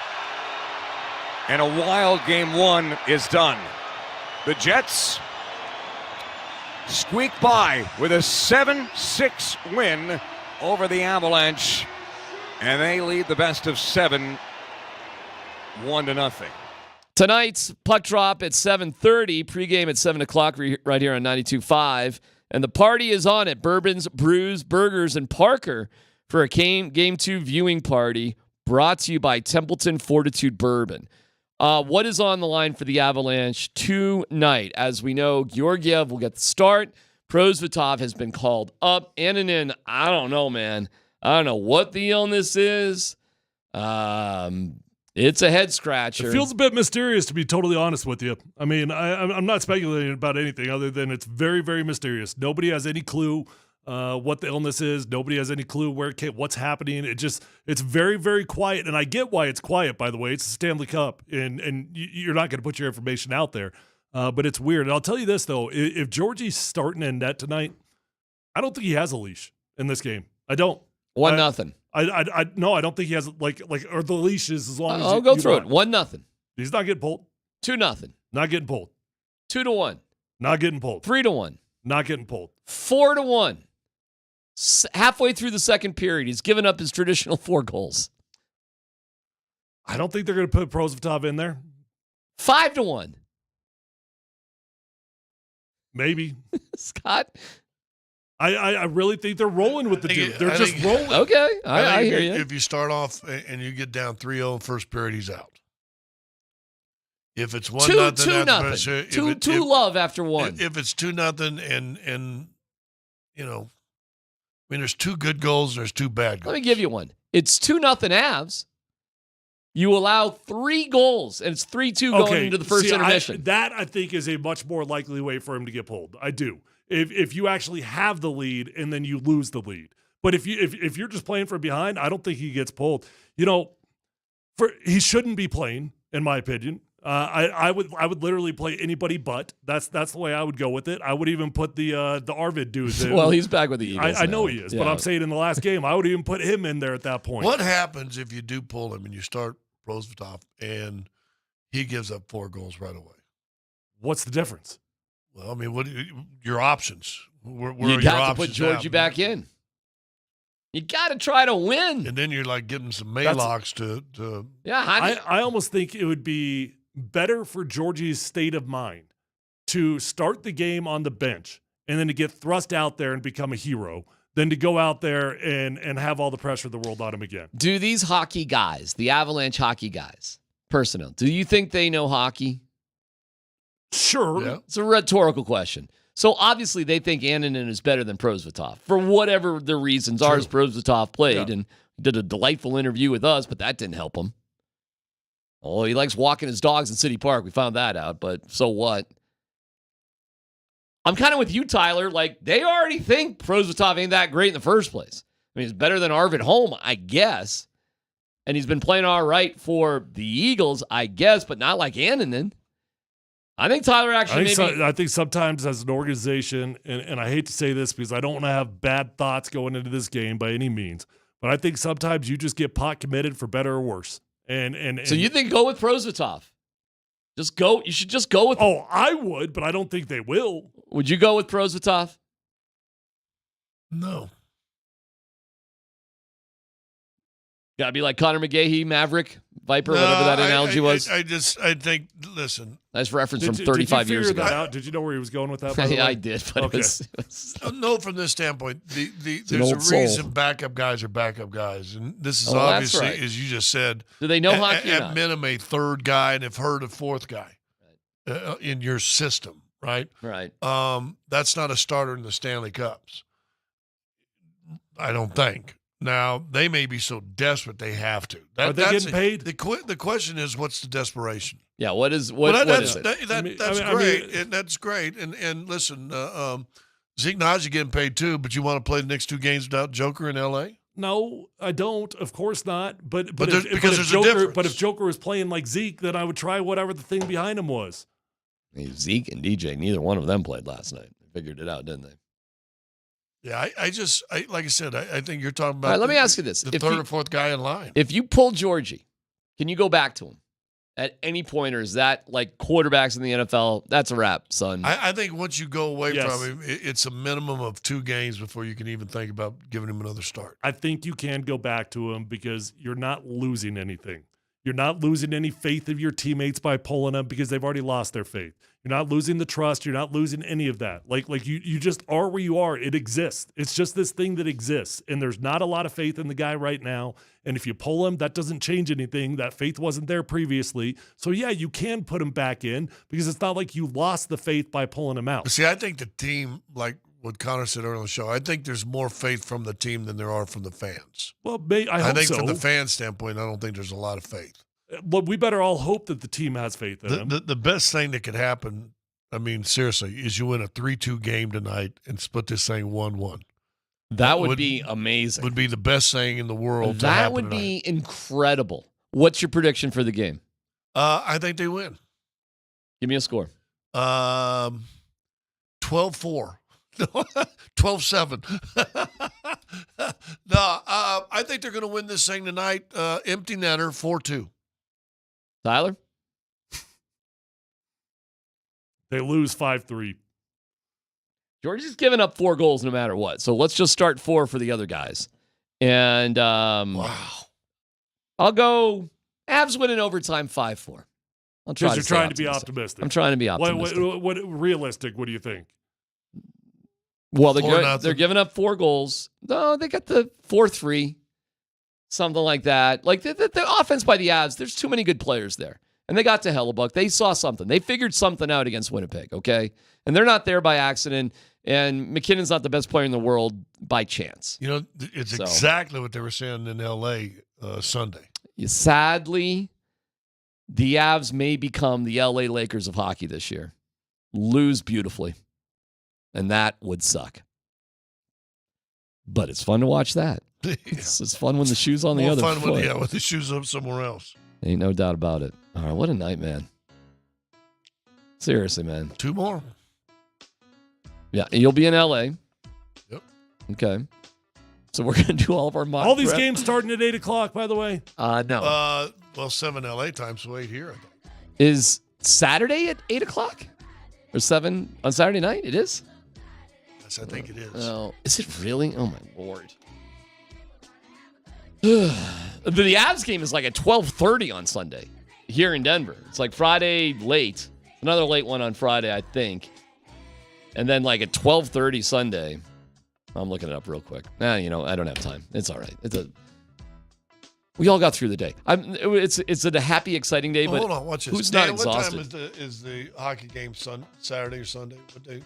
Sunday. I'm gonna go with 12:30, like D-Max Oh, said. there you go. See, ask your producer. Yeah, but I was asking. Have faith in your producer. No. I was asking what the Nuggets game was on Saturday, not the Avs.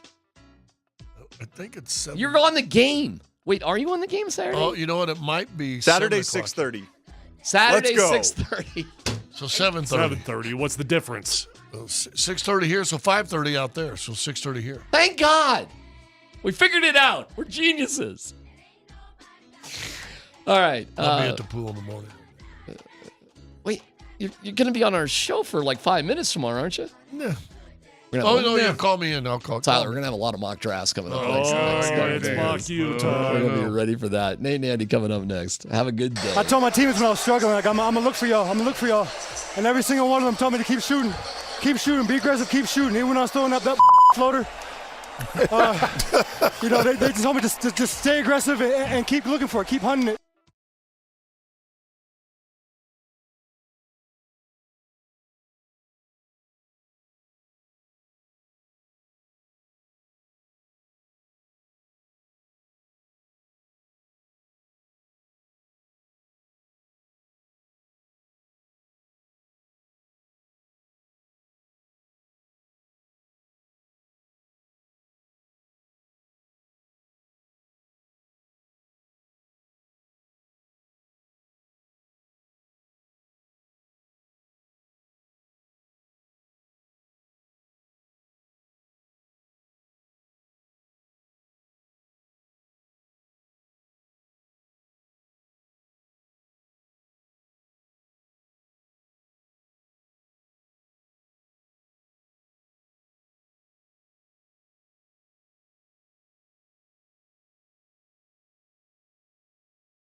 Denver, Colorado. Altitude Sports Radio 92.5. It's Kreckman and Lindahl. Murray on top. Davis will defend. Gets the screen. LeBron comes up on him. Here is for the top. The mid-range. He keeps you honest. Murray's getting his rhythm back by the mid-range. But to prove what the Lakers have done, they put LeBron and AD on the two best players for the Nuggets in Murray and Jokic so they can switch. Murray's got 12 here in the fourth. Defender falls. LeBron 3. Rebound by Porter.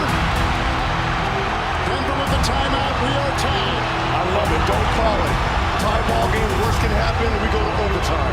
Nuggets, 12 seconds remaining. They're not going to call timeout. 9 seconds remaining. Murray's got to go. Murray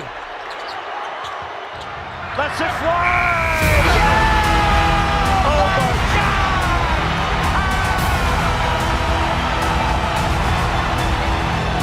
Murray makes a move.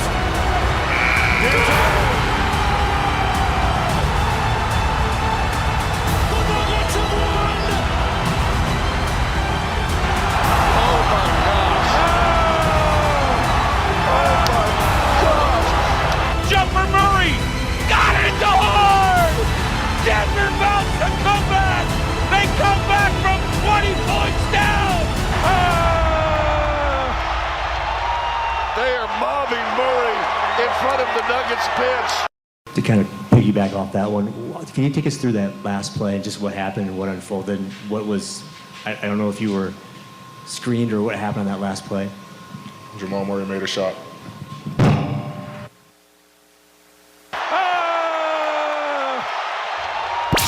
Here's Nate and Andy, driven by Colorado Off-Road.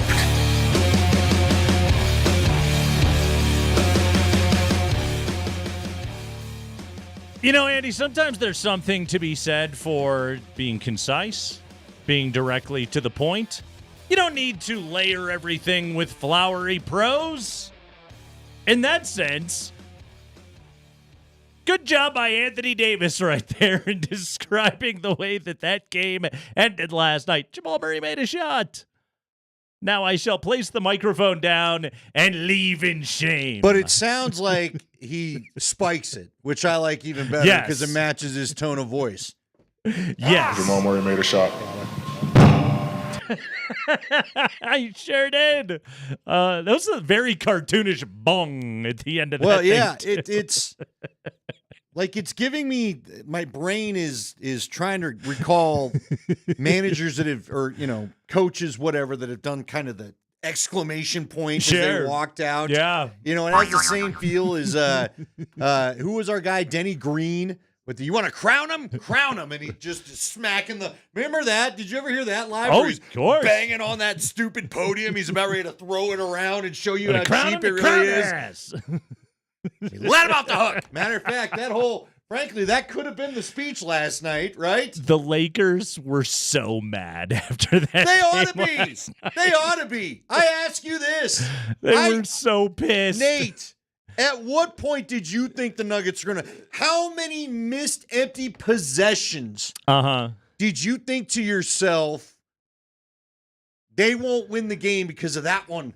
They're going to fall just short. Like, I felt it 3 or 4 times. They'll fall just short because of that missed open three or that missed layup or whatever. Or Nikola Jokic sprinting down the floor, trying to draw a foul on D'Angelo Russell, heaving up a three. By the way, he was fouled. There was no call, though. Aaron Gordon saving that thing like a wide receiver, tiptoeing the sideline, keeping 2 toes in bounds, flinging it back to Michael Porter while the defense is coming back, and somehow Porter hits that three. What the hell was that game last night? So there was that shot that was, big old tip of the cap to MPJ. Yep. Because you were in the right headspace. As you said, he easily could have been thrown off by it. He just caught it, popped it. He and Nikola, the only two that apparently could hit 3-pointers last night. The other low-key thing, to me, you want to know what really is the game-winning bucket because it was heads up by both guys, and it's just Nikola in a nutshell. And I I was watching Altitude last night. At the very end of the game, I flipped over to TNT to hear what I wanted to hear what Shaq and Charles and all them had to say before going back to catch Vic and Hands and Demps. And Scotty he called it perfectly. Nikola, there was the weird possession, clock's running down, Jokic gets the ball and just heaves it at the rim for the sake of trying to save the shot clock. Yeah. Hits the front of the rim, and Christian Brown is there. Christian Brown's the only dude paying attention, gets the rebound, puts it back up. Technically, the bucket they win by because Nikola and Christian were heads up about just trying to save a lost possession. Scotty pointed it out. A lot of stars would have been like, I'm not ruining my shooting percentage, or just would have got frustrated and given up or whatever. And instead, Nikola heaves it just at least to hit the front of the rim to avoid a shot clock violation and turns into 2 points. And that's how they had to score last night, because none of the normal shots they hit were going in. I have never seen a Nuggets team have more shots rim out of the basket on good looks, like ever. Nate, I'm serious. I told you, my wife and daughter have taken to watching these games. I don't know how they made it through the game with me last night. I was yelling. I was cussing. I was waiting for someone to show up. Hey, will you knock it off or shut your windows or something? It was such a frustrating game until the very last moment where Jamal hit that shot. Porter and Jokic combined 8 of 14 from 3. Everyone else had combined 0 for 20. Yeah. Wasn't it? Two dudes made threes in that game last night for the Nuggets. That was it. Didn't D'Angelo Russell like have as many threes as the entire Nuggets team or something? He did at one point. D'Lo last night made 7 of them. The Nuggets made 8. Okay, because of Mike, MPJ is the one you referred to. Because I think MPJ made 6 last night. Marlo had the stat at one point where the whole Nuggets team had made 6, and at that point, so had D'Angelo Russell. I mean, we're talking about a game where, and just look at the box score at halftime, all right? It was 59-44 Lakers. In that first half, Anthony Davis had 24 points on 11 of 12 shooting. D'Angelo Russell had 18 points. He was 6 of 7 from behind the arc. The Nuggets had shot 35% in that opening half. They had turned the ball over 7 times. Jamal Murray was 2 of 10. 2 of 10. Reggie was 0 for 4. Oh. Peyton Watson was 0 for 3. Everybody was terrible. KCP was 0 for 4. Basically, everybody was bad. Nikola had only taken 5 shots in the first half of that game. Third quarter, it gets kicked up to 20. It's just not going well. And then they got some stops. Really, defensively was how they pulled themselves back into the game. You go back and look at the second half of that game, and suddenly all those Lakers that I just talked about that were stars were shrinking violets in the second half. D'Angelo Russell scored 5 points in the second half of that game. Anthony Davis was 3 of 7. He scored 8 points. He was a minus 15. I thought I saw something where he hit his last shot like middle third or something. He did not score in the fourth quarter of that game last night. A goose egg in the fourth last night for Anthony Davis. He was a team worst minus 11 in the fourth quarter. Nate, that is truly a game the Nuggets had no business winning. They didn't. I just was like, you guys are not shooting. I thought, I even tweeted, the amount of tweets I did not send last night that I wanted to at various points. I mean, at one point, look, dude, we can all bask in the glow. Reggie Jackson has got to get something figured out. And I love he's a hometown guy and all that stuff, man. You were in the unplayable range at points last night. Can't hit a shot. Don't know what you're doing defensively at certain points. I have no problem with Michael Malone going to point guardless lineups against the Lakers. I have no problem with it whatsoever. Okay? Christian Brown can run the point in whatever fashion that he runs it, which is essentially bring the ball up the floor, give to Nikola Jokic. Right. Okay? That's enough. My boy Christian, he was another one that caused me to cuss so loud half the backyard of my house heard it because, God, he could not hit a 3. Nope. And you know what? And you know what, though? CB played really well He last did, night. He but played he could not really hit a well. three. I was like, son, drive in. That last corner three, I want to say he took from the corner by the Lakers bench. I was just drive that baseline, kid. Yep. Just stop. It's not your night. It's all right. We all go through it. It wasn't anybody's But that night. is not the shot. Even my daughter at one point was like, why do they keep shooting from out there? I don't have a good explanation for you, honey. I don't know. Well, they are NBA players. No, I get it, They but- do assume they will make one Yeah, eventually. but last night was epic. And yet they did not. Unbelievable, man. So I did tweet last You did. night. I saw some of yours. At the beginning of the fourth quarter. Your one that I wanted to slap you and laugh at the same time was boy, these guys are really rich. You think they could buy a three or something to that effect. I was like, you were killing me. I was having a good time last night. I was at the game. I was BSing. I was in the house last night. Yes. There was a hospitality room. I was you in the stopped by. I was in the break room. I was the only one there in the hospitality suite, enjoying all the snacks to myself. I forgot you had gone. It was great. I had a lovely evening. I got to chat with my buddy D-Mac for a while. Trade takes as the game was going on. Why didn't you then put your scoreboard picture up too, so we could both see you there next to each other with the score? You should have rotated scores. I figure people's televisions tell them that. Okay. Yeah, I'm just saying. It's got that information. It's got all the useful information. But I did tweet at the start of the fourth quarter because I've seen this show before, Andy. I've seen it before. I saw it in Game 2 against the Lakers last year in the Western Conference Finals when Jamal Murray is complete dog butt for 3 quarters, and then in the fourth quarter, he remembers how good he is. And in this case, it came courtesy of 2 free throws that he knocked down, and he got a little bit of feel going. He got to the rim a few times and finished. Yeah, he still missed threes in the fourth quarter, but that's Jamal Murray time at that point of the evening. And when he front-rimmed, grazed the iron floater right at the end of the third quarter, which we need to play the audio of his TNT interview in which it was awesome. He provided the most scathing review of that play that anybody could have given. Exactly. The bull blank floaters I was throwing up. Which it was. Yet I watched that and I was like, this game is getting close and they're not doing anything without him. And that's the way it goes with that guy, though. He makes one and then something clicks, man. He is as clutch, as special as just, whatever cliche you want to throw, ice water in his veins. Well, he's not scared. He is Canadian. He's not scared. No. Not scared. He's not scared to miss the shot. Mm-hmm. He's not scared to take the blame if it happens. Mm-hmm. That's what makes he and Jokic special. That's why when he was out, they had a very tough time advancing. An all-timer of a night last night at Ball Arena. We're talking about that. We're talking about the victory. We're going to talk about the thing that Jamal Murray was sick of hearing by the end of the night. We'll tell you what that is next on the Kreckman and Lindahl Show.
Well, I mean, I jumped pretty high, I faded a lot, and I just lost my balance and fell.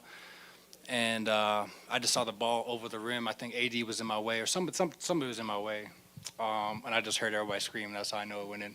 So it was a pretty cool moment.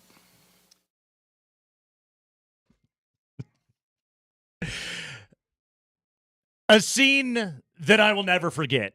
Last night, I was in the corner of Ball Arena on the lower concourse right above where the mosh pit happened on the bench. The best part of it, though, okay? Yes, that part of it is very fun.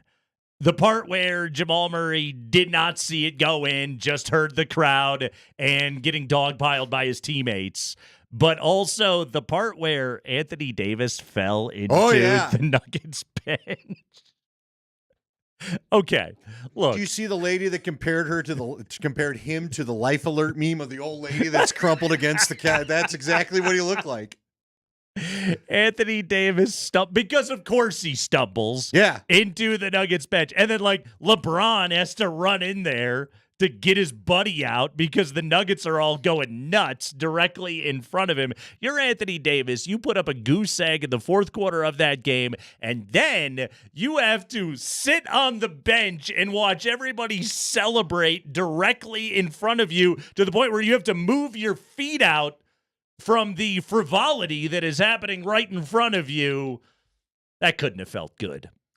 No, that was Cam Newton having to hear the Broncos talk about how they owned him in the Super Bowl just with one fake wall in between them. Remember that? It was like in the post-game presser, and he got up and left. Made out of tissue paper. Yeah, they were like, this is a good idea. We'll just pull a curtain. I think it was Chris Harris that was talking about owning him and knowing they could own him and all that. Right. And Cam's just sitting there trying to do his own presser. Yeah, that's what that was.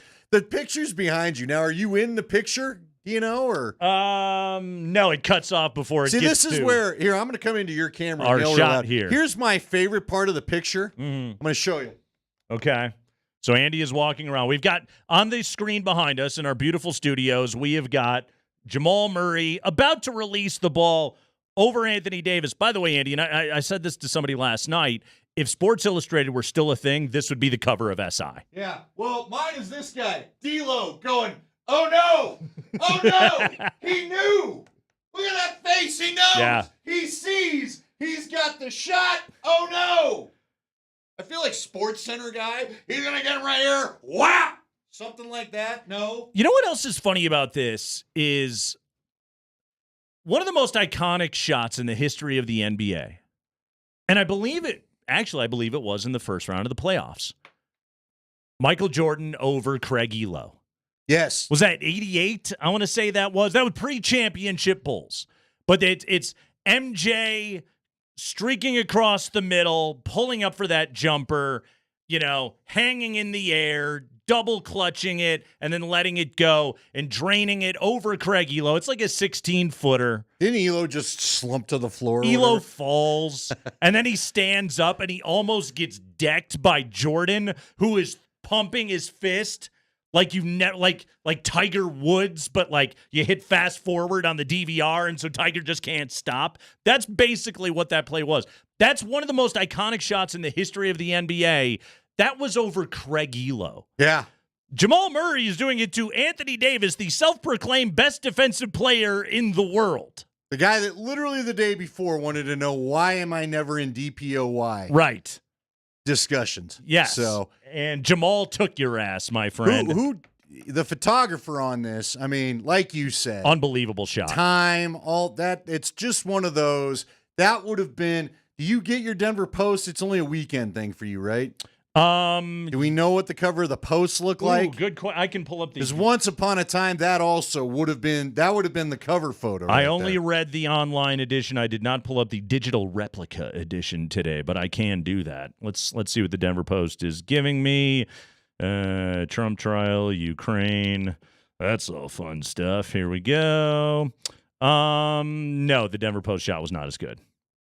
Well, I mean, it is Jamal shooting the ball, but it ain't that shot. Yeah, that's art. That's right there. That is an all-timer. Sports art. Yes. Because everybody, the picture that we have is the one a lot of you have seen, but to have it blown up so big, right, where everyone's literally, isn't that Scott Foster in the corner too, Sure is. between Davis Right on and it. Jamal? Right on just watching it, everyone's just watching it happen. Breath is being held by literally everyone in the building. Shout out Colin Gillespie in his Yeah. gray sweatsuit, keeping his teammates on the bench. That's good bench warmer stuff right there. We got a guy in between Davis and Jokic in the squat praying. That's the guy that bet Nuggets money line at halftime. That guy needed it so bad. That guy's He got bet plus 2-0. 1,600, and it's just like, oh, come on, go down. You know what I love the most about this picture, too? I see no sad Laker fans in the building. Maybe up there. There All are right. two up there. Hold on. There's one. I'm glad you said that because this is something that I wanted to talk about today. All right? So from where I was sitting, there was a small group of 3 Laker fans in my section. There were minuscule pockets. That was a Nuggets crowd last night. Yeah. That was not the old like transplant Denver, hey Laker fans, glad you're here, but take the L on the way out. That was a Nuggets crowd last night. Laker fan, I mean, it felt like it was 15-1, 20-1. Nuggets fans to Laker fans in the building last night. When the Lakers did anything, you didn't hear any audible cheers in the building last night. That was a Nuggets crowd in the building, which is, I think it's indicative of a couple of things. Number one, I think it's this town is, I mean, they're not just on the bandwagon, like they're driving the bandwagon. Like to your point from last week, this is a Nuggets town right now, and people want to be at that game. And the other part of it is that I really do think that Lakers fans are kind of just like, we ain't going to beat the Nuggets. No. What do I need to go out there for? I think we overplay because they're pro athletes and they're used to, flushing one, going on to the next. The Avs lost 7-0 to Winnipeg, come out and put 6 on them the next game, right? Yeah. I think sometimes we make too big a deal of it. The Nuggets, I said it, the Nuggets had no business winning that game. No business. They were shooting like crap. If I'm the Lakers, I said this, Scotty always calls me after the game. I said this to him last night. This is like when Manning owned half the league as a Colt. I remember there were 3 or 4 games as a Bronco where you thought you had him, and he just came back and beat you. And no matter, the lead was never big enough. There was always enough time for him to get you. It sucked. And that's what I feel like the Nuggets have maybe got Laker Nation feeling like. How the hell do we beat these guys? I don't know. Seriously, man. After the game, they couldn't have shot any worse last night. After the game, D'Angelo Russell has thrown his coach under the bus. Yeah. They've LeBron all cried about the refs. LeBron is making it about the officiating. Even though he missed a wide open 3. Could have had a better look. I will also say this, okay? LeBron, when it comes to complaining about the officiating, you're not even wrong. But the problem is that you, of all people, and that team of all people should know, okay? You don't get to complain about the officiating. Also, did you happen to see last night? This was the first time in the 10-game streak that the Nuggets actually shot more free throws than the Lakers did. And what was it, by like 2? I think it was, it was by 2. Not a huge margin. No, not Nuggets at all. did not take a second-half free throw. How about this? Marlo also had the stat. Did you realize the 2 free throws from Jamal last night were his first in the last 3 playoff games against the Lakers? Really? I did not realize that part of it. Yes. Yeah. So don't cry. And on top of it, you had a wide open 3. You bumped KCP. Now, again, he did that sell. Who else did he do that? Was it Minnesota where he did the sell job thing? And you were like, all right, let's maybe not oversell that thing. You ain't getting that call late in the game. Remember that? We told him then you're not getting that call late in the game. Yeah. He couldn't have had. The guy did another Dame Lillard 3-pointer, and you couldn't cash the big one. And again, he's the king. You had a 20-point lead, okay? You had a 20-point lead and a great look at the end. And I'll even say this, all right? The overturned foul call on Porter against D'Angelo Russell, I don't know. I don't understand that rule, all right? Because you know how, like, they decided this year You know the high five, you know when a guy's on his follow through and some players will make sure to like stick a hand in there? Well, the NBA determined this year, like, oh, that's not a foul. The shot has already taken place. The ball is gone. That is not a foul. That's hitting somebody on the hand. Michael Porter Jr. whacked D'Angelo Russell in the face, okay? So it wasn't on the shot. So technically they got that part of it correct. Like the hook, the contact on the hook was marginal, so they took it away because that was the foul that was called. But also, as you're watching that, you're like, he did smack a guy in the face, which that should be a foul. But the way that the replay review works is because that's not reviewable, it then takes away the call on Porter. Which, hey, shout out to the Nuggets and Malone and his staff that they went after that thing. But also, like, if you smack a guy in the face, it should probably be a foul, right? Fair enough. I think. Yeah. But that's me objectively speaking. No, that's fine. I got no problem with it. Yeah. But again, you had a 20-point lead. You had a 20-point lead. And you know, if we really wanted to, we could go back to all the I mean, Nikola gets mugged in the key every night. Do we really want to go and start to litigate every little push, every little whack? You had a 20-point lead, and nobody on the team besides Michael Porter and Nikola Jokic made a three-pointer. You have to win that game. And on top of it, you get away with Nikola's been tossed for one sentence before. Right. You chased a ref on an and one that you wanted, and instead of getting back and playing D, you were harassing the guy about wanting your and run one on brush contact near the end of a game. Did you see in the final 5 minutes of the game, the Nuggets outscored the Lakers, I believe, 20-10 in the last 5 minutes of the game. The Nuggets had a offensive rating of 200. 200 per 100 possessions in the last 5 minutes of that game. That is what you have to complain about. That is what you guys should be talking about right now. Gripe about that, okay? Yeah. Gripe to each other about that. The officiating did not lose you that game. No, and it was funny because they were saying the same thing about the 76er game. Charles Barkley could have been more grounded, honestly, last night. The guy, I loved watching him on TNT. We got some comments about Jokic we'll play a little bit later, but he had said to LeBron, he said it about Darvin Ham was the first one to go off, and they had played that live, and TNT, they come back, and Charles is like, get out of here with that, okay? Mm-hmm. You blew a 20-point lead. Yeah. And he said the same thing in I don't want to hear anything 76ers and Knicks. They pointed out about 3 times where, right. Look, they missed a nurse timeout. There's no doubt about it. He was trying to call a timeout. They didn't give it to him. But they also pointed out, like, the 10 seconds he could have called a timeout where he didn't. They said the minute they got it out of bounds, that's where you take the timeout. So all these guys, look, to me, remember last year, I know you do, when LeBron retired, so that was the focus of the end of the game? Yeah. After the game? Don't tell me after he misses the wide open 3, the play wasn't to complain about the officiating. And look, I think LeBron's a great player, but he knows he's a mastermind at work in the media. Oh, there's no doubt, okay? Prepare for this, seriously. And I will tell every Nuggets fan, Game 3 on Thursday night, Lakers are going to take 50 free throws in that game. Oh, the first half's going to be unbearable. I promise you that. I feel like all reffing crews tend to let up a little bit in the second half. Tony Brothers is the king of that. The Lakers will take so many free throws on Thursday night. So a number of years ago, it would have been 2009, actually. So a number being 15 years ago.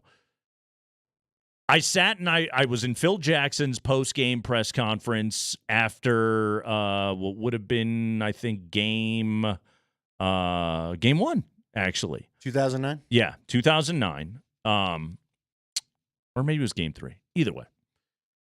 Phil was not happy about the officiating. Right. Okay. I think this is game 1 because I think I remember you talking about it. Yes. And TJ Simers of the LA Times goads Phil.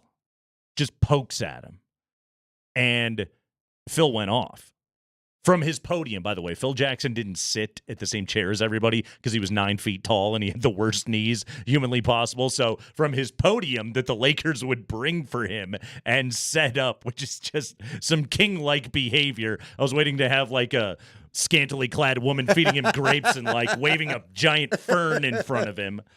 But Phil Jackson he goes off on the refs, and TJ Simers, is just sitting there poking at him, and Phil's getting more and more annoyed. And then after the Lakers won the next game and like the free throw disparity was massive, TJ Simers wrote this column about like, hey, that's me and my buddy Phil Jackson. This is what we do. We work the referees and we get wins for the Lakers. That's what they were trying to do last night. They are trying to work the media. And sure, some of it is blame deflection, but also they're doing every last thing they possibly can to tilt the whistle back in their direction. Oh, I'm aware, but every national, nobody's having it today is what's different. Right. Nobody's having Everybody it. knows it's BS. Because they all said you blew a 20-point lead. How can you have that? Right. You can't cry about that. Mm-hmm. And again, you had a wide open three.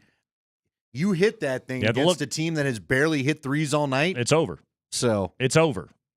Yeah. That was the shot. That was the play to be able to win it.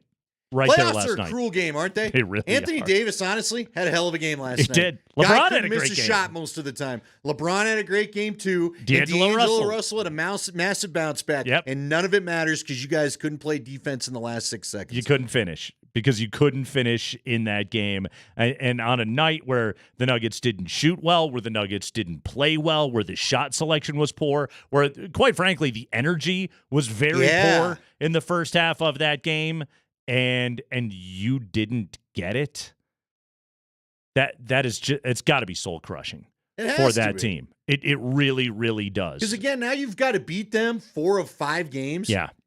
And you're just trying to figure out, you've blown leads of 12 and 20 points. There's also like 14. Michael Malone, who I thought had a great energy in the postgame last night. But if I'm Malone, I'm putting the tape onto that first half last night, and I'm going to point to a lot of areas where I say this is not acceptable. Well, no, they can't do this because you know what? You and I talked about it pre-playoffs. They will lose a game because of bad bench play. That should have been one last night. Almost was. You got lucky. Yep. That ain't going. Let's be honest, Nate. You face the Wolves in the next round. It ain't going down like that if you play like that the first half. I will say this. Final numbers from last night, you wouldn't have known it to watch it. Reggie +4. How? Peyton Watson +11.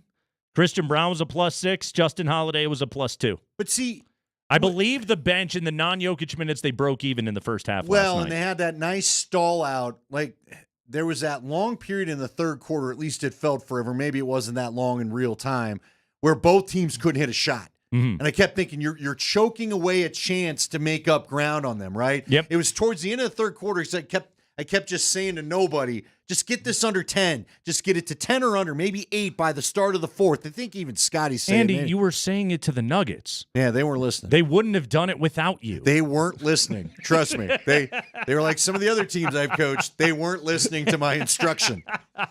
Guys, tonight, Bourbon, Brews, Burgers, and Parker. There's a Game 2 viewing party as the Avalanche look to tie up the series against the Peg. We will have a live broadcast and giveaways, including an autographed Cale Makar jersey as you watch the game with other fans. There will be other fans. Who else? Mark Springer is one of Damn those right. That other ain't no fans. Yes, Mark Springer. He's going to have a bourbon, he's going to have a brew, and he's going to have a burger tonight. And you can be watching the game with him tonight. It's all brought to you by our friends at Templeton Fortitude Bourbon.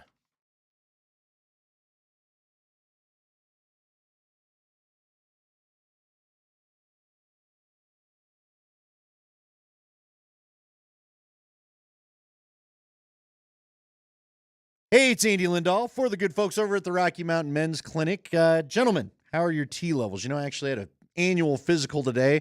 Talked a lot about some of the stuff I'm undergoing here with the T shots. You know, in your mid-30s is when you can start to lose 2 to 3% of your testosterone production every year, so you can start to feel the low T as early as in your 30s. For me, it was really noticeable the last year.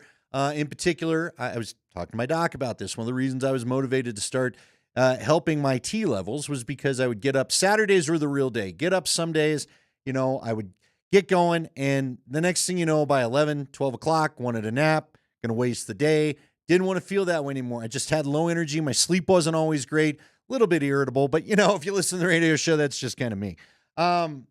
Listen, if you want to help with this like I did, this is the place to go. Since I've been getting this done, I believe I'm doing this about 6 weeks now, sleeping much better. More importantly, had a lot of energy, had a ton of stuff to get done Sunday.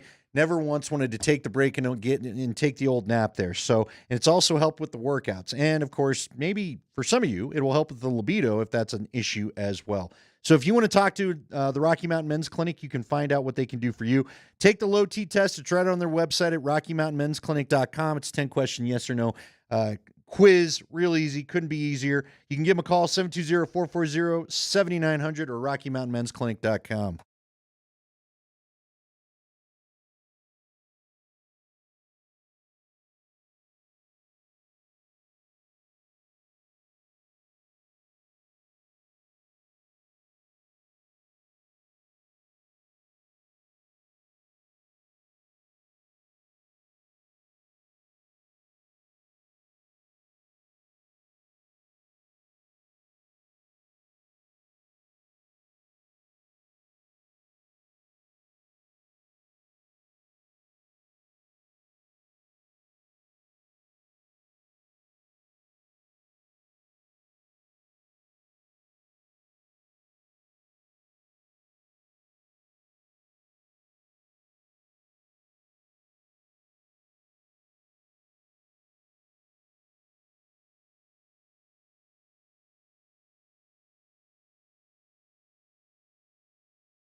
Man, I told my teammates when I was struggling, like, I'm gonna look for y'all.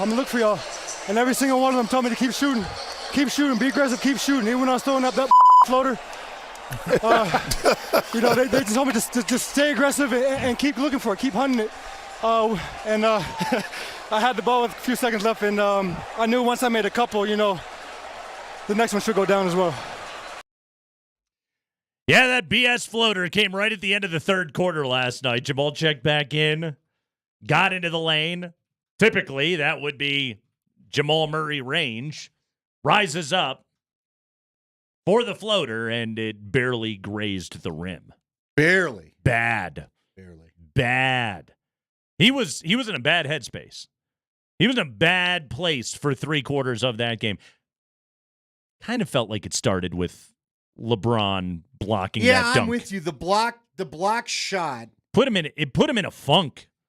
Well, I give our guy Scott Hastings credit. He had said that. He said sometimes, when you go in for the big highlight and Papa shows up and sends it the other way, it kind of messes with your head for a while. Yeah. And he had said at that point, we'll see if it does the same for Murray.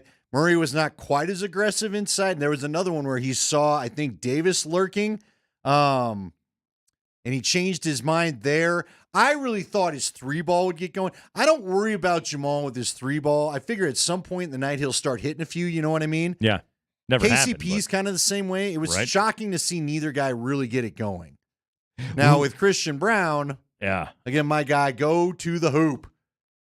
But you know what? Again, at least with Brown and Watson, they affect the game defensively, right?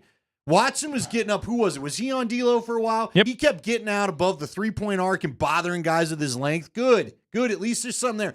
Nate, what I'm concerned about, not to pick on the guy, but it is what it is. Like, Reggie Jackson has me concerned right now. Concerned. He was very bad last night. He was very bad in that game. He was 0 for 5 from the field, including missing just a point-blank layup.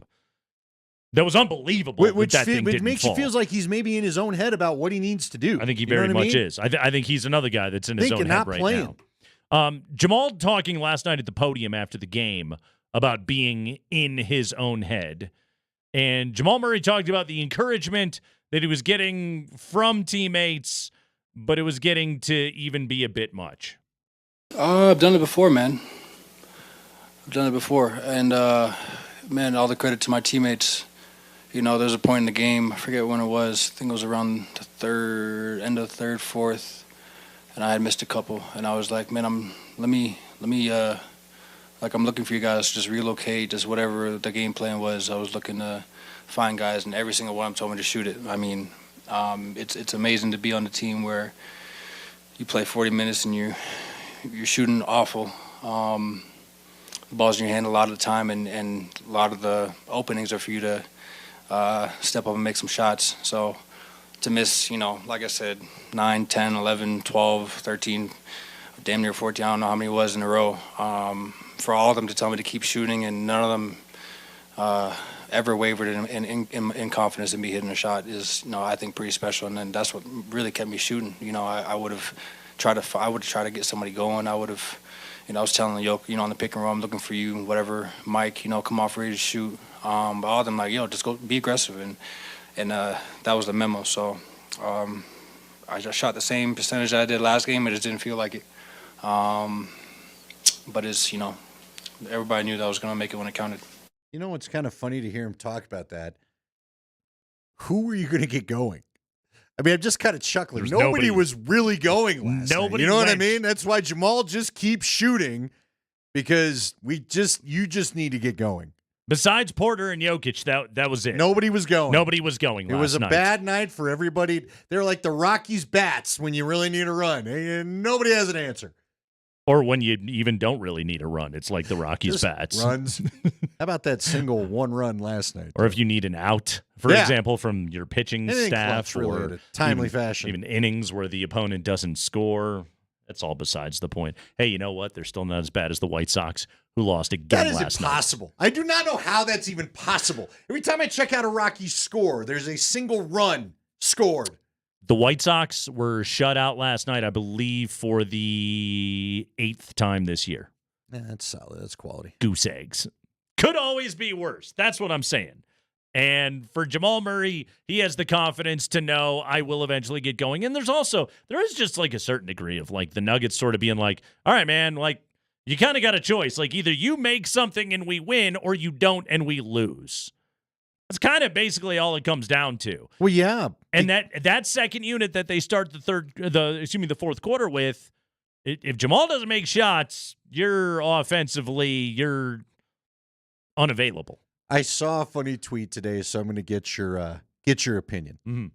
All of Denver sports, it feels like, has kind of gone 52-80 crazy, right? They really have. New addition to the Broncos helmet and all that kind of stuff. We're really into the elevation. Triangles. I'm not going to tell you the triangle thing. Someone pointed out today, if the Broncos win another Super Bowl, what are they going to do with that triangle deal? Squares. Do you see where the triangles are 3 triangles for the Super Bowls? But the air is thinning. Yeah. By the way, if you got to get an expert who made the uniform to explain what everything on the uniform is, it's maybe not. Back off the complications. Somebody was just like, I like triangles. They and clearly did. Is that Illuminati deal? What are we doing? They had to make some crap up. Who the hell did this? Anyway. 3. That jersey, which there's a lot of Nuggets jerseys I like better than that one. But that's now an iconic jersey. Ooh. What are you going to do? Well, it was already iconic. It was the original Denver Nuggets in-season tournament uniform.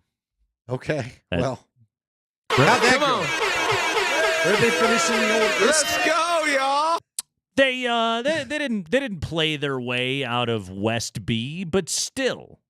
Fair enough. We will never forget where we were for the first in-season tournament. Can't get rid of that jersey now, can you?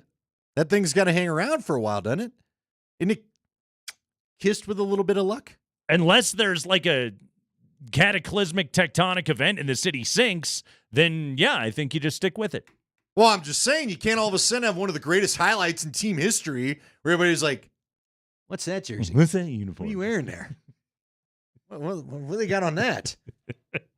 It's got to stick around, doesn't it? We are joining you live from the Backus and Shanker studio. Serious lawyers for the 5280? Seriously injured. They are. Should they put that? Everybody around here is. Everything is 5280. Triangles, 5280. You know, Machine Gun Kelly has a song 5150. Maybe we ought to ask him. You want to up the numbers a little bit? I thought that was the new era cap. 5250, 5280. Huh? The new era cap. Wasn't it the 5150? I thought it was. What? Is there? I'm not up on the hat lingo. What's going on? Help me out. Here's the other thing is I could be wrong. So don't quote me on that. It's 59.50. Ah, dang. I was close. What? Now, hold on. Is this a baseball deal? I was 800 off. Yeah, like draft caps? Yeah, your base baseball cap is a 59.50. Yes, your authentic major league cap is the 59.50. Okay. Not the 51.50. Help me out. Where are the numbers coming from? What does this mean? Just thought it was cool. I don't know. Why is it 59.50? Do you think like the people that Is that live any triangles are on it? in like Nepal, are they like 21,742, y'all? The Dalai Lama is walking around with 21,742 on his robes. On his flat-billed cap. Yeah. Dalai Lama's wearing a flat-billed New Era cap with his maroon and gold robes. Just giving you the pose. You and your stupid mile. He's hitting those giant gong bell things. Yeah. Sounds like Anthony Davis throwing a microphone down. Jamal Murray made a shot. If you'd not seen the video, it literally sounds like he spikes it. What are you, the drummer in Tool there, Hoss? What do we got going on? Danny Carey. Calm down. Deep pull. It is. Coming up in 20 minutes after 4 o'clock, we will relive the Game 2 victory last night. Jamal Murray, the hero, the Lakers in shambles. How do they pull out of this with Game 3 coming up here on Thursday, 5:25-ish today on the show? The great Chris Marlowe will join us here on the program. This is the Craigman and Lindahl Show. We have so much going on. We are rolling with you. We've got an Avalanche game tonight, including we have some humble requests for one Alexander Georgiev. We shall offer those up next.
Craigman and Lindahl, hour number 2.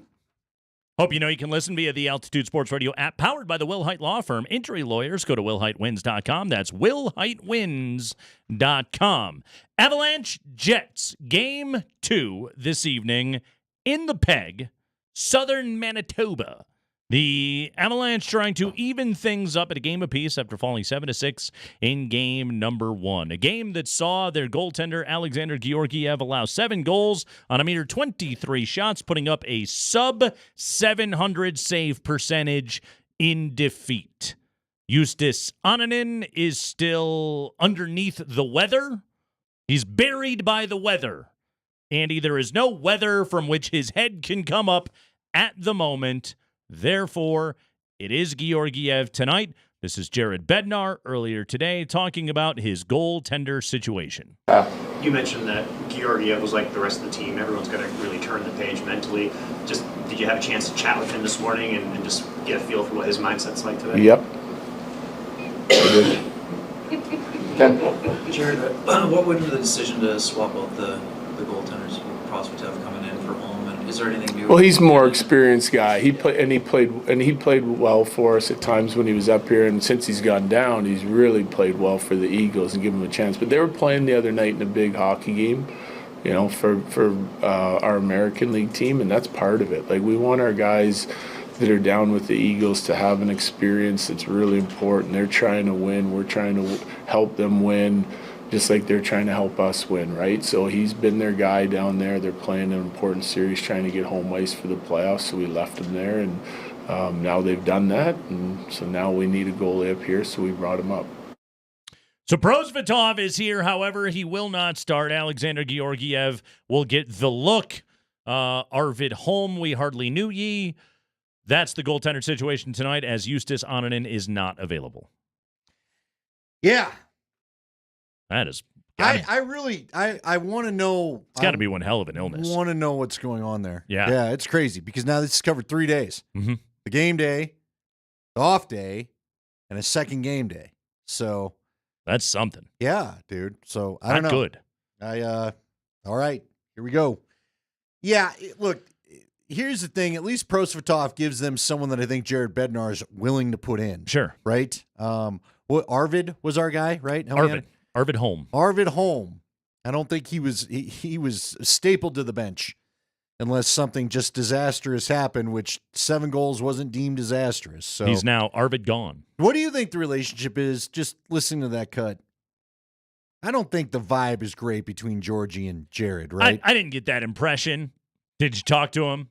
Yes, I did. Yup. Probably there was a little bit of, you don't think I haven't been talking to him? Right. You know what I mean? Right. Also, like, and Jared Bednar is paid a handsome salary by our fine company here, so I'm sure he did come up with something. But I do ask this question semi-rhetorically. What's he supposed to say? No, the guy's in his head. The guy being Georgie's in his head. Stop the puck. But, you know, and it probably, see, again, it doesn't help. I've had coaches tell me, it doesn't help. It was funny because I was talking to Pat Coyle of the Mammoth about this.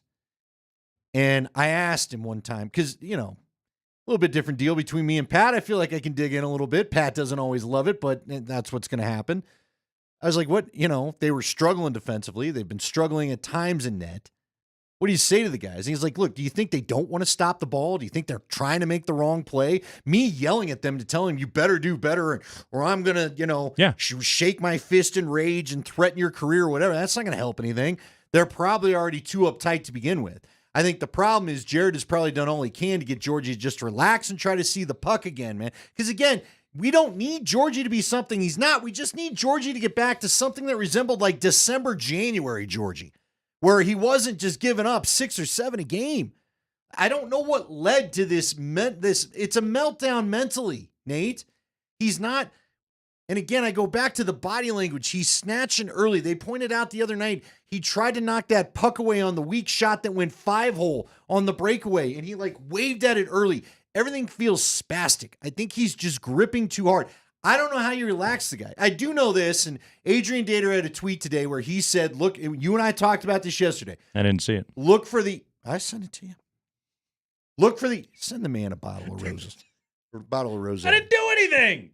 Yeah, I still want, one day we'll get to the bottom of it. Anyway, he said look for them to maybe stay a little bit tighter defensively, look to block shots, and they're not going to look to be as aggressive on their breakout.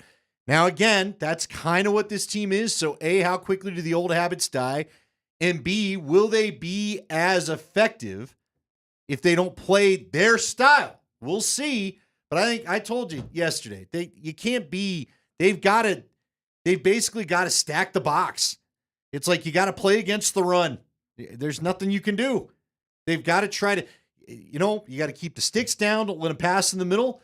And if you can block the shot before it gets to Georgie, here we go. Cram it in. That's how many goals before you give Prosvetov a look? Hockey coach Kreckman. What would be your name? If it's 3 in the first, Crexy. Crackers. Would you have a mullet, or would you go? What would be the hairstyle? Would you go Bedsy? Well, see, it's disappointing because I already got my hair cut. Like I had the full Patrick Duffy 80s feathered thing going on yesterday, but then I got a haircut today. That is disappointing. I sold out. It was scheduled over a week ago. I made sure that I told Hastings that today of like, I heard your barbs, all right, my friend. What did he say? I didn't miss this. Every time he's seen me in the last week, he's like, you look like you just woke up. I've been awake all day, all right? I get up early. Seriously, how many goals? 2, 3? If it's 3 in the first, he's got to go. Well, yeah. If it's 3 in the first, he's got to go, and you go with Prosvetov. You got to get a look, right? Here, okay. I ask you this. You don't have to. Hockey coach Andy Lindahl. All right? Lindy. Linders. Linder. Hockey coach Andy Lindahl. Who are you starting in goal tonight? Oh, it's got to be Georgie. Listen. Yeah. Prosvetov had starts. He didn't look great. That's what got him sent down to begin with. He has 19 career starts in the NHL. And you're asking this dude to jump in game 2 and save a franchise's series. As much as Georgiev has struggled here of late, the clearest path to winning this series is Georgiev finding his game again and getting some confidence and playing like himself once again. And he's not a lights-out goaltender. If he can just get back to the place where he's sort of like, okay, Georgie, and then the Avalanche don't have to, again, make sure to crowd their own blue line or anything else like that and can play some explosive offensive hockey, then they have a chance to be able to win this series. Keep them within a goal. Yes. Here would be my rule tonight. If we can at least be within a goal, you know what I mean? Yeah. But if we start getting down 2 or 3, then you got to come out. 2. Down 2 goals. If it's like 4-2, and in fairness, it depends on what they look like. And look, the penalty kills got to be better. See, I think that's another thing. I think if they thought it was solely just defense, this is like the Bronco QB O-line discussion, okay? Yeah, the QBs suck. The O-lines aren't blocking for him. Mm-hmm. There's a lot of that going on right now. And I promise you, if he thought his defense was really good, he would just go ahead and put Prosvetov in there because anyone's got to be better, right? I think he knows they're too leaky defensively. Right. It is a full team problem. So, but I hope we're not talking about like a 3-goal first period. You can't have another one of those. No, if just get me to the second period 1-1 or something like that. That'd be nice. That'd be nice. Yeah. If there was some way where Georgie gave up 4 or fewer goals tonight, then you're in that game. Now it's going to be tough. I'm assuming Connor Hellebuyck plays better tonight than he did in game 1. Yeah, also. That's the thing. The Avs cannot assume they're putting 6 in again. So I got to figure that some of those shots aren't going in as well. Plus, it's a Winnipeg team that has very good defensemen. Morrissey's good. DeMello is good. We know how quality that group is. They will probably play better in their own end of the ice than they did the other night against the Avalanche. So that is also a factor in all of this. It's got to, again, keep it to 4 or fewer, 3 or fewer, whatever it may be. Yeah, I'm with you. If you're in the game, I stay with Georgie. Yeah. But if it's starting to get away, you're going to have no choice. Dude, I may even think after 2, if you get down 2-0, I may think about just looking. See, we'll see. I hope we're not talking about this. It just is. It's just so nuts because I just don't like. I can't say there's the moment he lost it. Like we just talked about it with the Nuggets last segment, right? Jamal had his shot blocked by LeBron, and things got kind of off kilter for that point from him, right? Yeah. I can't point to the part in the season where all of a sudden he's not even stopping the easy ones. In the last 9 games, Georgiev has allowed fewer than 4 goals twice. In the last 9 games. That's it. This is the goals against last 9 games. 4, 2, 4, 6, 6, 2, 4, 4, 7. Yeah. Yeah. Quite atrocious. This team needs to force their style of play. They can get it done. Here's the good news about tonight. And I think a lot of the series went this way. Just go get a win, you're fine. Just go get a win, you're fine. Mm-hmm. You get home ice back. Right.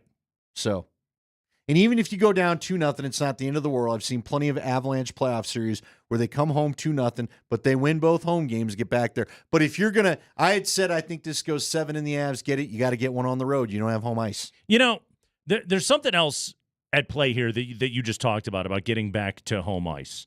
Given what has gone on with the goaltending and the lack of faith in the way that Georgia has played here of late, if they drop this game tonight, if it comes back home, the vibes, the feeling, the nerves in the building for Avalanche fans is going to be poor. Oh, it'll be an interesting environment, right? Tense environment in the building. It is one thing that I picked up last night about being at that Nuggets game, even down 20, even down 17, even down 10 going to the fourth.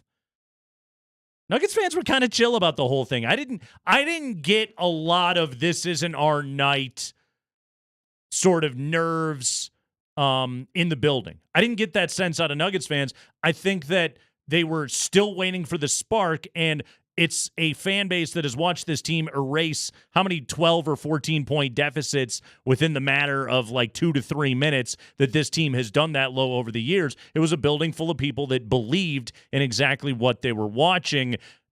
For if it goes bad again tonight and you come back home for game 3, it's going to be tough. It is going to be a weird building. Yeah, because again, I think everyone is still fresh off of last year's Kraken series. Yep. Which will add to the tension. And the way that the regular season ended. All those reasons piled on top of each other. It's the first playoff series, the first playoff run you and I have gone into as a show where people weren't thinking they were going to win the first series minimum. It's, you know, it's not a must win. You can be down 2-0 and come back and win a series. You haven't played a single game on your own ice yet, all that stuff. But unless it's a 1-0 game, Eustace better get healthy. Oh, it is. If you come back down and it wasn't like a close goal game, Eustace better get his rear end in net. It is as must win as they come. And you can be cheering on the Avalanche tonight at Bourbon Brews and Burgers in Parker for a Game 2 viewing party as the Avalanche will hopefully get better goaltending and tie the series against the Peg. We got a live broadcast starting up at 6:30 tonight at Bourbon Brews Burgers in Parker, plus giveaways, including a Cale Makar jersey. So you want to be there. You get to be in the company, in the atmosphere, in the aura of Mark Springer. Yeah, you get to have his musk in your area. Yeah, That's bathe in his chi. Exactly. Bourbon Brews Burgers and Spring tonight in Parker. Game 2 against Winnipeg. It is all brought to you by our friend Mark Springer and Templeton Fortitude Bourbon.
Hey, everybody, we got the Avalanche. We got the Winnipeg Jets. It's all tonight right here on Altitude Sports Radio 92.5. We'll get your pregame coverage with Mark Bertinoli starting at 7 o'clock. Don't forget, Spring and Raj and the crew out at Bourbon Brews Burgers and Parker for a Game 2 viewing party, including a giveaway of a autographed Cale Makar jersey. It's all brought to you by our friends at Templeton Fortitude Bourbon. But right now, before we talk about Game 2, Avalanche and Jets, let's talk about Game 2, Nuggets, Lakers, last night, Ball Arena. What a game. What a game. What a night. What an unforgettable evening for those watching it, for those in attendance. Andy, to me, it's going to go down as a signature moment in whatever this Nuggets run is going to be, whether we're going to end up calling it a dynasty. We're certainly going to be talking about it as it's the greatest era in the history of the franchise. Whatever heights that they collectively reach and however many parades we get to have, we're never going to forget last night. It's an all-time great game. It is. And ironically, it was a game they didn't even play well. But that's the funny thing about classic finishes. It helps you forget the first, 44 minutes of the game. Yeah. There was some ugly basketball going on in the third. Sure was. Let's not kid ourselves when neither team could make a shot for a stretch. And so as we relive Game 2 from last night, we will forget much of the start of it. Yeah, there'll be a few highlights we drop. In fact, Andy, I didn't even circle any highlights from the first half. Let's just get to the second half. Because the first half was a giant pile of suck. The Nuggets trailed by 15 points. At the half, they scored 44 points in the opening 24 minutes of that game. They were 16 of 46 from the field. They were 6 of 23 from behind the arc. Meanwhile, D'Angelo Russell had made 6 threes, and Anthony Davis had 24 points on 12 shots. It wasn't going great.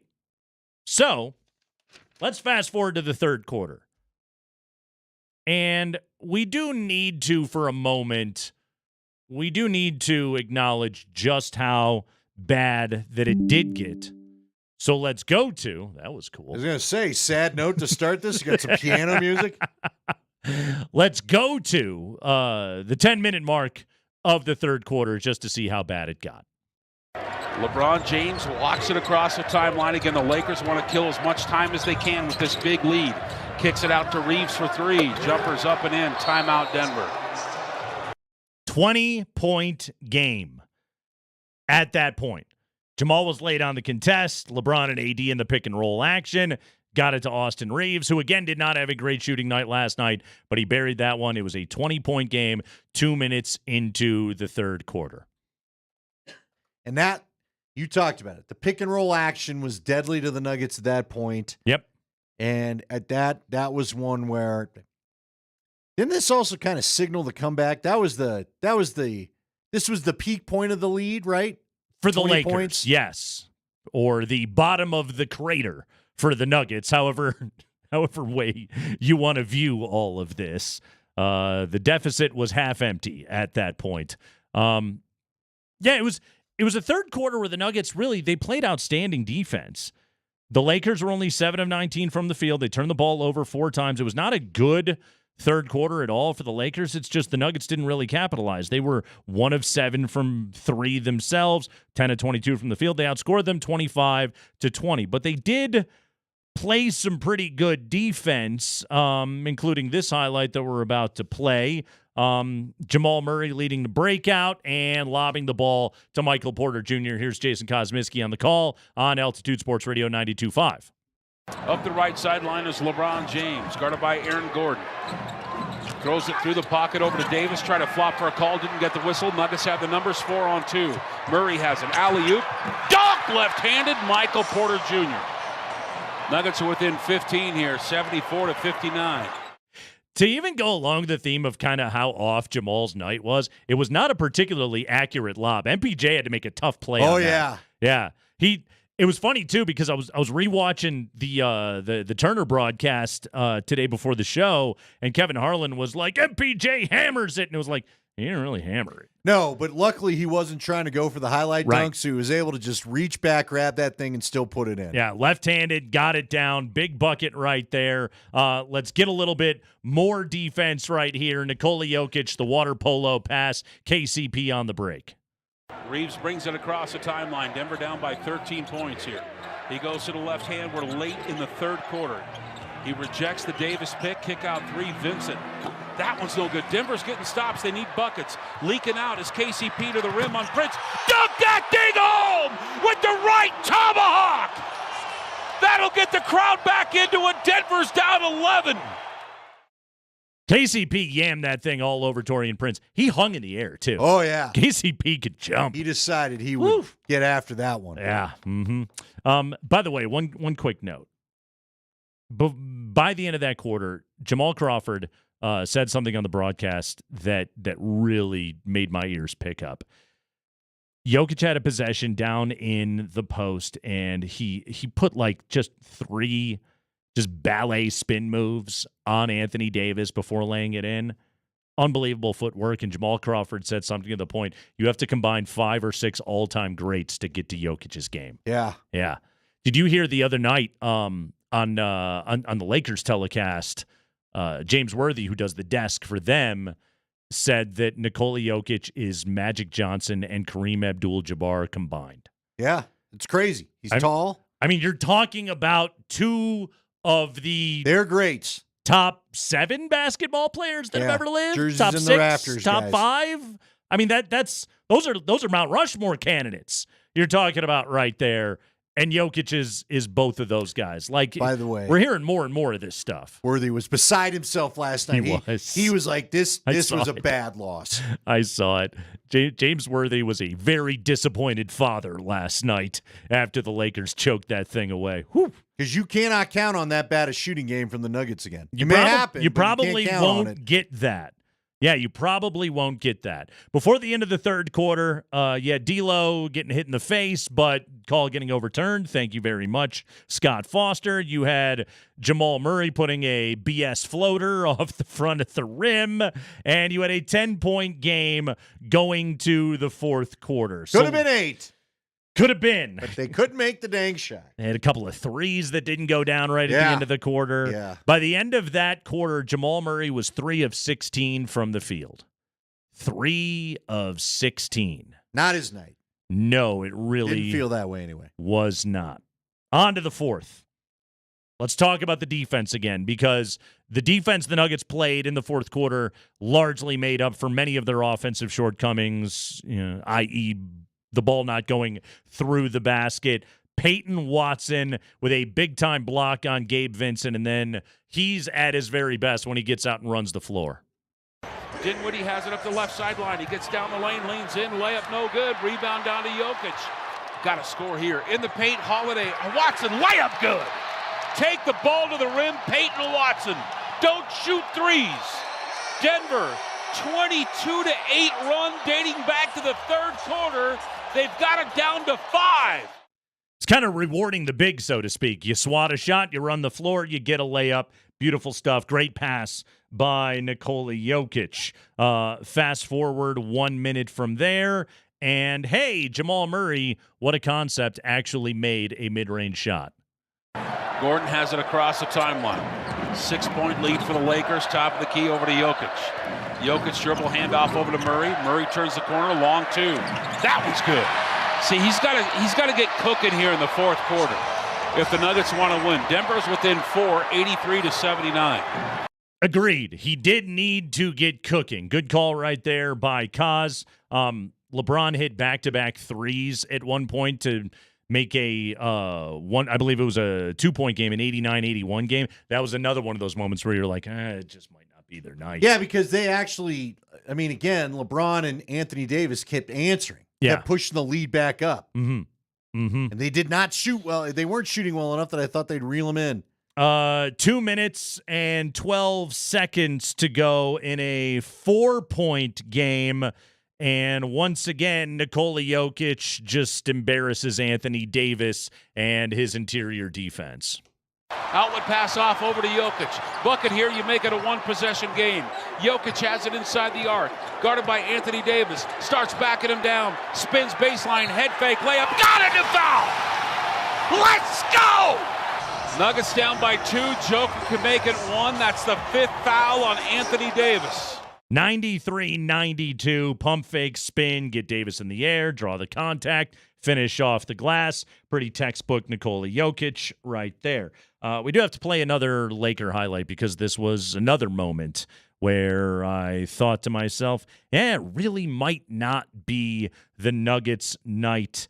Jamal Murray gets caught in the air with LeBron James directly in front of him and makes a bad turnover. But as you will hear, Nikola Jokic takes advantage. I'm really excited to talk about this highlight because there was some really cool stuff going on that shows the ginormous brain of Nikola Jokic. Jokic has it on the high left side. Throws it on top over to Jamal Murray. Everybody stay calm. Execute. Murray goes to the left hand. It's a two-man game with Jokic. Brings it back out to the three-point line. Inside the arc. His pass deflected and stolen by LeBron. He's got a breakaway. Dunk right-handed! Quick inbound over to Jokic. Denver's down by 3. He gets fouled. No whistle. Loose ball. Porter, 3. Yeah! 95-95 the tie. All right. Somebody has to win a silver medal for shot of the game last night, and Michael Porter won it with that 3 right there. But that shot, and it came off of a bizarre scramble, but it was made by Jokic. Jamal's got a bad turnover. Leaves his feet. He was leaving his feet all night. Yeah, and I think it was like he was going to pass to Jokic, and Jokic cut to the lane. Right. And he just was hung out to dry because, as you said, he was in the air. So he's in the air, turns it over. LeBron gets a steal, goes down, and dunks it. One of the things that I love is that Nikola Jokic, when he sees big momentum plays like that, is instantly like, give me the ball, give me the ball, give me the ball. Okay? Let me get back up the floor. All right? They just sprinted down the court. Let's use all that momentum against them, and rips the ball back up the court. Now, he goes into the body of D'Angelo Russell. He gets fouled. There is no call. Heaves it up. It's well short.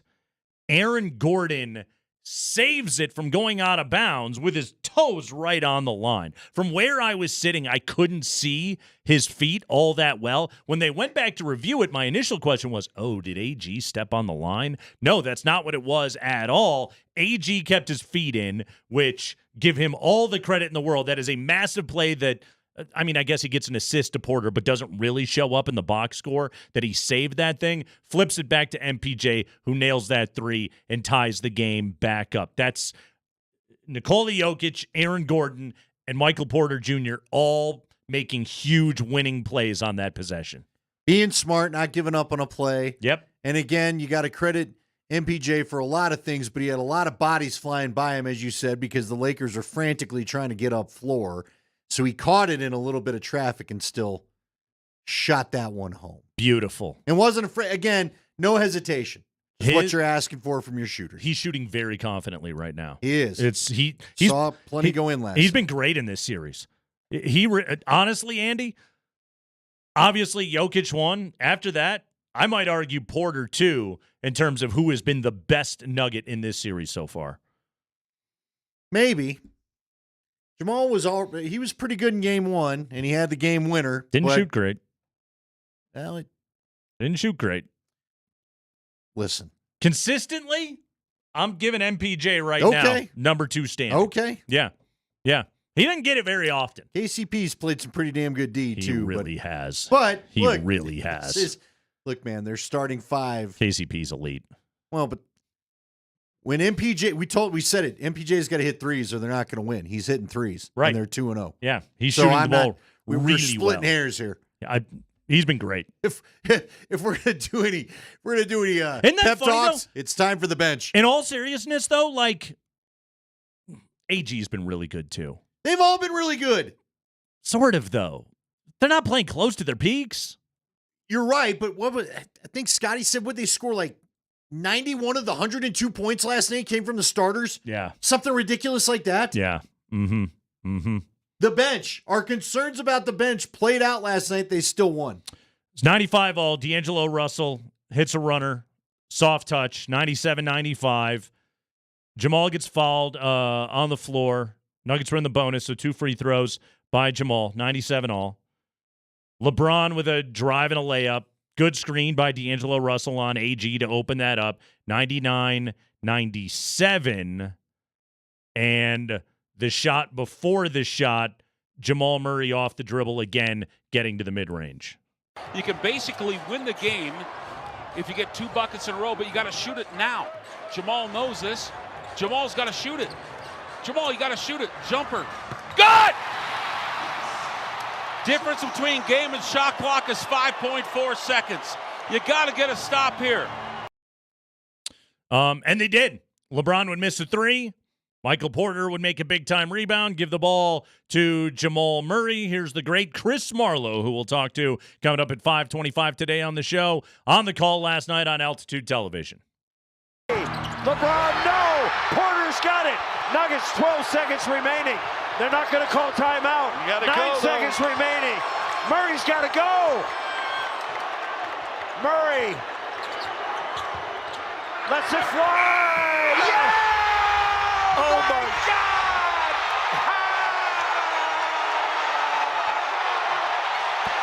Oh my gosh! Oh my gosh! They are mobbing Murray in front of the Nuggets bench. Unbelievable. Jamal Murray can play or really shoot that poorly all night. And yet, when it's winning time, there it goes. They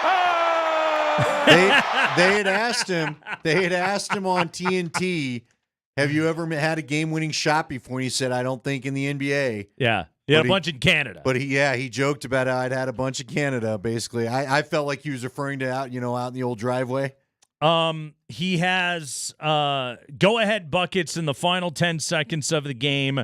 That was his 4th last night, 3 in the regular season. That was his 1st in the playoffs, 1st at home. All the other ones were on the road in the regular season. So really, Jamal Murray, who has had so many unbelievable fourth quarters in his career, but that was the biggest shot that he's ever hit in his life.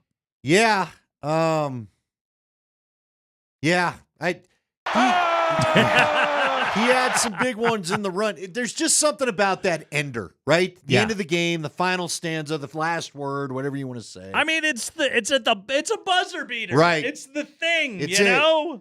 Now, I mean, I guess they at least if he misses, they go to overtime. Yes, but still, you don't want to miss that, dude. The way they shot, they didn't want any overtime. No. You don't want to mess with that. You can listen to the Kreckman and Lindahl Show and all of our great programming on the Altitude Sports Radio app, powered by the Fricke Law Firm. They're in your corner.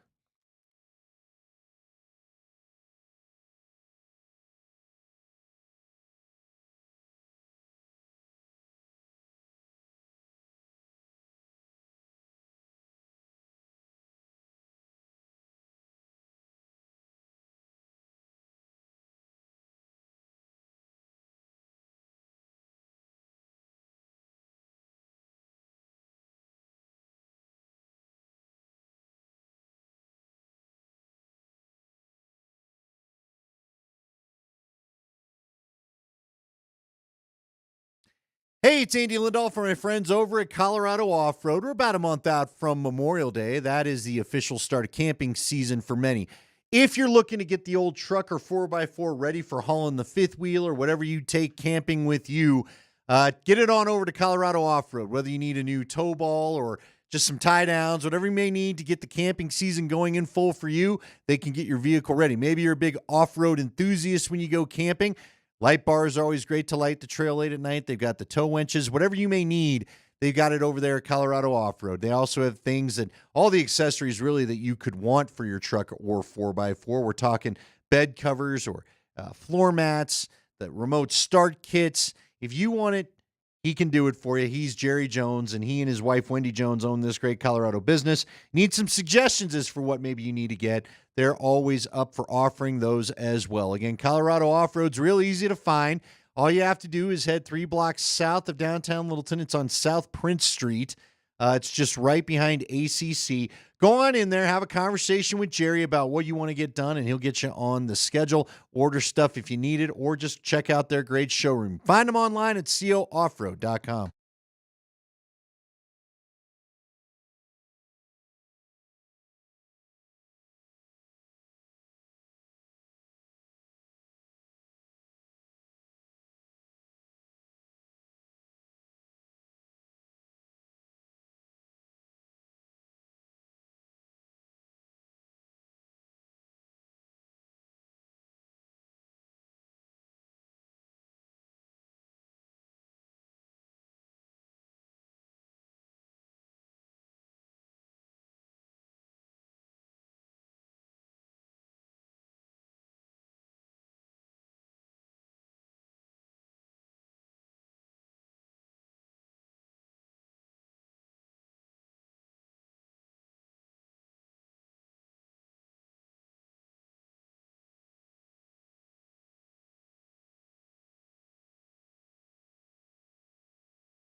All right, Craigman and Lindahl, Altitude Sports Radio 92.5.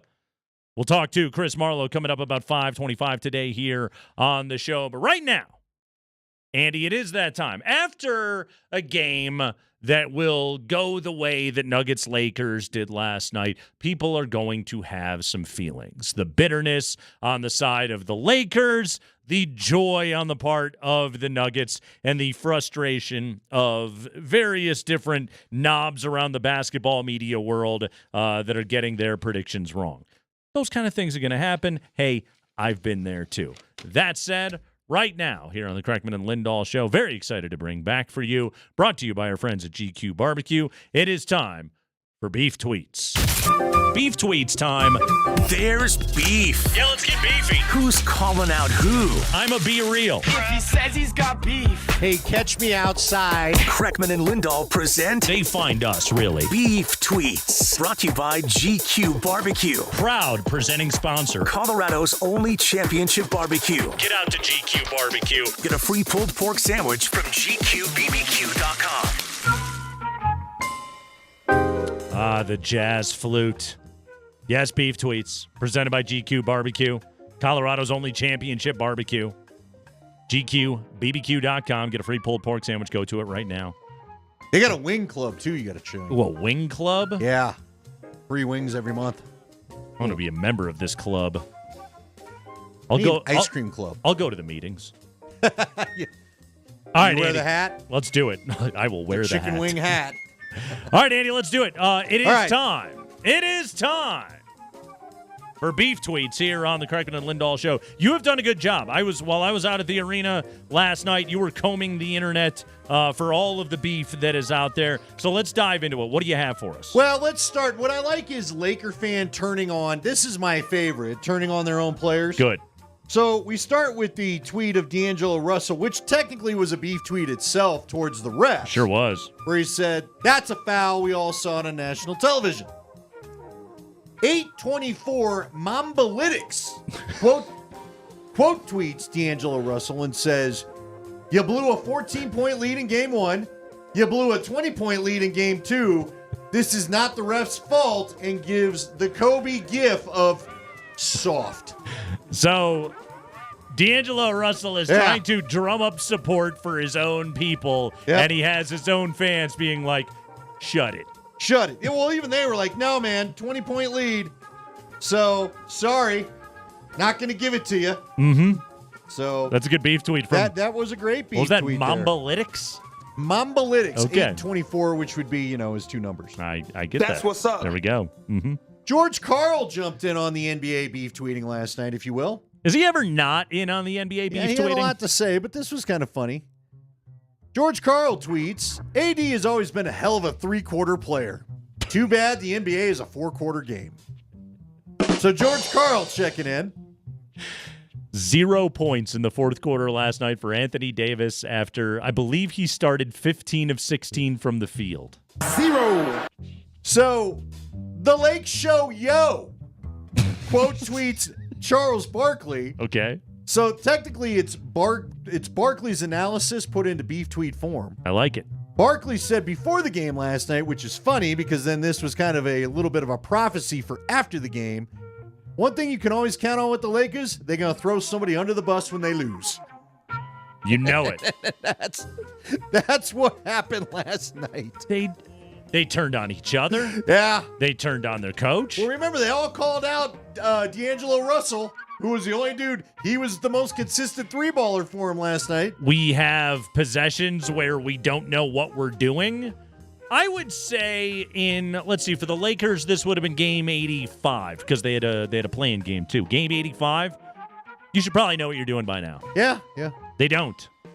And it does look like it from time to time. The amount of sins that LeBron James can cover up for that basketball team is incredible, but he's 1,000 years old, and he's only capable of so much. Should we visit the timeline of one Kendrick Perkins? Oh, I'd love to. So during the game, Kendrick Perkins tweets out, Reggie Miller rooting for Denver or something? Jesus Cristo. So he just tweets that out. Was Reggie? I don't know. I was watching Altitude, I told you. Reggie likes the Nuggets. TNT likes the Nuggets. They brought him a lot of great drama, and they know drama. When you have the best player on the planet, Nikola Jokic, who is extremely affable, when you have a fantastic interview like Michael Malone, when you have Jamal Murray, colorful characters like Jamal Murray and Aaron Gordon amongst the stars of the team, yeah, TNT likes the Nuggets an awful lot. Now, these are both time-stamped 18 hours later, so I'm not quite sure when Kendrick decided he'd had enough of the Lake Show, too. Okay. But later he tweeted out, the test results are in. The Denver Nuggets, you are the father, with the Maury Povich gif attached. So, Kendrick, I he don't. is beef tweeting his guys. I don't want you now. Okay, you don't. No, you stay over there. Okay. Shut your mouth. Stay over there. Yeah. Yeah. You guys were fighting it off. Then we had one from our own Nate Kreckman, although he didn't really tweet it, but he sent it to us. Okay. Nate sent us a picture of the snack room in his own little private break room. I did have a private break And I didn't room. have any snacks, so I kind of took that as a beef tweet to me. There's a selection of popcorns, some peanuts, I had a couple granola bars, I had Smart Food, selection of, waters, sodas available. Chex Mix, Yeah. Grandma's brownie chocolate chip cookies. I'm just going to show this to Twitch real quick. Those- We've got a picture of Nate actually showing us. Those are high major. He was in said break room. That's right. Yeah, there he is. With my delightfully tall hair. Yes, you were psyched your hair was still puffy. I was the only person there. So I felt like you beef tweeted us. And finally, how about we just... This came out of nowhere. I had a personal suite last night at the Nuggets Really? game. It was pretty good. All right. I was happy in there. Maybe I need to show up and bother you. This one kind of caught me off guard. Okay. I'm going to throw it in there because we love our folks at GQ, and the segment's almost over. More beef tweets. Remember our guy Kyle Sloter? I do remember Kyle Sloter. UNC legend Kyle Sloter. Former Bronco backup. Broncos Viking backup. preseason legend I Kyle think he's Sloter. at least got a shirt from most of the NFL teams. Good. Kyle writes, let me preface this before I say something controversial. That's how you know a beef tweet's coming, right? I've only watched 2 games of film on J.J. McCarthy. They were the national championship in the playoff game against Alabama. I don't see anything that would make me want to draft him in the first round of this draft. Ball placement is erratic, forcing receivers to make acrobatic catches, questionable decision-making, good not great arm, and I wonder if he's able to read a defense as well as he will be required to. He definitely had moments where he stepped up and made a play, but we're talking about him going number 2 in the draft. I think it's a massive stretch. QB 5-6 in this draft class, in my opinion. Beef tweet from Kyle Sloter. That is Broncos, Vikings, Cardinals, Lions, Bears, Raiders, Vikings, New Orleans Breakers, Jaguars, Arlington Renegades, Birmingham Stallions legend. Kyle Sloter. That's right. There it is. Take that, J.J. McCarthy. There it is. That's like the part where he's like, I watched a couple of games, but I don't like it. I think he also tweeted later he likes Bo Nix, but not anywhere in the first round. So, all right, there it is. That's understandable. That was Kyle a good Sloter, soon to be Dan Orlovsky. That was a good beef tweet right There there. a lot of beef tweeting going on last night. There was much. The internet was an active place last night. Beef tweets presented by GQ Barbecue. Get a free pulled pork sandwich from GQ Barbecue at gqbbq.com. Colorado's only championship barbecue. The Kreckman and Lindahl show. We've got the Avalanche tonight, game 2 against the Jets. We got football news next. Last night, your Nuggets found some mile-high playoff magic. Jumper Murray! Got it to hard! Tonight, can the Avalanche find some magic of their own and get even with Winnipeg? Here we go! McKinnon, right side, he scores! Avs, Jets, 7 o'clock tonight on Altitude Sports Radio 92.5 and on the Altitude Sports Radio app. It's Champions replacement window season, and we're celebrating with buy 2 windows, get 2 free. If your windows are drafty, difficult to operate, or costing you money on your energy bill, it's time to replace them. Champion Windows is here to help. Champion builds our own windows right here in the USA. We make the process easy. We help you choose the best design options for your home. We then build your project in our very own factory. Our install team manages your project every step of the way, and it's all backed by our lifetime guarantee. Turn your house into your dream home with more livable space in a new Champion sunroom, or enhance your curb appeal with new siding, now 30% off. Don't wait. This sale won't last long. Buy 2 windows, get 2 free, and 30% off sunrooms and siding. Call 877-GO-CHAMPION or visit championsavenow.com to schedule a free in-home estimate today. All discounts apply to our regular prices. Select styles apply. Minimum purchase required. Cannot be combined with other advertised offers. See store or website for details. Hey, it's Brett Kane for Circa Sports, and it's golf season. That means it's time to start betting like a pro with the world's largest sports book right at your fingertips. Circa Sports. It's sports betting the way it should be. The odds makers with the lowest holds and the best odds for every tournament, plus high betting limits, exceptional customer service, and more. Fund and bet like a pro anywhere, anytime. It's never been easier. Get ready for all the biggest golf tournaments. Visit circasports.com. Hi, welcome to the IKEA Spring Sale. Did you know that right now you can save up to 50%? On bookcases? Yep. Office storage? Yeah. Ooh, something for the kiddos? We've got you. Plus, IKEA family members get an extra 10% on select sale items. Sign me up. Don't miss out on the big IKEA Spring Sale. Visit your local IKEA store or go to IKEA-USA.com/offers now through 5/7. Offer valid 4/17 to 5/7. U.S. only while supplies last. Selection may vary by store and online. See store on IKEA-USA.com for complete terms. Restrictions apply. When it comes to serious injury cases, experience matters. I'm Kyle Backus. At Backus & Schenker, our track record speaks for itself. We have more than 25 years of experience successfully representing innocent victims in complex cases, earning them the full compensation they deserve.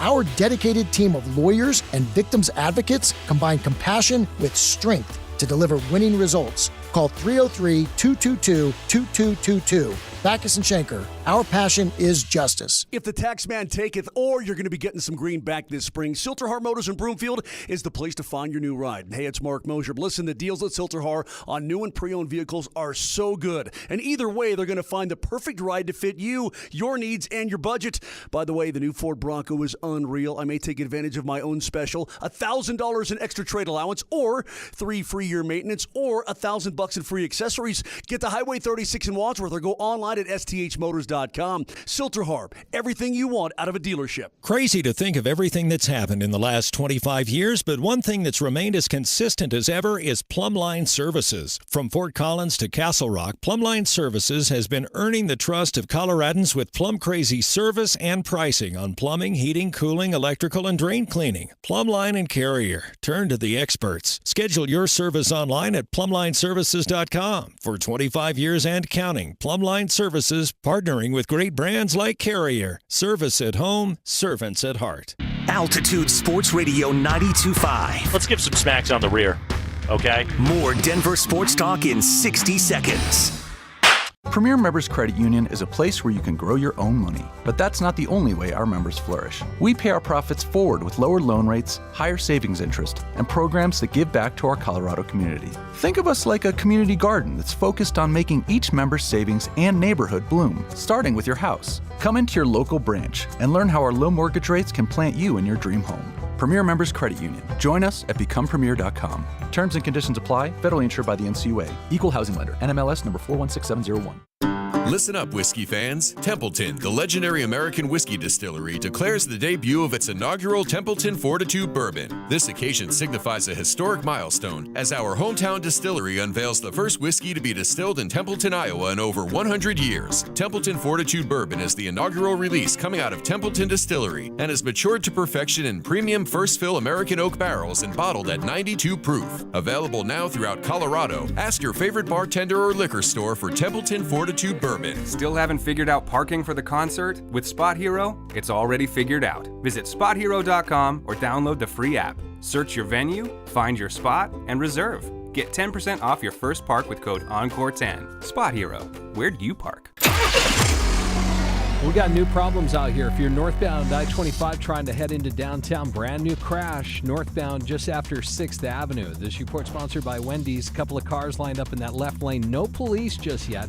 That's a heavy drive from Downing. And clearing a wreck eastbound Highway 36 in McCaslin. Looks like they're finally out of the right lane. We're jammed back past Foothills. Wendy's Cinnabon Pull-Apart is here at participating U.S. Wendy's. I'm Aaron O'Neill with traffic on Altitude Sports Radio 92.5. From the Backus and Shanker Studios. Their passion is justice. KKSE FM HD1 Broomfield, Denver, Boulder. Home of the Nuggets and mile-high playoff basketball. And the Lakers can take that L on the way out. This is Altitude Sports Radio. 92.5. Here's Nate and Andy, driven by Colorado Off-Road. Third hour of the program, K&L, best 5 o'clock hour in the biz. We join you live from the Backus and Shanker Studios. Their passion is justice. Our passion is football, and we have got football news you can use right now here on the Kreckman and Lindahl Show. As Andy, we are a mere 2 days away from NFL Draft 2024. Have you heard? The draft is almost upon us. Spring. I can't even look up and get my countdown. The countdown's gone, Nate. They took away the countdown. What a bummer. So Sean McDonough could tell us what's going on tonight. To a First blinded game, Ray Ferraro. Caps Rangers with New York up 1-0. By the way, Tampa Bay, Florida, Avs, Jets, Nashville, and Vancouver all on your NHL slate for the evening. Plus, you don't want to miss tonight over there at Coors Field. A little Ryan Feltner, Michael King affair. Rocks Pods, Game 2 of 4. Mark Springer, go ahead. The High Five is brought to you by Bet365. Whatever the sport, whatever the moment, it is never ordinary at Bet365. No surprise here. The Broncos have picked up the fifth-year option on cornerback Pat Surtain's contract. He was the poster boy. He was the face of Broncos uniform reveal yesterday. I'd say it's unlikely they trade him, right? I would say they're putting a lot of signals out there that they have no interest in putting Patrick Surtain on the market, which, all right, Andy, I get that the clearest path you have to moving up in this drafting and getting aggressive for a quarterback is to move Surtain. You certainly should not be moving any future firsts. I also am of the opinion that you can't trade Patrick Surtain because he's your only good player. You cannot get rid of him. I ask you this, as we sit here right now at 5:04 on the 23rd of April in the year of our Lord 2024, who's the second best player on the Broncos? Great question. I'd probably go, I'm apt to say Quinn Miners. Ugh. But that's tough read. And I don't mean that as a diss to Quinn Miners, but ugh. You tell me. All the guys we know are pretty much gone. I would say Sutton. Cortland Sutton. See, he's on the team Spring, for now. I think he's a top 5. I don't know about the second best player on the team. Quinn Miners is in line to get a massive contract extension, allegedly. So that's why I go off. Allen, Nick Bonito. See, just because you get paid a lot, which takes away a shot at my argument with Miners. Will Lutz.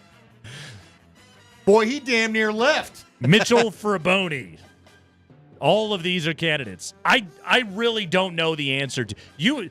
It could be Quinn Miners. It could be Cortland Sutton. These could be right answers. The fact that we have to think this hard about it's pretty bad. Yeah. I'm hoping Mims enters the conversation next year. You know who the Chiefs' second best player is? Chris Jones. Right. That's what a second all best pros. player should look like. Yeah, all pros. Guys that made the all-pro team. Yes. The Raiders' second best player is Devontae Adams. Sure. That's pretty good. Is he the first best player, or are you going max 6? I'm going max 6. Yeah. Crosby is their best player. Either way, that's 2 surefire ones. They're both pretty good. Yeah. Yeah. Spring. High five. According to Jordan Raanan of ESPN.com, the New York Giants have explored trading up from the 6th overall pick in the draft. Raanan says the belief is that the Giants hope to land North Carolina quarterback Drake May. So they're in the 6th spot right now, are the New York Giants. Are we talking about them going to 3 with New England? Because the rumors are heavy that the Patriots could be looking to move backward. Could it be Arizona at 4 with the hope that somebody will overdraft J.J. McCarthy? Andy, how high do the Giants have to go to land Drake May? Well, that's a great question. I know apparently the Commanders are telling people, don't call. We're not trading that pick. Yeah. So 1 and 2 are locked down. The Bears have not confirmed they're taking Caleb Williams, even though we all know they are. I have a sneaking suspicion they may do that. the Patriots have hinted they'll move back. Yeah. A lot of their dynasty was built on savvy trades to acquire more picks. Right. They were never afraid to do that. Now they had Tom Brady. That always helps. See, I would wait. You got to wait and see who number 2 is if you want Drake May. Yeah. Because if the Commanders take Drake May, then they're not giving you that. They already just said they're not giving you that. Right. So it doesn't matter. I guess 3, right? Yeah, I would think it'd be 3. What are you making? I know how you feel about Drake May, so probably the wrong person to ask. I do like him. I cannot get a good read on if the McCarthy thing is smoke or fire. And there are really teams that value him more than May. I can't get that read. I decided about 6 weeks ago, and my heels are dug in, that J.J. McCarthy is the dude that is getting used by everybody. I think you could be right. They're lying about their love of J.J. McCarthy. Because there is more Drake May tape than there is J.J. McCarthy. There is. As far as him throwing the football. May has been on NFL teams' radar for much longer than J.J. McCarthy is, and May has greater physical gifts. He has traits that are actually potentially elite compared to J.J. McCarthy. I don't think has any of them. Well, I just read you what, and I don't know what Kyle Sloter knows, but Kyle Sloter then repeated some of the things. We've read the breakdown of a lot of people don't like the arm or accuracy of J.J. McCarthy. Kyle Sloter knows how to throw some dimes in the preseason. Booyah. That's something. There it is. It's not nothing, man. Look, to answer your question, they probably got to go to 3. I do think this is another thing that works against the Broncos teams. Minnesota's in this too. Minnesota can offer you 2 first-round picks this year if they want to jump up. The Giants are looking to move up, and for any team in the top 3 or 4, you're only sliding back to 6. Yeah. So these are the reasons why, for those wondering, and by the way, the trade was made official today, that's why Zach Wilson is a Bronco. Yay! No take-backs. Zach Wilson is a Bronco. It's all gone great, hasn't it? That's Sean Payton wanted him. It's all Sean Payton put it out into the universe, and he's a Bronco. Andy, 2 years ago, you and I did a show about they're going to score points and they're going to win games, and Russell Wilson is the savior. And today they acquired Zach Wilson. The things that we could have told our past selves. Well, it's why we all need to just pump. I know this ruins everybody's good time. Just pump your brakes on Thursday. Before we go claiming someone's the next Reggie White. Just take a breath. Let the kid get his shirt on and play a game. Definitely put your shirt on. on. The longer I do the draft coverage, the more I kind of get into that. Let's just wait and see. I need to be excited. Why don't you put the triangles on first before we go declaring anything? Dude, there was one time, the greatest draft story always is going to be when Dan Reeves welcomed his new nose tackle from Syracuse, Ted Gregory, and that's when he realized they were the same height. Wait, this dude's my size? Probably need to scout that one out better, Dan. Guy didn't even make the team there, Nate. First round pick. Oof. Spring. High five. The Chiefs today announced contract extensions for team president Mark Donovan, GM Brett Veach, and head coach Andy Reid. Andy Reid and their GM Brett Veach are locked up through 2029. Andy Reid is 66 years old now. He will be 71 when his contract ends. Good for Andy Reid. He also reportedly becomes the NFL's highest paid coach in this new contract, which I should say, you know what? That actually sounds about right. And that would mean that he surpasses Sean Payton, who is reportedly being paid an average annual salary of $18 million. So at the moment, it sounds like Andy Reid has finally passed him by. Let's see, other highest paid coaches, our coworker Sean McVay with the Rams. Kyle Shanahan is on this list as well. John Harbaugh actually below Mike Tomlin. This is just according to a report from Sportico last year. Remember, NFL teams are always extremely weird about the reporting on this. But according to this is from 2023. Belichick was making $25 million with the Patriots. Peyton was getting 18 with the Broncos. Pete Carroll made 15 in Seattle. Sean McVay, 15 with the Rams. So, kind of right there with our salaries here at KSE Radio. Sure. Kyle Shanahan at 14 with the Niners. Tomlin at 12.5. John Harbaugh at 12. Good for him. I I will say Andy Reid should be the highest paid coach in the NFL. You should. He You should. should. I wish it all would break apart, but yeah, sure. Yeah. Great. Fantastic. He certainly should. Can't wait. Good for Andy Reid. Good for you, guy. A lot of barbecue and Hawaiian shirts. Burgers and whatnot. Yeah. Spring. High five. The only NFL owner that I've noticed talking to the media this week in an official pre-draft press conference capacity is Jerry Jones. Well, he's the GM. He's got to do the pre-draft press all of it. conference. Yeah. He talked to the media today. Now, Dak Prescott, free agent at the end of the year. They can't franchise tag him. CeeDee Lamb, free agent at the end of the year. They could franchise tag him. Micah Parsons this season, and then fifth-year option next year. He'll be a free agent after next year. He said he's working on extensions for all of these players. He says he's working on it. But specifically on Dak Prescott, he said this. I'll start it. We want Dak Prescott. So that's that.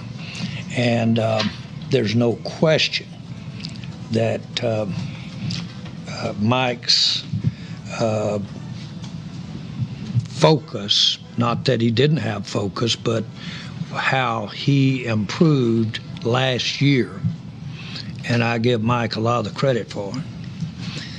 That improvement demonstrated to me there's more as far as ultimately winning what we're trying to do here.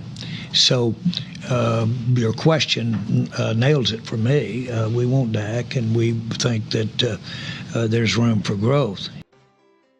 There's nothing more with Mike McCarthy. No.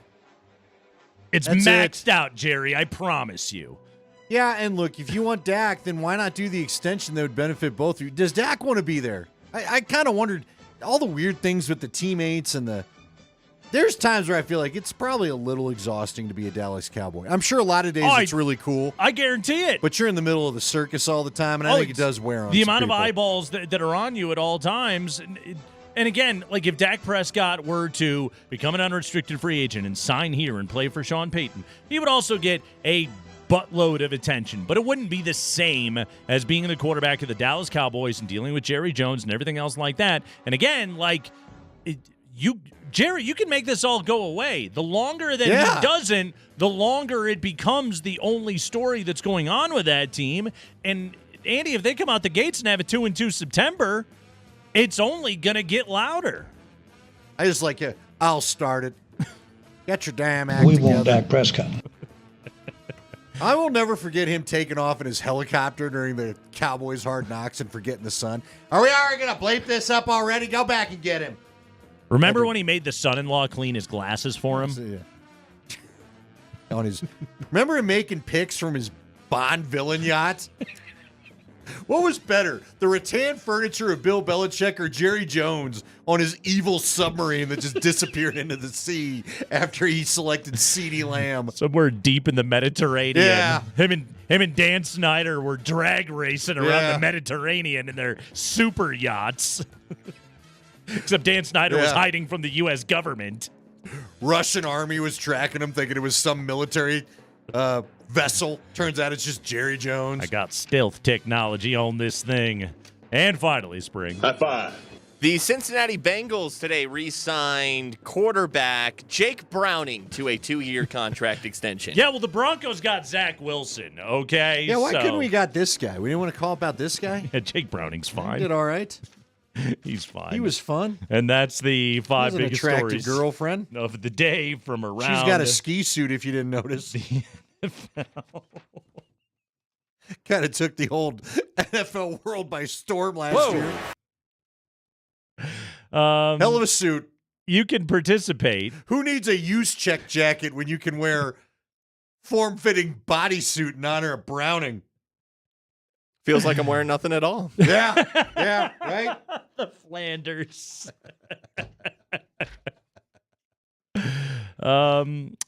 You can participate in the show today if you so choose, and you should want to via the Schomp Mazda text line at 303-504-0925. One price, one person, 1 hour. Chris Marlowe, voice of the Nuggets, coming up.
LeBron, no! Porter's got it. Nuggets, 12 seconds remaining. They're not going to call timeout. 9 seconds remaining. Murray's got to go. Murray lets it fly. Yeah! Oh my God!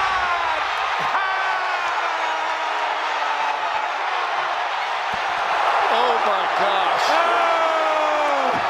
Oh my gosh. They are mobbing Murray in front of the Nuggets bench.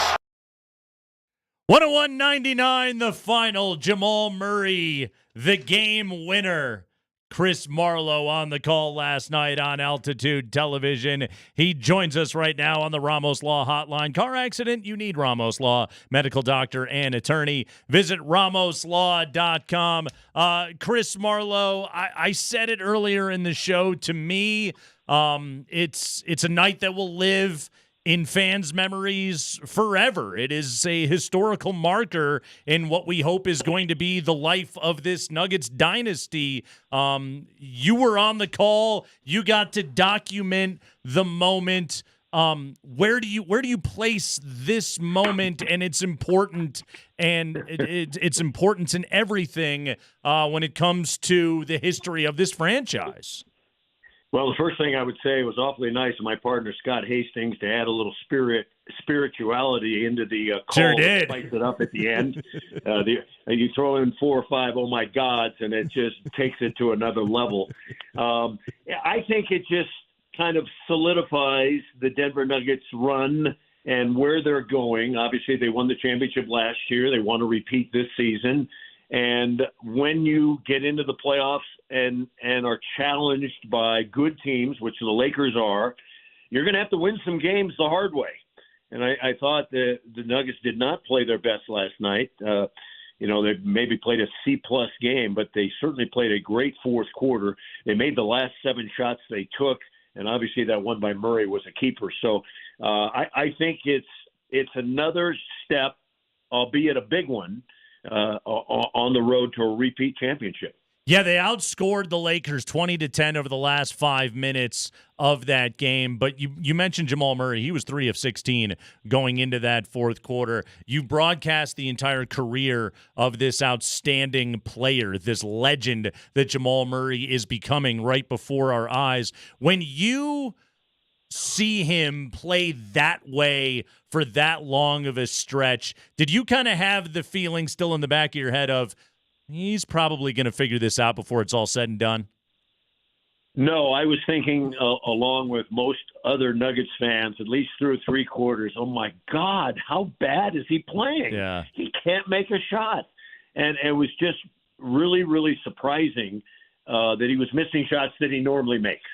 Normally, he is money from the elbow, money from the wing, money from the key, and he just could not throw a pea into the ocean. But once he got it rolling a little bit later, he saw a couple go in, got a couple of layups, then he knocks one straight away, and then you kind of had the feeling, once this Denver Nuggets team, they start getting stops. It's really uncanny because you're sitting there as an announcer and you're going, okay, the Nuggets are down by 9. And they got a steal. And all of a sudden, all this stuff starts to happen. And it's like watching a great movie unfold again. You've seen it. You're not sure you're watching again. And you see it unfold. And they cut the lead to 7, and it's down to 5. And here we come. And they finally end up overcoming the Lakers. Now, obviously, there was some help from the Lakers. They made some bad moves, some bad plays, missed some free throws, missed some easy layups. I guess the refs didn't do them justice according to them. But all in all, it was a great comeback by the Nuggets, and certainly a game I won't forget for a long time. Chris, I've only had this happen once because, you call it teams games, you get a little close with them. There was a point during a Mammoth game where I almost let a bad word slip because I couldn't believe what I just saw. How many times did you maybe fight that? I felt like one rimmed out where I just sensed it, and it was like a layup or something that went around the rim and popped out. Was it Reggie's? How hard? How hard was it to believe what you were watching with the shooting last night? Well, it's just surprising because the Nuggets, they're a top 10 3-point shooting team in the NBA during the regular season, 37.5%. They're good, and they've got a lot of guys that can make shots, but it was really only Jokic and Michael Porter Jr. That could make a three. When Reggie Jackson missed that layup, I thought I was going to come out of my shoes. He had a wide open, easy bunny, nobody on him, and he just rattled it out. He's going through a tough slump right now. It'd be nice if they could get him fixed up, but I'm not tempted to swear too much anymore. I think when we had the Serbian hooker incident 4 or 5 years ago, that got me very cautious about what I say about the Denver Nuggets, and so I try to be enthusiastic, but I try to be family friendly. See, I'm here for all the Serbian hookers, all the scoring orgies, and everything else that Chris Marlowe has got for us. Okay, to just lay it all out. I guess I can't say those were the good old days, can I? Probably not. Only on your show. Yeah. Darn right. 27 points, 20 rebounds, 10 assists last night for Nikola Jokic. By the way, 25, 20, and 10s. Nikola Jokic has done it in the playoffs more than anybody else in NBA history. Chris, you go back and you watch the final play, and Nikola Jokic is directing traffic, and he's getting the floor set, and he starts the action, and he sets the screen, and he gets Jamal freed up, and they put Anthony Davis on him on the switch. But Nikola Jokic, if you were to explain to somebody maybe that just, landed on this planet and tried to explain to them everything that Nikola Jokic does for this basketball team, where do you start and where do you finish that kind of conversation? Well, I know you guys are only on the air to 6 p.m., so I don't have enough time to do all that. But I will tell you one thing that struck me about Nikola Jokic last night. 27 points, 20 rebounds, 10 assists. And they double-teamed him the entire game. Mm-hmm. Double-teamed him the entire game. Now Wilt Chamberlain, in his early years, and they were trying to double and triple-team him, and I understand that. But the level of sophistication of defenses designed to stop Nikola Jokic has been unbelievable, and no team has really been able to do it. He's so skilled. He scores, he rebounds. He assists. Now he's starting to build up deflections and steals, and he's so much smarter. I think he's the only guy in the league that you could say, he's actually smarter than LeBron. Like LeBron has really got to put on his thinking cap when he goes against Nikola Jokic, because Jokic seems to be, 2 or 3 plays ahead. That play last night when LeBron went down and dunked it, and then Jokic got the ball and he tried to lob deep to Aaron Gordon.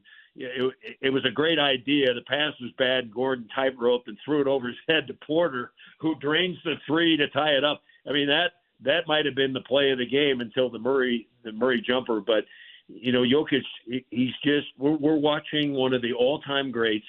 They have not been able to give him his due because he's kind of a gangly, not your typical NBA player. Now they're even talking about how well-conditioned he is and how fast he can run and how he tires everybody out. So I think they're getting there with Nikola Jokic. I think it's taken a long time for the aficionados, the cognoscenti, if you like, of the NBA to go, this guy could be better than LeBron James. He could be better than Paul George, better than Kevin Durant.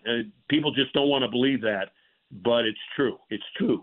Oh, it's funny you say that, Chris. I saw an article talking about has what Jokic in particular done maybe pushed down Kevin Durant in the relevancy of the conversations of all-time greats because he's just done so many things right. While we're on Jokic, I do want to ask you, if Jokic isn't out there, if he's not the coach on the floor, as you kind of hinted at there, do they run that last play without taking a timeout? I want to know what you saw because the camera was a little slow to follow when we saw him, and as you said, he was running down there in a hurry. It looked to me like he was starting to direct traffic so they could set up a play without having to take the timeout? Is he the only guy you trust to do something like that in that situation? Well, remember, they had just taken a timeout 1 minute earlier, so they're trying to save that timeout. And as Michael Malone explained, he thought that the Lakers are a pretty good defensive team when they get set. So they had plenty of time. Plus, it's a tie game. They're not behind. It's a tie game. They go down. They get a shot at it no matter what. And the worst comes to worst, unless they throw it away or kick it out of bounds, that they're going to go to overtime. What surprised me and maybe made the call, my call, a little bit more frantic at the end was that I didn't think Murray was going to get a shot off. He's had a couple of times where he's kind of played with his food and he dribbles out the clock and doesn't get a shot off. That he took so long to get into the action that when he turned the corner, there were only 2 seconds remaining. And then he was able to, do his little fadeaway jumper and get the separation from Davis. So, Jokic, when he's on the floor, he's definitely a security blanket. I think that's one of the things. I remember when Jokic first started out, a lot of people said, both with him and Murray, where's the leadership going to come from on this Nuggets team? Jokic really isn't a leader. I mean, he looks like going to be a pretty good player, but he's not a leader, and neither is Murray. But they have turned out to be great leaders, and now Jokic, I mean, he's diagramming plays. Who knows what he's doing in the off time in terms of getting the team ready to go. And you'll notice he's always the first one out every night. He's the last one. He's always lifting weights after the games. He's finely conditioned. He's just a marvel to cover. And I don't think we're going to see another guy like him for a long, long time. Chris Marlowe is joining us right now here on the Kreckman and Lindahl Show on the Ramos Law Hotline, 101.99. Last night in Game 2, Game 3 coming up on Thursday night. You'll watch Chris Marlowe and Scott Hastings on the call on Altitude Television. Chris, I don't want to overlook the defense that Kentavious Caldwell-Pope and Aaron Gordon have played so far in this series, because both of them have certainly been terrific. But I made this proclamation earlier. I think Michael Porter Jr. has been the second best Nugget in this series overall so far. He's 9 of 17 from 3. He really put together a very quality stretch at the end of the season. It is carried over into the postseason. What are you seeing from Michael Porter Jr. right now that he's bringing that kind of consistency every night? Yeah, I've been a Michael Porter Jr. fan. I tend to look at him and not say and not go over all the negatives about him. He doesn't play defense quite as well as you hope, or he doesn't grind and hustle quite as much as you'd like. But I look at what he does for you offensively, what he does for you rebounding wise. He blocks some shots, and the fact that 2 games into the playoffs, he's playing at this level. And I think most of the people that are listening to the show know about the difficulties he's had with his family. His 2 brothers are going through really difficult circumstances, and maybe this is a bastion for him that he can go out and play basketball and not have to worry about testifying at a trial or things like that. But I agree. If Michael Porter makes shots and plays the way he's been playing, the Nuggets are hard to beat, because you always know what you're going to get from Jokic, and you certainly usually get, the best of all worlds from Murray. Aaron Gordon has been playing terrific. Caldwell-Pope leading the defense and scoring at will, but Porter, man, when his jump shot is rocking and rolling, it is fun to watch. Chris, I just have to ask you, because you've been here a long, long time now. Now wait a second. Well, hey, I'm still older, Chris. We're okay. Look, you've seen what this town is. You know it was a Bronco town. It's draft week. They can't figure out the quarterback thing.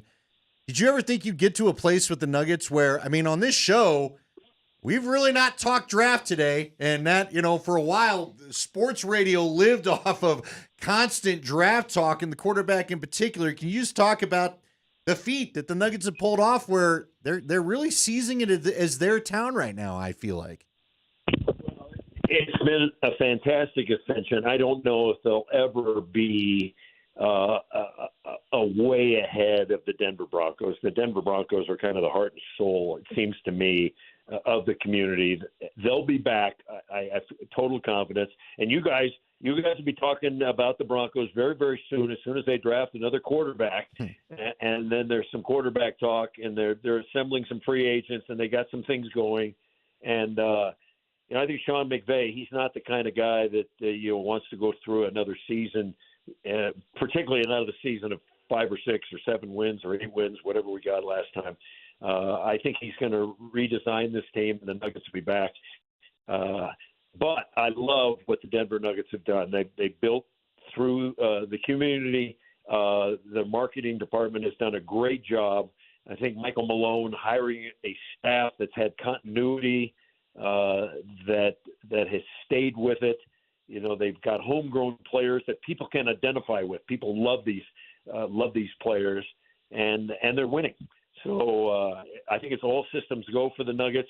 If the Nuggets win a championship this year and then go for another one next year, maybe they surpass the Denver Broncos in the long term. But here's hoping. It's great when all the teams are firing on all cylinders, and I'm keeping my fingers crossed. I believe the Avalanche play tonight, that they can figure out a way to get a win and hop back into their series. But it's great when all the teams in Denver are doing well. You ever play goalie there, Chris? You ever got any goalie in your background?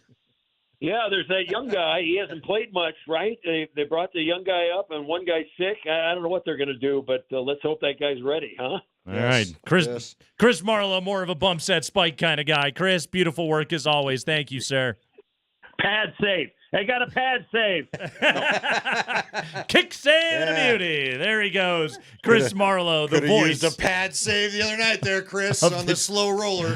Chris Marlowe, the voice of the Denver Nuggets on Altitude Television. He and Scott Hastings, Katie Wingy, and the whole crew, they will have the call coming up on Thursday night from Crypto.com Arena there in Los Angeles as the series now shifts to Southern California. Tonight, bourbon, brews, burgers. Get it all. That's in Parker. You doing a Boilermaker? Got a game Bourbon, too. a brew, and a burger? Huh? I dropped the burger and the bourbon, then the bourbon and the burger into the brew. No. Just chug it all at once, okay? No, not saying that. It's all coming up tonight. A Game 2 viewing party as the Avalanche look to tie the series against Winnipeg. Gonna have a live broadcast. Mark Bertinoli, Alex Ryanemi, and the great Mark Springer will all be out there at Bourbon Brews Burgers in Parker for Game 2. They have an autographed Cale Makar jersey that they're giving away. It is all brought to you by Templeton Fortitude Bourbon.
Well, the thing about Jamal is that he is a really tough shot maker. And I think Nicola said something after the game last night to the effect of, Jamal missed some easy ones and he made some really tough ones. And that's Jamal. He can make really difficult shots, high degree of difficulty shots. And obviously when you get a Defensive Player of the Year candidate in Anthony Davis switching on to you, now the key is, can you just get a sliver of separation? And when you look at that photo, look how high Jamal is elevating on that shot. And he can twist his body, he can contort his body, but the most important thing is the mental aspect for Jamal.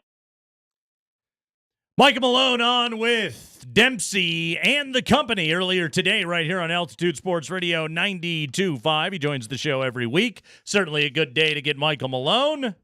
He was in an awfully good mood after that game last night. It's funny how 2-0 at home versus 1-1 and going on the road to L.A., that will slightly affect the mood of a head coach. Did us all on the way out. All a favor. I Yeah. did not want to be listening to the national pundits after that. Hey, real quick. Yeah. You know whose coach is not happy? Nate, I've never seen this. Okay. Let's go to the international hockey world, okay? All right. Thailand has officially put to bed a victory against Kuwait 57-0 in IHF U18 World Qualifying. Shots on goal, you think Georgie's had it rough? 122-1. Thailand shot 122 shots. Kuwait did muster a shot. 57-0. And like the average temperature in Kuwait, like 115 degrees. Yeah, I don't know how much hockey they're getting to play there. Not a lot of pond hockey going on out there. But I've never known Thailand to be the powerhouse of hockey either. You know, I didn't... do not let the Canadians play this team, please. I would not have put Thailand all that high in the ratings either. Hopefully, neither of those clubs will make it out of the Asian portion of the competition. Yeah. Because I feel as though they could be slightly overmatched against maybe some of the Eastern European, Northern European, or North American competition. Finland, the Swedes, the Yeah. Russians. Yeah. What's the worst shellacking you ever lived through? Did you ever have like a little league just out of hand game? Or Yeah. I had a little league game where we lost 40-2. What? Yeah. It was the first year that our team was playing in the so when we were like 7 and 8, there was a rule where you could only walk 2 batters per inning, and then after that, like, walks were disallowed. So you had to swing basically when you went up to bat. Either that, or you could see just like 15 pitches in a row out of the zone.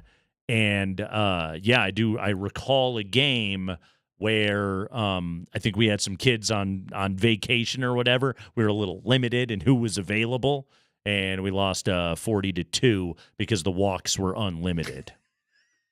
Holy! Nobody was swinging. All right, you threw me off with that one. I got nothing 40-2. that tops that. Yeah. Holy cow! And I might not even be remembering correctly. We might not have even scored 2. Was there Pizza Hut at least after that game? Yes, we were eating our childhood feelings at that that's point. What you were doing. Yeah. All right, back to the Nuggets. That's an ass kicking. That is. Yeah. That one sticks with you. Yeah. That'll leave a taste in your mouth. You get nothing. Did anybody? You lose. Good day, sir. Did anybody quit the team after that? That's a soul crusher right there. I think I'm gonna go write poetry. Yeah. I don't like baseball. Yeah, I think I'm gonna go start a band. Right. There's some emo bands that were born that day. My Chemical, here comes Gerard. My Chemical Bases on Balls. Yeah. The Nuggets cannot shoot this bad a second time. I wouldn't think so. Josh writes in and says, and I think it's a fair enough question. Now, I'd hope not.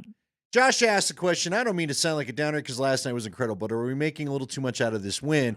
I say no because, Josh, they were shooting terribly. They had no business winning that game. They won a playoff game on a buzzer beater over Anthony Davis where they were losing the entire game. And nobody could make a three. They didn't make a run by everyone getting hot and making insane threes. They still couldn't shoot it in the ocean. The other two guys that were not Nikola Jokic and MPJ were a combined 0 for 20 from 3, and they won the game. Yeah.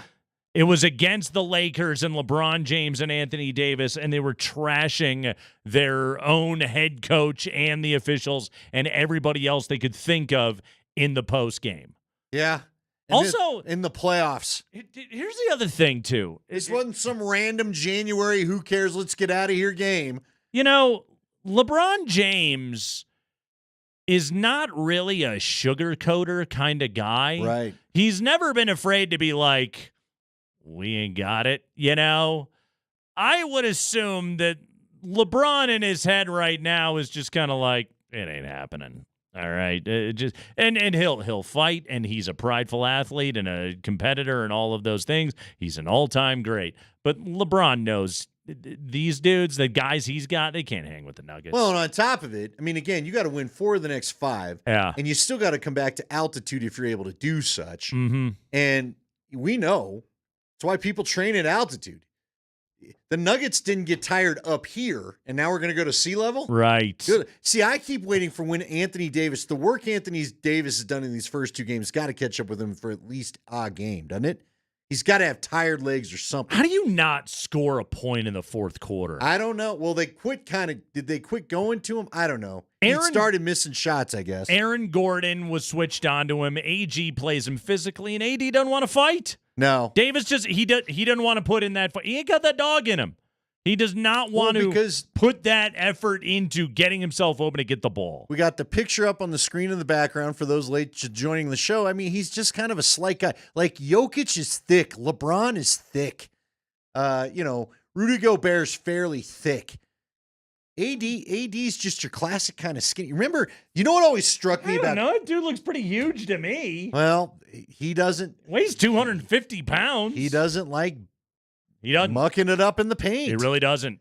No. I was always struck by Kenyon Martin. Kenyon Martin was real thin. That dude was nothing but muscle everywhere. So that guy did not look like a good time to have to go get rebounds from. So today, The Athletic put out their anonymous NBA player poll for 2024. Who is the best defensive player in the NBA? Okay. Anthony Davis told the world yesterday, he's it. I should be DPOY. I'm the best defensive player in the world. Okay? He did not get a vote. Can you really be the best defensive player when your best move is kind of like coming from the other guy? You know what I mean? Like, it's not like you lock down your guy. People get worried about your shot blocking and whatnot because you come flying in from the other side. Wemby got 15% of the vote, best defender in the NBA. Sounds good to me. He looks like the most dominant defensive player in the game today. Listen, that guy mentally would mess with you. Yeah. There's you can't get far enough away from him where he's not going to get at your shot. Drew Holiday got 13% of the vote, number 2 on that list. Lou Dort got 10%, Herb Jones 8%, Jaden McDaniels 8%, Rudy Gobert 6%, Alex Caruso 5%. Again, other guys that got votes: Bam Adebayo, Jalen Suggs, Draymond Green, Kawhi Leonard, Isaac Okoro, Jonathan Isaac, OG Anunoby, Jaylen Brown. No Anthony Davis on the list. A guy that has declared himself as the best defensive player in the NBA. And on the again, 132 votes cast for who was the best defender in the NBA, and he didn't get a vote. That should be pretty telling to you, Anthony Davis.